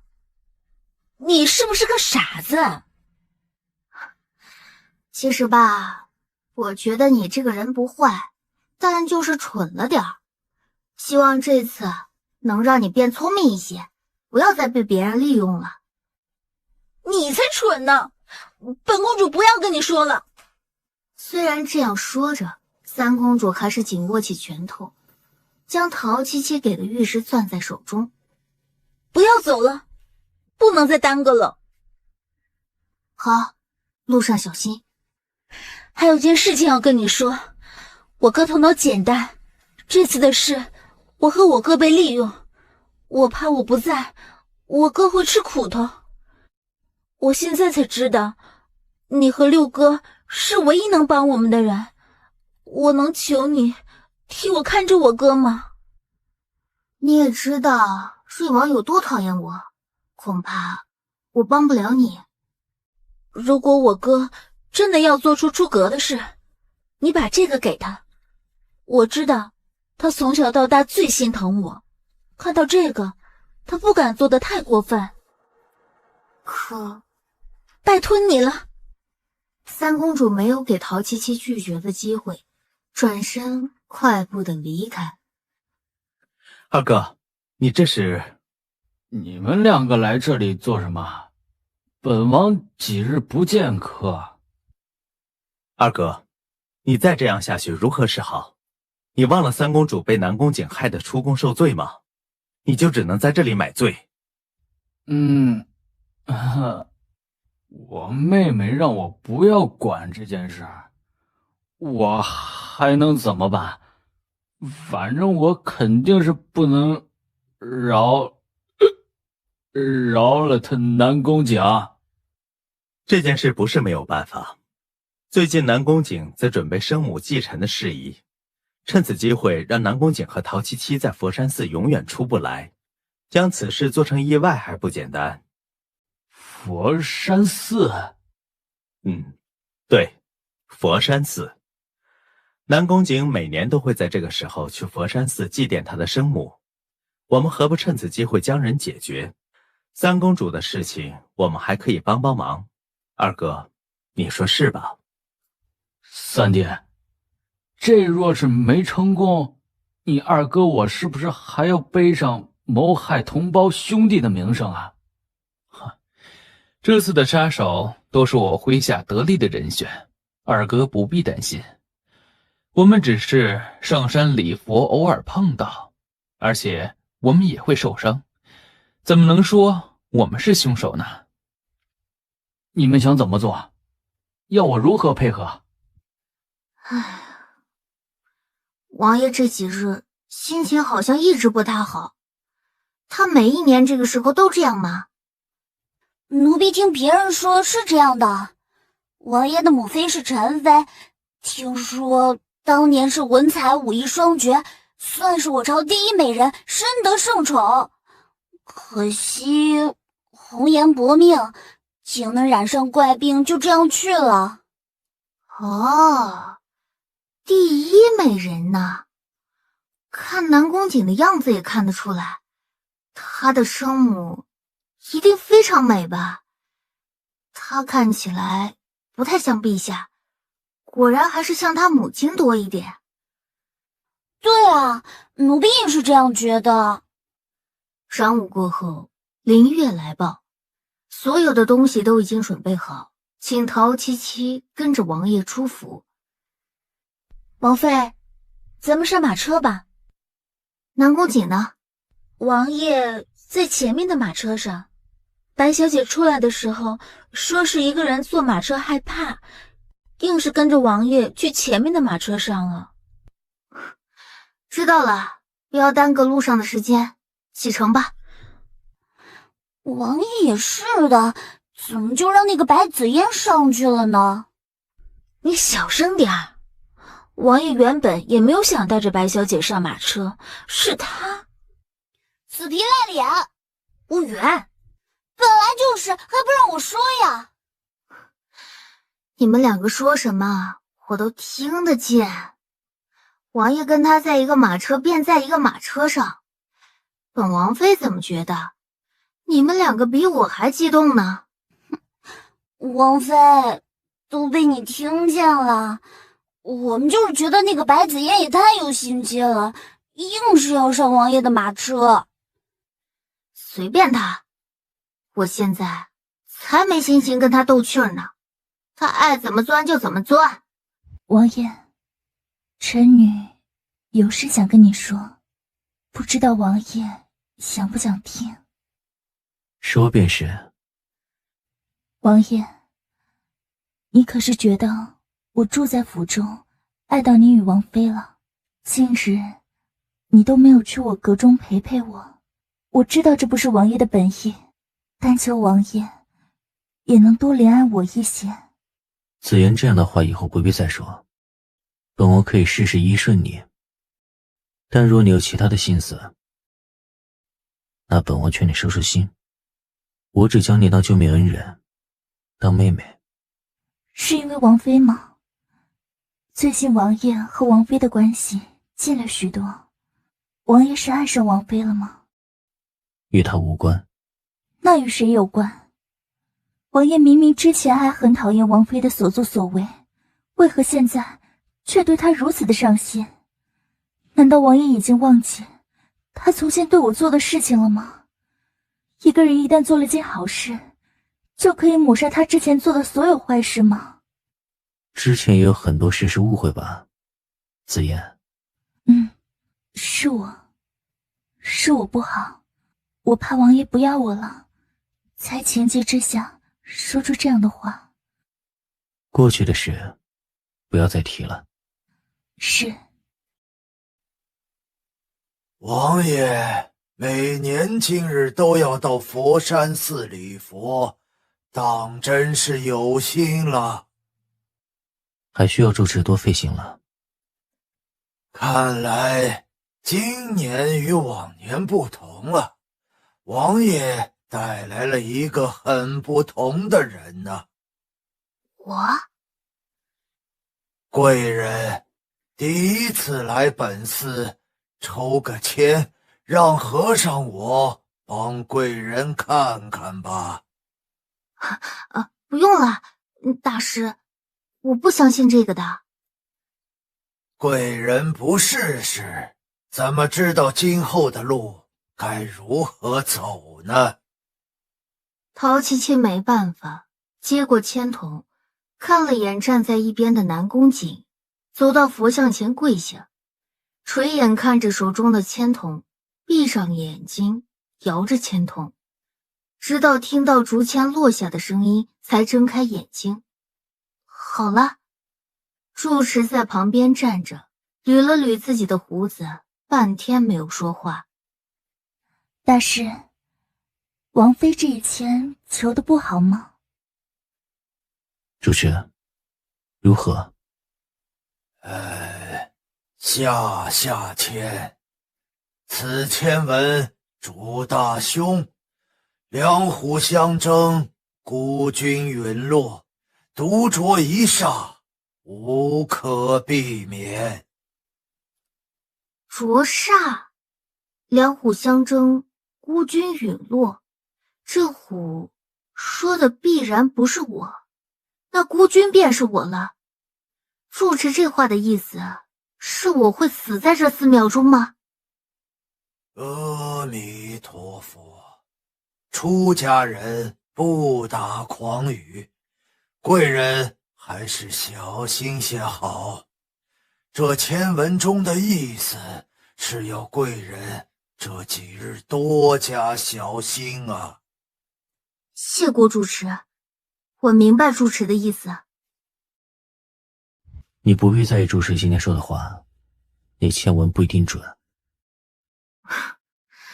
我只是觉得这个签文有些有趣，两虎相争，我真的想知道是哪两虎相争啊？睡王，你怎么在这里？和3弟9弟到佛山寺为国祈福。怎么，佛山寺只有你们能来？我去，不会真被住持那个乌鸦嘴说中了吧？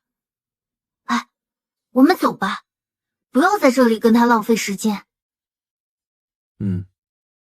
南宫瑾跟着陶七七进了下一个院门，放眼望去，后面这个院子里放了能有10几口这样的棺材。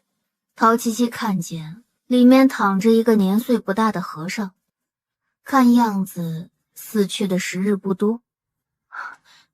这么多的棺材就放在佛寺的后院，也不下葬，也不盖起来，我怎么觉得这里这么诡异？应该是寺中的规矩吧，我从来都没有来过这里，这可能就是停尸的地方吧。可是这些和尚明显是刚刚才死的，怎么突然死这么多人，寺中还一点反应都没有？这也算是寺中的大事了吧？你能看出来什么奇怪的地方吗？表面上看不出什么，这样看他们身上也没有伤口，死相又不像是中毒，可正常情况下怎么会差不多同一时间死这么多人？你在想什么？我是在想，住持是不是瞒着我们什么？寺中的人应该知道这是怎么回事，我想去问问。那就不必问了。为什么？既然住持有事要瞒着我们，应当不会让寺中的人将实情告知的。问了也是白费力气。我们今晚还要住在这里，不会出什么事吧？你少说2句就不会出事，还不走？你打算今晚睡在这里吗？谁说要在这里睡了？晚上要在佛殿前念经祈祷，殿中只有住持、南宫瑾和陶七七3人。陶七七悄悄地睁开眼睛，发现南宫瑾和住持都闭着眼睛在念经。反正他也只是个陪衬，2个人都不会注意到他。他便仔细打量起这间佛殿。他看着看着，注意到佛殿前挂着一个风铃，上面贴着一张符咒。风铃被风吹起来晃荡着，却听不到其中的声音。陶七七发现不对劲，想要转头跟南宫瑾说让他看看，但他回头的时候，南宫瑾和那个住持全都不见了。南宫瑾，你别吓我！南宫瑾！喊了几声也是徒劳，大殿中没有人回应。陶七七后退着走到了殿门前，仰脸看着还在晃动着的风铃，转身跑出去。怪事却不止方才那一件。真是晦气，出现这样的事也能碰上你。你们也遇到这样的事情了？齐王和九皇子呢？不知道，我嫌佛殿的香太过难闻，出来透透气。再进去，他们2个已经不见，撞鬼一样转了好几圈，突然回到这个鬼客寨中，出来就碰到你了。你是向着哪个方向走的？哎，不知道。你好好想想，睡王，你不想死在这个地方吧？你应该已经发现这里不对劲吧？应该是向南，向南走了好几次才走到这里。坠王，你有没有听过八卦阵？什么八卦阵？没听说过。这么大个王爷，还没学过周易吗？什么周易？你那是什么眼神？这里应该是有人刻意设生死门阵，特意等着王爷上门来，应当是算好了时间的。那你刚才说的八卦阵又是什么意思？我刚才说的是生死门，其实要摆这阵一共有8门：生门、死门、景门、经门、伤门、休门、开门、渡门。你我现在身处的位置应当是景门，算是安全的门，但若是想出去，只能找到这8门中的生门，才能从这其中出去。那我们赶紧去找生门。哼，这么容易就能找到生门，我就不用坐在这里跟你一起聊天了。你个傻子！我不管，总有一个门能找到。那我现在就去挨个找。那里应该还有一扇门，应该能逃出去。还不赶紧带路？本王跟着你的脚步声，我们一起出去。好。九弟，我们这一招行得通吗？他们要是侥幸逃脱，那我们2个岂不是栽了？三哥，你顾虑太多了。这一箭三雕的事情，若是成了，那岂不是美哉？若是不成，你我2人从这阵法中逃出来，也是到外面搬救兵而已。他们能逃出来也是命好，这阵法还能让他们破了不成？九弟，其实二哥对我们没有什么威胁，为什么连他也一块算计上？哼，三哥，这位置可只有一个，若是不将有可能的全部碾死，又怎么可能十拿9稳？哼，我提前预祝三哥心想事成啊！齐王嘴角抑制不住的翘起来，没有注意到九皇子在看向佛寺方向的眼神。你怎么来了？我出去没看到你，就知道你在死门，找过来了。你没事吧？南宫瑾将人揽入怀中，刚才不稳的情绪才平定下来。陶七七，你为什么总是能让本王担惊受怕？现在不是说这个的时候。刚才一动，死门的位置变了，所有门的位置已经不在原处了，我们又要重新找出去的门。睡王在旁边看到2个人抱在一起，一阵的无语。快点找出去的路吧，有什么你们夫妻之间的话，留着出去说不行吗？你为什么把他带进来了？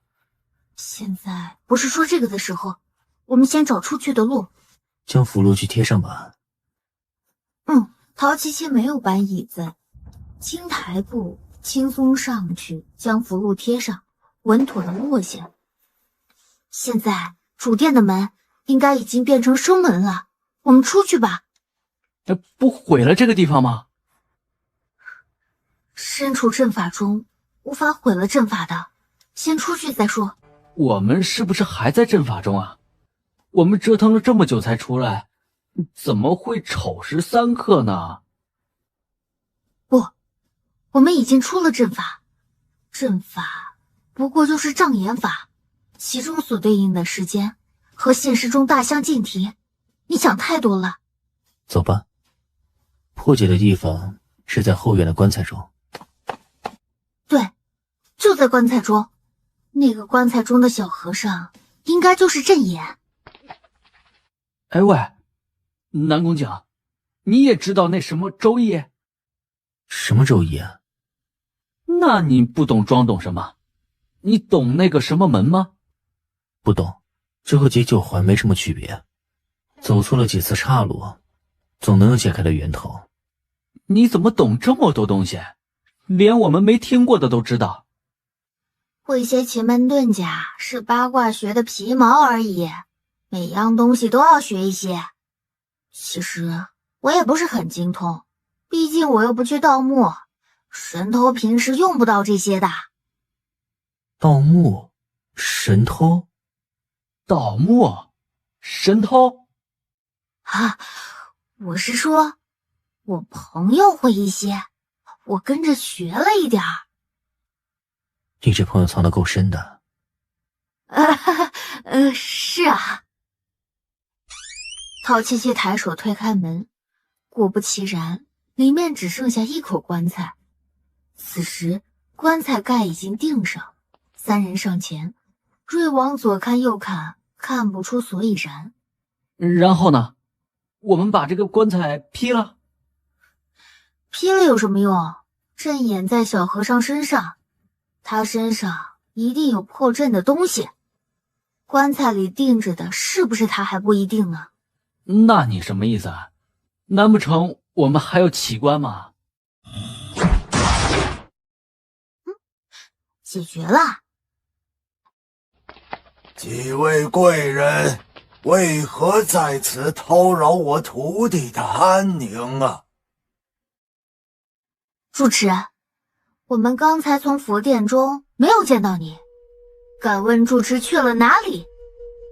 贵人，老衲念完经再睁开眼睛就没看到贵人们，老衲以为两位贵人先行出去，便也随之离开了。老和尚，别怪本王妃的话没有说在你前面。我们在你寺中出了事情，你觉得你逃得了干系吗？老衲行得端，坐得正，不知道王妃所说的是何事啊？有人在寺中布阵，意图害我们。难道住持当真一点也不知道？老衲并不知晓。老和尚，你害死自己的徒弟，设此阴毒阵法，你还称得上是佛家弟子吗？你又有何证据说老衲行此事？哼，当然出事了。明明是老和尚你、王爷还有我在佛殿中，中招的不可能只有我和王爷。哼，我是不相信，老和尚，你还能有通天的本事，能直接找出生门在哪儿？你怎会？我怎会知道，是吗？佛殿门前出现风铃，本就奇怪，再贴上符箓，加以强压阵法，为的就是让我们有人将符箓摘下，陷入阵法中吧。老和尚，你到底因为什么要对付誉王？本王妃不关心，我关心的是你是如何会此阵法的。誉王妃，老衲这寺中最近确实有些古怪，害得老衲的小徒弟出了事儿。眼下又到王爷每年来祭奠的日子，我司只能将人停在后院，请王爷莫要找些莫须有的罪名怪罪到老衲身上。哦，既然老和尚你不知道这阵法，那定然也不是布阵之人。听说被人强行破阵，布阵之人会被反噬的。老和尚，你应该不会有事的，对吧？话音落下，陶七七用上内力，将手中的佛珠碾成了碎末，棺材中的那具尸体以肉眼可见的速度干瘪下去。见鬼了！这和尚当真会妖术？什么妖术啊？不过是些江湖术数，借用人的五感蒙蔽你的眼睛罢了。不过陶七七很快便发现，站在他们对面的老住持并并没有反应。不是他。是他，没错的。但布阵的人大概另有其人。师傅，您这好端端的，怎么突然？有人破了我的阵，被反噬了一点内伤，不要紧。师傅，咱们这一办法不是万无一失吗？此阵无解才对。那寺庙里有些懂术法的人，不然不会将我做的阵破解。你去告诉齐王和九皇子，此事败了，让他们想办法摆脱嫌疑。是，我这就去。果真是我们寺中招了贼人，做出这等事情，贫僧是有责任在身，但担不起王妃这么大的罪责。主持，本王在佛山寺祭奠10几年，从未见过今日之事，不知这佛山寺现在看管愈发松懈，还是住持你在背后操纵呢？老衲不敢，请王爷明鉴。这是怎么回事啊？刚才不还好好的在寺中念佛，怎么大半夜的都聚到后院这里来了？二哥，你怎么也在这里？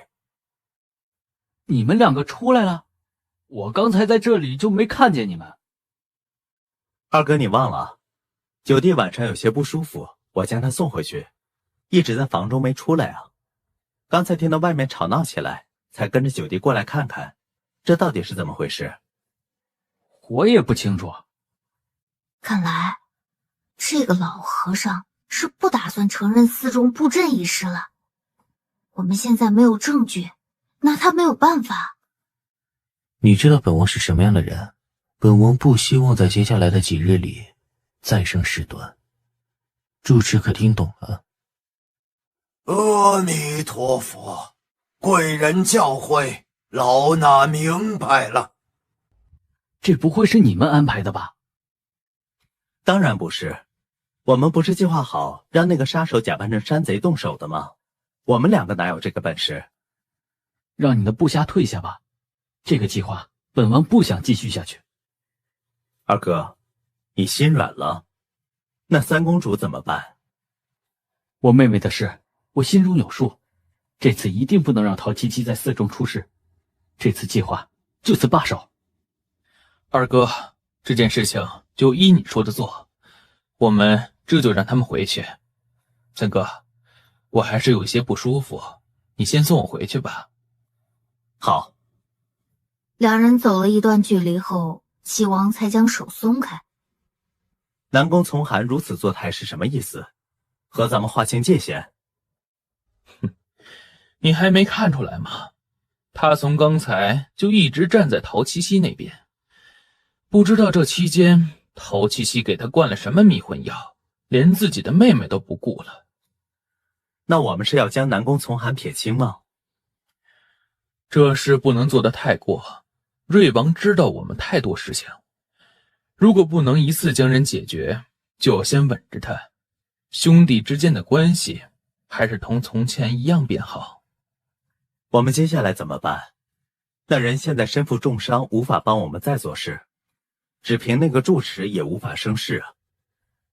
知道他南宫景在佛山寺中一日，我们就还有机会，这办法自然会有。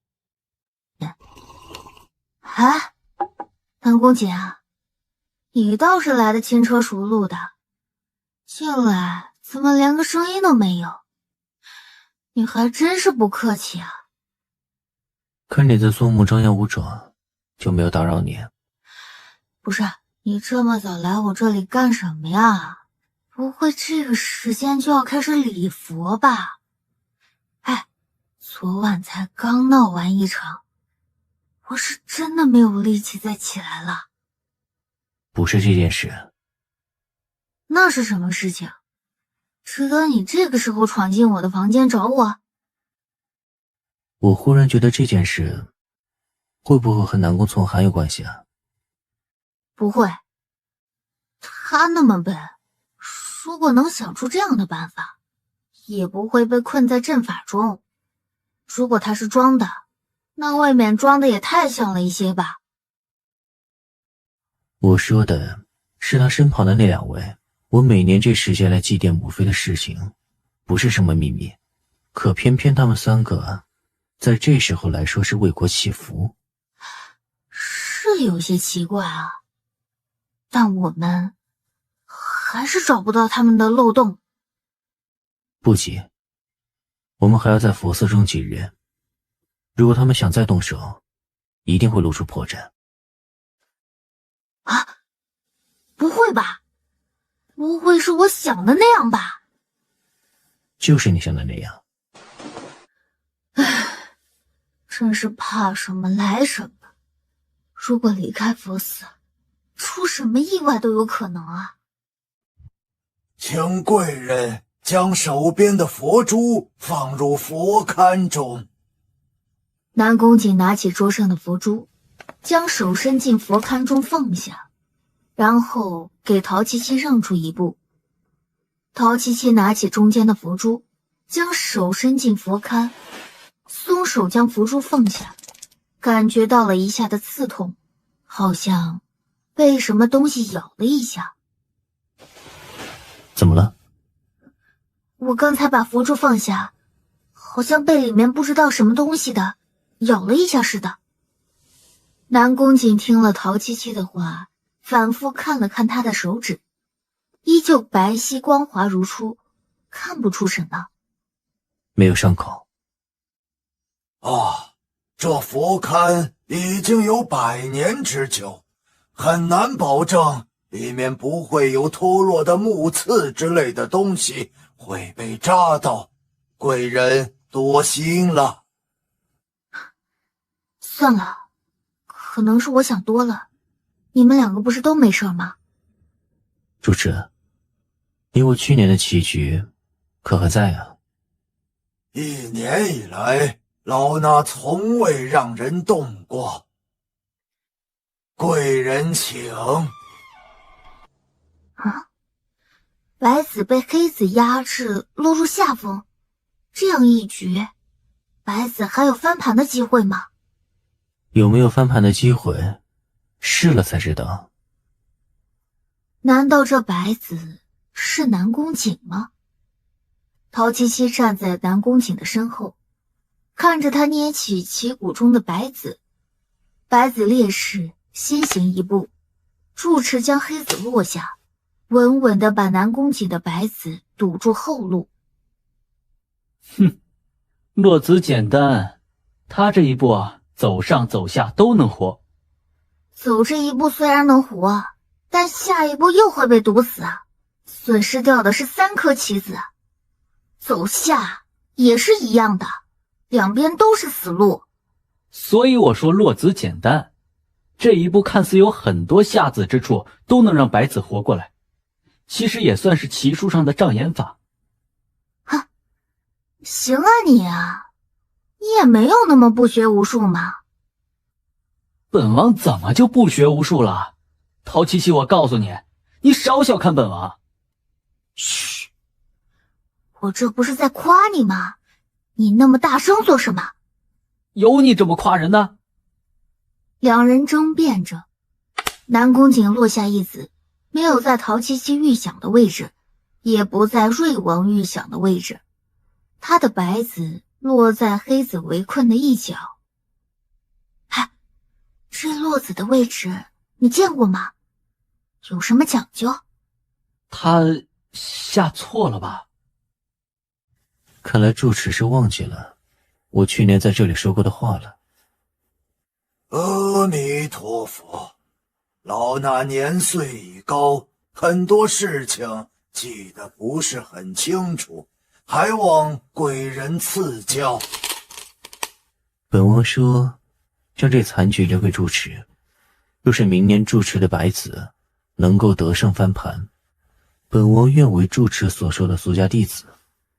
南宫瑾这话中的意思是，去年他持的是黑子，住持所持的才是白子。南宫瑾，你何必非要戳穿我不可？你我相安无事，不是很好吗？你是谁？真正的住持在哪里？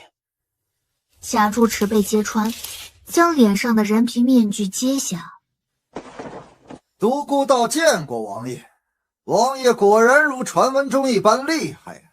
我劝你不要仗着自己有几分本事就为虎作伥。陶七七，你很厉害，居然连八卦阵都能破的，我实在是好奇你的师傅是谁呀？哼，你配知道吗？真正的住持到底在哪？你们两个打赢我，我就告诉你，不然我今日必要取南宫景的性命。有很多人想要取本王的性命，你不是第一个，也不是最后一个。我独孤道就要做这最后一人。他将风铃晃动起来，陶七七忽然一阵晕眩，身形不稳，跌落下去。你怎么了？他手中的风铃有问题。陶七七，你对他做了什么？啊，只是在佛龛中放了个我养的宝贝，轻轻地咬了王妃这么一口，只要我风铃响3声，它就会成为我的傀儡，为我所用。摆八卦阵，懂得蛊毒，独孤道，我才好奇，你到底是什么人？独孤道没有回陶七七的话，抬手要再次晃动风铃。陶七七捡起地上的白子，用上内力弹向男人手中的风铃。为躲避白子，独孤道手握着风铃，抬手躲过。陶七七趁机用轻功逼近他，逼他出手。但风铃声再次响起，陶七七落在地上，捂住刺痛的额头，神志越发的要剥离这具身体。他向南宫景的方向看过去，正看到男人向他奔赴过来。独孤道举起手中的法杖，陶七七明白，若是法杖击中南宫景，一旦风铃再度响起，就没有挽回的余地。他用力握住颤抖发热的手指，奋力站起来，转身扑进南宫景的怀中，替他挡住了法杖迎面的一击。七七，南宫景第一次这样觉得，心中发冷。南宫景，你先带着陶七七离开，这里有我。独孤道无意再和他们缠斗，陶七七替南宫景挡住一击后晕了过去。他手中的风铃已经无用，这两个人联手，他一定赢不了。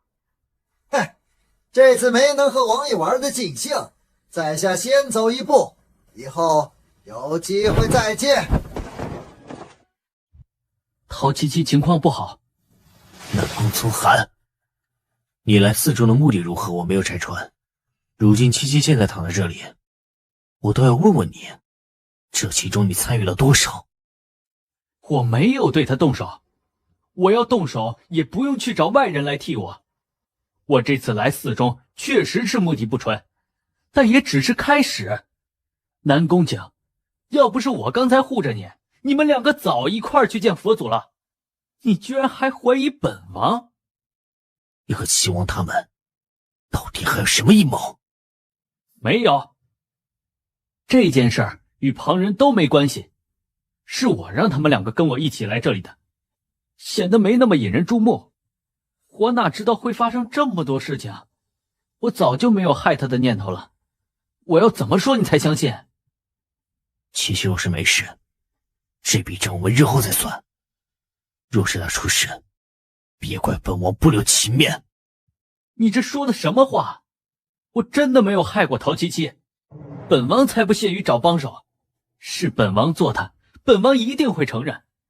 但这件事根本就不是本王所为。你们两个别吵了。七七，陶七七，有没有哪里不舒服？我已经让林烨去将艾洪文带来了。还好，我现在没什么感觉。你们两个吵什么？哼，这还不是因为南宫景要冤枉我害你？难道不是吗？你来的前2天，不是一直憋着想害我吗？陶七七，你说话要凭良心，我后来还害过你吗？没有，南宫姐，不关他的事情，在天梯发生的事和佛寺中的事情都和他没关系。他要是能找到这么厉害的人替他动手，也不至于自己被困在八卦阵中。这才像人话。不对，我发现陶七七你就是向着南宫讲，变着法的损我是吧？我刚才想说，都这么晚了，你们2个怎么不点灯啊？什么都看不见，弄得房里一片漆黑的。一瞬间，房中静下来，瑞王转身看着陶七七，这才注意到他双眼无神，弯腰伸手在陶七七的眼前晃了晃，被南宫瑾伸手打开。瑞王想说什么，却被南宫瑾的一个眼神瞪回去。怎么了？我的头还是有点疼，我怎么没觉得我昏过去好久了吗？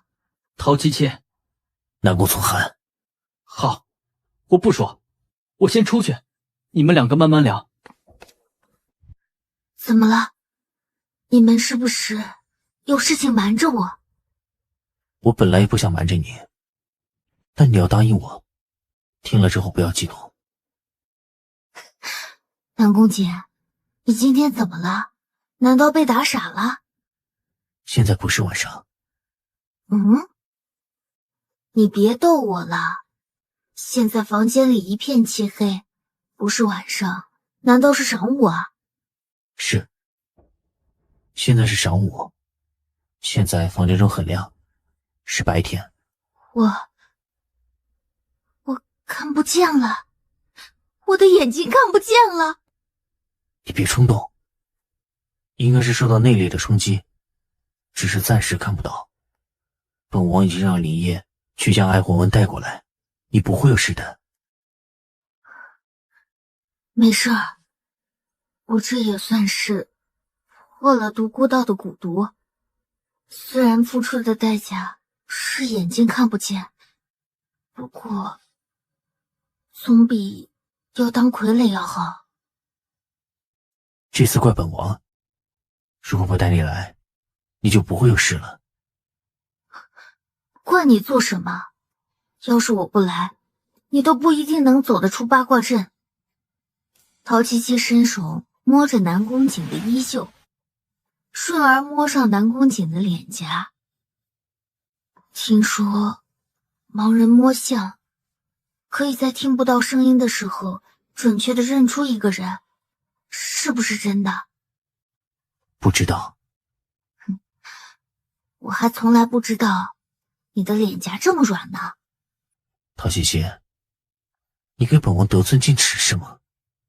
南宫瑾抓住陶七七的手，将她一拽，拽得她向前靠过去，脸颊离得她自己的唇边极近。南宫瑾，你怎么突然不说话了？你在想什么坏主意呢？身上有伤就躺着，看不见就别给本王惹事。我哪有惹事？再说，我还不是为了救王爷你才看不见的。你刚才又说与本王没关系，那你还真的一点都不愧疚啊！好歹我还救了你呢。艾魂纹的本事你是知道的，能让你看见是时间的问题。若是你真的这辈子都看不见，本王养着你就是了。啊？真被你养一辈子，还不养废了？你还真打算让我瞎一辈子吗？瞎一辈子也没什么不好，起码不会出去给本王惹是生非。那我还不是要被你欺负死啊？不行，我还是要好好的配合艾御医，让我早日重见光明。王妃的眼睛看不见，与王妃所受的伤没有关系。王妃，可还记得在此之前还有什么地方不对劲儿？记得，爱玉可知道蛊毒？蛊毒？王爷，还需要您出去避避，下官要单独替王妃过血脉。放心，我就在外面。好，说吧，我能承受住。我知道蛊毒难解，爱玉一，你尽管试试吧。王妃是何时知道自己中了蛊毒？我把手伸进佛龛中时，被那个东西咬到，但是没有看见那东西的样子。被咬过后，手上开始有一点点的刺痛，而且没有伤口。在对方晃动风铃的时候，我的身体会不受控制的下坠，意识会混沌不清。我听他说，只要我听到3次风铃的声音，就会变成他的傀儡，所以我赌了一把。哦，王妃身上的伤就是由此而来。是，有人曾经告诉过我，蛊毒会在人濒死的时候作用降为最低。今日袭击我们的那个人，应该也算到我会走这一步。他是故意让我的眼睛看不见的。艾红文将银针拿出，扎在陶七七的手腕处。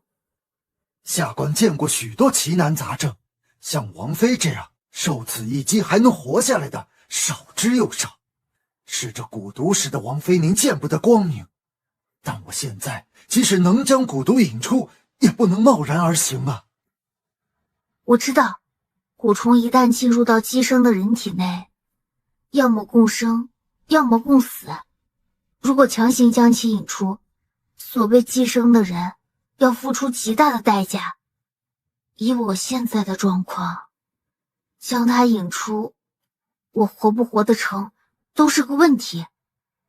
3针下去，艾红文见陶七七额头上已经出现了细汗，将拿起的银针放下。是，王妃您说的全对。还有一件事，我想我不说，王妃应该也是知道的吧？什么？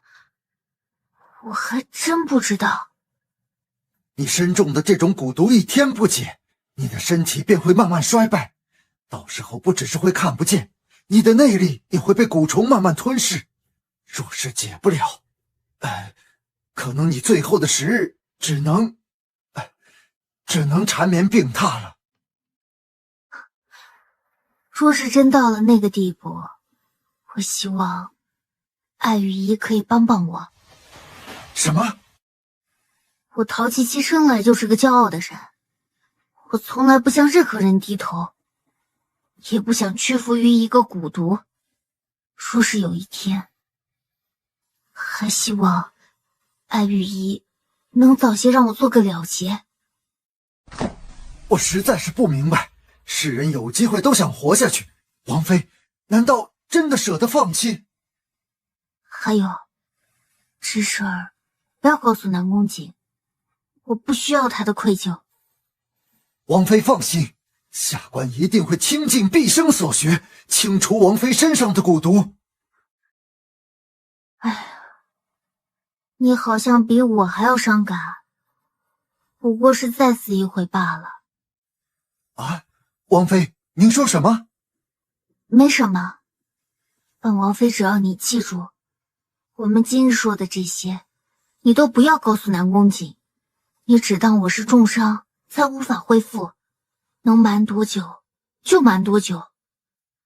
臣明白。你们两个来做什么？当然是听说七七受伤，过来看看他呀。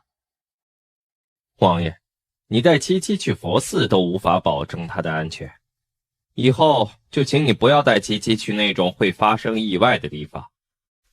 别挡路。哎，我听人传信回来，说七七伤得很重，她到底怎么样了？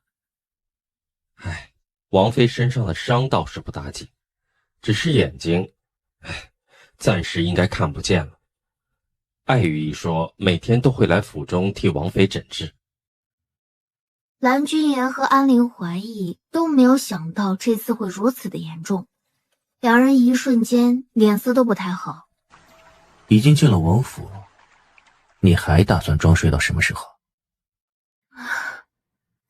啊，都到王府中了呀，你怎么没叫醒我？看你装睡中的起心，就没打扰你。这几日艾红文会日日来府中帮你疗伤。知道啦。别就只是知道，然后又不照做。我是那样的人吗？是，所以我会让林月看着你。我知道了，王爷，谢谢王爷。不必客气，你不输本王爷受的气。陶七七听到这里，只想摸起床上的枕头扔向南宫瑾。还好这个男人没有再说什么，嘱咐了几个丫鬟一声便出去了。王妃，王爷这是逗您呢，我可从没见过王爷这一面。现在你看到了，他现在惯会用话气我，真讨厌。王爷是逗您，您现在看不见，都不知道王爷的表情有多紧张。哼，得了吧，我才不想看呢。王妃饿了吧？我让他们准备些您爱吃的，如何？好啊，让他们做吧，最好快一些，我饿了。哎，奴婢这就去。王爷，属下查出这个独孤道原本在江湖上声名狼藉，只是易容术了得，但最近几个月他用一些古怪的招数，在短时间内赢了不少门派，现在已经在江湖上自立门派了，叫做墨莲教。可查到的背后还有何人？再深入的消息，属下暂时还没有得到消息。不过属下倒是查出了另外一件事情，这个墨莲教中也有人在找王爷要找的名单。朝廷与他们江湖门派本无牵扯，他们也要找到这份名单，说明他们中有朝廷的眼线。独孤道一事，若是本王用朝廷的身份介入调查，一定会引得江湖上的门派对朝廷不满。他应当是算计到此事对王爷的牵制，才敢如此的大胆行事。如果不然，属下愿将独孤道绑回来。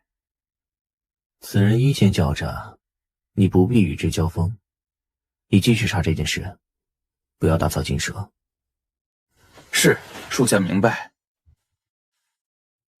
七七，安君言，你可真够胆子大呀，居然还跑到我的寝殿里来。你是不是真觉得南宫瑾不会把你怎么样？我这次来呢，还有件事情要跟你说。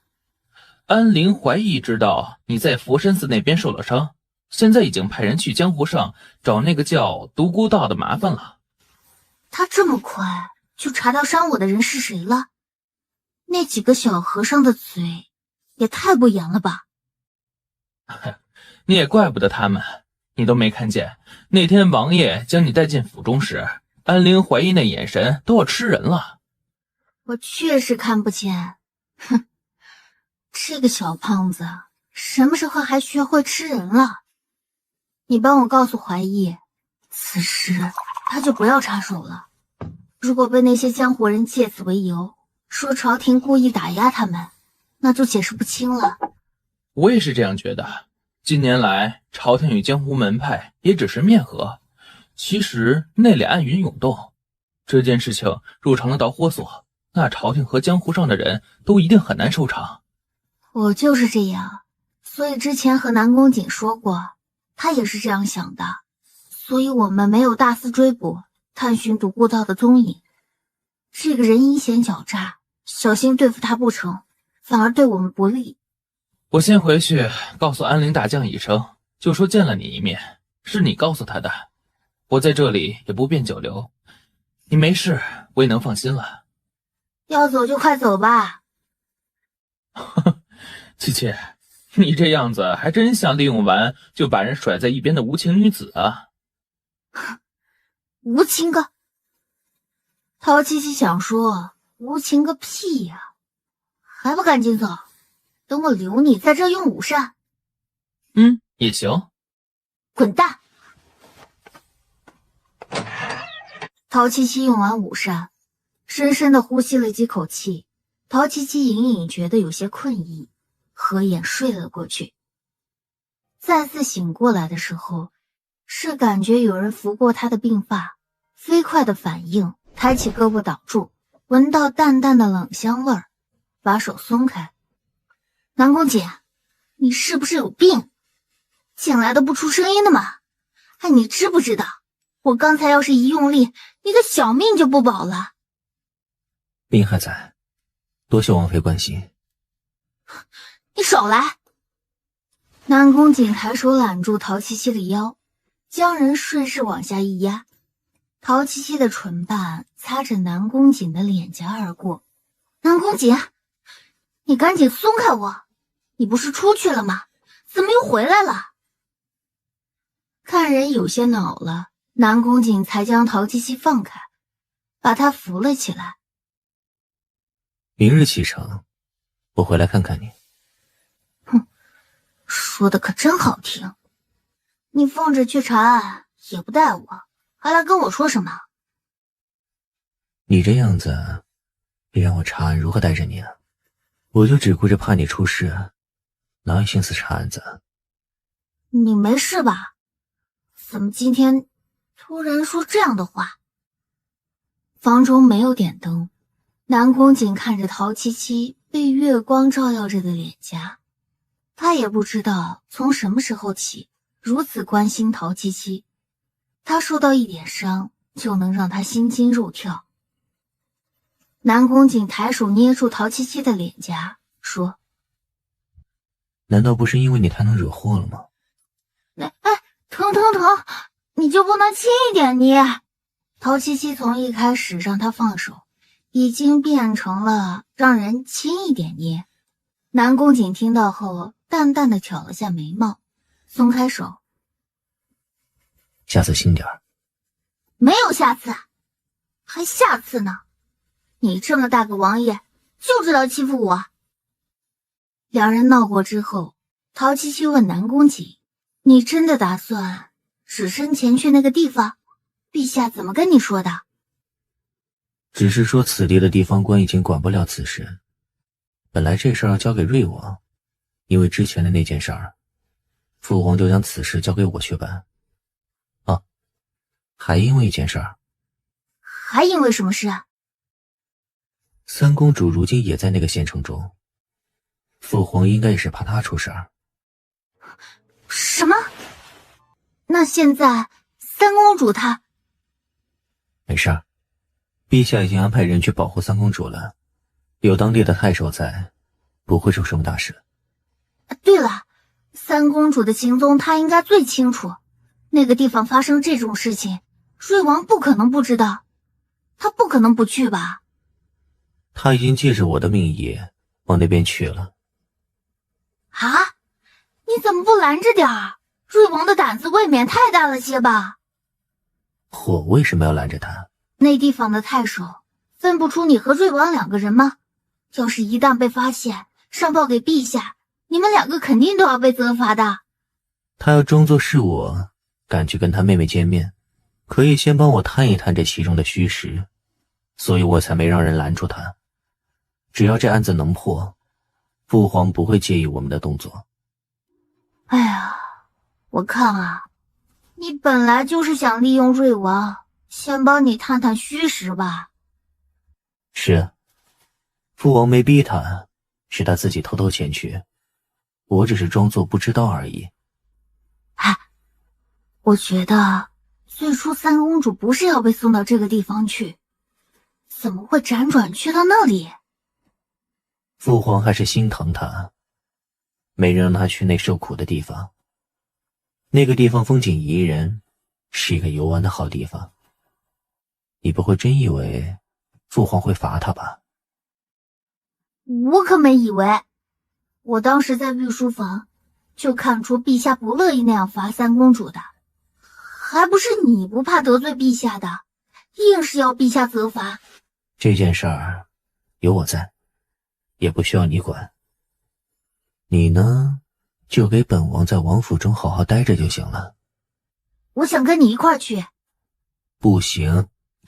艾玉一说了，我现在已经好的差不多了，眼睛看不见，又不碍着我出去，你就整天把我憋在府中，你要闷死我呀！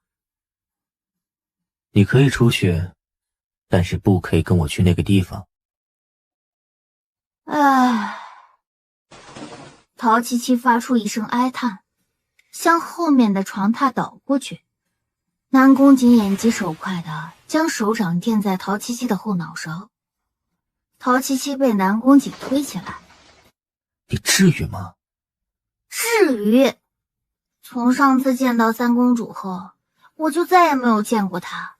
我也想看看她现在如何了，而且说不定我去了还能帮上你的忙呢。明天去了，一切听我的，你能做到吗？放心，我肯定听你的。我又看不见，去了人生地不熟的，当然要跟着你了。你晚上早点歇下，本王先去书房一趟。好，王爷，你也早点休息啊。王爷，我刚才去书房找你，听林烨说你不在，原来是在王妃这里。找我什么事？啊，听说要去镇远一段时间，能带上紫嫣吗？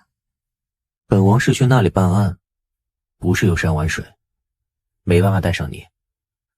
我知道大概王爷不会答应我，我只是想去看看那里的景色。我爹曾经说过要带我去看看镇远县的景色，看来我是没有这个机会了。那里最近很危险，我不放心带你去。紫嫣，不要胡闹。我不想给王爷添麻烦，我今晚有些失言了。我就是太想我爹，对不起王爷。紫嫣，最近发生太多的事情，本王刚才一时着急，对你的语气重了些。王爷，我以为你不要我了。回府之前时，王爷你不知道我有多煎熬。我知道我不该有非分之想，但是我就是控制不住。南宫瑾抬着手臂，没有碰到白子嫣的身体，被白子嫣这样抱着，她的身体僵硬着，却又不能生生的将人推开。你明日跟着我去就是了，别哭了。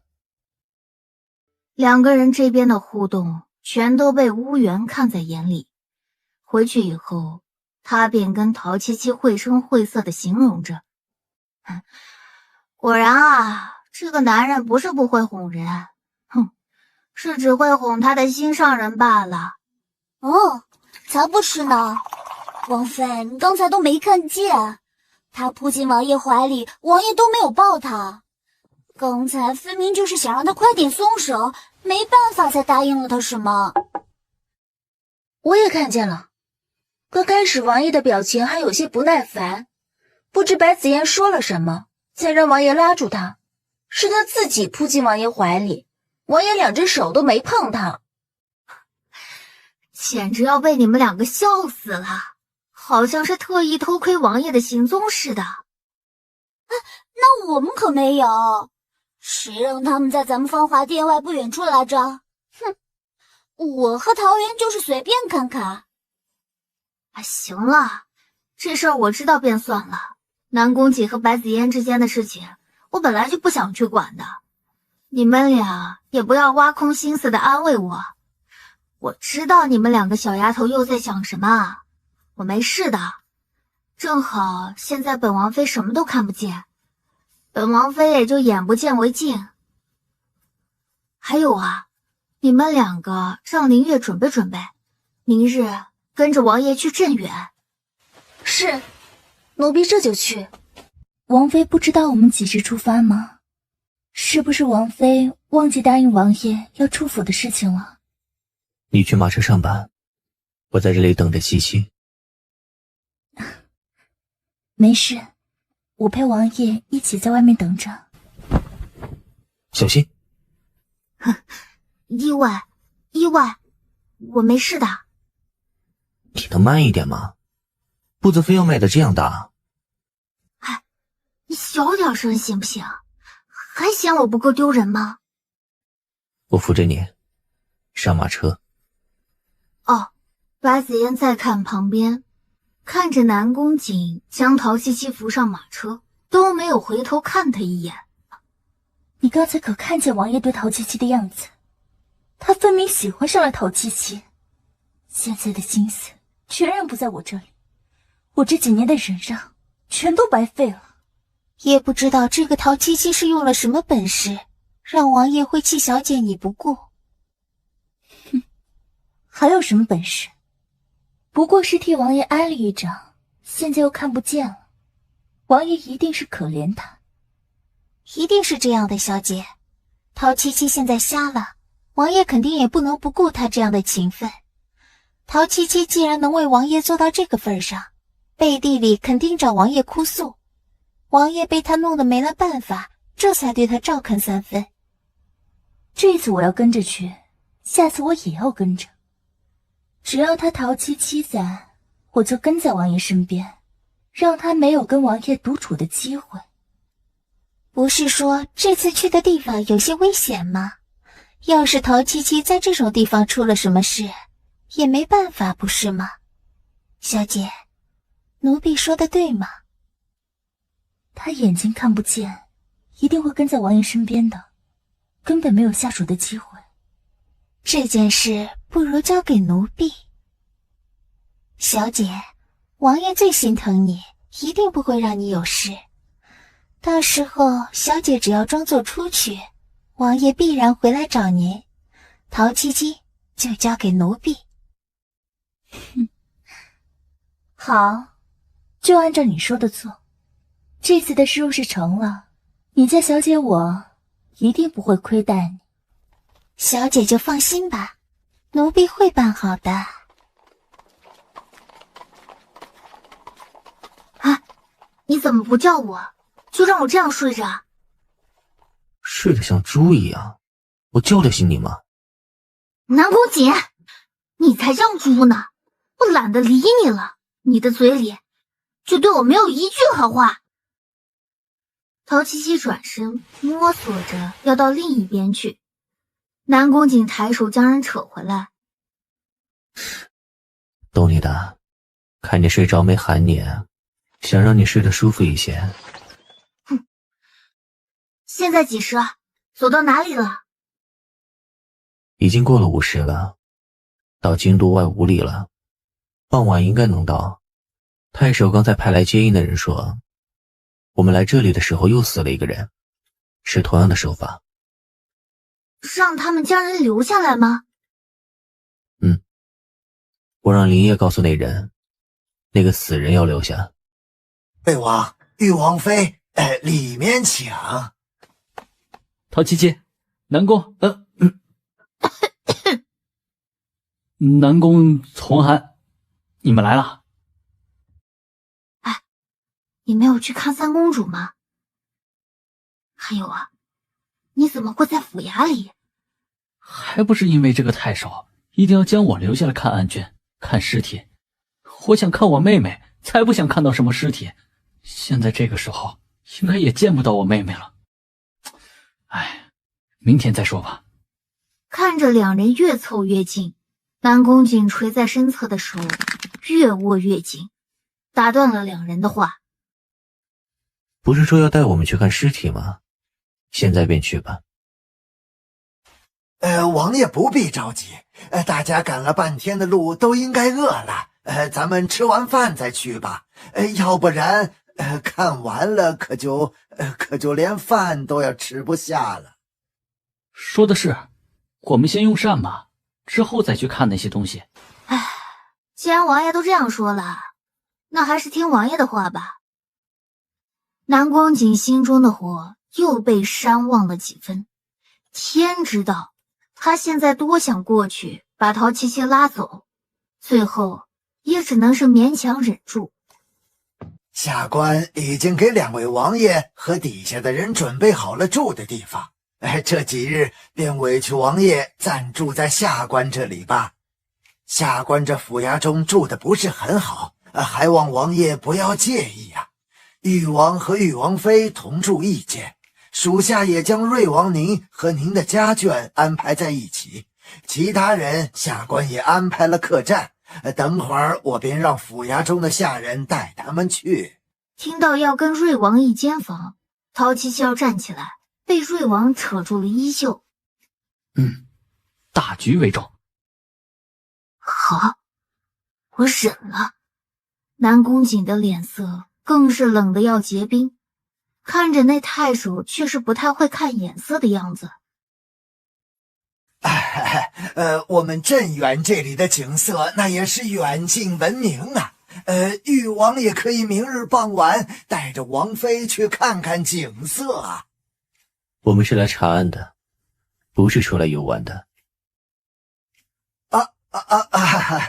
是，王爷说的对，下官刚才是说错话了。2位王爷请吧，尝尝我们镇远的特色吃食。南宫瑾坐在陶七七左边，看了眼瑞王，拿起筷子给陶七七夹了块嫩豆腐，说了一句吃。吃到一半，瑞王才想起来陶七七看不见，他伸出筷子夹了一个大鸡腿放在陶七七的盘中。多吃点，补补身体。谢谢啊。太守看着左右两边都给陶七七夹菜，眼睛偷偷来回看了几遍，扬声说道：王妃怎么在府衙中还戴着帷帽啊？摘下来便是啊。需要你教吗？乐意戴着，你有意见？左右夹攻，弄得太守是哑口无言，硬着头皮顶着南宫瑾刺骨的视线，只能闭上嘴老实的吃饭。太守大人不好了！刚才几个出海打鱼的渔夫在海上发现了一具死尸，和之前死状是一样的。王爷，我们要走得快些，追上他们吗？不必。不过，王爷，今晚要是王妃和瑞王一个房间，是不是传出去不太好？看南宫瑾没说话，白子嫣还想再说什么，南宫瑾已经向前去追上了陶七七两人。南宫瑾，你过来做什么？你想露馅啊？露就露。南宫从寒，你给本王把手松开。哎，你别弄得我好像想占陶七七便宜似的，行吗？你看看你那张脸上满脸写着我吃醋了，你让后边跟着那个草包太守怎么想？皇兄抢皇帝的王妃？你说什么？这就开始窝里反了，你们两个能不能少说两句？南宫瑾，这可是你一开始说要演戏的，现在翻脸的也是你，为了大局，你就不能忍一下吗？你跟他走得太近，本王忍不了了。我要是自己走，那个太守一定会看出来我看不见，到那个时候还不知道会出什么幺蛾子，还是小心一点为好。就是啊，誉王，你什么时候这么沉不住气了？我帮你扶着陶七七，你到后面去吧。你敢？太守在后面看着前面三人的动作，他的眼神变得古怪起来，那神情好像是知道了些什么皇家秘闻似的，斜愣着眼神去看旁边的白子嫣。果然看见白子嫣盯着前面的眼神恨意满满。王爷，有什么需要下官帮忙的地方吗？滚开！滚！是，下官不碍您的眼。你们两个这不是挺有默契的吗？谁要跟他有默契啊？谁要跟他有默契啊？行了，刚刚那个太守应该是怀疑了什么，你也不要太明显了，小人很难惹的。本王知道。知道你还过来？你要是还想见三公主，就给我闭嘴！瑞王只好讪讪的不再说话。太守，几位大人，这现在是什么情况啊？哦，是他们先在湖里发现的。据他们所说，他们发现的时候，那片湖水已经被尸体染红。还有一个大胆的匠人用钩子勾上船，带上岸才报到官。这人到底是怎么死的？回禀大人，据小人刚才检查，尸体如同前几次死状一样，大腿处的皮肉已经几乎被咬尽，单只剩2条骨头，腹部的咬痕、撕扯痕迹也明显，牙齿尖利的像是被猛兽所致。大人你也知道，镇远没有猛兽，所以……誉王，您还要再看看吗？要不我让人将尸体抬下去，咱们先回府衙吧。誉王，还不赶紧蹲下来帮忙看看？你站在一边，好像没你的事情一样。本王这么大一个王爷，要陪你们蹲在这里查案，像什么样子啊？你干什么，陶七七？哎呀，我不是故意的，就是腿软没有蹲住。你怎么也没蹲住啊？你们2个快看，脖子上有伤。看不见，你说就行了。不像是那个仵作说的，脖梗上的伤不像是尖牙咬出来的，像是被人咬的。这具尸体，让仵作他们带回府衙吧。明日再看看今日上午死的那人的尸体，就会知道是怎么回事了。王爷看得差不多了。将尸体抬回去吧，明日我们再看。下官这就让人抬回去，先送您回府衙。陶七七，你还真打算跟着南宫从汉过去吗？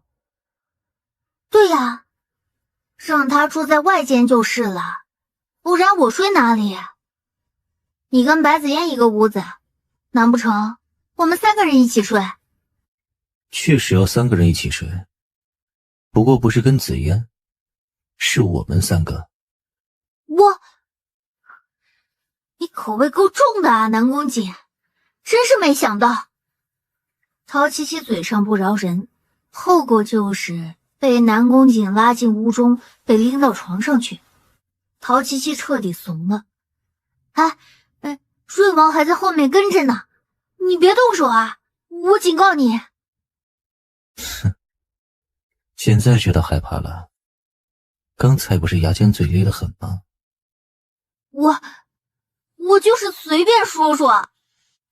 你还不赶紧滚过去，把门关上。凭什么？这是本王的屋子，要出去也是你出去。我错了，行吧？你们2个好好在屋子里歇着，我出去，我去门口待着。没想到南宫瑾突然来了一句，让陶七七好好歇着，他出去。瑞王也瞥了一眼南宫瑾，到软榻的另一边坐下。南宫瑾，你怎么想的？将你府中的2个女人都带过来，你是过来查案呢，还是过来游山玩水了？用不着你管，先管好你妹妹吧。行，算本王多嘴。正好，你们2个去查看尸体，我去找我妹妹。你现在是誉王，当然要跟着南宫瑾一起去查案。我先替你去看看3公主吧。不行，我昨天就没看见我妹妹。是你要换身份的吧？要演戏就要演到底。瑞王现在的心情就如同南宫瑾昨天的心情，感觉像是搬起石头砸了自己的脚。要是有什么特别的事情，等回来的时候跟我说。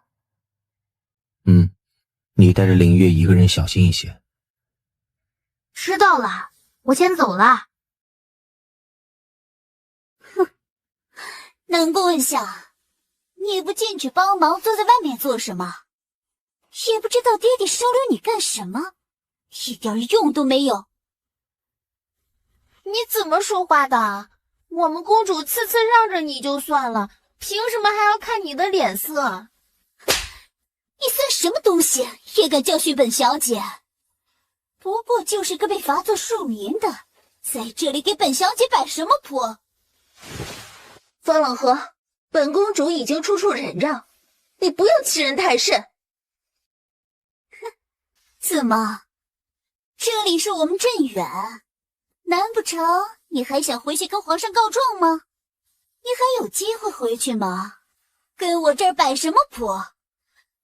你别忘了，你现在是住在谁的府上？你还真以为你还是从前那个公主千金大小姐呢？等等，本小姐还没说完你就想走？你还想说什么？方冷河，我告诉你，不要以为本公主怕你，本公主只是不想惹事而已。你还真以为本小姐不敢对你怎么样是吧？今儿个我就让你知道知道，这里是谁做主。谁呀？好疼啊！陶七七，三公主，许久不见，你怎么变得如此重？你还说我陶七七？你还真就不来看我，这么长时间才过来找我。早知道我六哥这么狠心，将我送到这个地方来，我一定不鬼迷心窍。你带着这个玩意儿做什么？生怕我认不出来你不成？好了，剩下的我们回去慢慢说，先解决你的事情。哼，我说怎么胆子大了，原来是知道有人会帮你的忙。有人帮你又怎样？等着我爹爹出来要你们好看。你可知道你今日得罪的人是谁？你居然敢打我！哼，怎么还不服？你刚才不是还想打公主一巴掌吗？我打你又如何？小姐，哎呦，我的乖乖，怎么回事啊？这是怎么了？爹，爹！三公主仗着自己的身份，叫来一些欺男霸女的地痞流氓来，想要将女儿打死啊！爹，你要为女儿做主啊，爹！哼，看我今天不好好收拾收拾你！是他先找我的麻烦，我没有找人欺负他。哎呦，三公主，你平日里嚣张跋扈便算了，老夫就当是睁一只眼闭一只眼过去，可你怎么好找人来欺负我方某人的女儿啊？哼，我刚刚还在想，这位方小姐颠倒黑白的本事从哪里学来的，现在明白了，原来是有个爱颠倒黑白的爹，从小耳濡目染的呗。你这女子说话怎么如此的不堪？我方某何时颠倒黑白了？哼，我们亲眼看到你的女儿想要打三公主巴掌，到她这里就变成三公主要欺负她了。你不但不查明真相，还偏帮着自己的女儿。我想，你平日对自己的女儿也是如此的骄纵吧？你们太守说公主在这里很好，看来是敷衍本王妃的呀，是也不是？王妃饶命！太守大人说已经打点好，不会让三公主受委屈，奴婢绝不敢撒谎，请王妃明察。哼，明察？哼，是要好好查查。你刚才可是看得清楚，这个方家小姐发起疯来，可是连本王妃都要一起打。刚才还装疯卖傻的颠倒黑白，你可要一字不落的回去报告给你们家太守。草民不知王妃远道而来，多有得罪。此事是老夫护你心切，没有将事情调查清楚，还请王妃原谅则个。老何，还不赶紧过来跟王妃道歉？对不起。哼，看来员外的女儿果然是缺少管教，就连道歉都没点诚意。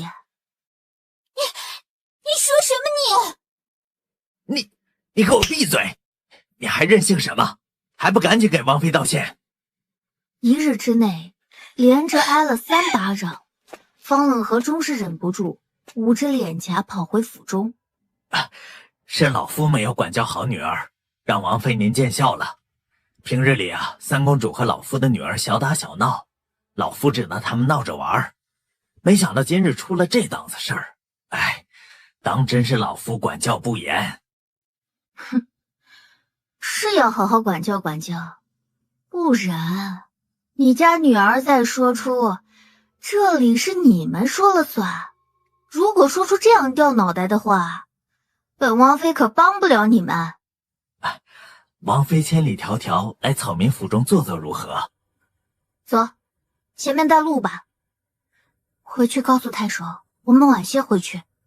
如果天黑之前我们还没有回去的话，告诉王爷，我们是来员外府的，让他来接我们。小丫鬟得了特赦，接连答应2声，转身就走了。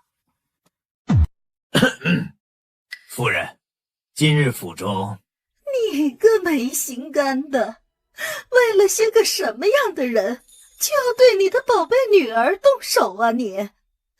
本来就让一些个不三不四的人住在咱们家里，已经仁至义尽了，现在还要为他们打咱们的闺女，你说我是能活还是不能活了呀？这是京都来的。我呸！谁知道是不是京都来的？看他那个身段，不知道的还以为是青楼女子呢。在这里装什么皇亲贵族？老娘才不吃这一套呢。这是方员外家的一条狗吗？从本王妃进来就听见他叫个不停，看来你们家这条看门狗不是很欢迎我啊。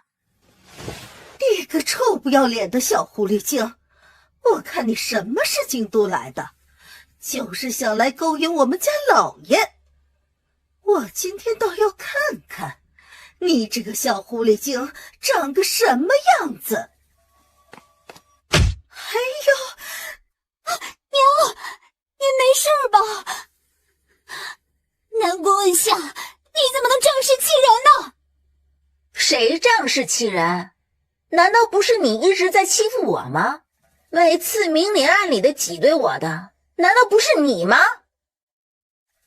哎呦，小狐狸精，你让你身后的男人动手算什么本事？有本事跟老娘打一架呀！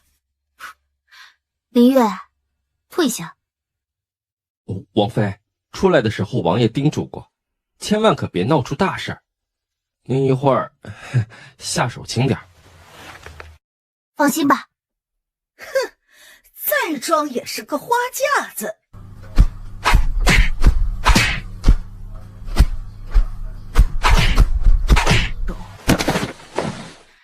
你是服还是不服？王妃饶了贱内一命。他是粗人，没有见过皇城中的人。山野村妇，您别跟他计较。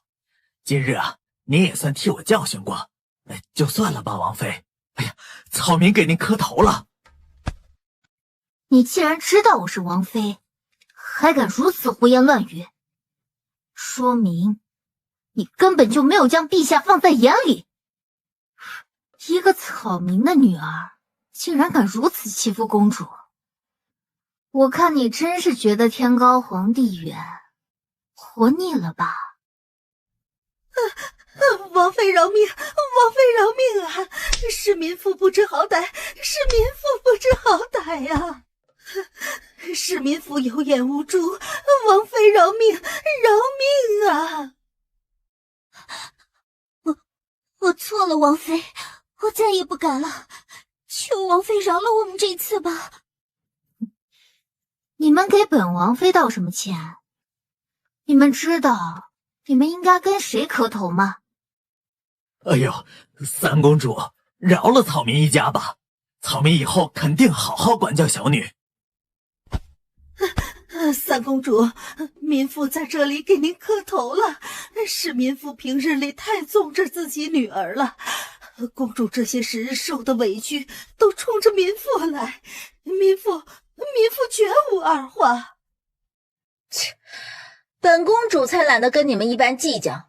琪琪，我们走吧。好了，我不想跟他们在这里纠缠。若是方员外在本王妃走后背后想使坏，就想一想自己会是什么下场。这草民怎么敢？怎么敢啊！扔下3个人这么跪着，陶七七带着三公主出了府。你这是怎么回事啊？哎呀，只是暂时看不见了。那要多久才能看得见？不知道啊，艾御医说不知道什么时候能恢复，就先这样吧，反正也不妨碍我的。哎，之前是我做的太过分了，我也不知道为什么鬼迷心窍的就是跟你过不去。我其实也不是那么讨厌你，我就是讨厌我六哥身边那个白子嫣，加上你之前对我的态度，就连着你一块儿讨厌起来。其实我没想要把你送到将府酿成大错。哎呀，这件事情都过去了，我都不提了，你还提起来做什么？这次啊，我想着跟着来，也是想把你一起带回去。陛下这个气也该消了，不然也不会担心你的安全，让南宫瑾来这里查案。查案？妹妹，你揉耳朵干什么？疼！我是不是告诉过你，不要为难陶七七？你又把我的话当成耳旁风，居然还想要害他。陶七七，说好的不告状呢，你说话不算话。坠王，我也没有告你的状啊。你还说没有？怎么？你现在还想当着我的面来威胁他？哎，没有，还有外人在，妹妹，你给我留点面子。我告诉你，再让我发现你要欺负七七试试，我肯定跟你翻脸。你什么时候跟陶七七关系这么好了？明明之前还要死要活的，现在好像成了朋友似的。你说什么？你也知道是之前，不准再提从前的事情。哎，你们两个今天查出什么了吗？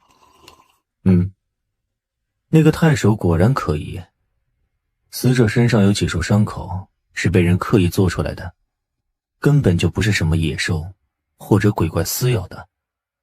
而且南宫从还说他看到太守跟仵作鬼鬼祟祟的在说什么，我就更加怀疑这件事跟他们有关系。今天我去接三公主回来，发现啊，她所在的方员外家很有问题。我怀疑方员外的夫人以前或者现在就是山匪之众，太守还将公主安排在那里，说明他和方员外关系匪浅。岂有此理！他们胆子这么大，居然连公主都不放在眼里。你小点声，你是生怕外面没有人听墙角吗？别丢人。哎呦，你们胆子可真够大的！如果这里的太守真的和匪徒勾结，并且这里的第一大财主方员外又和他们之间有道不明的关系，这样的铁三角在镇远难道还不是横着走？天高皇帝远的，还会怕你们不成？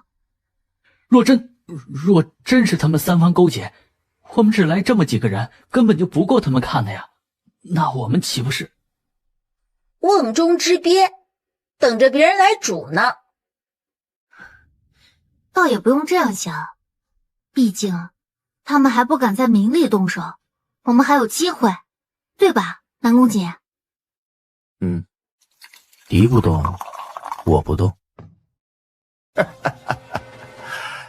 去给太守大人上杯茶，今日我就让你在这儿看出好戏。是。你这是什么意思？什么好戏啊？我让人抓了那个王妃，现在这个时辰应该已经快到了。哎，你真是疯了！你这样岂不是要坐实镇远山匪杀人的事情？我们之前做的一切努力都白费了。哎，太守大人这是说的什么话？你什么时候听说过山鬼杀人还分王爷还是平民老百姓的？到时候啊，将那个王爷王妃往山上一扔，这镇远闹鬼一事不就更加瓷实了吗？太守大人放心吧，这事儿我们都干了不下过100遍了，早就轻车熟路了，出不了什么问题。大哥，我们回来了，人给你带过来了。这个怎么回事？这个是誉王，这个是誉王妃。今晚我们去的时候正好碰上，一起抓过来了。哼，陶七七说的果然没错，你这个太守还真敢做出官匪勾结的事情。太守看见瑞王也是怂了一下，坐在旁边别过眼去，不敢再说话。誉王又怎么样？在老子这儿照砍不误。你敢？老子有什么不敢的？也就是说，镇远发生这么多人命案件，全都是你跟太守一手策划出来的。不愧是京都好风水养出来的王妃，样貌果然出众啊！大有我今天回心转意，只要你愿意跟着我，我可以饶你不死。我知道你当着你相公王爷的面儿不好意思跟我，没关系，等我一会儿剁了他，你就不用怕他了。你还真是沉不住气，陛下派几个王爷一块儿前来，你觉得会不带着兵丁侍卫？你以为你们伪装得很好，其实错漏百出，还在这沾沾自喜。你这话什么意思？什么意思？还不懂吗？作为一个诱饵，引你们上钩，查出你们整个山寨，所以一网打尽。早在我们来这里的第1天，就已经知道你这个太守有问题。之所以没有揭穿，是想要钓出你身后的这条大鱼。哼，果然，你和我所料的一样，很快就忍不住要找这个和你出谋划策的人见面了。这个人绝不能留下，他知道我们太多东西，还有功夫在身上。一旦他逃出去，我们的事迹败露，一个都别想活。还有一件事情，想必你也有兴趣知道吧？什么事儿？现在在这里的是瑞王，而没有被你抓过来的才是誉王。他在拖延时间，他要等外面的人进来救他，赶紧杀了他善后啊！吴有涛，你以为你在心中的算盘本王妃不清楚吗？你现在是不是想着自己要怎么脱身才好？如果我们一行人被他杀了，你出去就会告诉誉王，我们是在山中遇险，带兵来剿匪的，是吧？哎，你别听他乱说啊，他就是想趁着这个机会挑拨我们之间的关系。赶紧把他杀了，我们里应外合才好对付外面那个王爷。好。就见那个太守被黄三太从上到下用刀来了个大斜叉，死尸躺在地上，嘴里还吐着血，睁着眼睛，死不瞑目。我承认你有些小聪明，知道利用我和吴有涛长久以来的矛盾，让我杀了他。不过没关系，我早就想杀了他。他唯唯诺诺，做朝廷的走狗，还不如我一个人杀得痛快。我该说你们蠢呢，还是说你们傻呀？你以为你今天还能出得了我这个寨门吗？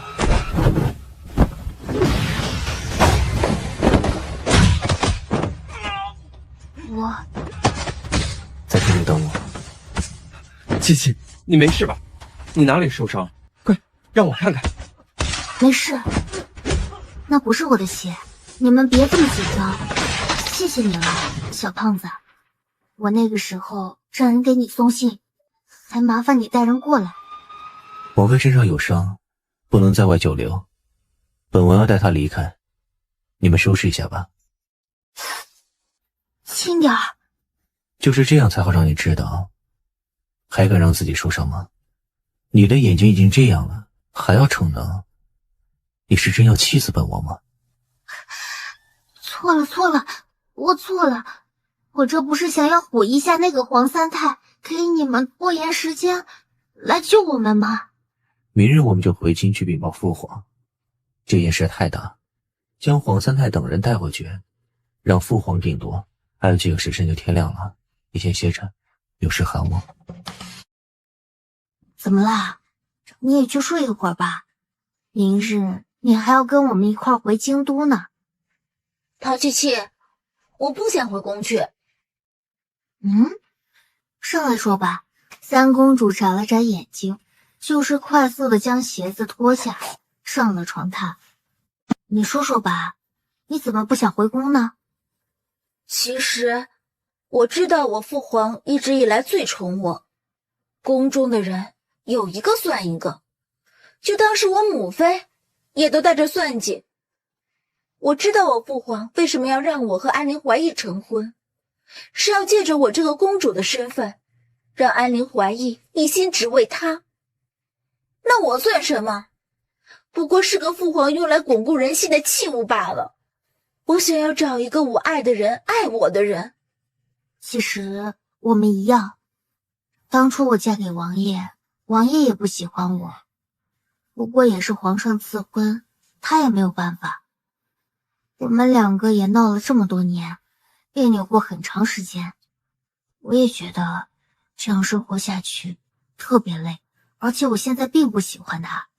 可是你现在跟我六皇兄之间的关系明明就很好，他现在多紧张你啊！我以前也没有见到过他这么紧张过别的女人，那个白子嫣也没让我六皇兄这样紧张过。可能最近接触的多了，有好些事情两个人说开就没有那么多别扭了。你就好了，现在跟我六皇兄多好呀！南宫问下，你不就寝，不要打扰七七，他手上还有伤，明日马车颠簸，他睡不好。哦，知道啦。你看吧，我六皇兄现在心眼里全都是你。哼！好了，赶紧睡吧，明日还要坐马车回去，一路颠簸的，你肯定也睡不成。吃点东西啊，早餐没用，一会儿该难受了。陶七七张嘴咬下半块糕点，靠在南宫瑾的怀里。睡受伤了，还有王爷喂饭，我这待遇未免也太好了吧？下次再把自己弄到受伤，我就让艾洪文给你上最疼的药膏。无毒不丈夫，我可真惨。突然，马车停了下来，陶七七被晃了下，南宫瑾将人揽住，皱眉说道：“外面怎么回事啊？”王爷，是白子嫣姑娘想上马车来，将马车拦住了。让她上来。说完，自己挪到一边。我先吃点东西，你们两个慢慢聊。王爷不会怪紫嫣吧？我一个人坐在后面的马车上，着实有些害怕，就想着跟王妃挤挤。南宫瑾的眼神还落在一边靠着的陶七七身上，难道陶七七真的不在乎他跟别的女人在一起？他非常生气，气陶七七如此不在乎自己。南宫瑾伸手扯过白子嫣的衣袖，让人跌进自己的怀中。白子嫣一声惊呼，跌坐在南宫瑾的怀中，娇媚地搂住南宫瑾的脖颈。幸好王爷你抱住了紫嫣。陶七七靠在马车的另一边，听到那两个人的动作，默默地在心里画圈圈。狗男人南宫瑾啊，刚才还细声细语地对自己说好话呢，看吧，现在白子嫣上马车就原形毕露了，果然还是喜欢绿茶的，还说什么不喜欢。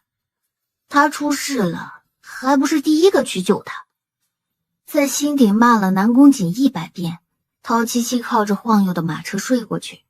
南宫瑾本是想让陶七七对他的行为有一点反应的，哪怕是生气也行啊。没想到人竟然就这么靠着马车边睡着了。松开手，南宫瑾将怀中的人放在一边，自己走到陶七七的身边，抬手护住陶七七的头，将人揽在怀中，看着她微颤的睫毛，移开视线。白子嫣看南宫瑾又将自己扔到一边，出声说道：“王爷，我……嘘。”白子嫣被南宫瑾的眼神吓到，只好一个人坐在马车的另一边。你怎么不在那边陪着白子嫣？过来给我当什么枕头啊？他回后面马车了。怎么，我在这里妨碍到你们两个了？王爷，你生气了？南宫瑾忽然发现陶七七不像从前那样针对白子嫣，以后也不像从前那样想方设法的吸引自己的视线了。到现在他才发现陶七七实在变得太多了，以至于他在陶七七的身上已经找不回曾经那个令他十分厌恶的女子的影子。我脸上有什么东西吗？你盯着我做什么？没什么。是不是觉得我特别好看？哼，还真会给自己脸上贴金。七七，你好好养伤，过几日镇远的事情处理好，我再来看你。三公主还有镇远的事儿，本王还要回宫复命，你在府中好好歇歇。那你早点回来。陶七七搭着桃园的手转身回府。每次七七和誉王在一起都会受伤，看来誉王是真的保护不了他呀。你还是顾好你自己吧，本王和七七的事情轮不到你来操心。不若王爷早些放手如何？本王不与你一般计较，也是看在七七的面子上。你当真觉得本王对你多番忍让是为了什么？哼，王爷有良妾在身旁，自然顾不上七七。我说的这话难道不对吗？老六，这段时间辛苦你了。前段时间朕听说你的王妃眼睛因为你受伤看不见了。是。有件事梁妃之前跟朕说过，朕一直没有问过你的意见。这次趁此机会，朕倒想好好和你聊聊。父皇还请告知儿臣是何时？你与七七成婚也有3年之久，一直没有好消息传来，你母妃也十分着急。父皇也想抱上皇孙，侯府小姐蒋丹秋很不错，我和你母妃都很喜欢。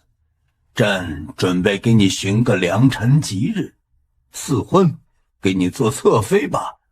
父皇，此事还是要三思，儿臣现在不想娶侧妃的事。父皇，此事还是要三思，儿臣现在不想娶侧妃的事。怎么，你现在还想着家中那个你藏着的女子，想要她做你的侧妃？父皇误会了，儿臣不是这个意思。儿臣的意思是，儿臣身边只需要一个王妃足矣。哦，你是真的对陶七七动了情？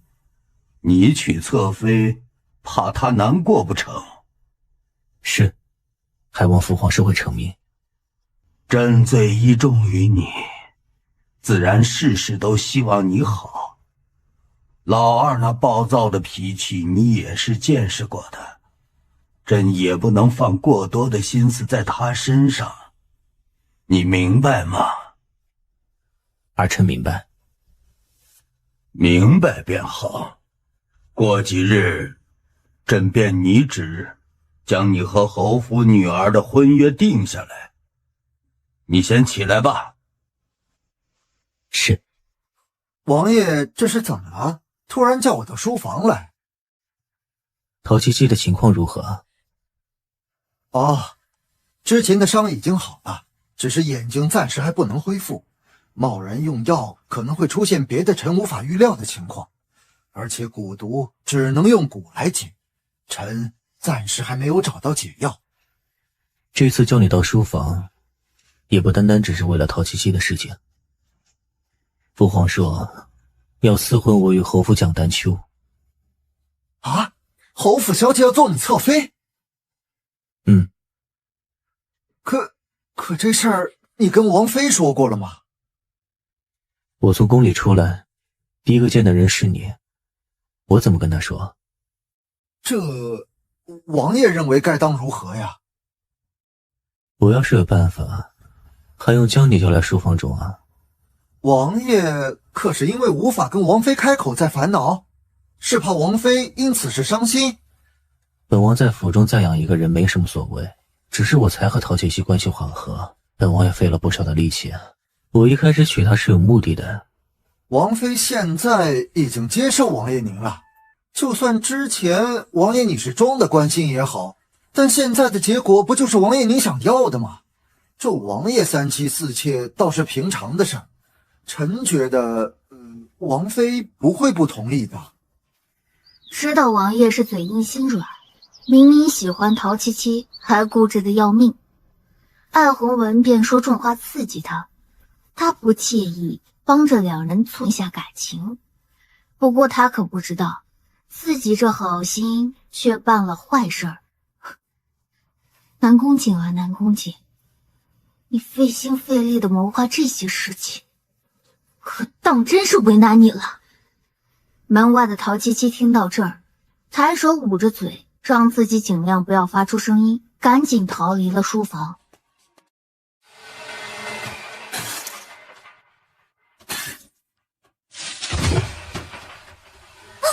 妃，你怎么了？王妃，王妃！书房中还不知道出事的南宫瑾看向艾弘文，冷着脸。我一开始娶她是有目的的，但后来本王对她的关心都是真的，这一点毋庸置疑。那你刚才还不承认？你就承认吧，你是对陶七七动了情，怕她因为你娶侧妃一事伤心。王爷，爱羽意，王妃刚才吐血晕过去了。什么？这像是受了极大的刺激，脉搏紊乱。你们王妃刚才见了什么人？没有啊，王妃刚才没有。王妃说要去书房见王爷，回来便这样了。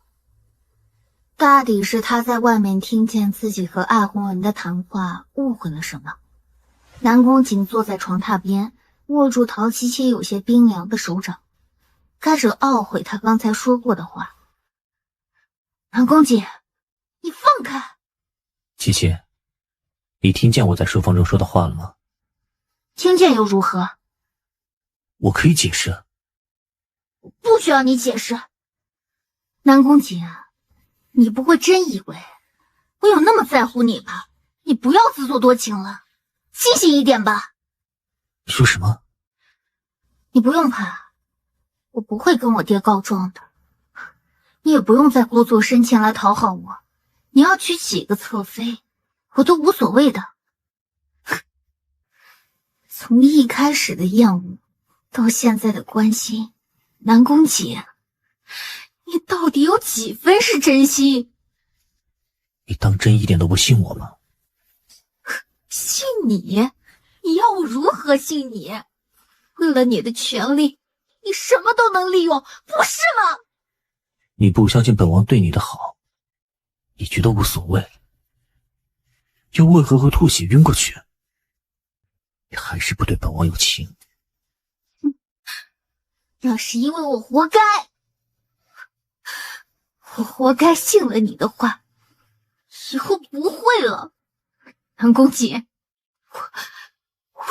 我讨厌你，就算以后喜欢谁，也不会再喜欢你。王爷，请出去吧，我要歇息了。你既然不喜欢我，那我也没必要手下留情。南宫瑾，你还想做什么？就算是你我今日如何也罢，我都不会屈服于你。即便是不爱，你也要留在本王身边。南宫瑾，你有本事就放开我，你还是不是男人？今晚我就让你知道本王是不是男人。衣衫半落，他颤抖了起来。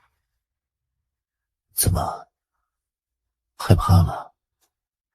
怕什么？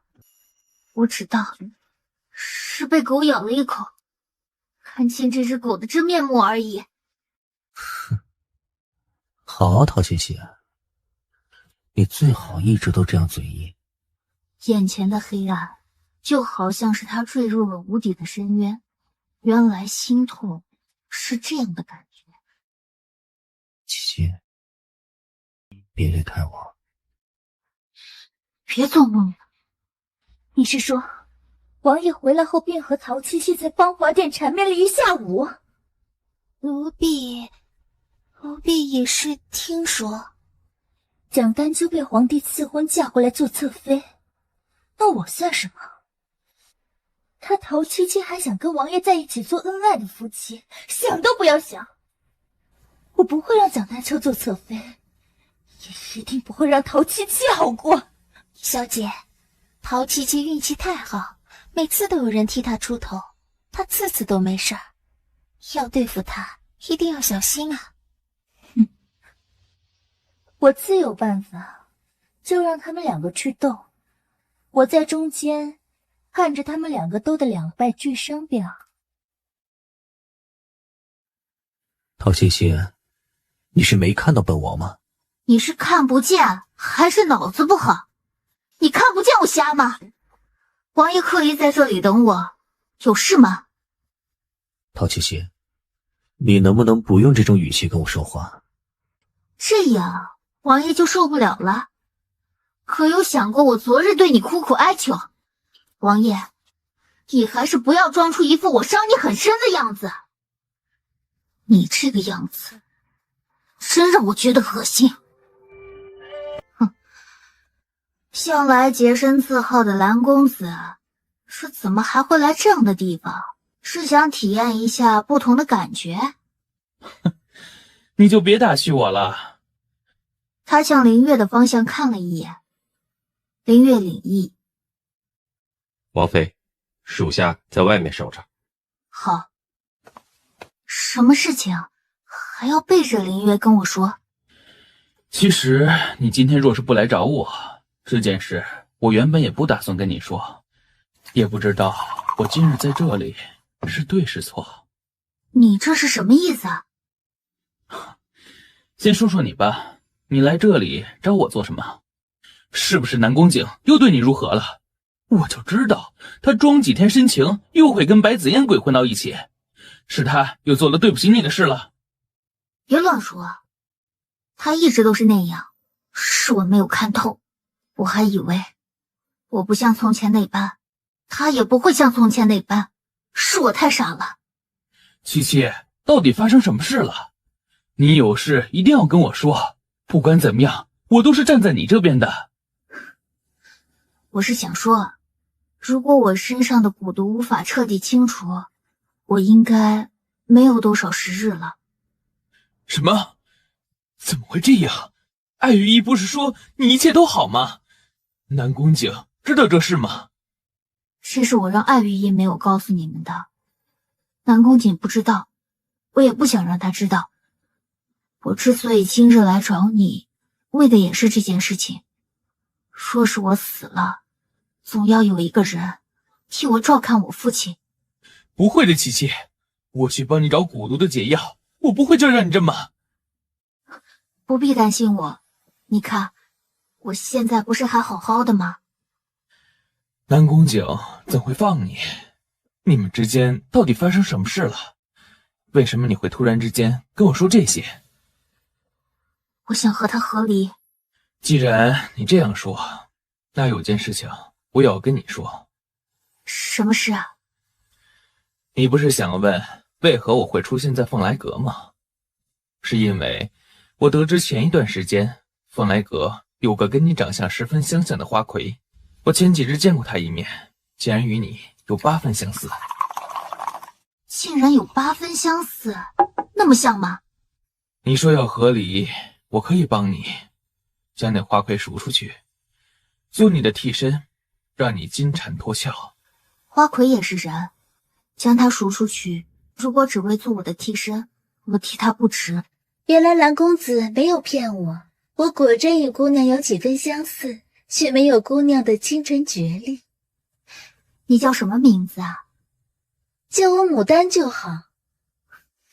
这名字不配你。公子的这位姑娘真会说笑。我是问，你来这里之前叫什么名字？贱名顾清福。好听，将他赎出去吧，给他些银两，让他好好过日子。我若做姑娘的替身，定会做得天衣无缝。难道姑娘不愿吗？既然公子赎我出去，我就要对公子有用才行，不是吗？不必了，不要浪费你的大好年华。姑娘，可当真是个令人好奇的人。他当真去了烟花之地吗？是，王爷。王妃是去见了蓝君言、蓝公子。南宫景拍案而起，一忍再忍，亲身拿起佩剑，踏出了书房。陶七七，你好生逍遥快活，居然敢到这烟花之地与别的男人相聚。王爷来做什么？哦，是来监视我有没有做对不起你的事情，是吗？跟我回去。我不回去，你弄疼我了。王爷这是要做什么？来兴师问罪的吗？她是本王的王妃，还轮不到你在这里指手画脚。我不管你跟七七之间发生了什么事情，但现在她不愿意，你就不能带她走。南宫锦，我要做什么，还用不着你来管。陶七七，你现在就是仗着本王一定不会对你如何，才敢如此放肆，是吗？王爷，你也没有必要这样咄咄逼人吧？没必要和他废话，我们还有事要谈。请王爷出去吧。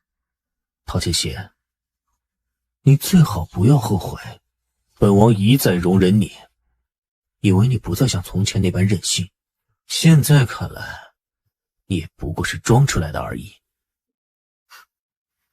你我之间不过是彼此，王爷如今这作为，又当如何？王爷这是不敢对我呀，还是真不想对我如何呀？本王再给你一次机会，现在就跟本王回去，本王不跟你计较这些事。我不回去，你还要让我再说几遍？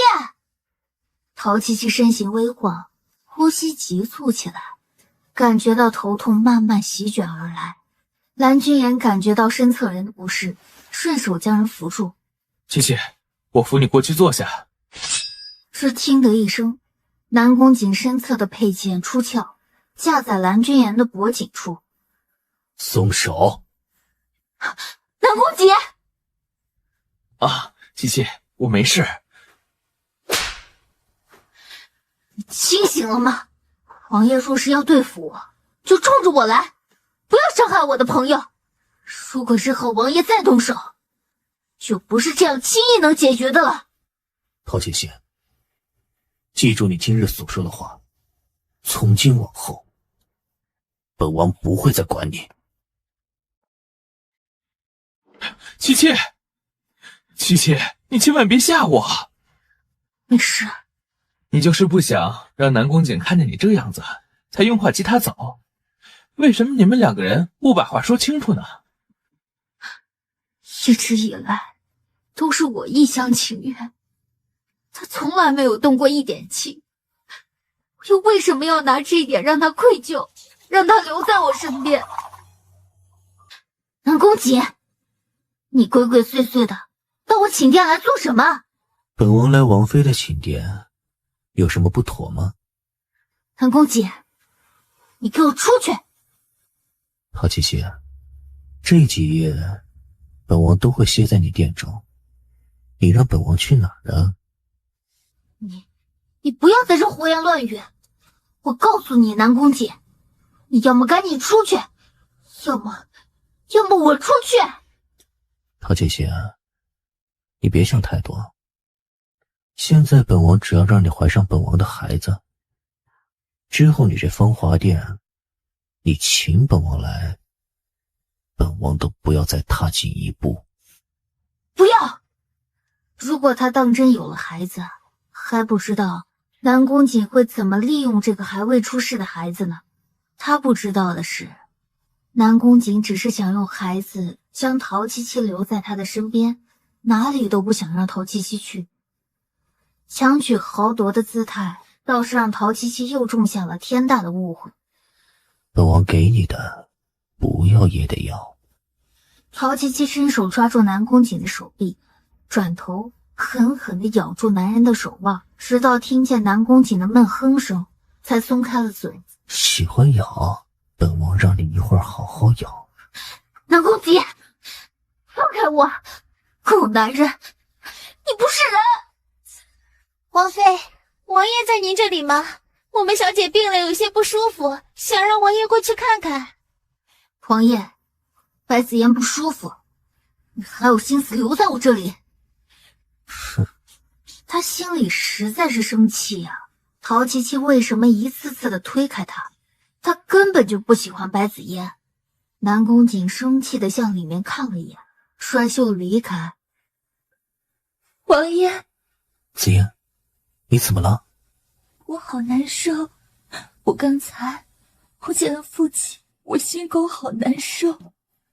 王爷，你能不能陪陪我，哪怕是一会儿也好。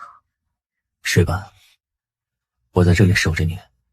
白子妍缓缓躺在床榻上，眼睛一眨不眨地看着南宫瑾，嘴角弯弯地笑起来。还不睡啊？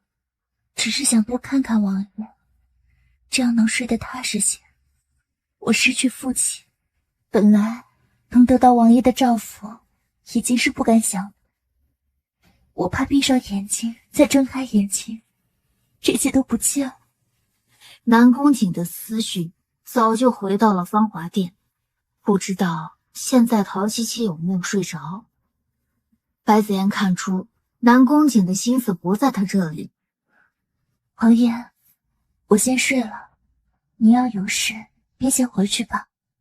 不爱，你睡吧。王妃，王爷只是罚您禁足，那些看人脸色的就已经给我们冷菜冷饭了。我一定找王爷说理去，看这是不是王爷吩咐下来的。啊，桃园，给什么便吃什么，不准去。王妃，你看这怎么吃嘛？根本就不是人吃的东西。桃园，你现在已经这么没有规矩了吗？我说的话你也不听了？不是，奴婢不敢，奴婢只是替王妃不平。以后这样的话不必再说了。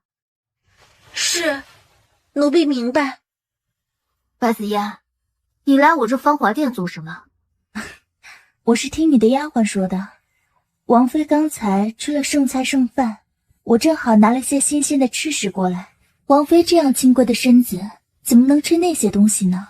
白子嫣，不用你在这里假好心，你心中再打什么算盘，我也不想去猜。带着你的东西离开芳华殿。王妃不必这样想我吧，若是王妃不吃我今日带来的吃食，这以后可就只能吃些残羹剩饭了。王爷现在不屑于你演戏，已经吩咐府中的人不必在意你的存在。我想王妃你也没几天好日子过了，还不如趁现在我肯施舍于你，赶快接下。滚开！王妃，就算您是王妃，也不能这样不讲理吧？我们小姐心疼您，过来给您送些吃食，您怎么能这样对我们小姐？明明是你们家小姐先招惹我们王妃，你们这么倒打一耙，我们王妃根本没有推她。明明就是王妃推的，我在旁边看得真的。王妃要是有什么气，撒在我们做奴婢的身上也就罢了，为何要侮辱我们家小姐？刘芳住嘴！王妃不是故意的，你怎么能这么跟王妃说话呢？小姐，你怎么还替王妃说话？她是故意将食盒打翻，将您推倒的。张嘴！是。这怎么回事？王爷，我没事，只是不小心吃食洒了。我和王妃姐姐在殿前说说话而已。不是这么简单吧？只是不小心，你至于让自己的丫鬟长嘴吗？乌元，走吧，进殿。本王说了让你回去了吗？本王说了让你回去了吗？陶七七没有搭理南宫瑾的声音，依旧转身向殿中走去。王爷，这件事真的与王妃没关系，王爷不要为难王妃。小姐，你都这样被王妃欺负了，还要替她隐瞒到什么时候？刘芳，是不是本小姐最近有些太宠着你了，任由你在这里胡说八道？小姐，奴婢不敢说了。这一巴掌是我赏你的，也绝对不会跟你道歉。王妃，我不知道哪里得罪了你，要如此针对我。我十分讨厌你，现在就可以很明确的告诉你。没事吧？没事，不碍事。陶西西，你一次次的欺负白子言，是仗着你自己王妃的身份，在府中就可以如此的对她吗？你原来还是之前的样子，一点都没变，还真是让本王厌恶。哼，我什么时候不让王爷你厌恶了吗？哼，王爷想如何为白子言报这一巴掌的仇啊？干脆当面说了吧，别做那些背后一套君子小人的戏码。好，陶七喜，你今日无故伤我王府中人，本王给你两条路：跟子言道歉，这件事本王算你过去；另一条路，你在佛堂外面跪到你认错为止。王爷千万不可，王妃的身体还没恢复，不能这样跪下去啊！乌元，你起来。王妃，我选第二条路，不就是要我跪吗？我跪，跪多久我都跪。哼，让我给白子嫣道歉，想都不要想。王妃，你千万不要跟王爷置气，王爷只是气急了才会这样说的，对吧，王爷？本王说的话，从来都不会收回。无缘，扶我去佛殿。啊，王妃，还不过来？是。王爷，您要是担心王妃，就去看看吧。你现在知道本王担心她，刚才为什么不拦着本王？若是属下刚才说话，那王爷您也一定不会听属下的，反而可能适得其反，所以刚才属下没敢说话。你去，告诉他，只要他跟本王认个错，就让他回寝殿去。是，属下这便去。啊，王妃，王爷说只要您肯认个错，咱们就能回去了。哼，我有何错？你回去告诉王爷，让他别白费力气了。就知道是这样的结果，林烨没办法，也只得回去复命。吩咐下去，他要是自己跪出病来，不准给他找大夫，他想跪就跪去吧。王爷，这要是王妃真的跪出病来，本王说不准请，你没听见吗？是，属下听见了。王妃，你不要再跪下去了，这样真的会出事，奴婢怕您出事啊！小傻妞，别在这里陪着我跪着了。你这跪下去，若是生病了该如何？那你也不能一直这样跪着呀。王爷，这外面已经下了一天的雪了，王妃还在外面跪着呢，不会出什么事吧？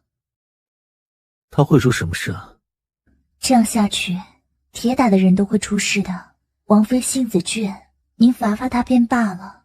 紫妍陪着你去看看她。他要是真受不了了，自会来求我，你不必替他求情。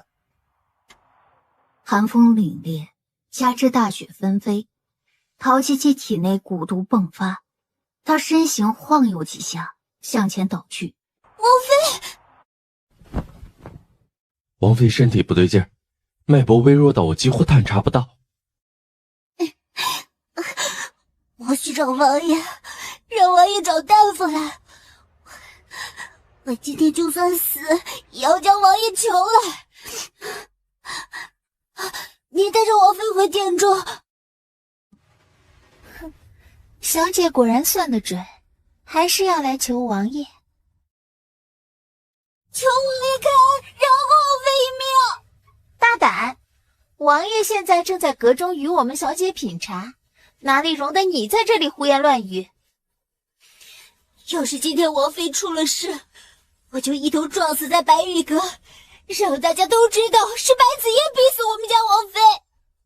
你愿意跪，就在这里跪着吧。王爷，王爷，请给我们王妃请个大夫吧。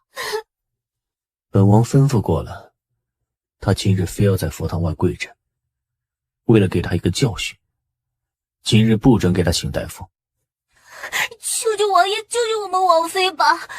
王妃刚才在佛堂前吐出一口鲜血，昏厥了过去，现在生死不知，奴婢求王爷了。南宫瑾心中咯噔一下，撩袍往芳华殿去。外面下这么大的雪，你让他在外面跪了3个时辰。六哥，我看你真是无药可救了。为了那个白子嫣，你竟能做到如此地步，我哥可真是个用情至深的人。你让开！我不让，是你把陶七七害成现在的样子，你不准进去。公主怎么也来了？雪天路滑，我来的晚了些，没关系的吧？这做作的样子，看得三公主直接给了白子嫣一个响亮的耳光，还嫌不够抬手用力，将白子嫣推的跌坐在了雪地中。南宫问下，你是不是太过分了？过分的是你，你是不是忘了你在父皇的御书房是怎么样为了陶七七据理力争的？难道这些都是假的吗？只为了一个白子嫣，你就将你们两个人的过往全都否定？南宫瑾双眼被三公主逼得通红，看着眼前的人，什么都不懂。你别挡在这里。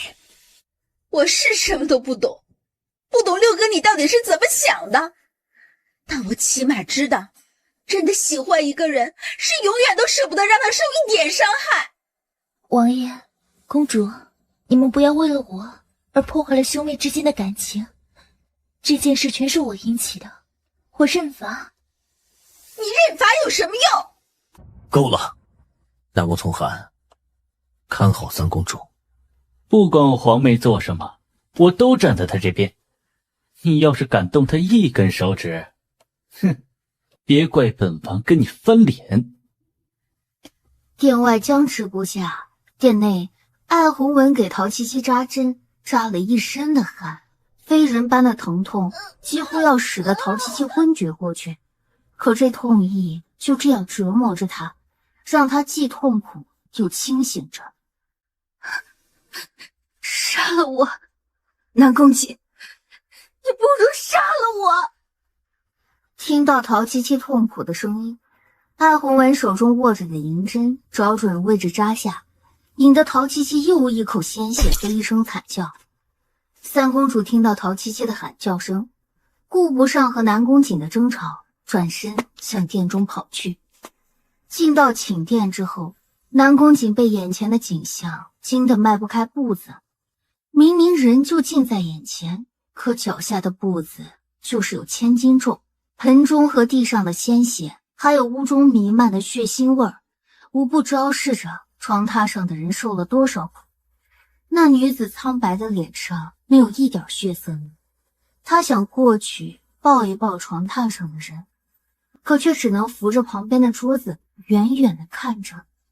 你把陶七七害成现在这样，心里很开心吗？我不知道。你不知道蛊毒御寒会发作的更厉害，所以就能让他跪在大雪中3个时辰。原来真的有人将真心付出，在别人看来一文不值。原来深情是可以装出来的，在必要的时候可以伤人最深。三妹领教了，你不配在陶七七身边，你太可怕了。王爷，王妃现在的情况不是太好，若是她醒过来，请尽量不要刺激她。为什么会这样？回王爷的话，蛊毒臣还未找到能解的办法，这蛊毒喜寒，可能就是因为如此，王妃才会发病啊。掩饰掉其他的事情，艾红文没有将事情和盘托出。之前他答应过陶七七的，他依旧打算保守这个秘密。王爷，臣先告退。七七，所有一切都是本王错了，对不起，我对你是认真的。陶七七，你能听见吗？你还站这儿干什么？还不赶紧夹着尾巴滚回你自己的地方去！三公主是否对我偏见太大了些？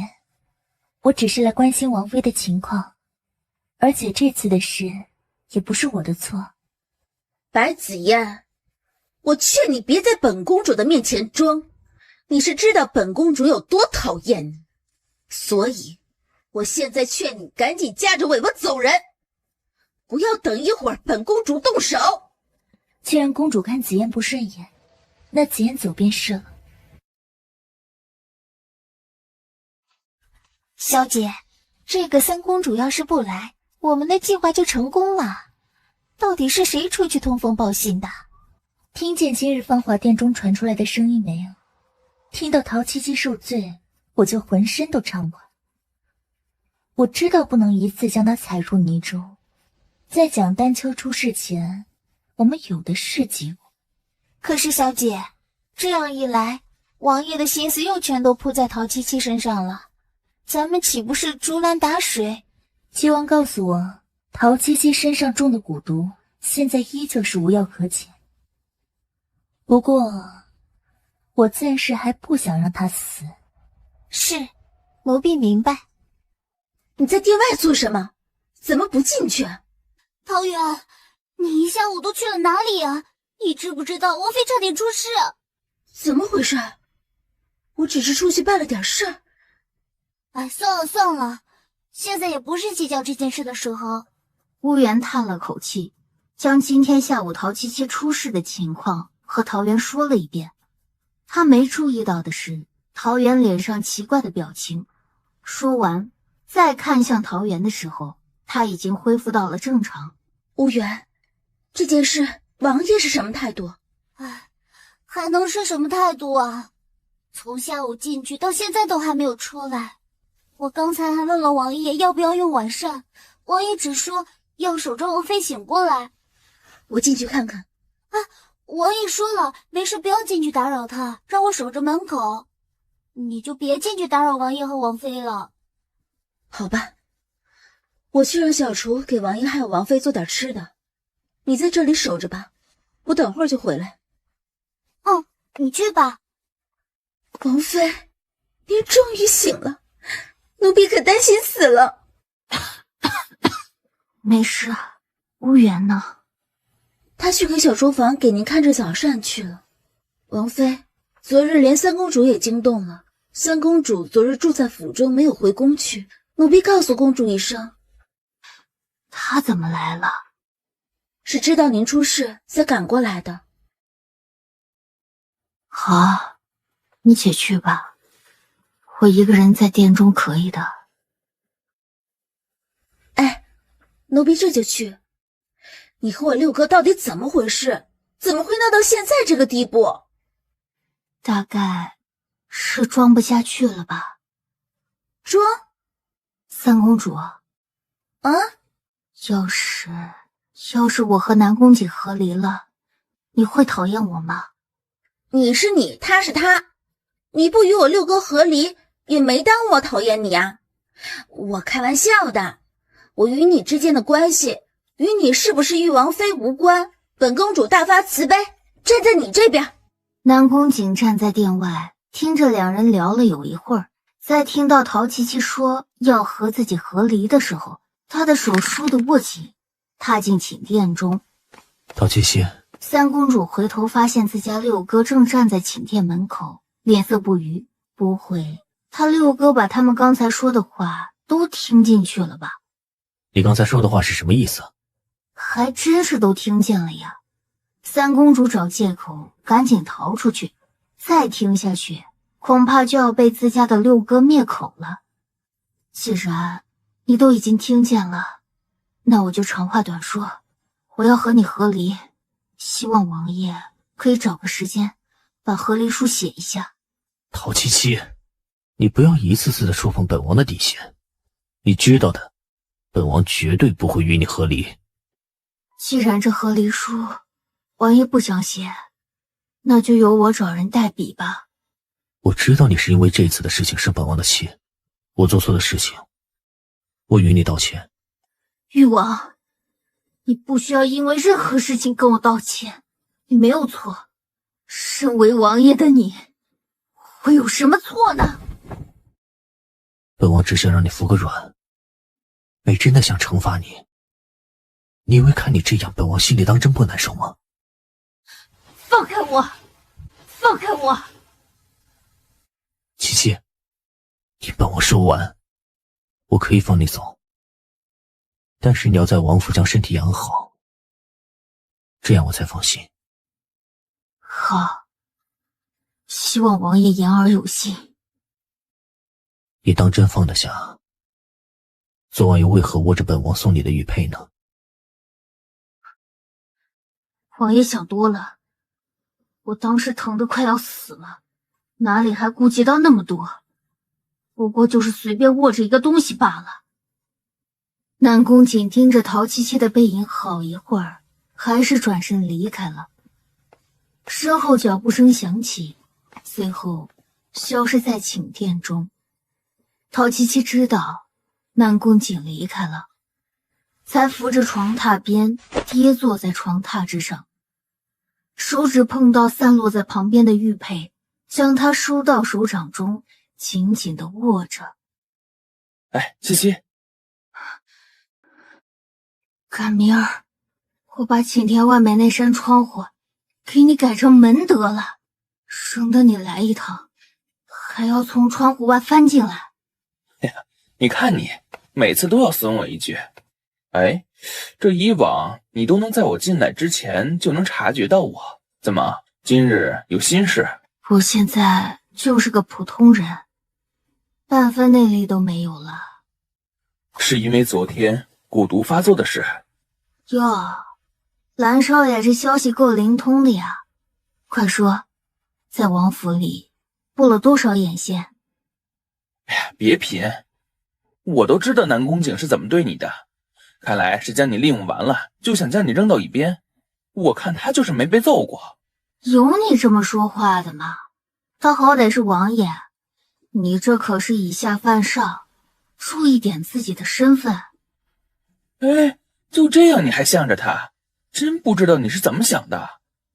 你今日来就是跟我说这个的？哦，不是，我是想跟你说，顾清福跟着我回到府中了。不过他说他不想离开京都，还想让我告诉你，如果你需要他，他一定会来帮你。你又拿话来试探我，就算是要我和南宫景和离，我也不想把一个不相关的人扯进来。既然他不想离开京都，那你就替他寻个好住处吧。整日在你府中，也不像个样子。好吧，我其实指望着能说动你的，将你带走的。要是真被你发现，你的脑袋倒是不要紧，我更担心蓝伯父的身体。好歹也是京中的大官，儿子做出这种事情，还不得在家中怄气？本来你爹对我爹就不满，之后啊，肯定更加记恨上了。你要是真拿我当朋友，就歇了这个心思吧。哎，好，你说的算啊。昨天我去了趟鬼市，让老板娘帮你找蛊毒的解药，15日左右就应该会有消息了。我现在什么都没有，最有的就是时间。对了，过几日是乞巧节，京都应该会热闹几日。哎，要不我带你出去玩玩？你看我现在的样子，出去就是给你添麻烦。再说乞巧节放长明灯，我又看不见，没什么好玩的，我不去。你不约心仪的女子去乞巧节，约我做什么？我要是有心仪的女子，我还会带你出去。我就是想带你出去散散心，你还不乐意。七七，陶七七，快走！蓝娟妍反应极快，一个翻身，人就没了影子。走，快跟我去王府门口。三公主，你这是怎么了？火烧屁股了？蒋丹秋已经到王府门前，正和我六哥站在门口说话呢。眼看着这都要贴上我六哥了。好歹你现在还是个王妃，他这副做派一定会让外面看热闹的那些人乱说话的。可是，不等陶七七回答，三公主已经脚下生风，把陶七七带到王府的门口。六哥，南宫瑾本来就不耐烦压着蒋丹秋，转头看到三公主正扶着一脸茫然的陶七七。你带她出来干什么？过来看看你的侧妃呀。我带你回去。七七姐，你还不知道吧？我要成为王爷的侧妃了，要跟你一样侍奉在王爷身边，日后需要王妃多多提点。脸皮真厚，脸皮真厚。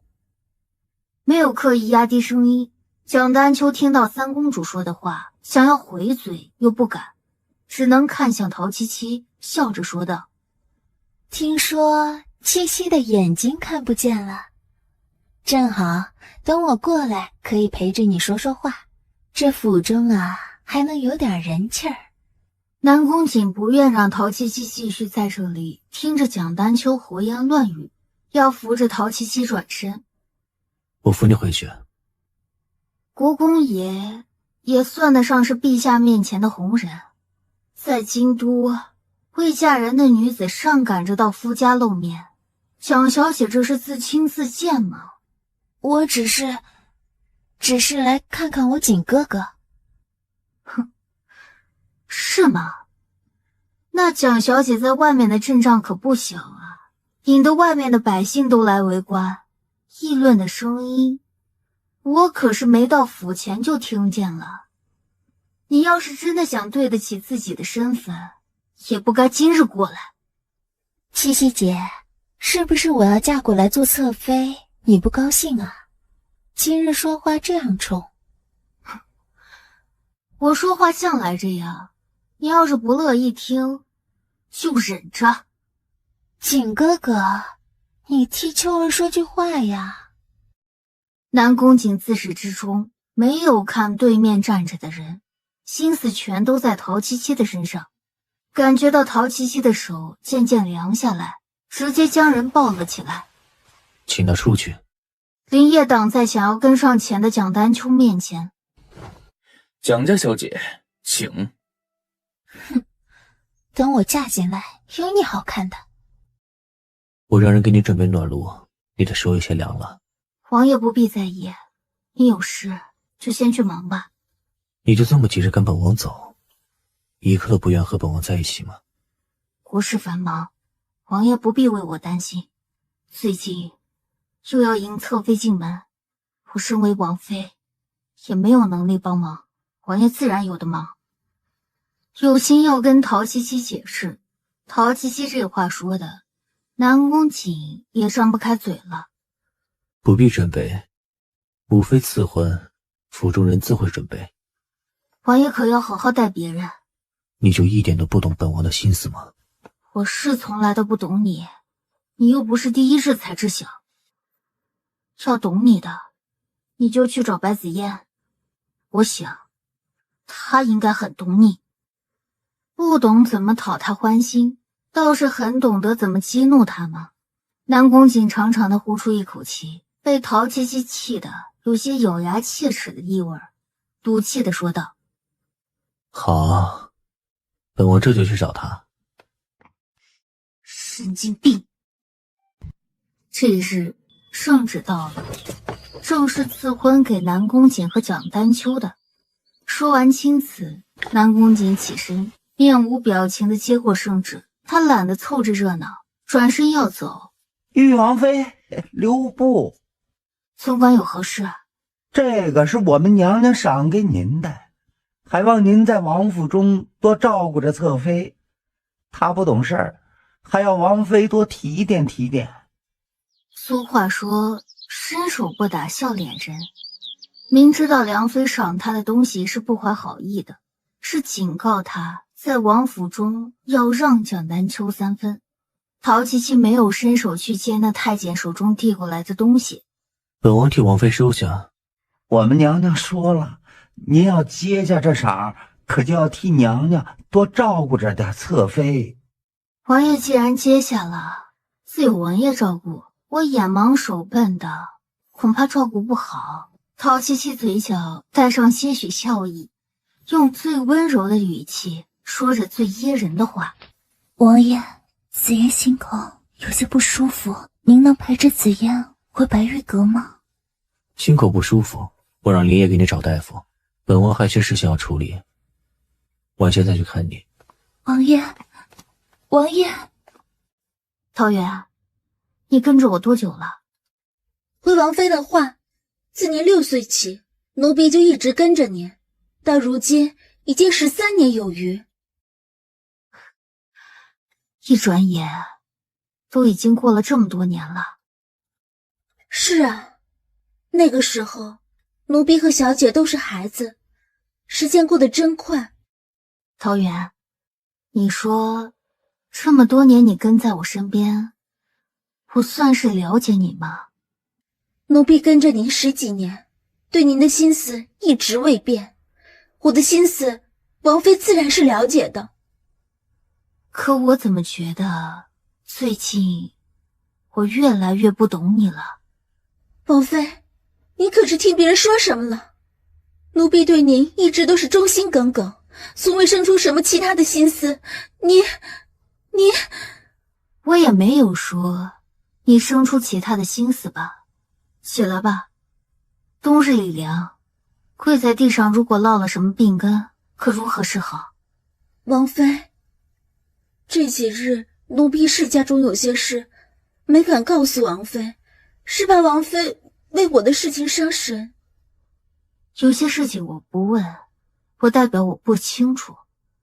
桃园，你是我从桃府带出来的，我相信你，你可不要让我失望。是，奴婢明白。爱玉姨，要尝尝我让他们泡的梅花茶吗？香醇可口的。王妃啊，还是不要喝这寒性的茶，对您的恢复没有好处啊。哼，说的好像我不喝这茶就能恢复似的。王爷，南宫瑾见艾弘文才微微的点头，眼神循着陶七七而去，走过去坐到陶七七的身边，看着他桌上的茶。梅花茶太寒，你少喝一些。跪在佛堂还寒呢，也没见王爷你让我少跪一会儿。进来的第一句话就被噎住了，南宫瑾都快习惯陶七七每日对他这样的态度了。艾弘文，你还不赶紧诊脉？请王妃将手臂搭在桌上，臣给您诊脉。陶七七伸出手臂，微微搭在桌边。可有什么不妥的地方？倒是没有不妥的地方，就是王妃的身子还有些虚。臣这里有个药方，还请王爷过目。这药熬煮过后，1日2次服用便可。去，按照这上面的药材，取了药来给王妃煎药。是。艾玉姨，不打算留下来喝杯茶吗？多谢王妃好意，臣宫中还有要事，就不久留了。哦，那艾玉姨慢走，务员去送送艾玉姨。是。王爷最近日日到我这芳华殿中，又不说有什么事情。王爷若是有什么事情，不妨直说，不要总是卖关子。本王就不能时常来见见你吗？哼！王爷说这话之前，先问问你自己信不信吧。本王自然是信的。不要脸！陶七七现在也没话跟南宫瑾说了，两人就这样坐在外面对着喝茶。过了约摸半个时辰，桃园从外面端着个盘子，盘中有1大碗的药和1个小碗。桃园小心地给陶七七倒了1小碗药，给王妃递了过去。王妃小心烫。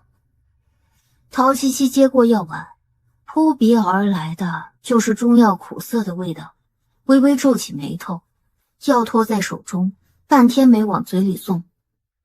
怎么，王妃怕苦吗？你才怕苦呢！将药往嘴边送了送，这味道实在是不好闻，心中纠结着，手中的碗被拿走了。你……南宫瑾将碗中的药一饮而尽，又让桃园倒了1碗，两头喝尽，才重新倒了1碗，给陶七七吹凉，递给他。我喝2碗，你喝1碗，应该没有那么苦了。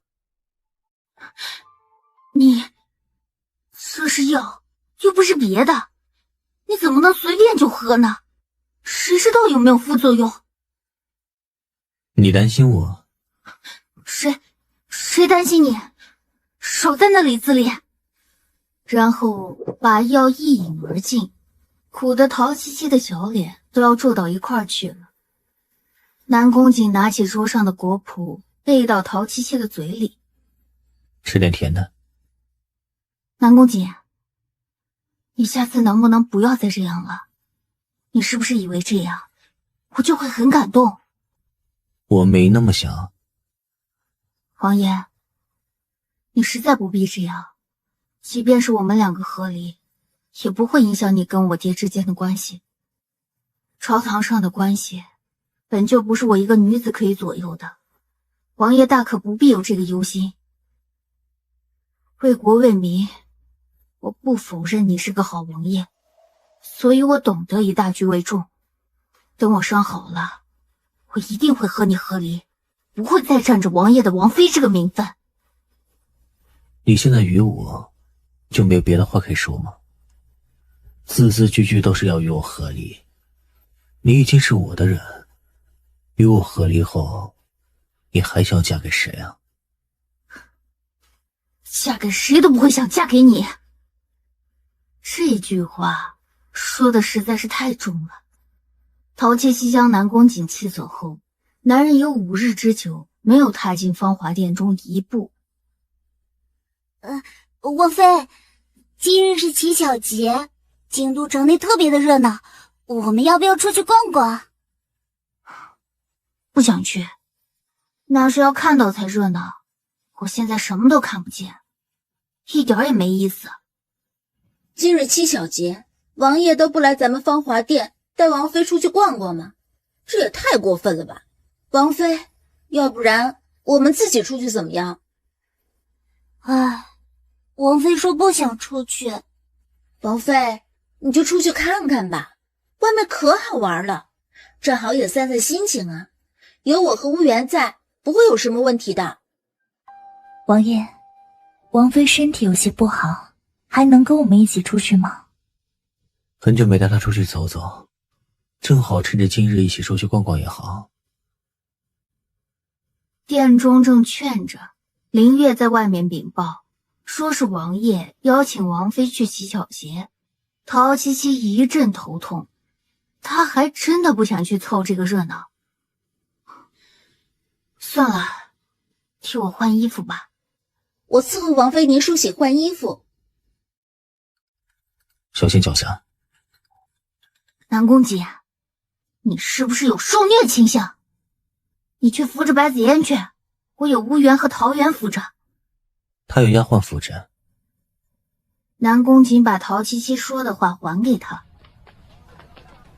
走到长街上，周围逐渐热闹起来，叫卖的声音繁杂，周围男子女子的笑声格外悦耳，还有不少摆摊卖吃食的正卖力吆喝着。南宫瑾给陶七七买了串糖葫芦，塞进他的手里。吃这个。陶七七咬了一颗糖葫芦，酸的他眼泪都快掉下来了，但是嘴里这个又不好吐掉，只好鼓着腮帮子嚼着。南宫瑾看他，还以为他说好吃。想吃我再给你买一串。喏，王爷，您自个儿尝尝吧。什么？尝尝这糖葫芦。南宫瑾低头就着陶七七的手吃了一颗糖葫芦，即便是南宫瑾也被这糖葫芦酸得微微皱起眉头。王爷，你可真会买，这街上到处都是卖糖葫芦的，您就是能找到那卖最酸的一家的买。赏你了。王爷，你可真是会疼人。事情都准备好了吗？我可不希望出什么差错。放心吧，小姐，今日出来，希望殿下已经准备好，等下只要将陶七七引到那个地方去，就万事俱备了。今日我便要一箭双雕。哎呦，公子姑娘，买孔明灯吗？咱们乞巧节放孔明灯，日后一定心想事成。姑娘公子这般般配，许愿定能够天长地久的。多少钱啊？一个6文钱，2个收您10文。您要几个呀？我给您拿。给。哎呦，公子，2钱银子，小的我这找不开呀。拿2个孔明灯，剩下的你收下吧。哎呦喂，活财神爷呀！谢谢公子，谢谢公子。公子爷，您和您的娘子一定是天长地久。谁是他娘子啊？南宫瑾当作没有听到他这句话，拉着陶七七往湖边走，湖面上交相辉映着五彩斑斓的灯光，今晚的风仿佛也没有那么冷了。许个愿吧。陶七七拖着孔明灯两边，感受着这其中微弱的火光在发热，轻轻地松开手，孔明灯从他手中脱落出去。虽然看不见，陶七七还是扬起脖子朝着天上的方向看。南宫瑾也看着孔明灯越飘越高，又低头看向陶七七。你许了什么愿啊？许了一个不会成真的愿望。为什么？反正都是愿望，都是有所奢求的，那不如我就奢求大一些，反正也不会实现的。看着陶七七的脸颊，南宫瑾弯腰轻轻托住女子的脸颊，在嘴角一侧落下一个浅浅的吻，柔声说道：若是你所求，本王都会尽力帮你实现。我跟你说过吧，南宫瑾，我不喜欢你了，你能不能不要再装模作样的？本王今日说的话都是真的，不管你说再多气我的话也好，我知道你还是会消气。你能给我一次机会吗？王爷会有错吗？你可千万别这样说，我受不起。南宫瑾看着手中剩下的那个孔明灯，将其点亮，松开了手。那本王也许个愿，愿陶七七能与我重归于好。说完便松开手，任由孔明灯慢慢飘上去。你幼不幼稚啊？许愿说出来的话就不灵了。再说，就因为我难受了那么久，凭什么那么轻易的原谅你？那我回府跪在你殿前一晚，我们算是两清。南宫瑾，你今天是头脑发热是吧？这话你也说得出来？真是懒得跟你计较。你看看，你现在还有个王爷的样子吧？说的都是什么话？白子嫣远远地看着两个人的动作，刘芳在旁边说道：小姐，你看陶七七的样子，还说是不想跟王爷重归于好，明明就是又有别的办法勾到王爷。很快他就会消失在我的眼前，现在就让他先得意一会儿。王爷，王妃，这前面有些表演，好生热闹，我们过去看一看吧。是啊，那边还有烟花的表演呢，王妃，一块儿过去吗？走，一块过去看看吧。跟紧我。白子嫣看了没有机会出手，赶紧假装被人绊倒，哎呦了一声，到了南宫瑾的怀中。这一撞，正撞得陶七七松开手，没入了人群中。南宫瑾扶住白子嫣，见陶七七不见了，立刻转身向回走去找陶七七，心中10000分的担心。他的眼睛看不见，不比寻常人。去找找王妃在哪儿？刚才我们被人群冲散了。是，属下这就和凌月去找。陶七七被冲散的一瞬间慌乱了一下，被几个人撞得差点没站稳，抬手要摸索，有人握住他的手。王妃，幸好奴婢找到您了。我还以为大家都被冲散了，我还不知道一会儿要怎么去找南宫瑾呢。是啊，大家都被冲散了，我是因为得了别人的吩咐，这才没有进人群。看到在这儿的您了。得了吩咐？是蒋丹秋蒋小姐，说是在明月楼的上等包间等您，要您过去呢。我这不就赶紧过来给您回。这个女人又在打什么鬼主意？若是王妃不去，奴婢去给她回一声便罢了。走吧，去看看。陶七七想的是，现在不应付这个蒋丹秋，以后也要应付的，还不如今日去看看他到底想要做什么。你去，找到王爷以后跟他们说一声，我在月明楼上，不然找不到我该着急了。陶元正想着找个理由离开呢，陶七七这话正好给了他一个台阶下。哎，奴婢这就去，一会儿就回。蒋丹秋叫了几声之后，都听不到有人回话。陶七七小心翼翼地向前走着，此时陶七七已经觉得有些奇怪了。蒋丹秋，你又在搞什么鬼？再向前走了2步，陶七七被不知道一个什么东西绊倒跌坐在地上，摸了摸旁边，摸到一点湿润的东西，还微微的有些粘手。收回手，陶七七下意识地闻了闻，有股子淡淡的血腥味儿，这事儿有点不对劲。陶七七向旁边摸了摸，摸到一点布，再往上摸到人的身子，好容易摸到了人的手腕，一搭脉，已经全然没有脉搏了，但是人的身体还有余温，也就是说人死了不长的时间。这个蒋丹秋该不会是要栽赃我杀人吧？快将这个杀人的女子从地上带起来！你们放开我，我没有杀人，我来的时候人已经死了。哼，只有人告发你的罪行，我们才会来捉拿你。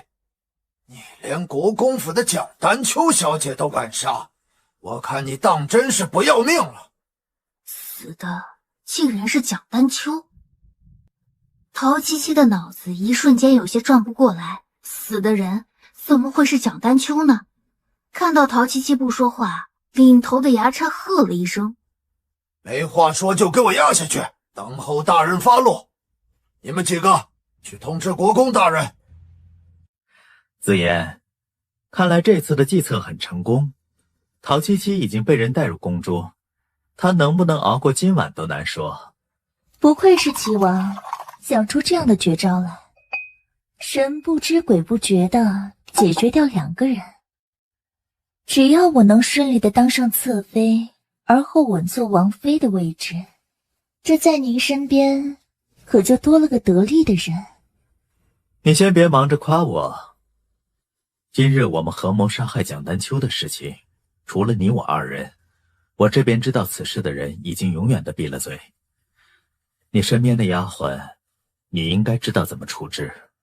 我身边只有刘芳一个婢女，况且她自小就跟着我，忠心的很，自然不会出去乱说什么。女子最大的缺点就是心太软。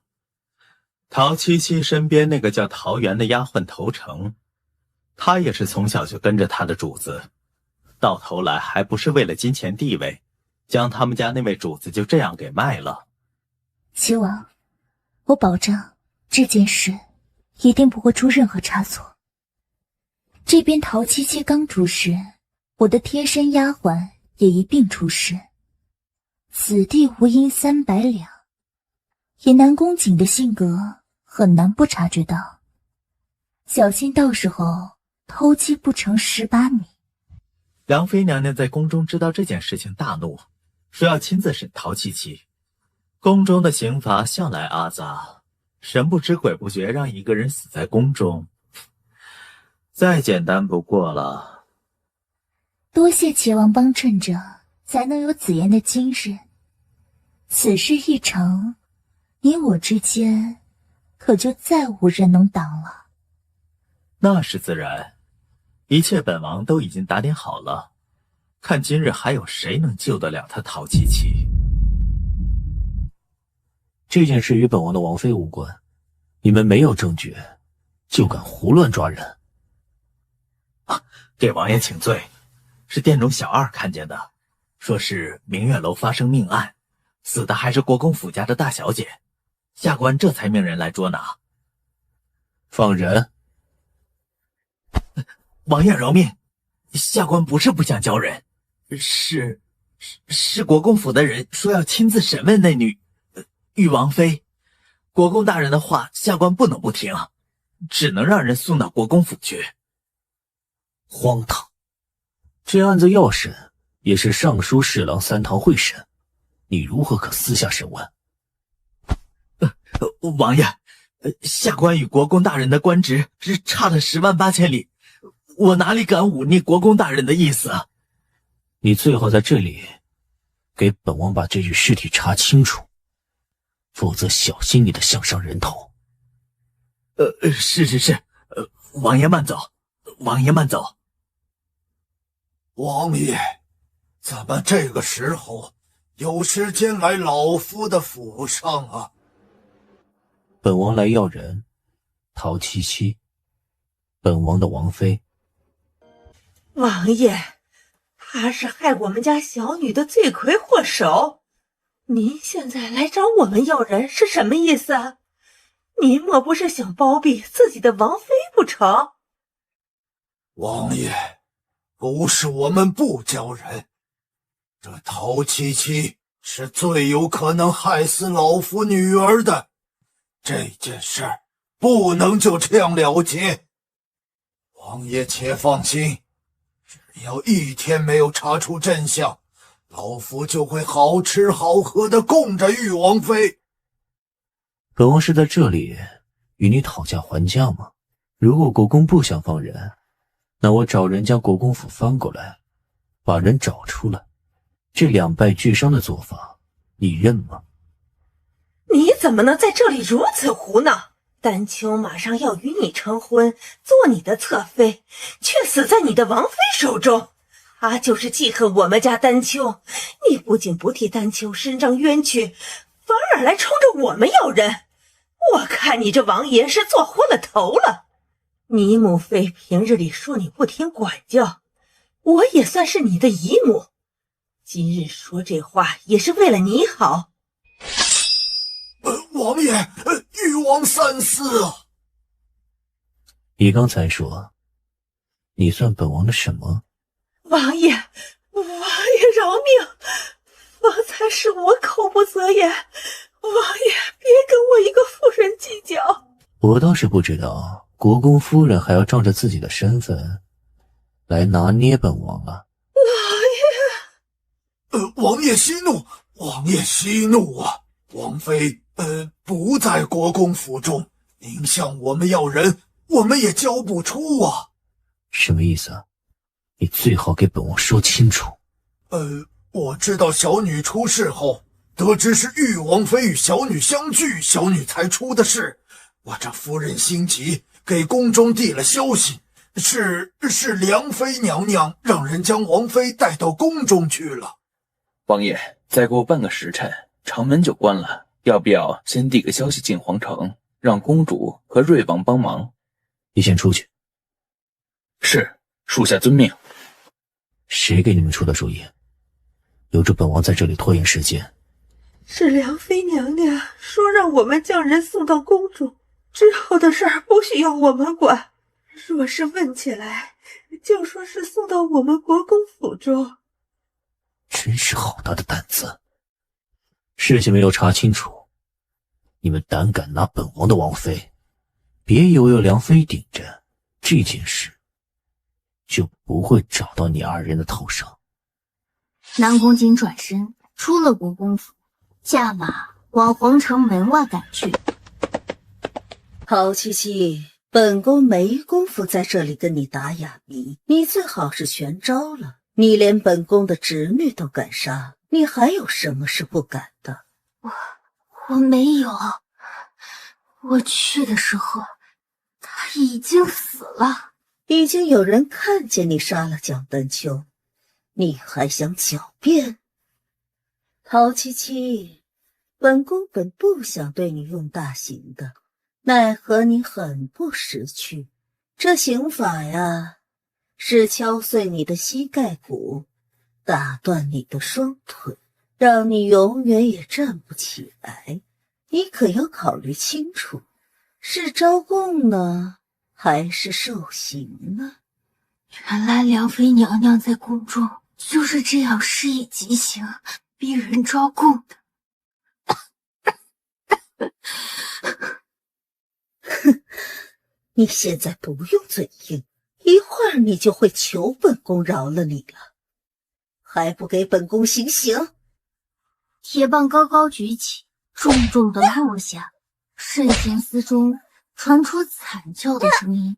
旁边的宫女微微转过头去，不敢再看。几番击打过后，陶七七的双腿一片血红，人已经昏过去。几人将陶七七扔在地上，还不快将他弄醒！他还没有招供，你们这边罢手了。回禀娘娘，这样下去人会受不住的，再行刑下去，恐怕人就活不了了。废物！光琪，回娘娘的话，王妃是在叫着王爷的名字。哼，陶七七，誉王是不会来救你的，死了这条心吧。若是你把实话都和本宫招了，本宫倒是能让你死得体面点。我没有害蒋丹秋，没有害他。拦着我们做什么？誉王妃是不是在里面？梁妃也在里面，对不对？你们赶紧给我让开！他们正在审问重刑犯人，三公主和八皇子不能进去。再加上本王呢？哥，你快救七七，她被关在慎刑司中，现在不知道情况如何。他们几个还敢拦着本公主不让进。誉王，进我们慎刑司的人都是罪大恶极之人，请王爷和公主不要脏了眼睛。你说什么？陶七七才不是罪大恶极的人，你们这些个奴才，仗着我父皇给你们的特权，就能肆意谋害他人的性命吗？公主，请体谅我们的难处。进入慎刑司中的人，若是没有陛下的懿旨，我们是不能随意放人或者让人进去探视的。人也是父皇让你们带进慎刑司的吗？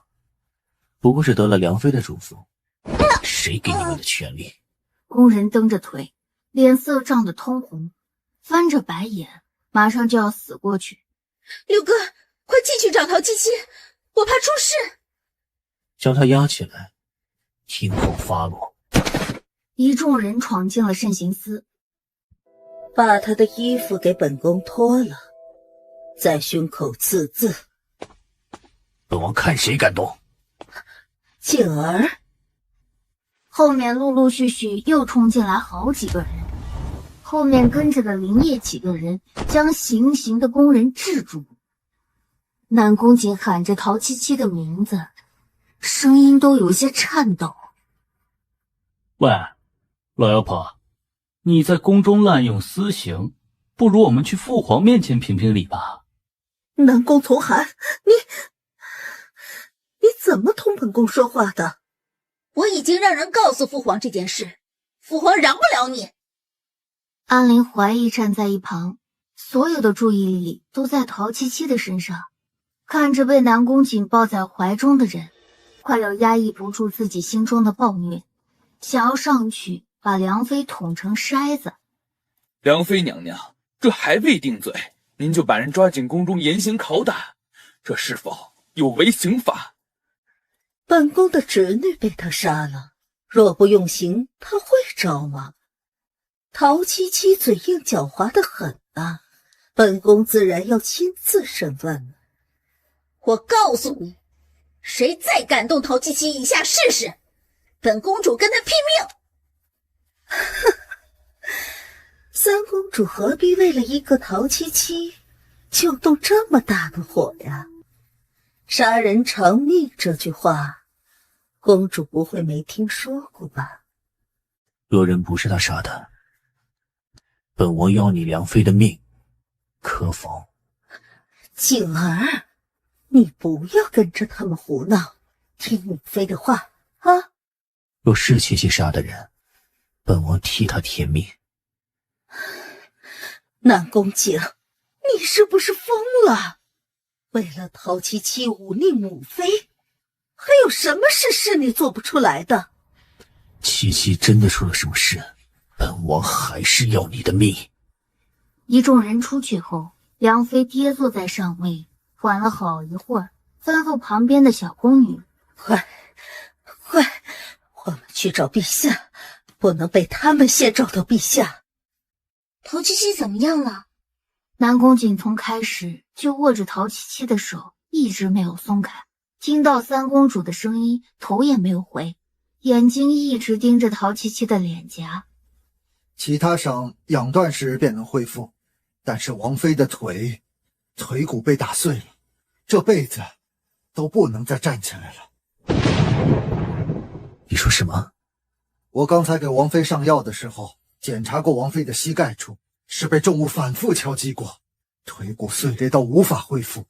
就算王爷能将这世间的神医请来，恐怕也不能让王妃复原了。七七有内力护体，应该不至于伤成这副模样。这到底是怎么回事啊？不瞒王爷说，王妃早在上次发病的时候已经没有内力了，她体内的蛊毒已经将王妃的内力化解殆尽，如今的她比正常人还要虚弱几分。为什么这件事你不早点告诉本王？我答应过王妃，这件事不告诉王爷你。今天若不是迫不得已，我也不会把这件事跟您说的。你知不知道这件事到底有多严重？王爷，这件事我知道不妥，但是王妃的嘱咐臣不能不听啊。若是王爷要因为这件事有所责怪，臣也没有怨言。你们两个别为这种事争执了，都什么时候了，还请罪不请罪的。南宫瑾沉下一口气，走到陶七七床榻前坐下，将被子给人盖得严实一些。王爷，下半夜的时候王妃应该会发热，最好有人一直守在她的床边，以便及时发现发热的症状。本王守着。那不行，六哥，你还要出去跟梁妃在父皇面前对峙，要不我守在这里吧。若是陶七七发热，我就出去找爱御医。看南宫瑾不愿离开，三公主也只好走到床榻边。我知道六哥你现在是什么心情，但是没有什么比证明陶七七无罪更重要。要是为梁妃翻盘，到时候他可就白受这些罪了。南宫瑾伸手扶了扶陶七七的脸颊。南宫瑾站起身，安宏文，我们出去。是。陛下，这件事虽是臣妾般的莽撞，但是是有人证看见陶七七害了臣妾的侄女啊！臣妾这才让人将她带进宫的。梁妃，你可知道用私刑可是有罪的？陛下，臣妾也是没有办法呀。若是再慢一步，让陶七七找到景儿，他一定会找机会洗刷自己的罪证。我只能先将人带到宫中来。梁妃这话我可不认同，即便是陛下查案，也要问清楚问明白才能行刑，不问清楚就是极刑。恐怕梁妃你是头一个。德妃这话说的，要是你的亲人被害，你还能顾得了这么多吗？之前梁妃娘娘将玉王妃接进宫，玉王来找到我们国公府，已经刀剑相向了，怎能保证他不会包庇玉王妃呢？我们也就是这一个心肝宝贝，哪里知道他会遭这个难，我们为人父母的心疼啊！王爷这副做派，着实让我们心寒啊！父皇，玉王妃的情况如何？不太好。刚才你的母妃还有蒋国公说，你因为这件事对他们刀剑相向，此事可是真的？回禀父皇，我对国公夫人刀剑相向是真，但只是为了找到玉王妃的下落，才出此下策。七七被带进宫来，他们却谎称人在国公府。若是儿臣没有及时发现，玉王妃怕是要命丧在皇宫之中。景儿，你要恨母妃便恨吧，只是母妃不能让这样的女人留在你的身边呢。她为的是不让丹秋嫁给你，就要谋害人命啊！景儿，你莫要被她骗了。父皇，京都的京兆尹已经在皇城外候诊，可否让人将他带进来？下官给殿下请安，吾皇万岁，万岁，万万岁！起来说话。陛下，臣已经命人仔细地查过蒋小姐的死因，仵作查验过，蒋小姐是被一根女子的簪子插入胸口，一击毙命，并且用簪子的人用了些巧劲儿，才能如此准确地保证只要一击便能毙命。而这根簪子，我们已经问过王爷府中伺候王妃的人，也有誉王作证，这根簪子是誉王妃的簪子。陛下，这件事现在很明了了啊！簪子是誉王妃的，还有谁能拿到誉王妃的簪子啊？陶七七有些本事在身的，这里所有的人应该都知道，说是他动手最为合理了。而且有人见到过，最后一个见到丹丘的人就是他。誉王，你找金兆尹上殿，肯定不是只是为了让他说出这簪子是誉王妃的吧？是，这簪子誉王妃已经有好几日未戴过了。有人有意想将这珠钗偷出去栽赃嫁祸，是一件很容易的事。当然，这只是儿臣的推断。郭大人，你继续说。下官找到那个店的小伙计问过，确实誉王妃是最后一个见过蒋小姐的人，但是在这之前也有人来见过蒋小姐，是个男子，并且还戴着面具，遮掩着面容看不清楚。因为今日是乞巧节，街上戴着面具的小姐和公子哥不少，所以伙计没太注意，只知道他确实进的是楼上蒋小姐的包间雅座，只是进去了不长一段时间便匆匆离开，没一会儿才是誉王妃到那包间之中。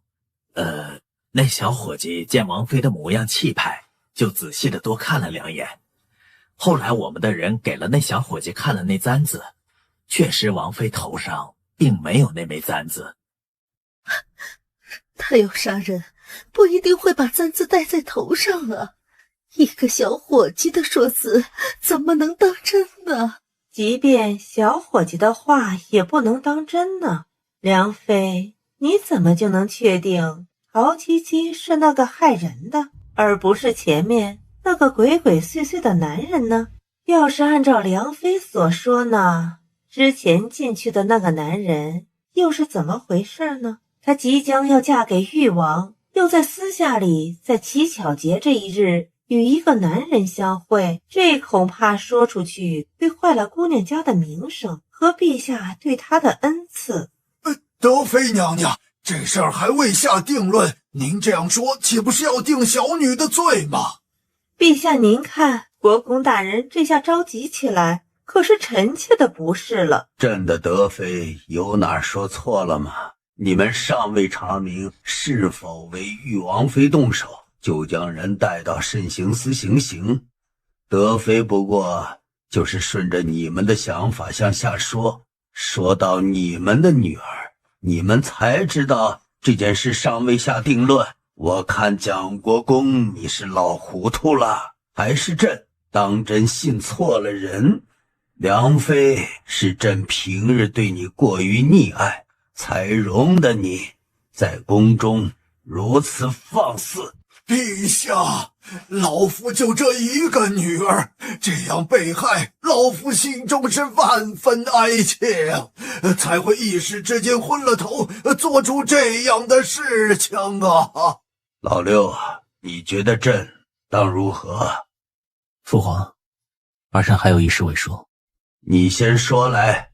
仵作说过，杀人的人有些功夫在身，你们只知道陶七七会一些功夫，却不知道他在半月以前，因为之前我们在古祠中他中了蛊毒，现在已经全然没有了内力与武功了，这是你们没有算计到的吧？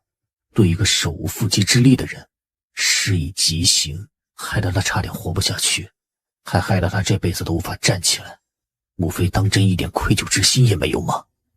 蒋国公，你在朕跟前多少年了？回陛下，老臣当差已经20年有余了。既如此，朕心疼你是老臣。今日一事，已看出蒋国公你年老头脑不济，今日便赐你告老还乡吧。谢主隆恩。陛下，臣妾的侄女就这样被害，臣妾心中万般痛苦，才做出此等错事。臣妾已知无可挽回，愿陛下罚臣妾禁足半年，日日抄写佛经，以度臣妾的罪过。陛下，看梁妃妹妹哭得好可怜，臣妾这心里也有些难过。难过的是，陶丞相若是知道自己的女儿遭遇如此非人的折磨，他的身体怎么能承受得住啊？梁妃，朕念你主动请罪的份上，朕就再多罚你1年的俸禄，给玉王妃作为补偿。是。梁妃的一口银牙差点咬碎，这德妃每每都会坏自己的好事啊。朕知道你为了陶七七这件事，心中也是万分难受。朕这国库中有些奇药，全都赏赐给玉王府，也算尽朕的一份愧疚之情。蒋丹秋的事情如何了？梁妃被罚俸1年，禁足在宫中半年。国公府那2位被父皇提前革了职，告老还乡去了。你们都不知道，我们进去的时候，你整个人都成血人了，差点把我吓到一口气都上不来。还有事情能把我们3公主吓成这样啊？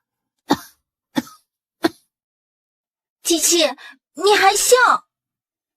七七，你强颜欢笑，是想让大家都不担心。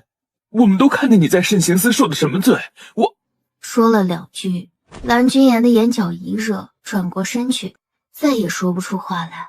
陶七七嘴角的笑意掩去，听着蓝君言的话，心里那股子难受，像是开闸后奔涌而出。七七，深呼吸，情绪起伏太大，对你身体的恢复没有好处。七七，你的腿会好的。我没有心情继续在这里，我需要回去冷静一下。七七，对不起。能让我单独跟七七聊聊吗？让我和他单独说一说。有事叫我。陶七七点点头。南宫瑾和艾红文几个人出去。小胖子，你有什么话想单独和我说？七七，你知道我静来有多想动手杀了梁妃吗？他如此对你，南宫瑾可以让这件事过去，我不会让这件事就这样轻易的过去。怀疑，千万不要，她是陛下的妃子，你是护国大将军，杀陛下的妃子可是如同造反的大事，你可千万不要做傻事。虽然醒过来之后知道自己的腿真的站不起来了，心中也是万分的难受，但是之前受过的罪，他忽然之间对这件事情也释然了。我感觉有的时候就像是在做梦，先是眼睛看不见了，内力也没了，现在我的腿也站不起来了，总感觉有点对不起自己。即便是你将梁妃杀了又如何，我这腿也是再也不能站起来了。我是恨他，但我不希望因为这件事情毁了你的前途和性命，我也不希望王爷因为我的这件事情闹得连王爷的身份都没有了。今日我被带到宫中的事情，你是怎么知道的？是南宫瑾告诉你的吗？是我在府中练剑的时候，有人冲我扔了个飞镖，飞镖上缀着一张字条，让我速来宫中救你。字条？还有什么人会让你来救我？安陵怀疑又说，字条上的字有些奇怪，大概的意思能看明白，但是其中有些字好像缺了一些什么东西，比如其中的遇难2个字，难的旁边被换成了横撇和一点。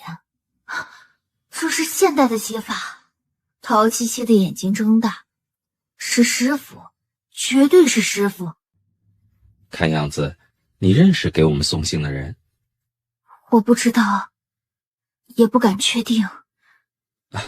别紧张，有什么需要我帮忙的，我帮你去查。他若是不想见我，一定是不会让我找到的。这件事情就不用劳烦你了。你们两个还没聊完，七七需要休息，本王现在带她回去了。安宁将军也请回吧。南宫瑾上前挡开安陵怀疑，轻轻地将陶七七抱起向外走。没弄疼你吧？没有，吃了爱玉医的药，我的腿现在没有任何的感觉。全都怪我。不怪你，也不怪别人。有人刻意要算计我，当真是高看我一眼。今日没有害死我，应该还有别的招数在等着我吧。本王不会再让你出府，即便是出去，本王也会守在你身旁。不会吧？那我岂不是这辈子都不能出王府了？你以后想出去，本王抱着你出去走。小姐，王爷什么？你支支吾吾的，要急死本小姐了。王爷抱着陶七七回来了，陶七七没死。你胡说什么？陶七七见了慎刑司，怎么可能活着出来？你那眼睛是不是看错了？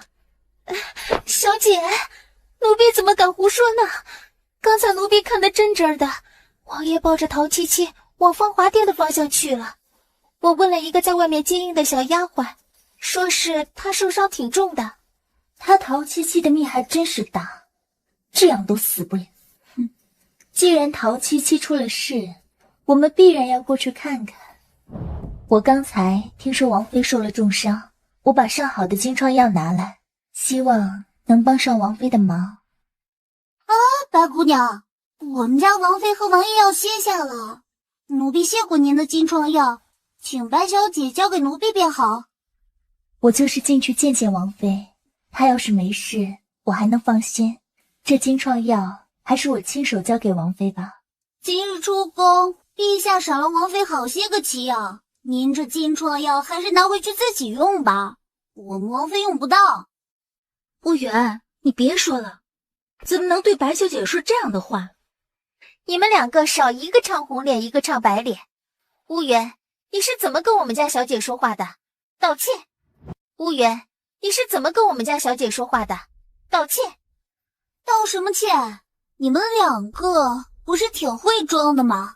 上次害得我们王妃在佛堂前跪了那么久，害得王妃受了那么大的苦，我都记着呢。谁知道白小姐你这里来送的是不是什么毒药？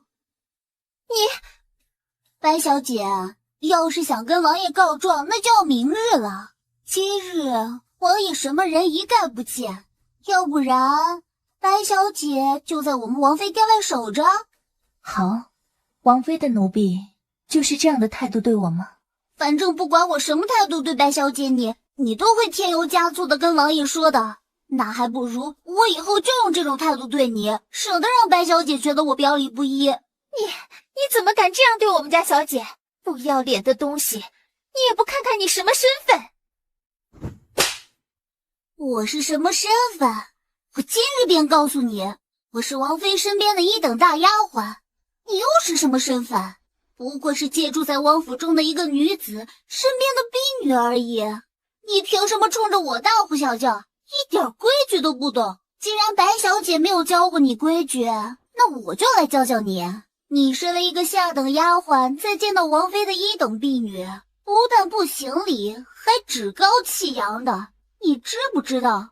我就能罚你。白小姐，你还要来送金疮药吗？白子妍转身，带着流芳落荒而逃。乌远，你这是说的什么话？你这种态度会让王妃都受到牵连的，你懂不懂？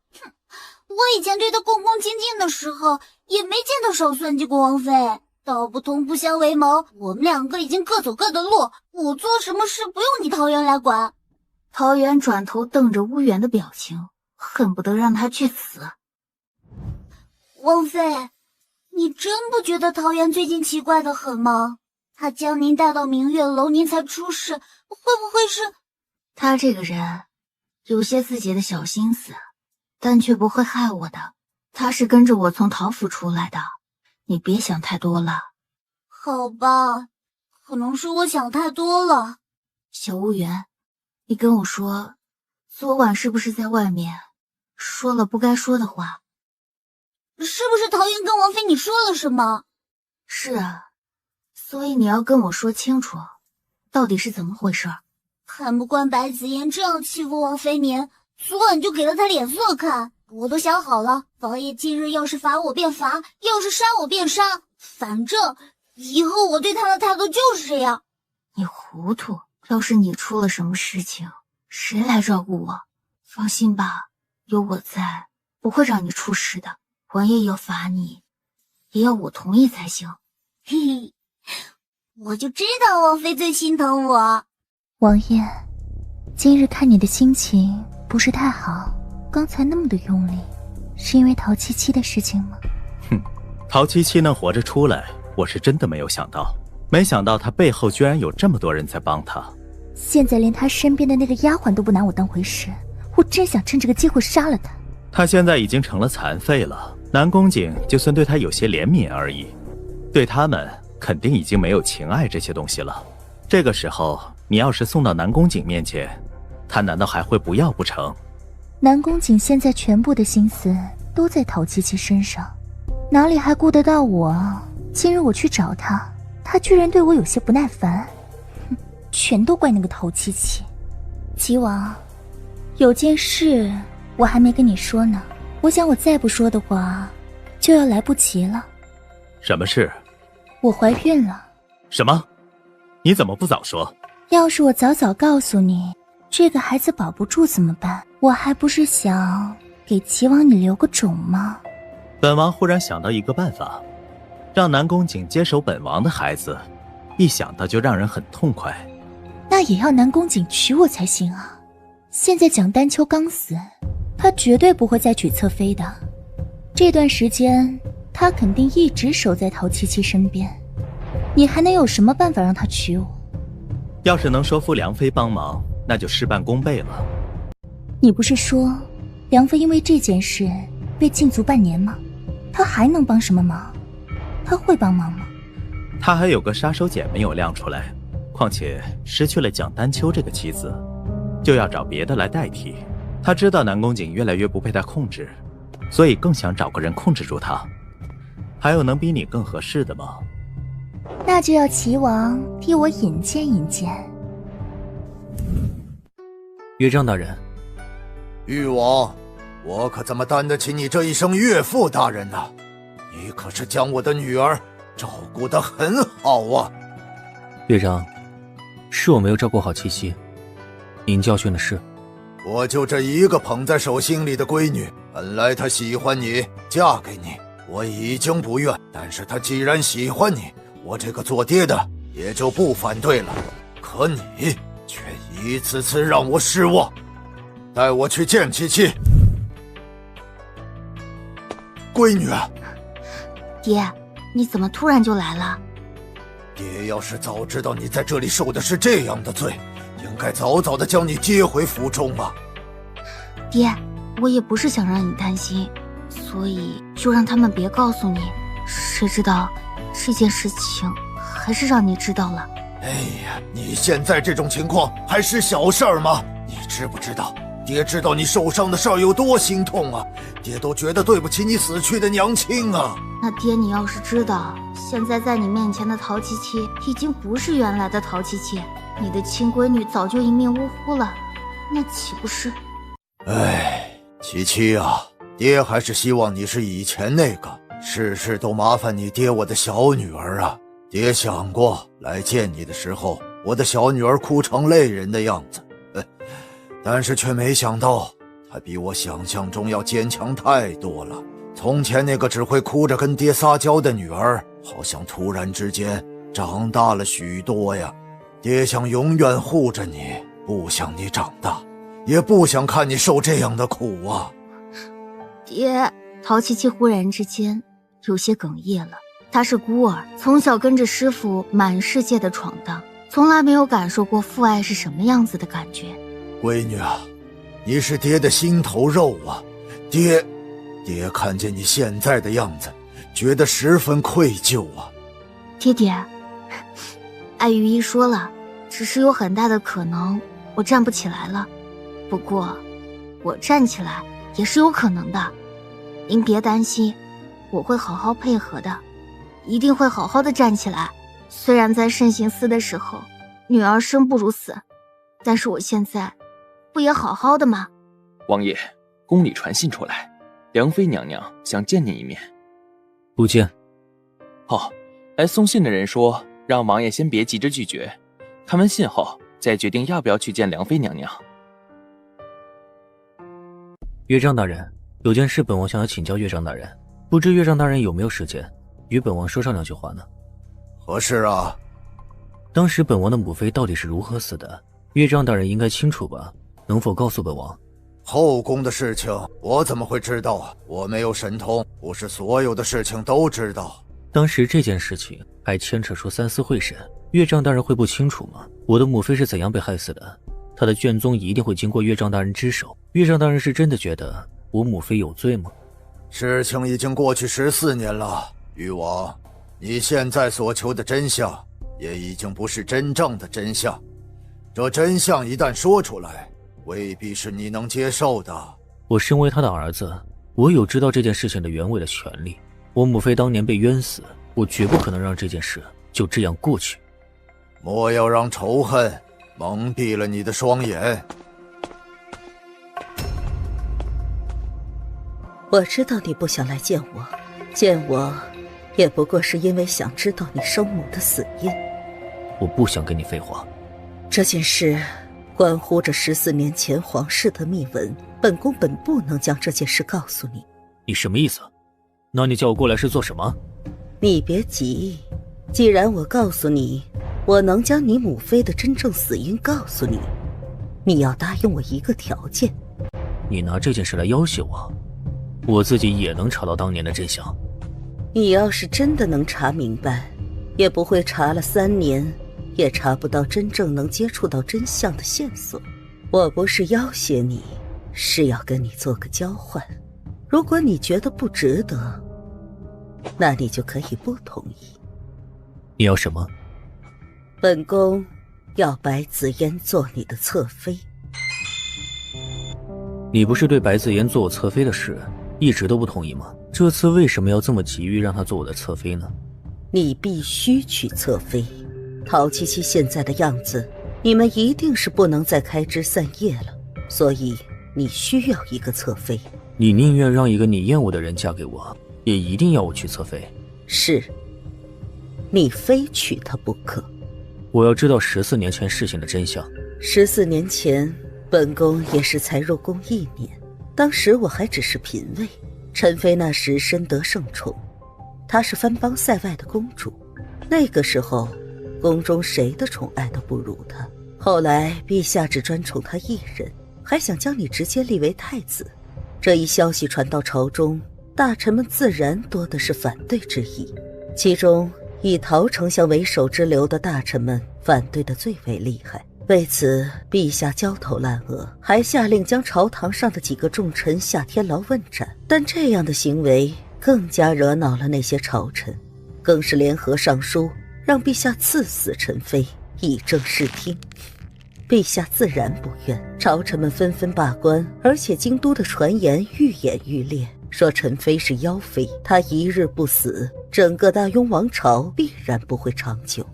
那段时间可谓是京都最混乱的一段时间。陈妃是藩邦公主，没有什么原因是不能赐死的，这样有碍两国的和平。那些朝臣逼得甚紧，陛下没了办法才去求陈妃。陈妃深明大义，当晚留下遗书，喝下毒药，死在了寝殿中。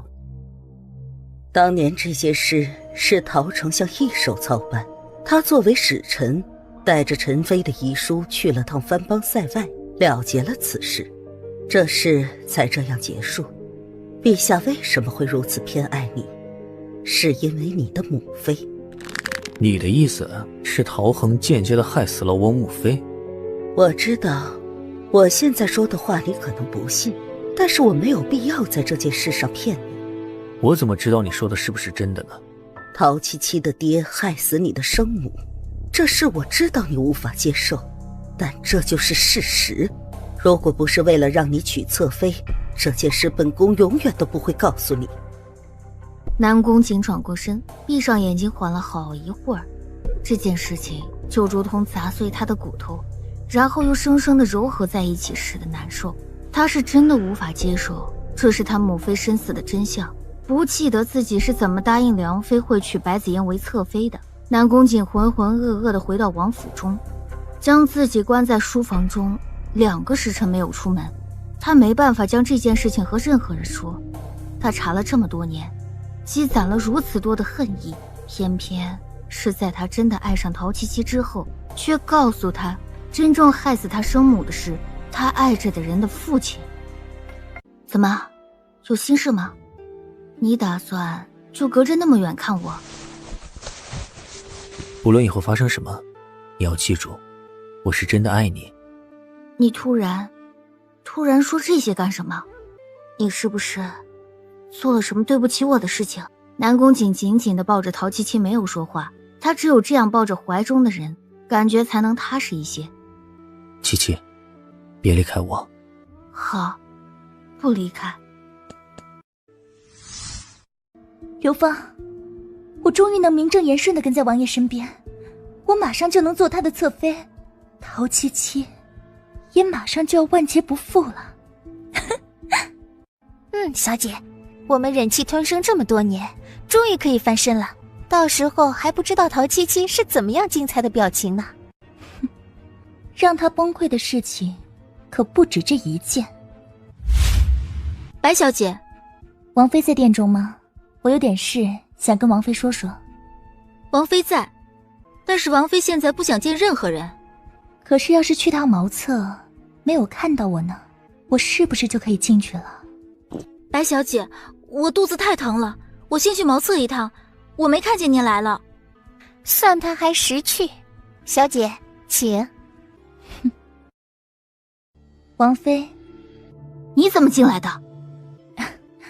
我看门口没人就进来了，看样子王妃不是很欢迎我。你来干什么？啊，就是来告诉你一声，过几日王府中依旧会照常娶侧妃进门。蒋丹秋死了，王爷能名正言顺地娶我了。你过来就是跟我显摆这个的？白子嫣，你瞎折腾什么呢？如果南宫瑾真的喜欢你，不会这么久将你放在王府中没有娶你。你以为我会真的把你当回事吗？你不会真的以为王爷现在有多在乎你吧？眼睛看不见，腿又站不起来，誉王府的王妃是个废人这件事早就传得人尽皆知了。陶七七，你不会真的以为王爷爱你胜过一切吧？谁会跟一个废人过一辈子呢？不过是王爷现在留着你还有些用处罢了。想知道王爷为什么会娶我吗？是因为我肚子里已经有了王爷的孩子。若是王爷真的爱你，又怎么会让我怀上他的孩子，还一个字不说的要瞒着你呢？你说什么？你说什么？不会的。王妃，你也太天真了吧。白子嫣看着陶七七痛苦的样子，越发的想要刺激她。王爷跟你做戏而已，你还当真了？我的孩子就是在被你打断双腿的那段时间怀上的。王爷日日是怎么在我房中度过的？还要我一字一句的说给你听吗？你胡说！你在骗我！你要是生了王爷的孩子，你担待得起吗？我不怕告诉你，蒋丹秋的死是王爷一手策划的，为的就是让我名正言顺地嫁入王府，更为了有个理由让你彻底成为一个废人，无法逃脱我们的掌控。是王爷亲手将你送进慎情司，他是要你变成一个废人，只有这样你才不会发现我们的事。王爷跟我说了，他说王妃现在不过就是一个名分而已，他对你没有半分的情分。不要说，不要再说了！陶七七歇斯底里地捂住耳朵，越想阻隔白子妍说话的声音，那恶毒的话却向陶七七的耳中钻去，将他心底的防线步步击溃。刘峰，我们走吧，免得在这里碍眼。是，齐王真这么说的？千真万确。陶丞相今日在朝堂上被陛下下了天牢，择日处斩呢。听说是王爷找到陶丞相通敌叛国的证据。安陵将军今日在朝堂上替陶丞相说话，还惹得陛下大怒，训斥了一顿呢。白子妍掩嘴轻笑着，眼神透露着狠毒。她看着自己身上穿着的大红喜服，刘芳脸上的笑也遮不住。我们去告诉王妃这个消息，她一定会感激我的。是，你去跟王妃说一声，白子妍过来找她说话。如果她不想见我，那就替我问问她，陶丞相的安危如何，她也不想知道吗？不好意思，我们王妃不舒服，不能见你。不见也无所谓，只要你不怕你们王妃再晚些知道这件事会发疯，我也不介意。你进去看着，让他们去吧。好吧。王妃，白玉阁的白小姐要来见您。我来看看王妃今日的情况如何，看来恢复得很好啊。滚出去！王妃这话说的，我还有事要跟你说呢，怎么就先让我出去了？说着，白子妍的眼神落在了乌元的身上。你出去吧。有什么话就当着他的面说，如果你没事要说，那就请你出去。好吧，我是为了你好，今天才会过来，是因为我刚知道一件事，陶丞相今日被陛下摘了官职，关到了天牢中。你说什么？说是择日要处斩，因为我们王爷发现陶丞相通敌叛国的证据，陛下大怒呢。王妃，我听到这个消息，可是连婚服都没有来得及脱下来，就过来告诉你了，就是想让王妃去见你爹最后一面。不会的，王爷不会这样做的。王爷为什么要告发丞相？因为陶丞相通敌叛国，只这一条就足够陶家满门抄斩。不过陛下是特赦王妃不再是满门中而已，这也是王爷给你的恩典。我爹不会通敌叛国，是有人栽赃陷害，是栽赃陷害。让我去见我爹，我要见南宫姐，他为什么要陷害我爹？王爷不会见你的，你还是先去见见自己的爹最后几面吧。乌元，我要去见我爹。走吧，我们回去，别耽误王妃在这里伤心。带我去见我爹，带我去见我爹，求求你们了，带我去见我爹。林月，你带王妃出去吧，求你了。林月将床榻上的人抱起来，跟我走。你要带王妃去哪儿？王爷，王妃想出去看看。这么冷的天，为什么不多穿点再出来？他伸手要接陶七七，我来吧。你不累吗？南宫姐每日在我面前装成这副样子，你不累吗？你到底想怎么样？你到底要我如何才能放过我？七七，怎么了？七七，你哪里不舒服吗？我爹不会通敌叛国，你为什么要冤枉他？你为什么要置他于死地？你要恨我，要讨厌我，都冲我来！为什么要伤害我的家人？为什么你要这样一次又一次的伤害我？是谁告诉七七这件事的？是谁说的？我要见我爹。七七，陶恒通敌叛国，要满门抄斩。父皇说不许任何人见他，他已经不是你爹了。他就是我爹，要满门抄斩，就算我一个，要杀就连我一块杀。南宫瑾，我不用你可怜我，我能有今天，全都是拜你所赐。这辈子、下辈子、下下辈子，我诅咒你，永远得不到你想要的东西。陶七七，你什么都不知道，就别在这里胡闹。无缘，送你们王妃回去，不准再踏出殿门一步。林月，带我出去，我要去见我爹。是，属下遵命。凌月，王爷的吩咐你也不听了。我是王妃的下属，今日王妃吩咐我将她带出王府，我今日就算是拼死，也要将她带出王府。若是你要阻拦，我会不客气。七七，我相信伯父没做过这样的事情，我一定会查清楚，还伯父一个清白。我们还有些时日，把事情交给我，别担心。他怎么对我如此狠心？我有什么好值得他算计的？将我留在他身边，如此折磨我，为什么要这样对我？这是他求而不得的女子，南宫瑾却这般糟践七七的真心，践踏她的信任。七七，我不会再让南宫瑾继续伤害你，相信我。将军，我们要见见陶丞相。将军，皇上吩咐了，谁也不能见啊！陶丞相犯的是大罪，奴才们也不敢放您进去啊。安陵怀疑拿出20两银子扔给了对面的兵丁。这些银子你们拿着吃些好吃的去，我们只是进去见一面，很快就出来，不会让你们2位为难。看着手中的银子，门口的这2位不可谓不心动，这都快抵上他们2个3年的俸禄了。1炷香的功夫你们就要出来，不然我们真的不好交代。好，多谢。爹，七七，你怎么来这个地方了？快走！爹，女儿不孝，当初不顾您的反对也要嫁给南宫瑾，如今女儿当真是错得彻底。哎，七七呀，这怎么能怪你呢？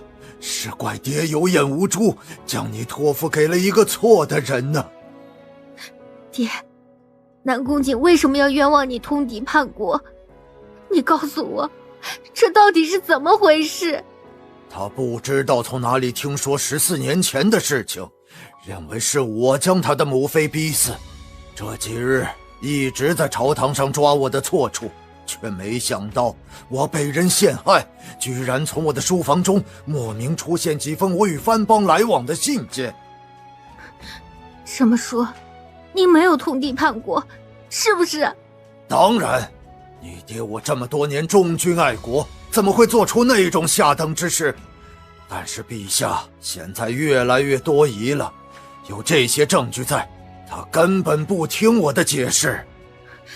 爹，我去告诉南宫瑾，你是被冤枉的，让他查清楚，您不是这样的人。哎，没用的，他现在认定我是害死他母妃的凶手，又在陶府搜出了我所谓的罪证，他怎么会相信你的话呢？爹，我不能让你冤死在这里，就算是死，也要让我死个明白。七七，你不要做傻事啊！大将，已经到了1炷香的时间，咱们……安陵怀疑点了点头，转头看向陶环。伯父，这件事还有我在，一定想办法救你出去。你们不必再来看我了。爹！陶七七努力的不想松开手，被安陵怀疑抱着，只能和陶环分开，回到马车上后，陶七七一个人缩在角落里，把头埋在膝盖中，身体微微颤抖着。安陵怀疑却只能在旁边看着，他知道这个时候如果他上前，结果只会适得其反。陶七七将自己圈在自己的圈中，安陵怀疑坐在旁边，静静的陪着他。誉王，你挡住路了。安陵怀疑我这王府是你想来就来的地方吗？我只是送七七回来，王爷你紧张什么？本王的王妃，本王自会照顾。你先回去吧，我没事。陶七七这样说了，安陵怀疑只能将她交到南宫瑾的怀中，又看了看陶七七，转身离开。七七，有些事情不是你想的那样。那你告诉我，到底是怎么样的？我真的想象不到，你还能再跟我做什么解释？南宫瑾，你当真是撒谎成性吗？陶恨与藩邦互通的信件被搜罗出来，他通敌叛国的证据确凿，我没有冤枉他。我爹绝对不会做出对不起大雍朝的事情。难道不是因为14年前你生母的事情，你在针对我爹吗？你断定14年前是我爹害死你母亲，所以你现在就要害死我爹，是吗？是陶恨告诉你这件事的吗？14年前到底发生了什么事情我不知道，但是我告诉你，南宫瑾，我爹绝不会害一个无辜的人。你以为我会因为之前的事情就陷害他吗？是所有的证据都摆在那里，由不得你不信。我要和你和离。不，我请你南宫瑾休了我。不可能，本王不会与你和离。那就请你放过我爹。他所犯的通敌叛国之罪，你让本王如何能放他？南宫瑾，我给你跪下，求你饶了我爹。我求求你，你要怎么折磨我都行，求你放过我爹。七七，七七。南宫瑾将人揽入怀中，不让他再做出伤害自己的事情，伸手点住了陶七七的昏穴，令他昏睡在自己的怀中。睡吧，一觉醒来就什么事都过去了。将陶七七照看好，南宫瑾从芳华殿出来，林烨还守在外面。王爷，去再查陶恨的信与藩邦往来的证据。是，属下遵命。那包药就已经给你们王妃用完了。昨天刚用完。好，这包药给你，这是今日要用到的药，你务必要给陶七七喝下去，顺便引开乌元和灵月，让我们的人好办事。这件事若是办成了，你就等着好日子吧。我记下了，流芳姐姐，这里不能久留，我先回去了。去吧。今日府中喜宴，南宫瑾的脸上没有一点喜色，将白子嫣迎进门后拜了天地，让人先将白子嫣送回去。他在宴会上照顾着宾客。哈哈哈，恭喜六弟喜得佳人啊，恭喜恭喜。南宫瑾举杯将酒喝下，转身要走，被九皇子叫住。六哥，我们好久不见了，不妨在这里多喝几杯。酒过3巡，齐王借口离开，可他却发现有几个人的眼睛却盯在他的身上。齐王一离开，蓝君言要动身，却被安陵怀疑按住。现在跟他走太扎眼，等等。要是早查出是他带着人在丞相府找到的信件，我们也不用兜这么大的圈子了。我还以为二哥跟我哥关系这么好，他是最不会害陶七七的，原来一直在背后搞鬼的人就是他。之前的事情也是他给我出的主意，我以为他是帮我，哼，后来才知道他是要借我的手除掉他要除掉的人。我觉得齐王应该会选在今天动手，我一会儿去后面看看他去了哪里，你们在这儿看着，要是出了什么事，你们先顶着。好。我来照顾王妃一会儿吧，厨房那边人手不够，你又会一些，那边正找你帮忙呢。我不去，今日王爷和那个人成婚，我是王妃身边的人，我还要照顾王妃，我凭什么去帮忙？乌元，你就帮帮忙吧，刚才后厨的人说了人手不够，要你去帮忙。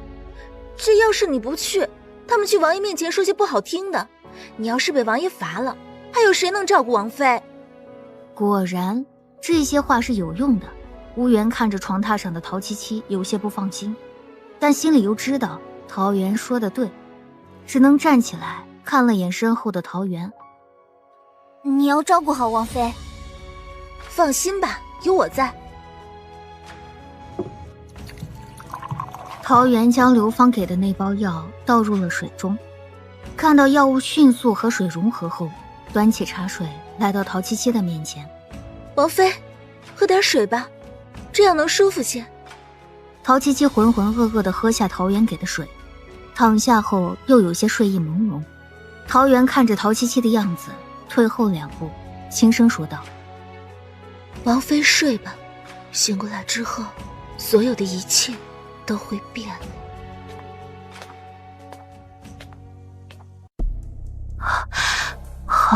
好热。一会儿就不热了，玉王妃。你是谁？是今晚要跟你共度良宵的人。南宫瑾今晚要与白子嫣同寝，让我来好好伺候王妃你。乌元，齐王腾出一只手捂住陶七七的嘴巴。别叫了，你的人已经被我支开，你还不如顺从了我，我还能让你开心些。今天没有人会注意到这里，所有人都在为着玉王妃的婚宴忙碌。齐王松开手，解着陶七七腰间的细绳。你别白费力气了。南宫瑾，救我！陶七七紧紧地攥着身侧的玉佩，身上的燥热让他万分难受，只有这样才能让他清醒一些。你想我六弟呀？我刚从他那边过来，没有他的允许，我怎么能来你这儿呢？你很快就妨碍不了我六弟和白子嫣了。陶七七无力地松开抓着玉佩的手，麻木地任由身上的人摆弄着，眼角的泪珠滚落到发丝间，消失不见。他好像脑中开始混沌起来。齐王见他不再反抗的样子，更加放肆起来，刚扯开陶七七的外衣，被人狠狠的一拳撂倒在床上。七七，安林怀疑抱着浑身发烫的陶七七，喊了好几声都不见他的回应，将他整个人包好抱了起来，看了眼床榻上被自己一脚踹晕过去的人，转身抱着陶七七出去。让开！白子嫣被吓了一跳，进去的明明是齐王，怎么出来的变成了安陵怀义？远远的，南宫瑾几人被引过来，后面还跟着三公主和几个刻意要跟过来的。白子嫣见到眼前的状况，只能硬着头皮演下去。安陵大将，你这样是要让我们王府丢脸吗？你这样闯进王妃的殿中，将人带出来，是要败坏你们两人的名声吗？安陵怀义，今日你敢踏出我玉王府一步，我一定杀了你。安陵大将，还是请你将人交还给六哥，我们只当你是喝多了，不计较这件事。本大将就要计较这件事。今日你南宫瑾大婚，由得自己的皇兄在自己王妃殿中对他强行无礼，我将他救出来，你怕了是不是？你说什么？怎么，你自己做的事情你不清楚？你的皇兄还在王妃殿中昏迷着，用我拖出来给你看看吗？蓝君言听到安陵怀义说这事，冲到几人面前，上前就要跟南宫瑾动手。还好瑞王拦住了蓝君言，没让他动手。冷静点，蓝君言，你不想活了？他们不动手，三公主却可以。他推开众人，上前给了南宫瑾一耳光。你就是这么对待七七的？一个女子最注重的名声，六哥，你就这样急于毁掉？南宫瑾脑中一片混乱，又被三公主这一巴掌打醒，看向了陶七七。七七，我没有，你相信我。被安陵怀义抱着的人始终一言不发，听着这场闹剧，如今听到南宫瑾的声音，才咧开嘴角。我今日要休夫，自今日起，我陶七七和他南宫瑾再无瓜葛。我今日要休夫，自今日起，我陶七七和他南宫瑾再无瓜葛。本王不语。你拦拦得住我吗？你是本王的王妃，本王说过，你这辈子都别想离开誉王府。怀义，你有匕首吗？借我用一下。七七，不要做傻事。我还有什么傻事能做？安陵怀义拔出腰间的匕首，递给陶七七。陶七七接过后，利落地抓住自己的一缕头发。南宫瑾看着他的动作，就知晓他要干嘛，猛然间瞪大了双眼。七七，不要！匕首被磨得非常锐利，一截短发已经出现在陶七七手中。女子伸出手，将手中捏着的青丝扔下，语气淡漠：你我夫妻从今日起孽缘尽散。陶七七抬手勾住安陵怀义的脖子，靠在他的怀中。怀义，我好累，你带我离开吧。心痛到极致，陶七七一滴泪都流不出来。安陵怀义抱着陶七七从南宫瑾身边走过去，所有的人都给他们让出一条路。我真是看错了人。恭喜你啊，达到你的目的了。你在说什么？我都听不懂。这誉王府有你在一日，本公主就不会再踏进来一步。七七，你还撑得住吗？怀义，我好难受，我的心好痛，我的心好难受，我为什么这么难受？怀义，七七，我们回家，会没事的。王爷，王妃也太不懂事了，在这种日子里跟外男抱在一起，还说要与王爷你。滚！南宫瑾杀意翻涌着，大步地走向芳华殿中。不一会儿，将昏厥的齐王拽出来，像拖一只死狗一般的扔在地上。白子嫣看着南宫瑾的动作被吓到，只能靠着流芳啜泣着，眼神却留在齐王的身上，一颗心狂跳不止。六哥，你这是要做什么？林燕，将本王的佩剑拿来。是。白子嫣几乎是一瞬间就知晓南宫瑾要做什么，向前踏出一步，想要阻止南宫瑾，却被刘芳拉住。小姐不要，这个时候你过去维护齐王，一定会被王爷一同治罪的。可是，小姐，更重要的是您啊！一句话将白子嫣劝住，她没有再向前踏进一步。六哥不可！我知道这件事情尤为重要，但你今日万万不能动手，杀兄的罪名你担待得起吗？松开！六哥，这件事情我不是为了你，但是我要提醒你，你若是真的在王府中处置了齐王，你以为你在父皇面前能交差吗？你若是只图一时爽快，那你就动手吧。虽是这样说着，南宫燕依旧按着南宫瑾的手腕。你这样还想见到皇嫂吗？你明知道是个圈套，还要往里面跳。南宫瑾转过脸去，站在一旁没有说话。有些大臣也赶紧上来劝说着，总算是将齐王保下来，留到明日上早朝再说。人都散去了，只留下南宫瑾和白子嫣在后院。王爷，今晚早些到臣妾那里歇下吧。你早些歇着吧。王爷，看着南宫瑾的背影走远，白子嫣咬牙跺了跺脚。侧妃，要是王爷因为这件事一直不来您这里，可怎么办？您这肚子一天天大起来。陶七七是不会再回来了，她与王爷闹到这种地步，难道还想着王爷会将她找回来吗？我们只要找个时机，让王爷歇在我房里，一切都还有机会。是。你去查查七七被带去到哪里，情况如何，回来告诉我。是。王爷，怎么回事啊？王妃怎么不在王府啊？她是真的要与本王和离。王爷，这到底是怎么回事啊？你跟我说说，我也好帮你出个主意啊。将过往的事情说了一遍，艾弘文听完后久久的没有说话，最后也只是深深的叹了一口气。王爷，这换作是谁都无法接受啊！这件事让王妃的误会太深了，你又不肯解释，你们两个之间的误会当然是会越发的难解啊！解释了又如何？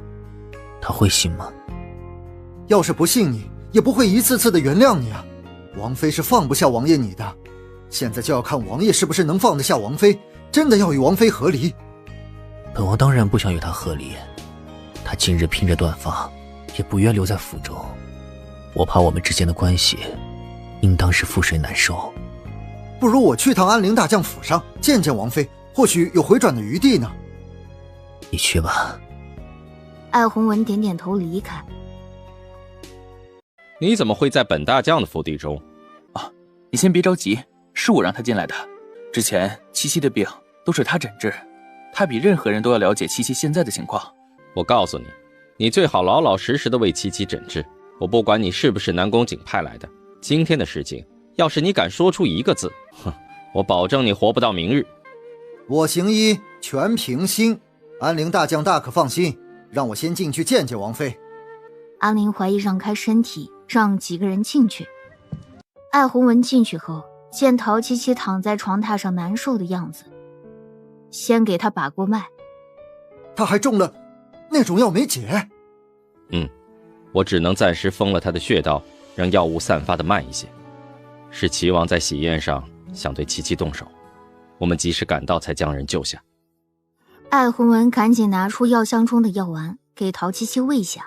宫中常有这种嫔妃给皇帝下药的事情，这是他研制出的一种最能对身体减轻伤害的一种解药。现在暂时没事，但是王妃体内的蛊毒已经到了极限，没有解药，她活不过3日的。解药我有。哦，京都居然还有无情蛊吗？当然不是从京都里培养出来的蛊虫，这是我从西域带回来的。罗老板上前到陶七七的身边，小声地叫着他：小公子，我们来看你，你能听到我说话吗？老板娘，你怎么也来了？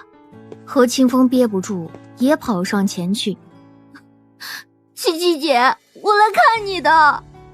清风，谁让你来的？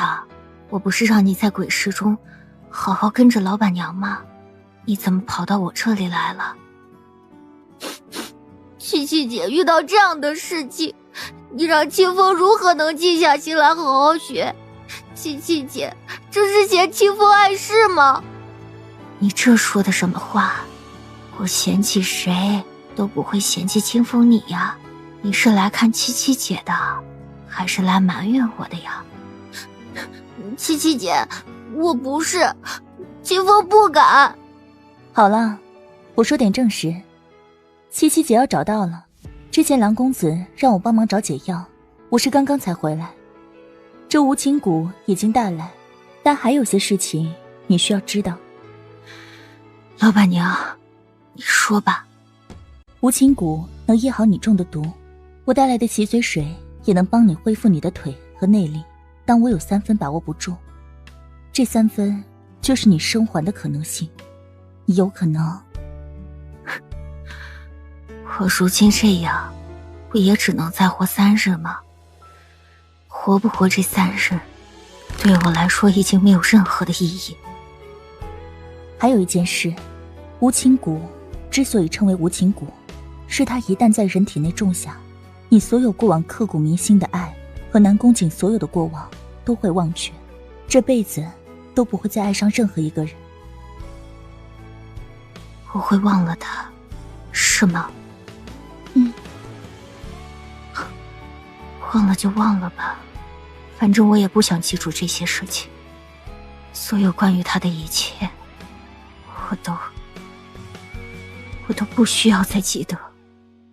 艾弘文站在一旁，见到陶七七如今的样子，他明白南宫景说的这辈子都不会原谅他，原来是真的，是真的死心以后，才能说要将一个人彻底的忘记，彻底的从自己的生活中抹去。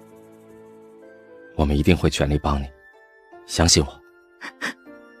怀疑，我撒谎了，我不想忘了他，我撒谎了。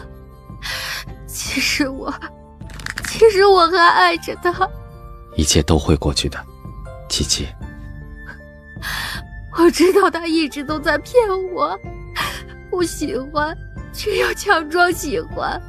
我承认，我输得太彻底了。怀疑，答应我，如果我能活下来，一定不要让我再遇见他。七七，我不想再重蹈覆辙了。好。老板娘和爱雨姨已经准备好了，可以过去了。七七，如果你没准备好，我们就再等等。不用，我可以，我们走吧。小公子，别紧张，有我在，不会让你有事。老板娘，若是我真的出什么事情，请你以后要让安陵怀疑救我爹爹出天牢。放心，一切有我在。若是开始难受，你一定要告诉我，不然我无法掌控已经到了什么程度。老板娘，你不用担心的，我现在还没有什么感觉，我之前受过的那些罪，不过是再重来一遍罢了。陶七七慢慢感觉到周身有些刺痛的感觉，扶住温泉的边缘，向后靠了靠。忽然，一阵痛意袭来，引得陶七七一声惨叫。小公子，撑住，这才刚刚开始。我没事，我还能受得住，只是有些时候不清醒，需要老板娘你帮忙。放心吧，小公子，你一定要静下心来。大约过了1个时辰，老板娘连续2次将陶七七从昏迷的边缘拉回来。此时的陶七七神智已经逐渐开始模糊起来，陶七七的肩胛处慢慢显现出水滴一般的蓝色印记。老板娘看见陶七七肩膀处若隐若现的印记，算准了时机已到，出去将2个人叫了进来。现在看你们2个的了，用你们的内力让小公子借助通开经脉。好。他坐在温泉外面，陶七七的身后，安陵怀疑则在他的身后。2人向前一对掌，陶七七向前被击着一晃，转头吐出一口暗红色的血，血中好像还有什么东西似乎在动。小公子体内的蛊虫已除，现在只等着无情蛊与小公子的身体融合，若能度过这个难关，就没事了。吐完血后，陶七七才真正的陷入混沌中。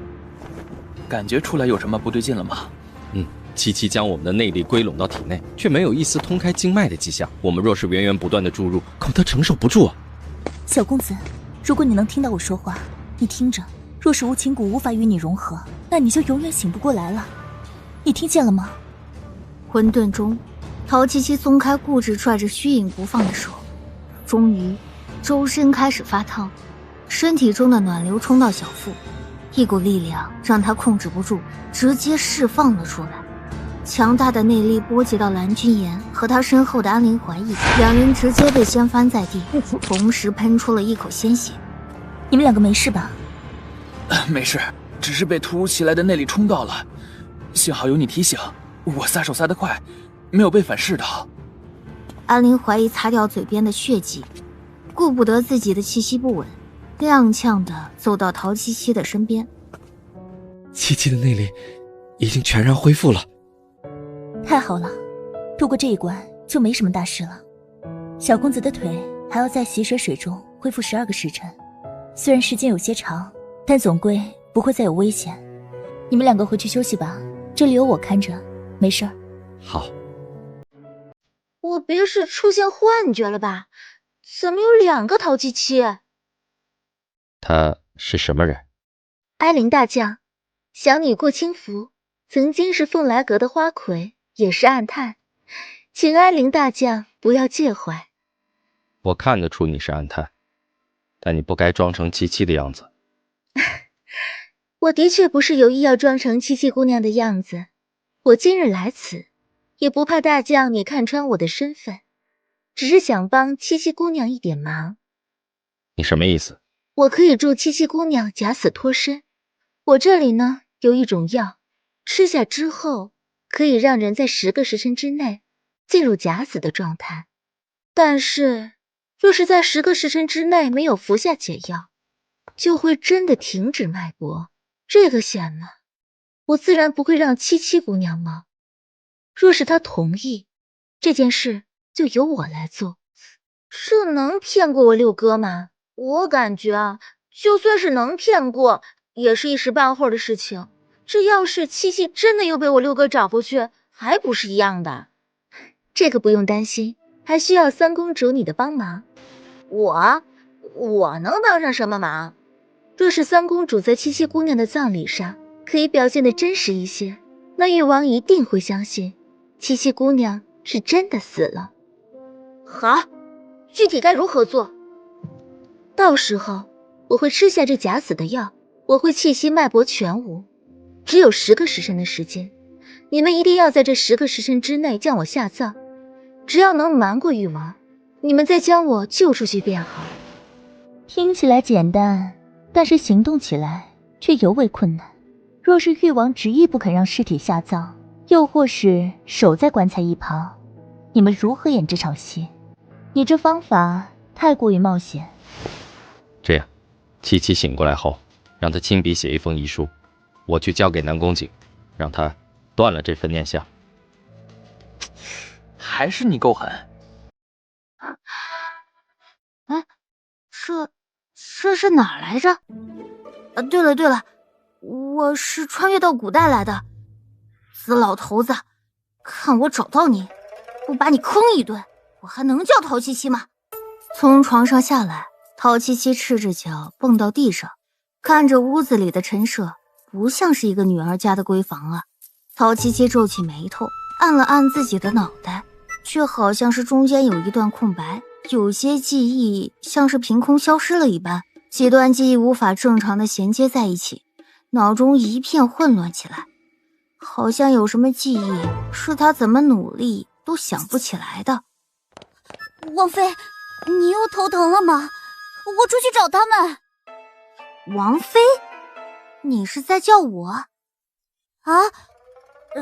是我叫错了，小姐，您现在不是王妃了。那你的意思就是我以前是王妃？是啊。我什么时候当上王妃的？我怎么不知道？你在这儿陪着你们家小姐玩角色扮演呢？角色扮演？乌元看着面前这个笑得明媚的陶七七，终于察觉出来，王妃好像是将王爷完完全全的忘记了。小姐，你稍等奴婢一下，奴婢一会儿就回来。说着转身就往门外跑去。喂，后面又不是有鬼追你，你怎么跑这么快？陶七七无奈的笑着摇摇头，继续摆弄着屋子里的陈设。这是哪儿呀？我怎么一点印象都没有啊？大将，我们小姐醒了，现在好像有些不对劲。怎么回事？小姐现在好像关于自己是王妃的事情什么都不记得了。原来是这件事情啊！安林怀疑算是放下心，照顾好你家小姐，她已经忘了关于南宫景所有的事情，就不要让她再想起来。乌元回答了一句是，他心中虽然有疑问，却也不敢再追问了。怀疑？哼，你怎么也在这儿？我好久都没有见到你了。正开心着，陶七七抬眼对上安林怀疑身后一群呆滞的人，赶紧跳下来。他忘了这是在古代呀，民风还没有那么开放呢。嘿，你们怎么都在这儿？这是哪儿呀？我好像是忘了一些东西啊。还不是你自己要出去胡闹，自己中了毒都不知道。还好有他们在，总算将你救回来。你看你小时候可不是这样对我说话的，现在当了大将，要对我摆威风了是吧？哎呦，我哪敢，你向来就是会倒打一耙。我倒打一耙是吧？陶七七憋着坏主意，窜起来勾住安林怀疑的脖子。哼，小胖子，你确定我是在倒打一耙吗？安林怀疑护着他，怕他掉下去。看着陶七七眼中的笑意浮现。七七，大家都在，你注意些。哎，对了，你之前说过，从军回京都以后，就取我的胆子哪儿去了？他现在怎么和安陵怀疑那么亲近？我看他们之间的关系没那么好啊。他们两个之前也算是青梅竹马，只是七七嫁给誉王之后，两个人的关系才微妙起来。现在他又不记得自己曾经成婚的事情，又将誉王也忘得一干二净，自然对安陵怀疑没有任何芥蒂。不对呀，不对呀，陶七七怎么没向你扑过来？你俩的关系不是也很好吗？三公主的话音刚落下，一个黑影就从这边扑了过来。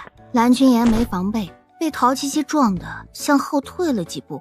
七七，对不起啊，让你们担心了。三公主被陶七七这个行为弄得打了个寒颤，这也太判若两人了吧。顾清福站在旁边，看过陶七七现在的样子，才知道陶七七之前说过她伪装不了的样子，她当真是连5分都伪装不出的。七七姐，清风，你过来，站得那么远做什么？七七姐，你没事就好，我们都特别担心。你最近有没有好好听老板娘的话？没有懈怠功课吧？我当然有好好听话，我功课都是第1名。老板娘，辛苦你带着他了。还好，他很争气，没给小公子你丢脸。哎，对了，我爹还在天牢里，我得想个办法把他救出来。那些莫须有的罪名，我要替我爹查清楚。啊，七七，现在还有一事更加重要。什么事儿？陶七七看向安陵怀疑，感觉到他有些欲言又止。你说呀。你们先出去吧，我单独跟他说。怎么连个鞋子都不穿？你醒来有没有不舒服的地方？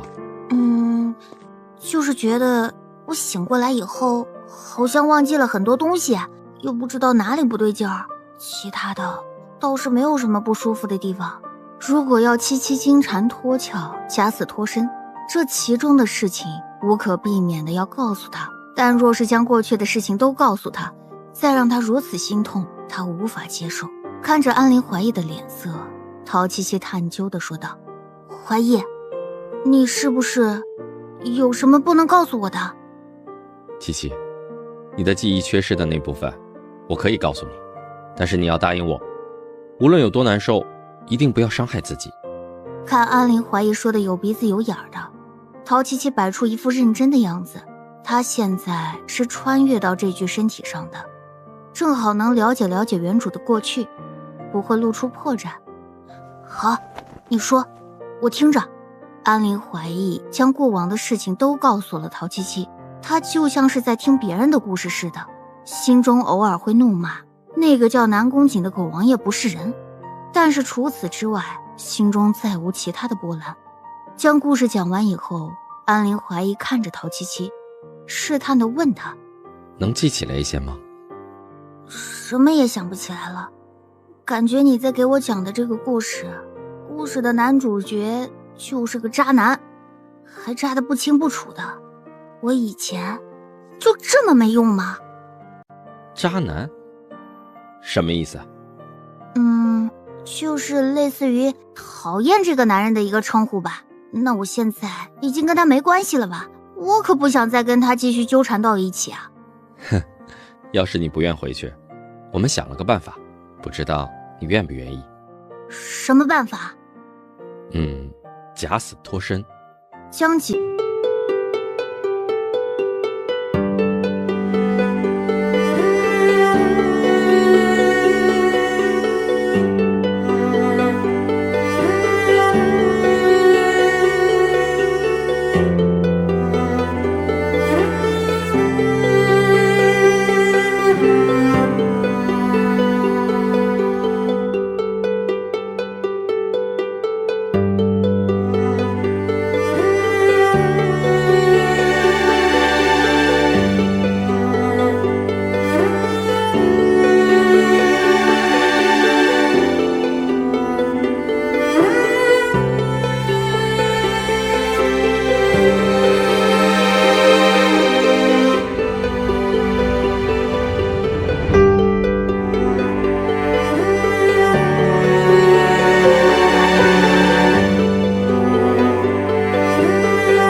我要单独跟他好好谈谈。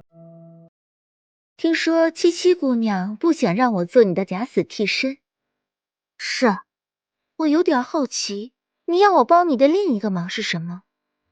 我要你在灵堂上出现，骗一骗那个南宫景，这样啊，就算是以后不巧碰上他，他也会以为是另外一个人，不会怀疑我的假死。果然还是七七姑娘的办法周到，但是我觉得有个更好的办法。更好的办法？快说来听听。若是不想让玉王爷看出破绽，最好还是我装作是你假死，而七七姑娘你可以装作是顾清福。哎，这个主意好，我怎么没想到呢？我装别人，别人装我，千层套路呀！哎，顾清福，你还真的是聪明啊，不愧是个安探，还有这些法子啊！我确实没有想到小公子原本的性格是这样的。难道之前的我不是这样吗？不管之前如何，总之现在的你更好一些。啊，是吗？陶七七有些不相信顾清福的说辞，又撑着脸颊仔细地观察着顾清福。我怎么样才能装得比较像你啊？总之就是跟你现在的性格截然相反。两人对视着，忽然一块笑了起来，看来他们两个想到一块去了。哼，你还当真不客气，住在我这里，不打算回兰府去。我已经预料到会有人去找我，但是不会有人来找你，所以暂时待在你这里是最好的选择。七七，怎么样？恢复的还不错吧？顾清福喝了一口粥，嗯了一声，看了看坐着吃饭的两人，淡淡的挑了下眉毛。看来他装的还不错，就是不知道七七姑娘。想到这儿，小丫鬟带着陶七七从后院到前厅用早饭。顾清福差点被刚才没咽下去的粥给呛到。蓝君言抬眼看见陶七七，更是转脸喷了一口粥，这未免也有些太夸张了吧。顾清福忍不住咬了嘴唇笑起来，他平日里在七七姑娘的眼中原来是这样的吗？陶七七的眼神落在顾清福那边，见他笑得奇怪，还有蓝君言那一口粥喷出来，他有些怀疑人生，他这是装得不够像吗？顾清福，你今日这装扮，说你怎么了？安陵怀疑淡定自若地看了眼陶七七。你还没看出来他是谁？蓝君言咳得嗓子都有些疼，转过脸眯起眼睛看着陶七七。顾清福啊？哎，不会，陶七七？哎，你一大早跟顾清福干什么呢？没意思。怀疑，你那什么眼神？怎么一下就看出我不是顾姑娘？我严重怀疑你昨天是不是偷听我们两个说话了？安陵怀疑笑着摇了摇头，没有回陶七七的话，喝着自己面前的粥。安陵大将也是在我坐下来一会儿，就察觉到我不是你，不是你装的不像。哎，七七，你这有点太过了，你还是做你自己吧。你们两个明明这么像，怎么你就这么奇怪？哼，我看你嘴里就没什么好话。哼，你们两个这是打算做什么？我们两个昨日商量了一下，还是决定让顾姑娘她替我假死，我装作是顾姑娘，到时候跟在蓝君言的身边，故意让那个誉王怀疑我，再让他看到尸首，这样就算我以后再碰见他也不会被纠缠。你们觉得如何？蓝君言不同意，安陵怀疑反倒是同意了。不是吧，安陵怀疑，你真打算让七七装作是顾清福？这要是搞砸了这件事情，后患无穷啊！什么叫搞砸这件事情？我在你眼里就是成事不足败事有余的吗？七七，姑奶奶，我不是这个意思。誉王没有那么好骗的，你要是被他识破，你还想出去潇洒吗？我怎么就一定会被他识破？再说了，棺材里还躺着一个陶七七呢，这世上不会有两个陶七七吧？你就放心吧。哎，就算是现在假死脱身，能够解燃眉之急，难保以后南宫景不会察觉到不对的地方。七七疯了，你们也跟着一块儿疯。我是怕这次的事情如果牵扯太大，会收不了场的。几人刚聊到这里，三公主和瑞王也被丫鬟带过来落座。你是陶七七？你这个样子也太傻了吧！你是打算装成顾小姐的样子出去招摇撞骗呢？请问，昭阳公主什么时候回宫？哼，总是赖在怀义的府中，是不是影响不太好啊？你真是爱哪壶不开提哪壶。你可说对了，我最爱不开壶的。你就快要死了，要是没有我在，能显得真切吗？我要不要让他们提前去准备牌位什么的？先让他们准备好一块上好的墓地，先让他们看看风水如何。我怎么觉得你早就想把我埋了，一直没机会。哼，现在你终于有机会疯狂报复我了，是吧？你看，我这不是防患于未然吗？我看你就是未雨先绸缪。你要这么说也对。睡王，你千万别出现在那天的葬礼上，我怕你忍不住笑出声，我要出来暴揍你一顿。这件事非同小可，虽然现在说起来简单，但是要让南宫景完全不怀疑，应该很难。找人散出去消息，把陶七七病重的消息都传出去，做个铺垫。安陵怀疑让身后的小厮上前，低声和他说了几句，让他出去了。放心吧，不到晚上，这个消息整个京都都会知道。干得漂亮。侧妃，王爷今日下早朝就回到府上，您要不要过去看看？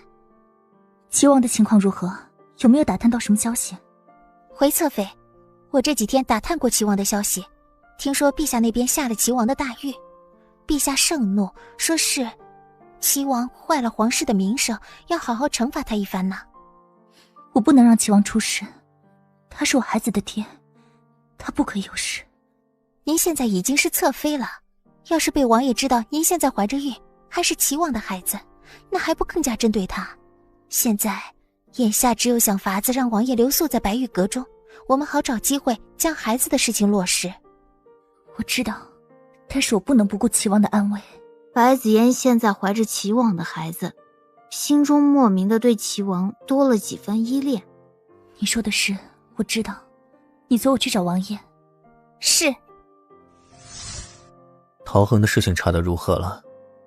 有没有其他的证据？禀王爷，除了来往的信件，没有其他能够证明陶丞相与关外那些人来往的证据。王爷，是不是我们真的冤枉了陶丞相？再查。你先出去吧。是，属下告退。林烨出去后，见到白子嫣和刘芳两人站定在书房的门前。侧妃。王爷在书房吧？我要进去找王爷有点事。侧妃见谅，王爷现在没有什么心情，什么人都不想见。侧妃请回吧。从我们成婚到现在，你一直在敷衍我，说王爷不想见我。我知道你的心思全在陶七七身上，现在她已经不是王妃，也不在王府中，你要表忠心也不必留在王爷的身边。林烨全然不在乎白子嫣说的是什么，只是面无表情地挡在前面。请侧妃回去吧。王爷，若是子嫣做错什么，你就跟子嫣说，不用让人在门口刻意将子嫣拦住。我这几日日日睡不好，担心王爷你的身体，你能出来见见我吗？南宫景从里面走出来，看了眼地上跪着的人。你起来吧。王爷，你终于肯见我了。若是王爷觉得我这个侧妃不配，我愿意自己削了头发做姑子去，绝不让王爷你为难。最近本王烦心的事太多了，不想照看你，让你受了些委屈。此话一出，白子嫣直接扑进南宫景的怀中，小声啜泣起来。王爷，我知道我不该在这个时候来打扰你，可妾身实在是拧不过自己的担心，也只能这样请王爷出来见见我。王爷不会怪罪妾身吧？不会，你先回去吧，有时间本王会去看你。王爷，能不能今晚到白玉阁中陪我用一顿晚膳？妾身不敢要求过多，只是想请王爷陪我用个晚膳，可否？好，今晚本王到你那里用膳，你先回去歇下吧。妾身一定会等着王爷来的。白子嫣扶了扶身子，转身搭着刘芳的手离开了。王爷，最近属下还查到白小姐的父亲可能没有死，只是躲藏了起来。之前的那件案子可能还没有办法如此轻易的了结。之前我遇刺的时候碰巧的事太多了，本王不相信这个世界上会有那么多的巧合。属下明白，之前的事情已经有些眉目了，而且之前丢失的名单也和白家有所牵连。在属下看来，只要能找到白小姐的父亲，王爷您遇刺的案子应该也会浮出水面了。你去仔细的查，本王出去走走。南宫景，聊聊。好。七七现在的情况如何？王爷还知道关心七七的情况吗？那您就应该知道，七七现在的情况非常不好，很可能。王爷，我作为七七的朋友，请求你别再打扰他。南宫瑾听到蓝俊言亲口承认，心口一阵的难受，拿着茶杯的手握紧了几分。我能不能见七七一面？我能不能请你让我见他一面？王爷，到了现在这般境地，你见到七七又如何？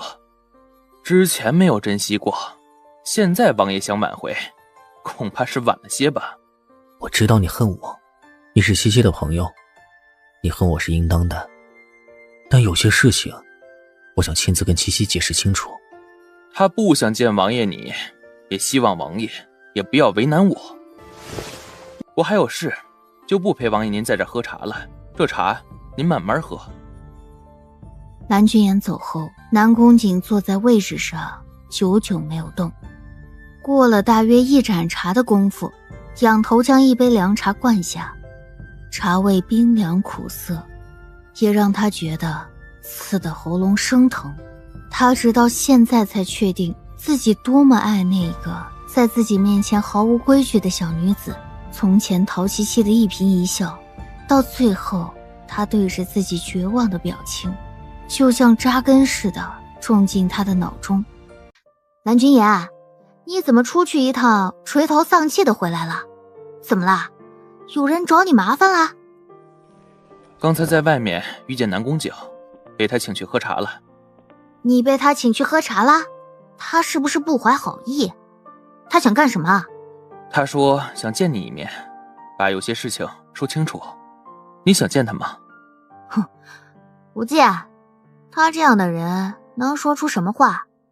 我可不是以前的那个陶七七，我才不会相信他的鬼话。以前的陶七七，你七七，你是不是想起来什么了？哎，不是啊，我的意思是，知道他是什么样的人，我也不会想要见他的。既然这样，那我就放心了。哼，有什么好不放心的？王爷有什么了不起的？我又不怕他。怎么样，陶七七，我摘的够多吧？陶七七看着满满一篮子的梅花，无语了。南宫问夏，你是不是把院子里的梅花树都薅秃了呀？南宫问夏，你是不是把院子里的梅花树都薅秃了呀？哎，你摘这么一筐，泡到明年夏天都泡不完的。还不是你刚才说的多摘点儿，那我不能再把花安回到树上吧？哎，我们先拿一部分泡茶吧，另一部分我试着做口脂和手霜吧。看不出来呀，陶七七，你还会做口脂和手霜呢。你看不出来的事情还多着呢。哎，正好你们两个也没事儿，在这坐着，我泡茶给你们喝。小姐，我帮你。不用啦，你不会的。我们几个都是熟识的，没有那么多规矩。无缘，这里是大将府，没有之前王府那么多规矩，你不用太拘谨的。因为陶七七醒来之后变了很多，乌元也不敢多说，只能应了声好，老老实实的在后面站着。哎，不对呀，七七，让我抓住你的小辫子了吧？茶可不是这么煮的，你这样煮茶，茶的味道会苦涩，而且煮不出茶的香味儿。你是不是不会煮，还不好意思说呀？喝梅花茶，当然不能让其他茶的味道占多半，这样会失去梅花本身的味道。至于你说的苦涩嘛，一会儿你喝了就知道苦不苦了。安陵怀疑回来，走到后院，看到3个人围着陶七七。瑞王下早朝后头一个溜达，朝服都没换，直接到大将府来找自己的妹妹。刚好陶七七煮好了茶，怀义，你快来尝一尝我煮的茶，快尝尝，味道如何？茶色微棕，上面还飘着几朵好看的梅花。三公主先忍不住端起茶杯喝了一口，一股子清香窜入口中，味道还有些回甘，捏着茶杯一口气喝完了。好喝。哟，行啊，七七，你什么时候还有这一手？我从来都不知道。也不是什么事情都要拿出来显摆的吧？嘿嘿，陶七七抿着嘴偷笑。还好那个老头子爱喝茶，在现代没任务的时候就会拽着他，让他研究各种好喝的茶，看来还真的能派上些用场。宫中茶师的技艺也不过如此。你要是有这手艺被我父皇发现，肯定要留你在宫中日日给他煮茶，赏赐肯定是如流水啊。算了吧，宫中的日子不知道有多难熬，还是闯荡江湖更适合我一些。说点正事儿吧。今日下早朝，我与陛下说过陶丞相的事情，我向陛下担保3日之内证明陶丞相的清白，不然的话我自革官职。这么大的事情，你为什么不跟我商量一下？你以为你现在大将的职位是想当就能当的吗？那是你在战场上用命换来的，你怎么能拿这件事情做担保呢？嗨，为了救伯父，我这官职就算不要又如何？陛下这几年疑心越来越重，我手握着兵权也不是什么好事，不如趁着这个机会将大权上交，让陛下安心。自古君王多疑心，多少沙场上没有战死的大将是死在朝堂上的，所以说伴君如伴虎，真是没错的。当着本公主的面儿说伴君如伴虎，你是不怕我去告诉我父皇吗？那你去说啊，你要是舍得我这条刚被你救回来的命，你就大胆的去跟你的父皇说。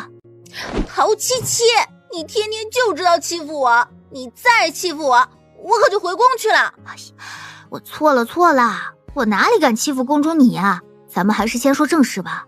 怀疑那件事情又当如何？陛下说，之前呈上来的证据已经安排人查过真伪，确实是陶丞相亲笔所书无疑。陶丞相又在金殿上承认笔迹确是他所书，只是他没写过如此这般的信件，甚是奇怪。这事不奇怪，如果不是陶丞相所写，定当是有人仿造陶丞相的笔迹所书。后宫中经常有这种栽赃陷害的事情，父皇应该不会那样不谨慎吧？所以字迹对比过，就是出自陶丞相之手，没有仿造的迹象。且陶丞相看过这几封信，也确定字迹不是仿造的，这就是怪异的地方。假的就是假的，我爹既然说从未写过这些信件，那这个信一定不是出自我爹之手，信上一定会有纰漏，只是还没有人发现而已。怀疑，可否将信件证据带出宫让我看一看？这恐怕不妥。若是真的将信件带出宫，就算找出不对劲的地方，他们那些想抓错处的人依然会说我们拿信件出去作假，还是无法洗清陶丞相的嫌疑。那就只剩下一个办法了，还请怀疑帮我个忙，让我进宫一趟，看一下陛下手中的那些信件。不行，七七，如果你在这个时候要去皇宫，就坐实你现在什么事都没有，那散不出去的消息可就真的是欺君之罪了。你要是出现在皇宫中，你还想着能瞒过南宫景，那肯定瞒不住啊！一个和陶七七那么相似的人，还要竭尽全力的替陶七七的父亲翻案，这么诡异的事情，换我也不会相信你是真的死了。那这样吧，我们尽量帮我爹争取时间，我葬礼以后再让我进宫吧。好，我答应你。王爷，喝一杯妾身给您温的酒，或许能好一些。接过酒杯，南宫瑾一饮而尽。他怎么能就这样狠心离开？都不容本王解释一句。听见南宫瑾又提起陶七七，白子妍心中一阵妒恨。王爷，王妃向来都是这样，爱胡闹的性子从来没有改过，倒是不知道心疼王爷你的难处。他怎么样还轮不到你来评论。王爷，难道妾身对王爷的爱，王爷就看不到吗？妾身当真不如王妃对王爷好吗？本王对你多的是愧疚，别将自己和七七相提并论。王爷，妾身要的不多，只要有一个跟王爷在一起的孩子，足够。王妃不能做到的，妾身可以做到，让妾身为王爷生儿育女，好吗？南宫瑾一阵头晕，眼前一片模糊，看不清眼前的人，人向后一仰，跌坐在座位上，昏睡了过去。侧妃真厉害，这么短的时间就成功了，奴婢这戏到现在都跳得很快。怕什么？王爷现在满脑子都是陶七七，当然会对我属于防备。在陶七七消失以后，我会一点一点地占据王爷的全部。你出去吧，这没你的事儿了。是。白子妍替南宫瑾将外衫脱下，又将自己穿着的衣物尽退，在身上伪造了情欲的痕迹，还不忘割破手指，向身下的床榻上抹上几缕血迹。王爷，我们昨晚……王爷，您昨晚喝醉了，口中念着的一直是王妃的名字。昨晚是我情愿的，我没有怪过王爷，还请王爷不要自责。你在阁中好好休息吧。王爷，王爷！看着王爷离开，白子妍咬住嘴唇，不甘心地捶了一下床榻。齐王的事情打点的如何？情况不太好，齐王殿下想要强行侮辱陶七七，这件事安陵大将一直咬着不放。齐王现在已经被关到宗人府中，恐怕是出不来的。要你还有什么用？这点事情都办不好，没有递信到宫中给梁妃娘娘吗？她怎么说？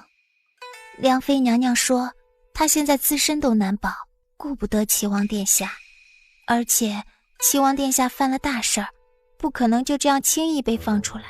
都是废物，都到这个地步，本侧妃没得回头。陶七七不是病重吗？将她的贴身丫鬟送回去，让她一病不起更好。是。桃园这几日一直被关押在王府的柴房中，战战兢兢的，终日也睡不得一个安稳觉。他蜷缩在角落里，不敢抬头。刘芳拿着手帕在鼻子前扇了扇，皱起眉头。自从桃园被关押起来，他一次都没有来过这里。脏乱差的，他嫌脏了自己的鞋。刘芳姐姐，刘芳姐姐，所有的事情我都是按照侧妃的吩咐去做的，你不能过河拆桥啊！什么过河拆桥？这都是你一厢情愿。你要是还想活呢，我给你指一条明路，只是你愿不愿意走，就是你的事了。求刘芳姐姐给我指条明路，留我一条性命。现在你以前的主子在大将府里，你难道不过去求求他，让他救救你吗？你是想让我去送死，对不对？桃园，你留在王府也是一死，去求陶七七，起码你还有一条生路，不是吗？你的三言两语，若是能刺激到陶七七，让他早点死掉，也算是你的大功一件。这是30两银子，侧妃特意嘱咐我给你的。若是这次你能成功，就让你远走高飞，绝不派人去抓你。有这些钱，2辈子都够你花了。怎么样，想好要不要了吗？眼睛紧盯着地上的30两银子，桃园双眼放光。若是能逃离这个地方，拿着这30两银子，那他就没有后顾之忧了。我去！好，待会儿我就会让他们把你放出去，你最好心里有点数，赶紧出去。其他的话不用我教你说吧。我明白，明白。问夏，上次摘的还没用完，你这又鼓捣什么呢？我想让你做点给我父皇带回去喝嘛。上次的茶简直是我喝过最好喝的茶了，你能不能教教我如何做？我回去讨父皇开心。上次那茶我可是在你面前煮的，一点儿可都没藏私，你还要让我怎么教你啊？我自己也偷偷试过好几次，煮出来的味道都是怪怪的，不知道是哪儿出的问题。有可能是火候的问题，你煮茶的时间没有掌控好吧？又或者是用量不对，都有可能的，多试几次就好了。哎，算了，我还是等你泡给我喝吧。我父皇可能享受不到这天底下最好喝的茶了。你未免也太夸张了吧？哎，小姐，大将府外有一个叫桃园的姑娘，说是认识你，希望您见她一面救救她。不能让她进来，不能让她进来。怎么了，乌远？为什么不让桃园进来？你是不是知道什么？啊，小姐，奴婢是想到之前王府侧妃大婚那日，怀疑已经和我说过那天的事情，你有什么说便是，我不会怪罪你的。王妃，那日其实本应该我看守在您的殿前，可是桃园刚回来的时候，说是后厨人手不够，让我过去帮忙，我没有办法，只能去了。我没有一日不在自责中度过，要是我不去，就不会让桃园守在殿前，也不会让齐王钻了空子了。桃园一定有问题，我发现他奇怪有一段时间了，但是还是没能防住他。所以你是怀疑桃园和府中的那个白子嫣有勾结？这还用问呢？一定是那个白子嫣收买了你贴身丫鬟，让她给齐王机会，好让他害你。这丫头居然还敢回来，她是真的不要命了，将她打出去就是了。不，放她进来，我倒是要看看她是要耍把戏，还是真的要我去救她。你就这样见她？要不要装装病重，看看她葫芦里面到底是卖的什么药？说得对。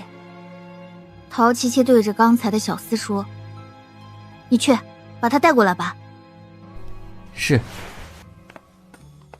桃园，你不在王府中待着，来大将府做什么？回公主，奴婢是想来求王妃救救我。当初王妃走之后，我就被白子嫣他们虐待，现在好不容易跑出来，还希望能够侍奉在王妃左右。桃园，你怎么不将实情说出来？那日大婚，你为什么不在门口守着？让齐王差点欺负了我们小姐，你根本就是跟他们串通一气。我从来没有跟他们串通一气，倒是你乌元，不知道你安的是什么心，要离间我跟王妃。我从在丞相府就一直跟王妃到如今，王妃怎么会相信你而不相信我？你们别吵。桃园看着陶杰西现在的样子，确实好像是病入膏肓。王妃，现在王爷夜夜宿在侧妃殿中，他们二人没有了王妃阻拦，更加的放肆，还想将奴婢除掉，而后快呀！王妃您死了，他们才能彻底安心。奴婢心中万分焦急，无奈根本出不了王府。今日是趁着放饭偷偷跑出来，冒死请求王妃帮帮奴婢呀！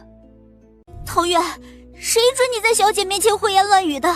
你明知道，你还要来刺激小姐，你到底怀的是什么心思？我这是要告诉王妃，王府现在已经变成什么样子。我只是想求王妃收留我，有什么不对？我还不容易从王府中跑出来，难道我跟了王妃这么多年会害她吗？你也知道你跟了我这么多年呀。桃园愣住，视线落在陶琪琪身上，发现陶琪琪一双原本琉璃般的眸子如今并非带着笑意。漆黑的眼瞳盯着自己。桃园瘫坐在地上，王妃怎么会看得见了？王妃，你看得见？怎么，我看得见很奇怪吗？三公主，我看得见，有什么值得她惊讶的吗？没什么吧，这年头大惊小怪的人多了，看着还真让人心烦。桃园看向他缓步走来的曹七七，这在他看来根本就是一件不可能的事情。御医当时都说过，他的这双腿是不可能复原的。他是怎么站起来的？王妃不是病重吗？你不是王妃。我的确不是你口中的王妃。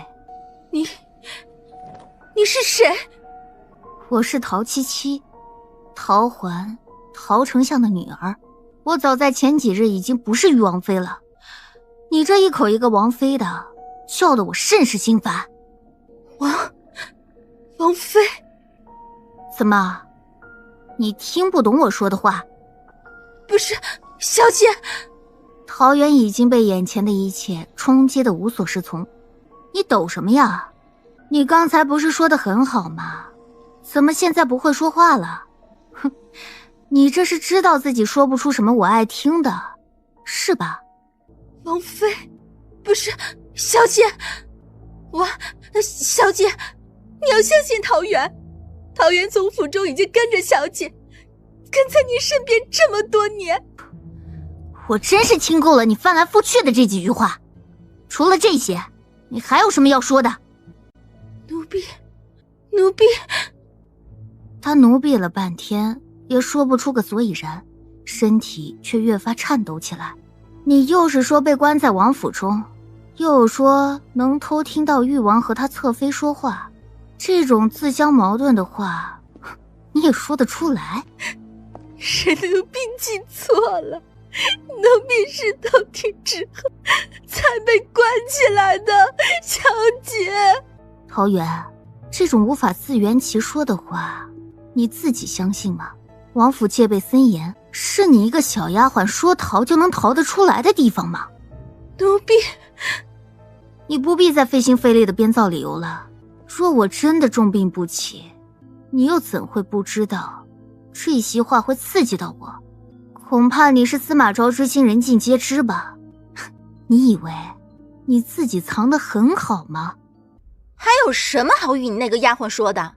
她可真是野心不小，胆子够大，伺候了10几年的主子也能背叛。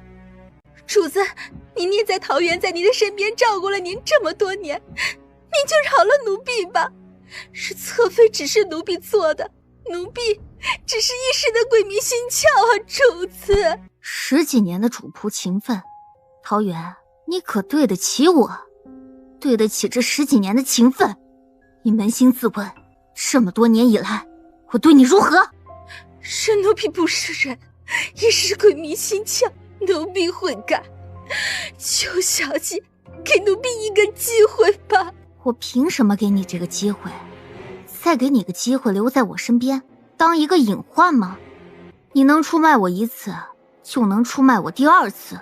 恐怕你到现在都只是想着怎么求我，让你能活下来。或许我要是心软的话，你还能继续留在我的身边，是吧？我告诉你，你的算盘打错了，我不讲情分那一套。将他扔到柴房中看好。小姐，你告诉奴婢，你是不是被施了妖术？要不然怎么能几天的光景就像个没事的人一样？一定是这样，一定是。前2日说要做的梅花手霜已经做好了，那你看看怎么样？看看。三公主打开银器的盖子，里面飘出淡淡的香味儿，里面的手霜像是膏状，粉里透白，旁边还嵌着一朵梅花。陶七七，还有你不会做的东西吗？说，你还有多少是我不知道的？你跑我这儿来是审问犯人的是吧？你要不要？不要就还给我。这可是你送我的，送人的东西怎么好往回要？我什么时候说要送给你了？只是让你过来看看，没说要送给你呀。哼，你就是会欺负我，我要找人告你的状。哦，你找谁啊？你该不会是想跟怀义去打我的小报告吧？什么小报告？我都听不懂你说些什么。谁要跟那个人说你坏话，本宫还不知道他，就只相信你说的话。怎么，你这是在吃醋吗？哎，你是不是现在对怀义有点意思了？我怎么会喜欢安陵怀义那个混蛋？你都没见他对本公主的样子，那是他对当朝公主的态度吗？哦，你就和他如此不对付呀？陶七七，你少拿那种眼神看着我，我可是不会喜欢他的。好，等我替你寻个好人家。要死了你，好像本公主没人要似的，抓住一个机会就戳本公主的痛处啊！看我今天不打到你服我！哎，别打别打，打也打不过。陶七七，你给我站住，别跑！不跑才是傻子呢。你说什么？派去的人看见桃园进到大将军府之后就没有出来，咱们的人在外面等了好久，都没能等到那丫头出来，会不会是……这点小事你也做不好。我是让你放那个死丫头气死陶七七，不是让她趁机钻裤子回到陶七七身边的。这下你说，本侧妃应该怎么办？侧妃消消气，那丫鬟不敢说什么对您不利的事情。再说陶七七病重，肯定是她说了什么，将陶七七气得快不行了。大将府的人将她押解起来呢，这一切都是有可能的呀。侧妃，您千万不能自乱阵脚啊！就算是桃园说出什么又如何？我们一口咬定没有做过这件事，没有人看见，我们又怎么会被怀疑？对，刘芳，你让他们时刻注意大将军府那边和王爷的情况。是，奴婢一定会万分注意。果然，几日后，大将府传出陶七七病重、药石无救的消息。这个消息瞬间传遍了整个上京。白子妍一得到陶七七病死的消息，在白玉阁中痛快地笑起来。好，让那个桃园回去果然有用处。王爷那边有什么动静？王爷那边有什么动静？不知道，王爷下了早朝，一直没回王府。王爷回府后，你跟本侧妃去找王爷一趟，探探王爷的口风如何。奴婢明白。你来做什么？你这个誉王，不应该来这种地方。让我见见琪琪。王爷，你不是忘记琪琪说过什么吧？他不想见你，即便是死后，他与王爷你已无半分瓜葛。还请王爷回吧，本将现在无心与王爷在府门前多费口舌。王爷，林烨担心地叫着南宫瑾。安陵怀疑已经离开有一会儿了，可王爷还是站在大将府门前，总是有几分不好的。王爷，本王没事，我们先回府。琪琪死了。是。哎，你躲什么呀？来来来。陶七七，你看本公主今天不把你扔成个雪人，本公主就不姓南宫。啊，你扔啊，扔不中你跟我姓也行。陶问夏其实也挺好听的。陶七七，你有本事就别动。我不动，难道还等着被你砸呀？唉，之前我还以为我妹妹跟陶七七这辈子都是死对头，没想到还能坐在这里看着他们玩闹在一起。你之前还针对七七呢，也没有想到今天自己会坐在这里吧？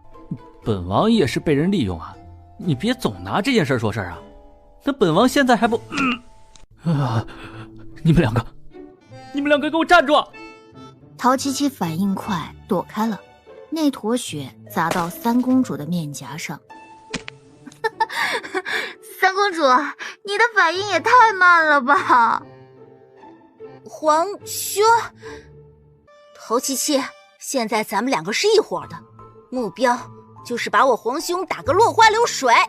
两个女子不断地用手中的雪球砸着瑞王，看着他到处逃。妹妹，我可是你皇兄啊！战场上没有兄妹情，陶七七上啊！三个人在后花园折腾得不轻，玩闹的声音传出去。安陵怀疑看着笑容灿烂的陶七七，摇了摇头，嘴角微微翘起。很久没见到七七，笑得这样开心了是吧？哼，或许我们没有赌错。安陵怀疑，你过来玩呀！陶七七，你要叫那个混蛋过来，本公主可就不跟你玩了。好，不叫他，你注意看着点呀，差点害得咱俩被砸中了。还不是你让我分神。侧妃，王爷说谁也不见。我今日要是必须见到王爷呢？我有要事与王爷相商，你不要挡在门口。王爷的吩咐，做属下的不能不遵从。是关于陶七七的事情，我要与王爷商量。你进去告诉王爷，若是王爷还是不想见我，那本侧妃回去便是。听到陶七七，林烨还是犹豫了一下，终究还是行礼道：侧妃稍等，我进去禀报王爷。没一会儿，林烨出来请白子嫣进去。侧妃请。早这样就好了，还有本侧妃浪费口舌。白子嫣哼了一声，进入了殿中去找南宫瑾。南宫瑾正靠在窗边，旁边还摆放着2个坛子喝完倒在旁边的酒坛。王爷，别喝太多了，酒能伤身啊。王爷是有什么烦心的事吗？七七死了。白子嫣听到南宫瑾的呢喃，再看着王爷的表情，突然就红了眼眶。为什么他就是看不到自己的努力？他明明比陶七七更加爱他的。王爷，斯人已逝，莫要太过于悲切。我刚才听到王妃的消息，是想问王爷，明日要不要去大将军府祭奠？他到死前都没有原谅我，他不会想见我。你若是不去送送王妃，就没有机会再见到他最后一面了。您作为王爷，他们没有资格阻止您进去祭奠啊。你让本王想想，你且回去吧。王爷，妾身也很想再见见王妃。不论王妃生前对我有多少的误会，我都希望这一切能结束。你出去吧，本王想一个人待一会儿。是。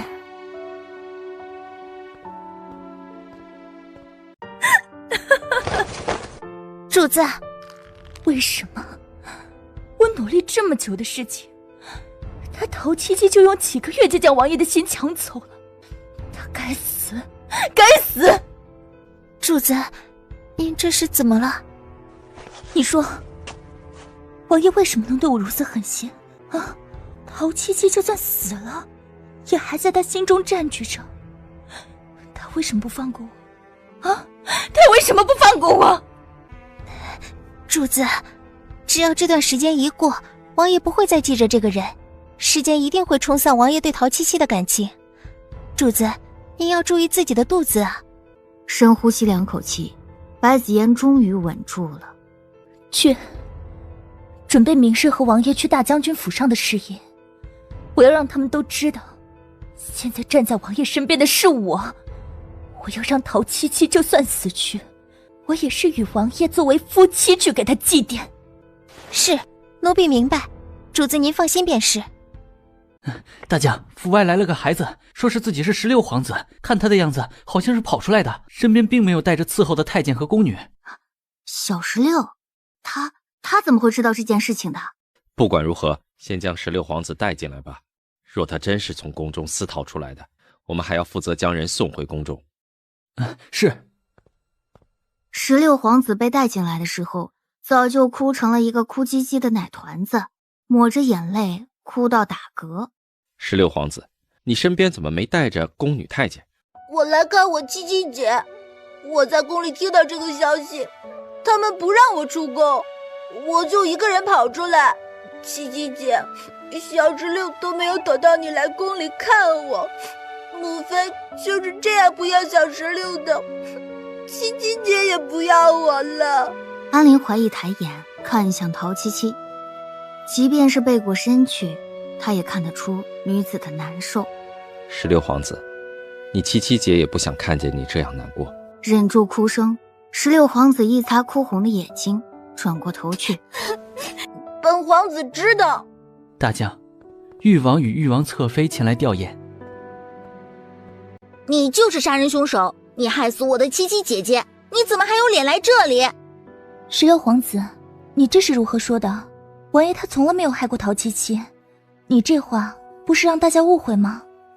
这里又有你说话的份儿吗？别以为你做了他的侧妃就能在本皇子面前这样说话，你永远都别想代替七七姐姐的位置。安陵怀疑上前将两人隔开，这是灵堂，也不好有人在这里吵起来。他转过去扶着16皇子的肩膀。我先让人带你去后面。16皇子，你已经是从皇宫里偷跑出来，就不要惹事啊。即便南宫寻再不情愿，也只好点头，由着旁边的小厮带着他从旁边出去。我昨日说过，这里不欢迎你。我今日来是替父皇过来祭奠，是不是这样也不行？今天这个日子大家都各退一步吧。安陵怀疑就只当这是最后一面，你少说2句。安陵怀疑越过三公主，看向陶七七，见他对着自己点点头，才退开。南宫瑾一步步地走到棺材前，抬手搭着棺材的边缘，看着里面像是睡着般恬静的人，眨了眨眼睛，眼前一片模糊起来。白子嫣远远地站着，转头不去看南宫瑾站在棺材前对着陶七七的尸体那深情的样子，却没想到他移开视线，却对上站在旁边陶七七的脸颊。鬼啊！吵死了！谁看到死鬼的样子都会害怕吧？更何况他心中有鬼，看到你更是害怕。那你说，我半夜去誉王府装鬼吓他们怎么样？肯定会吓得他哭爹喊娘的。别闹！两人说的话没人听见。白子嫣远远地跌坐在地上，站不起来，接着被陶七七看了一眼，又让他浑身发冷。我看见鬼了，有鬼！陶七七在那里。要真的是有鬼，七七一定会第一个找你算账。一个人就能将你吓成这样，誉王侧妃你就这点德行，这是七七的灵前，请你给他一点尊重。我真的看见鬼了，他就站在那里。七七，你还活着，你还活着。站在旁边的蓝君言有些忐忑，看着南宫瑾抱着陶七七，一时之间不知道该不该把两个人分开。七七，我真的好想你，真的好想你。陶七七慢慢将抱着自己的人推开，这才抬眼看着面前神色有些憔悴的人。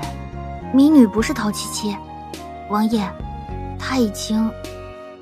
民女是顾清福。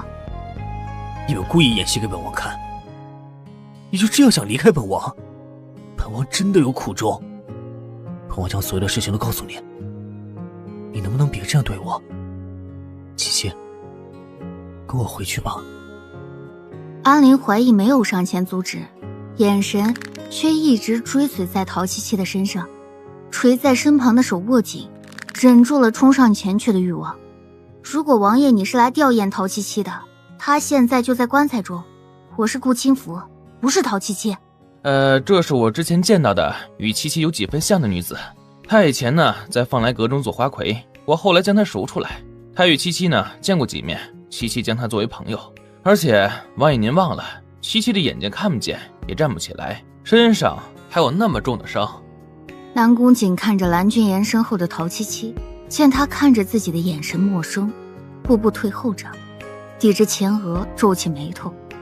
能不能让我跟七七单独在这里一会儿？1炷香的功夫，我们会再进来。陶七七是最后跟着安陵怀疑走出灵堂的，他转身看着独自站在棺材边的男人，有些发愣。安陵怀疑顺着陶七七的眼神看过去。你是想起什么来了吗？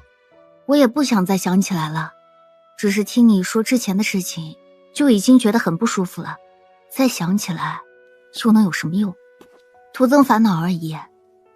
南宫瑾站在棺材前，拿出修补好的那块玉佩握在手中，喃喃自语地说道：“我唯一能给你的，就剩下这块玉佩了，七七。我知道，你到最后都在怪我，你在死前，连最后一面都不愿意见我。”南宫瑾扣着棺材边缘的手紧紧握着，滚动的泪珠砸在了女子的手背上。我想告诉你，我真的许了个你说的很傻的愿望，我真的许愿，我们能一直在一起。我从没有像那次那样认真过。安静的前厅中，南宫瑾低沉的声音带着隐忍的伤痛。他现在连为陶七七掉一滴眼泪的权利都没有。他闭了闭眼睛。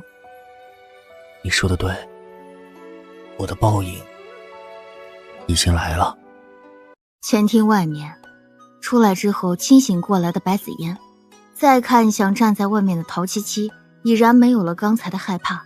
他听到几个人的谈话，知道旁边站着的人不是陶七七。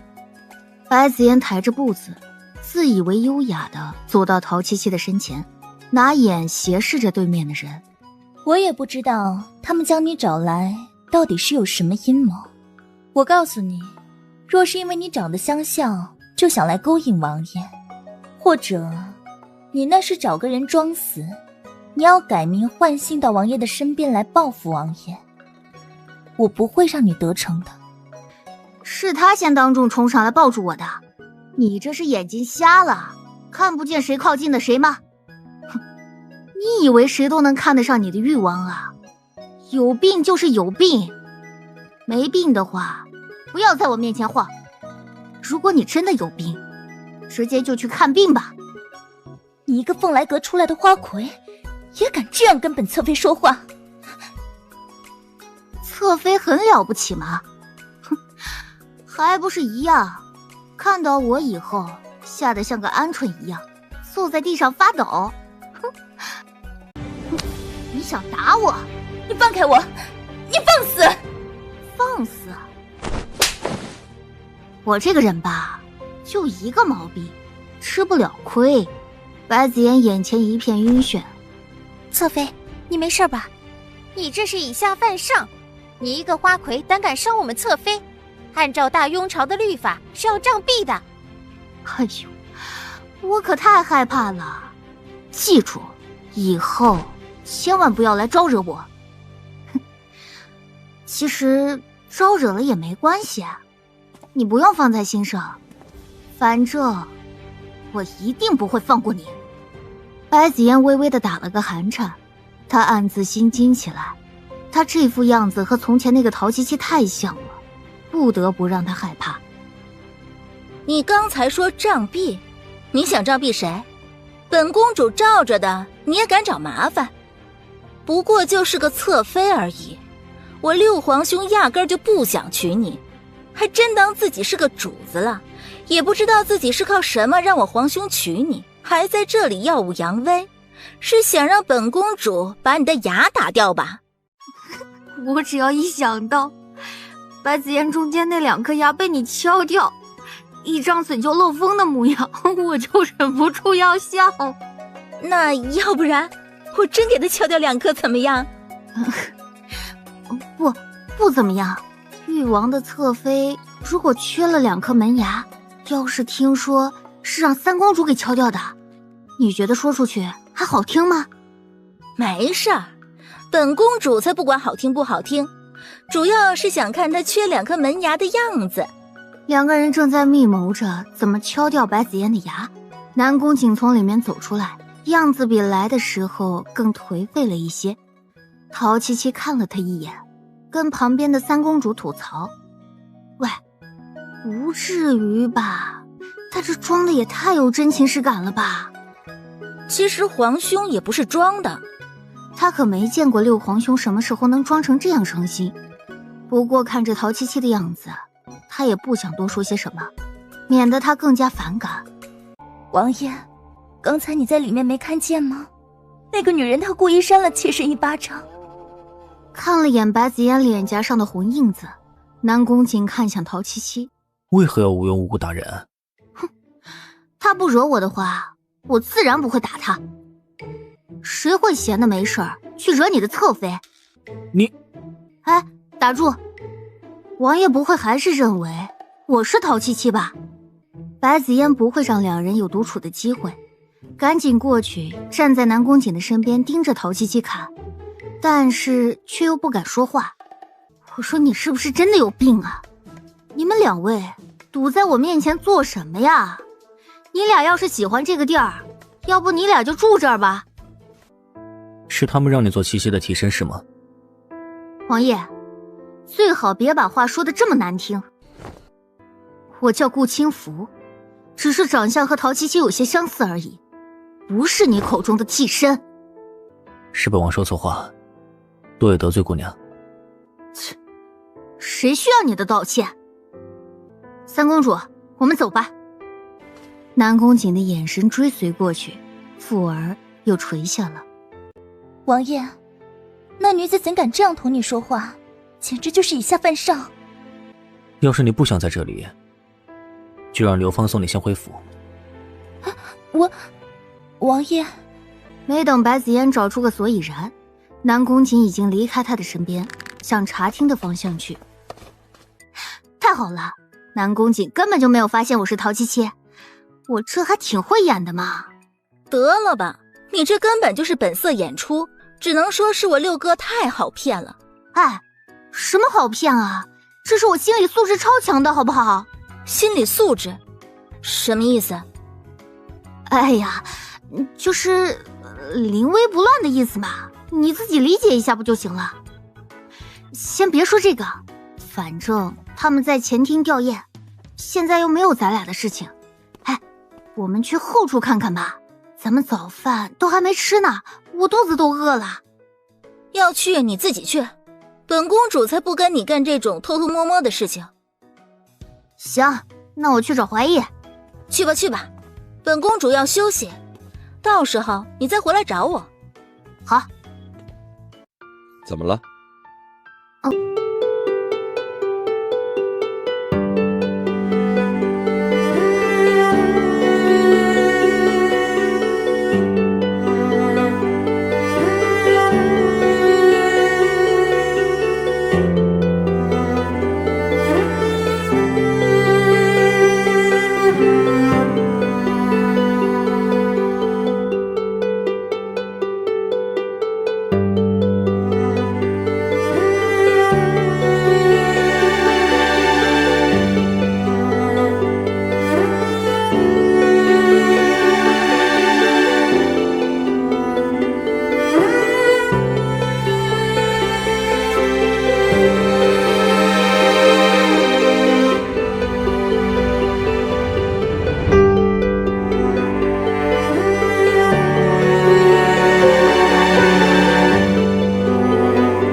怔愣，原来古人下葬还有这么多规矩呢。啊？什么？没什么，我是说，原来下葬如此的麻烦，我现在是有些担心顾清福，他会不会出事啊？不会，还有3个时辰，那药效才会过。那些人不会在墓地待太久，只要棺材一下葬埋土，他们就会离开。别的不说，瑞王找的这个地方确实是个风水宝地，朝向和坐落都是风水大旺之象。愣着做什么？有什么不对的地方吗？我是看着这地方当真是块葬人的好地方，一旺旺8代，吃喝都不用愁。若是此地的风水阵不动的话，还可能有大富呢。哎，你什么时候还懂风水数理的？就是小时候曾经看过我爹的古书，上面有记载，我又喜欢这种稀奇古怪的东西，所以就记下了。请大将上香。安陵怀疑接着燃着的香，3鞠躬后插在了坟前的香炉上。埋土。4边的工人这才转过身，向坑中埋土。陶七七往四周看了看，没有见到南宫瑾的身影，收回视线才惊觉，自己怎么会突然想到那个人？王爷，您真的不去上炷香吗？他既然那么不想见我，本王也不想再惹他厌烦。南宫瑾看着人群中的陶七七，你多注意些那个叫顾清福的，他有什么动向，及时禀报。王爷，您不会还是认为她是王妃吧？南宫瑾垂下眼眸，没有否认。他是真当本王分辨不出真假。一切事宜安排妥当后，目前只剩下大将府的众人。陶七七接过旁边下人手中的香，到坟前磕了3个头，把香插在了香炉上。看着墓碑上的名字，喃喃自语道：我占据了你的身体，还占据了你的身份，你放心，我一定会替你好好的照顾陶丞相的。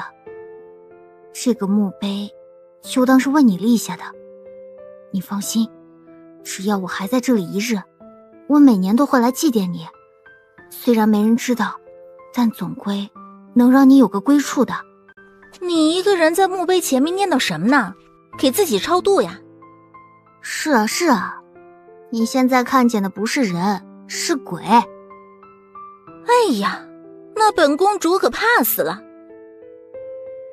我要跟我皇兄回宫了，你们晚上悄悄来解救下面那个人吧。行了行了，赶紧走吧。你母妃好几日没见到你了，该担心了。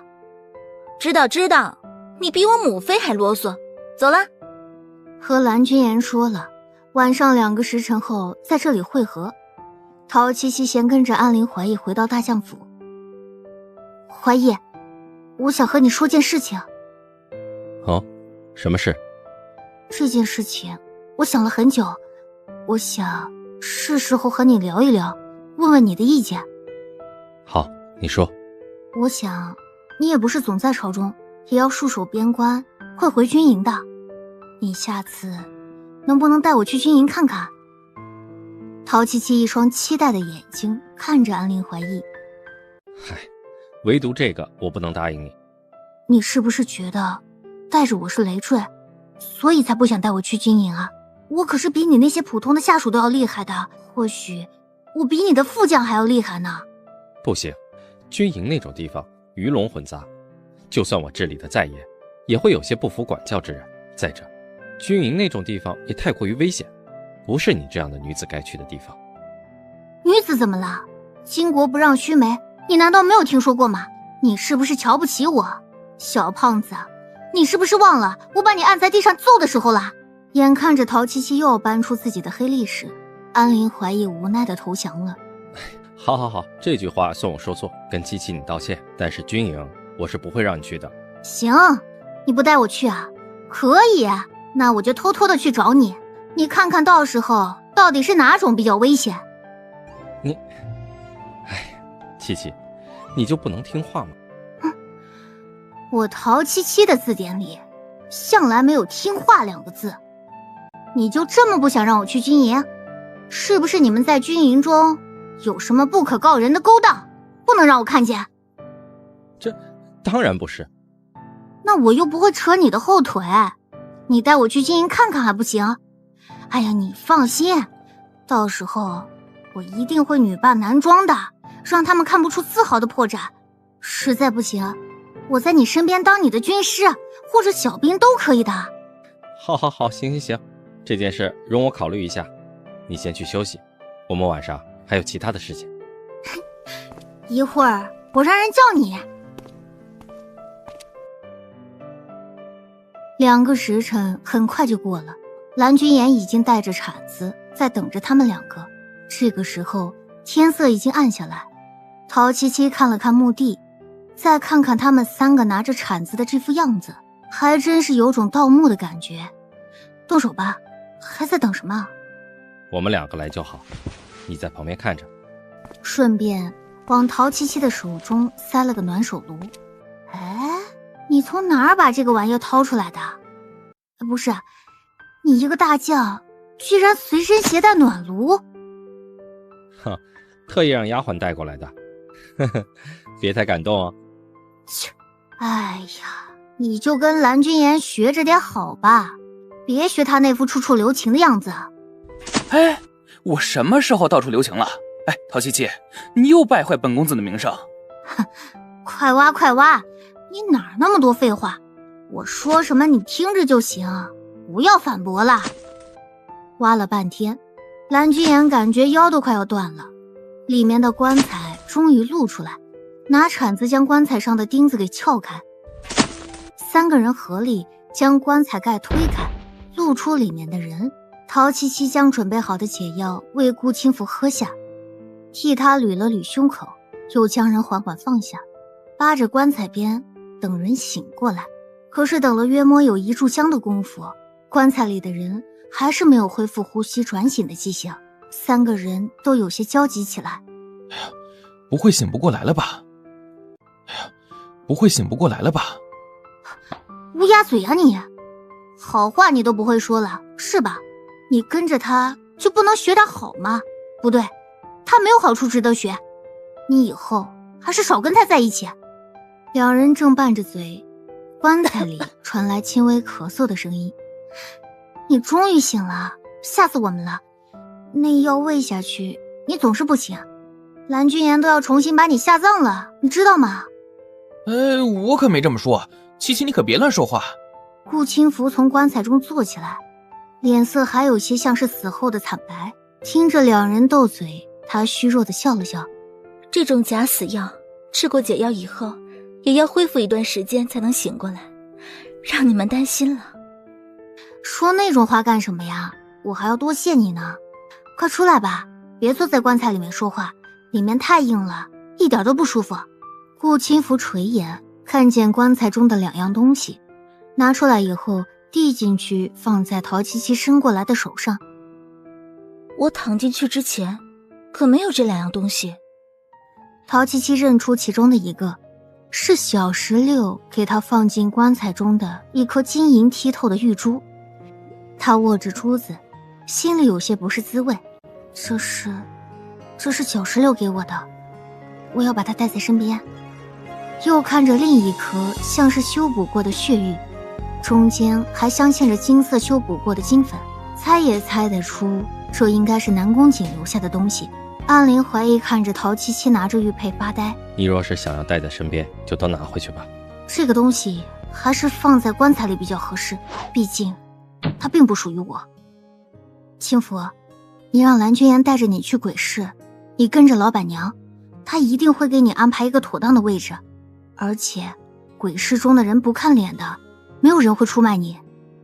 我可能不能去了，我的主子要我去西域，最近一段时间可能不会回来。啊？你去西域做什么？有些事情要解决。若是我们有缘能够再见面，我就把我的秘密都告诉你。好吧，你也要走，我也要走，总归是天下没有不散的筵席。明日让蓝君言好好送送你，他可能要舍不得你，要哭出来了。蓝君言被陶七七损惯了，只是撇了撇嘴，看着顾清福。你真要走啊？为什么没跟我说过？早跟你说，晚跟你说，我都要走，说不说都一样。总之要谢谢你，此去西域山高路远，你在京都多保重。陶七七冲着旁边的安陵怀义挤眉弄眼的，安陵怀义探究的看着他，靠近了一些。七七，你的眼睛不舒服？我是让你看他们是不是互相有意呀？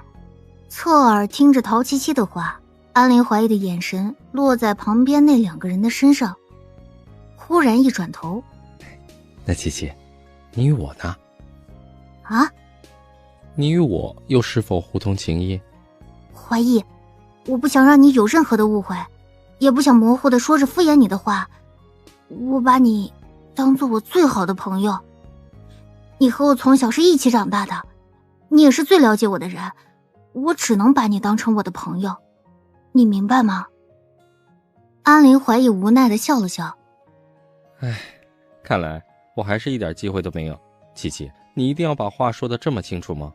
当然，若是说的不清楚，让你觉得我们之间有机会，那日后我不是会更加伤你的心？你是我最好的朋友，我可不想因为这种事情影响我们之间的关系。好了，放心，我不会让你为难，只要你别介意我今天说的话。介意什么？你我之间还用说这些？你还不知道我睡一觉醒来以后就什么都不记得了。蓝君言也听到旁边2人的对话，看了眼安陵怀义后暗暗的叹气。小姐，属下到齐王府中探查过，找到些东西，不知道有没有用。说着，他从怀里拿出几封信件以及一个类似于官印的东西递给了陶七七。这个官印是赝品，而且上面的图腾也不是大庸朝的。是，这是西域一个向来与大庸朝不和的丹桓国的图腾。丹桓国这几年在西域的实力逐渐扩大，已经吞噬了几个周边的小国，好像还有向大庸朝边境涌来之势。我爹在殿上亲口承认，那些信件是他的笔记，但是他没有写过那些信件，就凭着这些信件的笔记，根本不能栽赃我爹。看来还是要去一趟皇宫的。这，小姐万万不可，皇宫守卫森严，您要是出事，我没法和安陵将军交代。放心吧，现代高科技博物馆我都能闯进去，而且闯进去还不会被发现，就只是一个皇宫而已，是拦不住我的。可是小姐，若是被发现，擅闯宫闱可是死罪。我心中有数，你就留在这里，千万不要让人发现我出去了，千万要帮我拖住，知道吗？说完，陶七七一个踮脚，闪身消失在夜色中。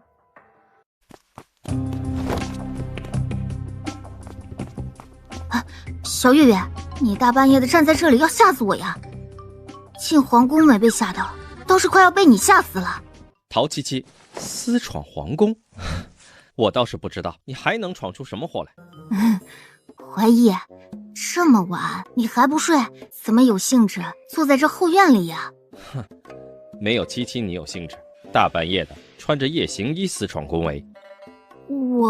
怀义，你听我狡辩。安陵怀义的声音沉下来，知道身边的这人生气了。陶七七轻轻地拽了拽男人的袖子，你给我点面子行不行？让他们先回去，我们2个单独聊一聊。哟，你还知道要面子？安陵大将军，求你了，求求你！无奈地叹了口气，安陵怀义一抬手，身后的小厮放下手中的灯笼，退了下去。你想狡辩什么？最好狡辩的靠谱些。我只是想进宫，看看那些栽赃我爹的信件上能不能找出什么破绽。我没有被发现的，而且我真的发现破绽了。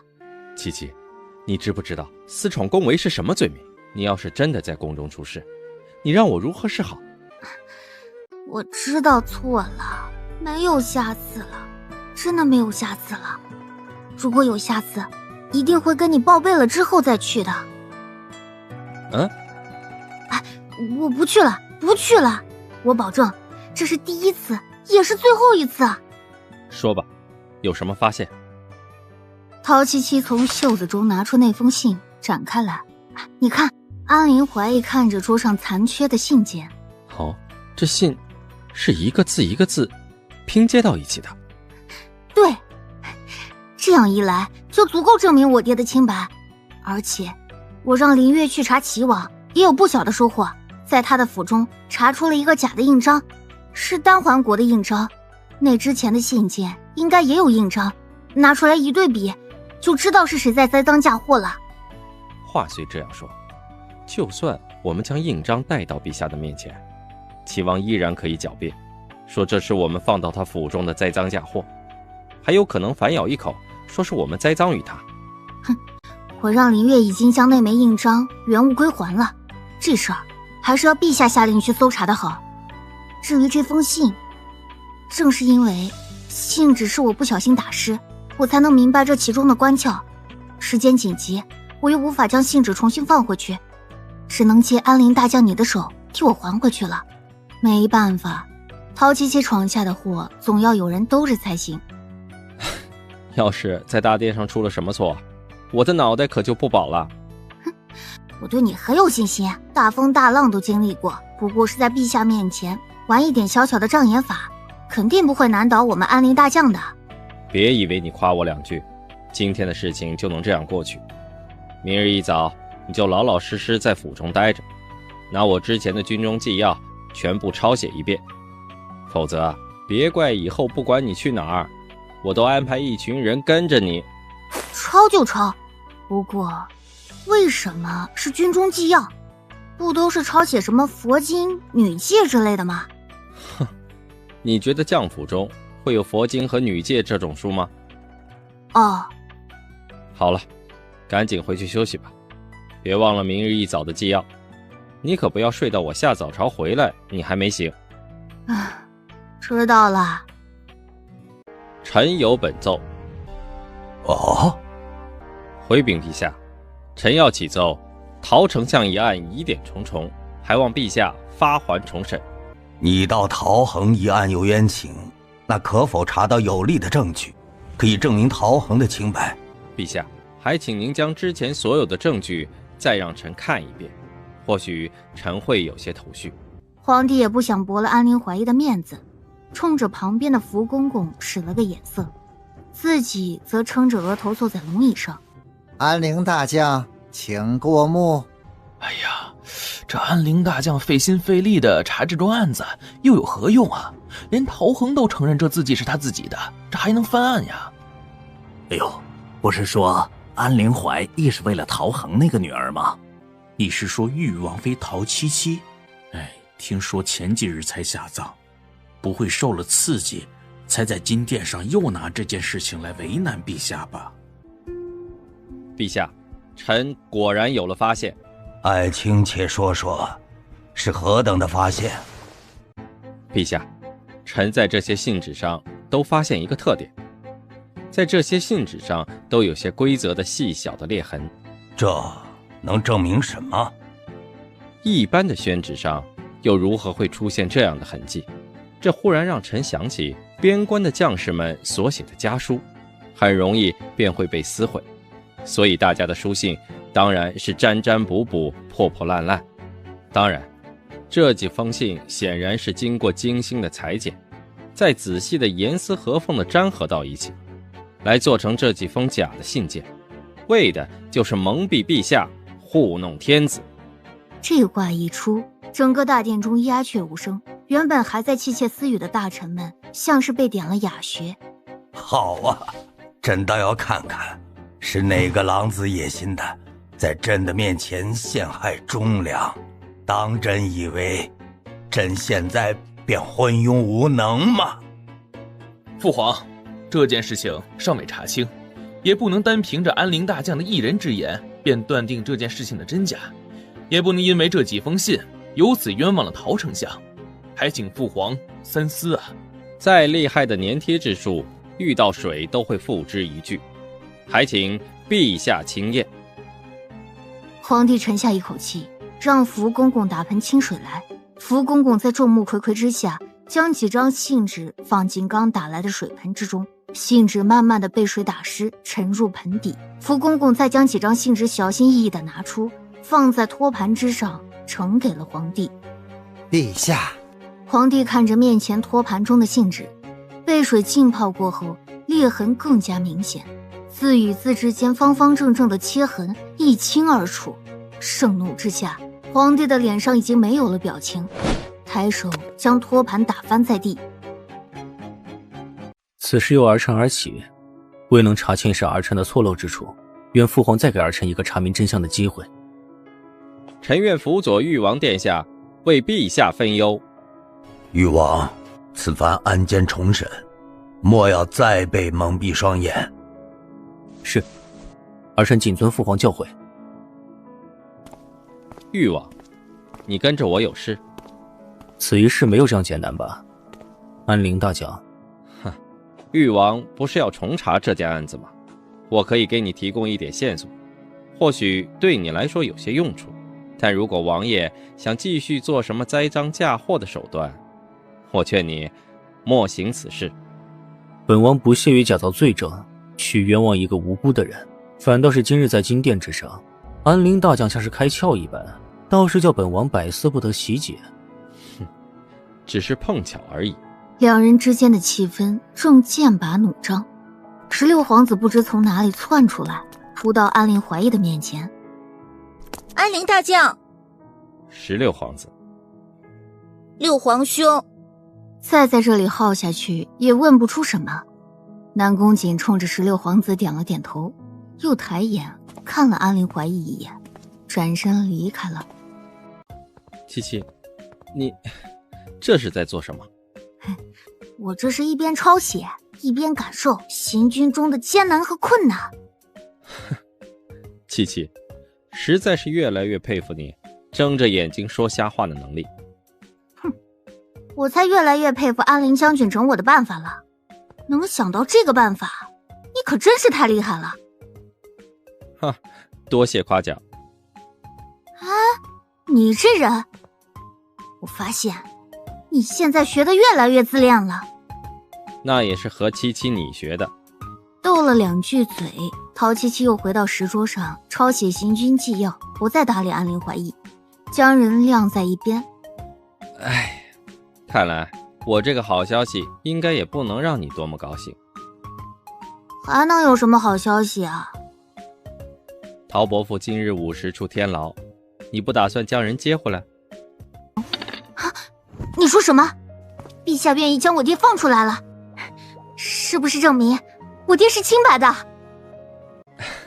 因为这件事啊，冤枉伯父他，所以陛下让天牢暂且将人放出来，但是没有将伯父官复原职。大抵是要等这件事情了结了。这对陶七七来说已经是很好的结果，他心中的一块大石头终于落地。不对，可我不能去见爹，一个对外宣称已经死了的人，光天化日之下去天牢接人出来，那岂不是要造成大麻烦？帷帽我已经给你准备好，你不必用真面目示人。哼，算你有点眼力劲儿，你等我回去收拾收拾。石桌旁的人一溜烟的没了影子，安陵怀疑看着陶七七的背影笑了笑。预定的期限还未到，南宫瑾反倒成为陶桓在出天牢前第一个见到的人。誉王殿下，今日这么有空到天牢中巡查呀？这就是本王冤枉了陶丞相，这真相我一定会查清楚，还请陶丞相能告知本王当年的事情究竟是怎么一回事。我当初是如何对你说的，我现在依旧是那个答案。这件事情已经过去了14年之久，真相究竟是什么，对誉王你来说就真的那么重要？就算你知道，又能如何呀？你不明白这件事对本王来说有多重要，为什么你们不愿意提起当初的事？就连梁妃告诉本王的都不是真相。誉王，这件事儿涉及背后的事情诸多，当年知道这件事儿的人已然所剩无几，梁妃在宫中所知甚少，即便她知道些什么，她也不会对你说实话的。为什么这件事你们都避而不谈？陶丞相，本王想知道真相。誉王殿下，请恕老夫无可奉告。好，你既然不想说，本王也不会再来问。南宫瑾转身要走，却碰上到天牢中来接陶环的安陵怀义和陶七七，几人视线相对，静默了几秒钟，还是陶环先出声音道：闺女，你来接爹出去啊，快过来。好。陶七七应声，视线从南宫瑾的身上移开，绕过他身边，走到监牢的门前。爹，你没事吧？有没有不舒服的地方？你爹呀，看见你现在的样子，就什么事儿都没了，精力充沛。乖宝贝啊，你的眼睛和腿都没事儿了。是怀义找了一个神医，恰巧能治好我的病。没事儿就好，没事儿就好啊。陶环这才想起南宫瑾，向着南宫瑾的方向看了一眼，问陶七七：闺女啊，王爷对你还好吧？你这段时间有没有受欺负啊？忽然提起南宫瑾，陶七七的眼神闪躲着垂了下去，看自己女儿神情不对劲，陶环皱起眉头：是不是誉王殿下欺负你了？不是的，我跟他已经和离有一段时间了。两个男人站在不远处，听着陶七七的话。王爷，今日这么有闲情逸致来这天牢中，他迟早会知道你用一个假货来骗他。那这件事就与誉王你无关，只要誉王可以帮忙隐瞒，陶丞相就不会知道这件事。陶环听到自己的女儿和南宫瑾和离，先是觉得意外，后才反应过来，问陶七七：是不是南宫瑾做对不起你的事儿了？没有，女儿只是觉得自己和他甚是不合适。爹，您不会怪我自作主张吧？当初爹就不同意你嫁给他，是你太过于喜欢王爷，爹也希望你过得舒心呐。既然你觉得你们两个夫妻缘尽，爹支持你。谢谢爹。陶七七低下头，心中也有些许的愧疚。誉王，安陵将军，我们要先给陶丞相更衣，要先请几位出天牢。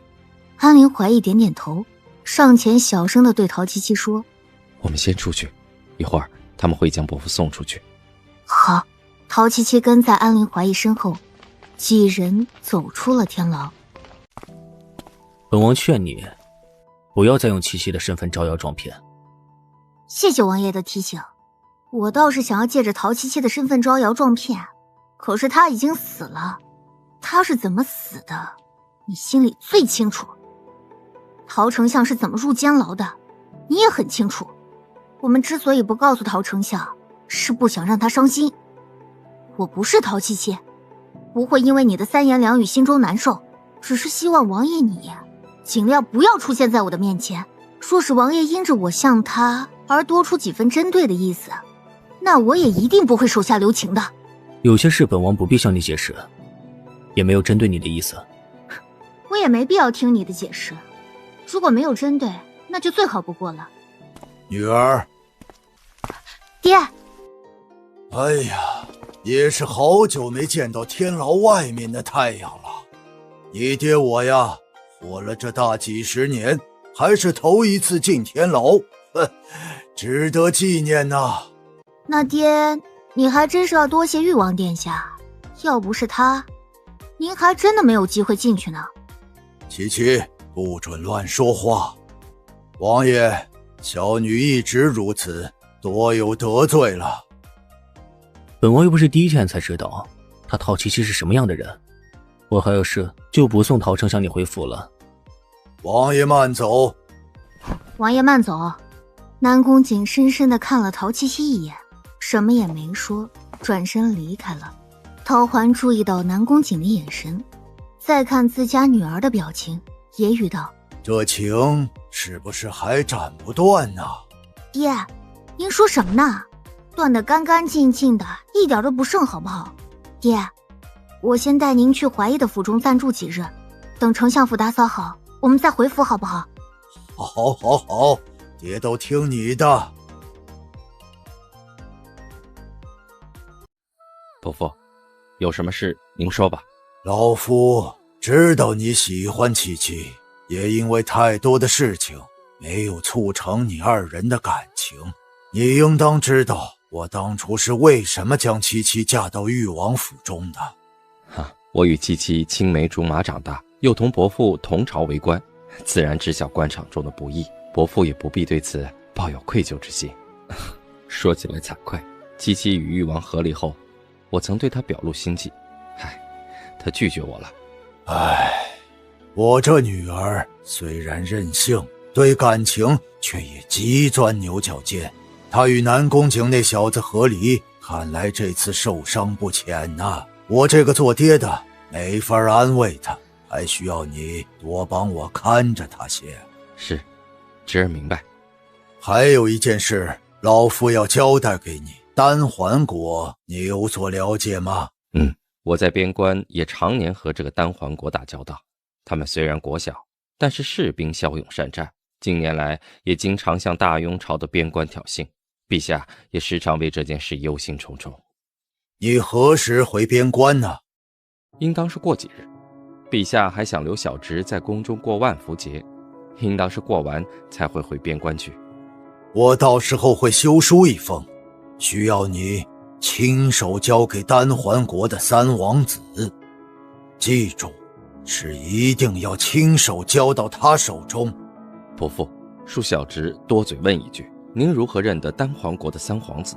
其实我确实与丹桓国一直有书信往来，没想到就在我收到书信过了没有2日，便出现了这件事儿。我不相信这是个巧合，一定是有人知道了这事儿，想从中作梗。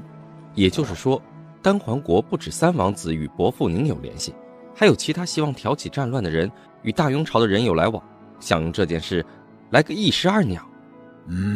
现在南宫景也被卷进来，有人借着他的手想除掉我，一次不成功，必然会有第2次啊！这个伯父不必担心，南宫景还没有蠢到被人3番2次利用，陛下那儿由我去说。誉王殿下，这几日齐王可曾有人来见过？并没有，陛下说不允许任何人见齐王殿下，这几日奴才们没有放人进去过。本王要见见齐王。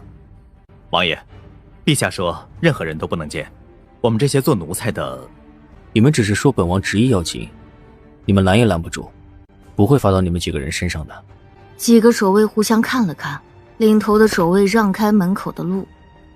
王爷，还请不要在宗人府中久留，好让我们交差。三皇兄，别来无恙啊。南宫姐，看到本王现在的样子，应该很满意吧？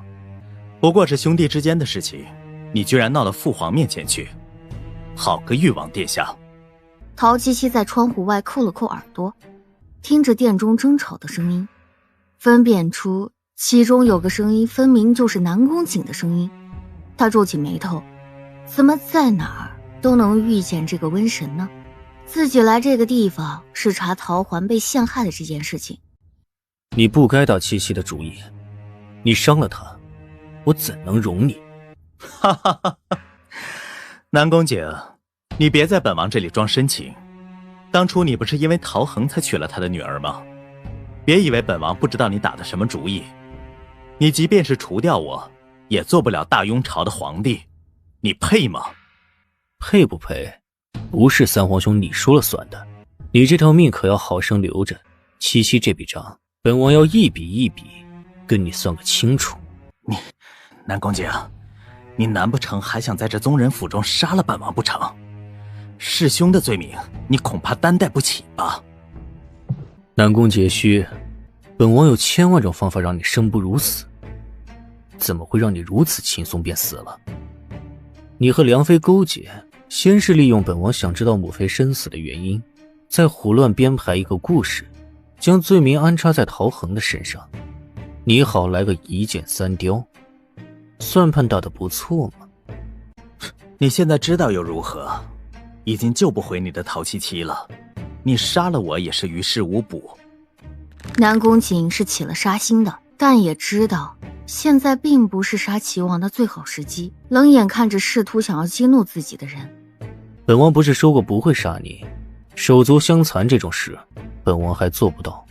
不过若是一个堂堂的王爷身上少了些什么，即便你在宗人府中被传扬出去，不知道三皇兄你还要如何做人？宫中阿扎的手段齐王最为清楚，自然知道南宫瑾说的是什么。南宫瑾，你要是敢那么做，本王一定饶不了你。早知今日何必当初，害人的时候怎么就不想想自己是个什么下场呢？本王没什么不敢的，还有好事在后面等着你，别着急，本王跟你慢慢来。这个时候的齐王已经没有了刚才的那番气势，仿佛眼前的人化身成阎罗一样，座位上的人抖如筛糠，一个字也说不出。你在臧桃上想一事，并非你一人能做到的，不知道三皇兄背后还有什么人啊？这件事就是本王自己做出来的，与别人有什么关系？南宫瑾，你别想从本王口中套话，我什么都不知道。你倒是有如此的能耐。南宫瑾将怀中的一封信件拿出，将盖着丹桓国图腾的印章信件扔给了齐王。这图腾印章虽然是假，但是要赶制出如此精细仿制的图章，一定是丹桓国的能工巧匠。不知三皇兄什么时候认识了丹桓国的人啊？还如此相熟，莫不是在跟他们暗中勾结什么？如果我将这件事告诉父皇，你猜你这齐王的头衔还有你这条命还保得住吗？还是说三皇兄你想被永远的关在这个不见天日的地方？我不知道你在说什么，你别想用莫须有的罪名来指证本王。在你身边伺候的人嘴应该都很严吧？慎刑司的刑罚上次本王已经领教过了，不知道你的心腹又能撑到几时呢？南宫瑾，你算个什么东西？敢审本王的人？忘了跟三皇兄你说，这件案子由我查清楚，本王有权先斩后奏。南宫瑾见齐王慌神的眼神，冷冷的一笑：架不住大刑之下有人招供。你以为南宫燕就不是你的敌人？这次的事件他也参与其中，根本就是混淆视听，还想蒙混过关呢。瘟神可千万别让他蒙过去。与他人无关，南宫燕是什么样的人我不关心，我只关心与齐王你有来往的究竟是丹桓国的什么人。本王一个字都不知道。眼见的躲不过去，齐王便开始犯浑，就是不再透露一个字。希望你在父皇面前还能蒙混过关。一会儿的功夫，陶七七听着殿中没了声音，小心翼翼地翻开窗户，从外面跳进去。身体过于虚弱的齐王可看到殿中还有一人，被吓到，刚想破口大骂，定睛一看是陶七七，差点直接吓到去世啊！齐王殿下见到我好像很害怕呀。齐王殿下见到我好像很害怕呀。大白天的见鬼，没把齐王吓死。他当然知道陶七七死了的消息，可现在这个人就活生生神不知鬼不觉地出现在他面前，而且现在出现在他面前的人眼睛和腿都没有问题，就更加让他确信自己是白天撞鬼了。齐王，你就没有什么话想对我说吗？你是谁？在这里装神弄鬼？我是陶七七呀。齐王殿下这么快就把我忘了？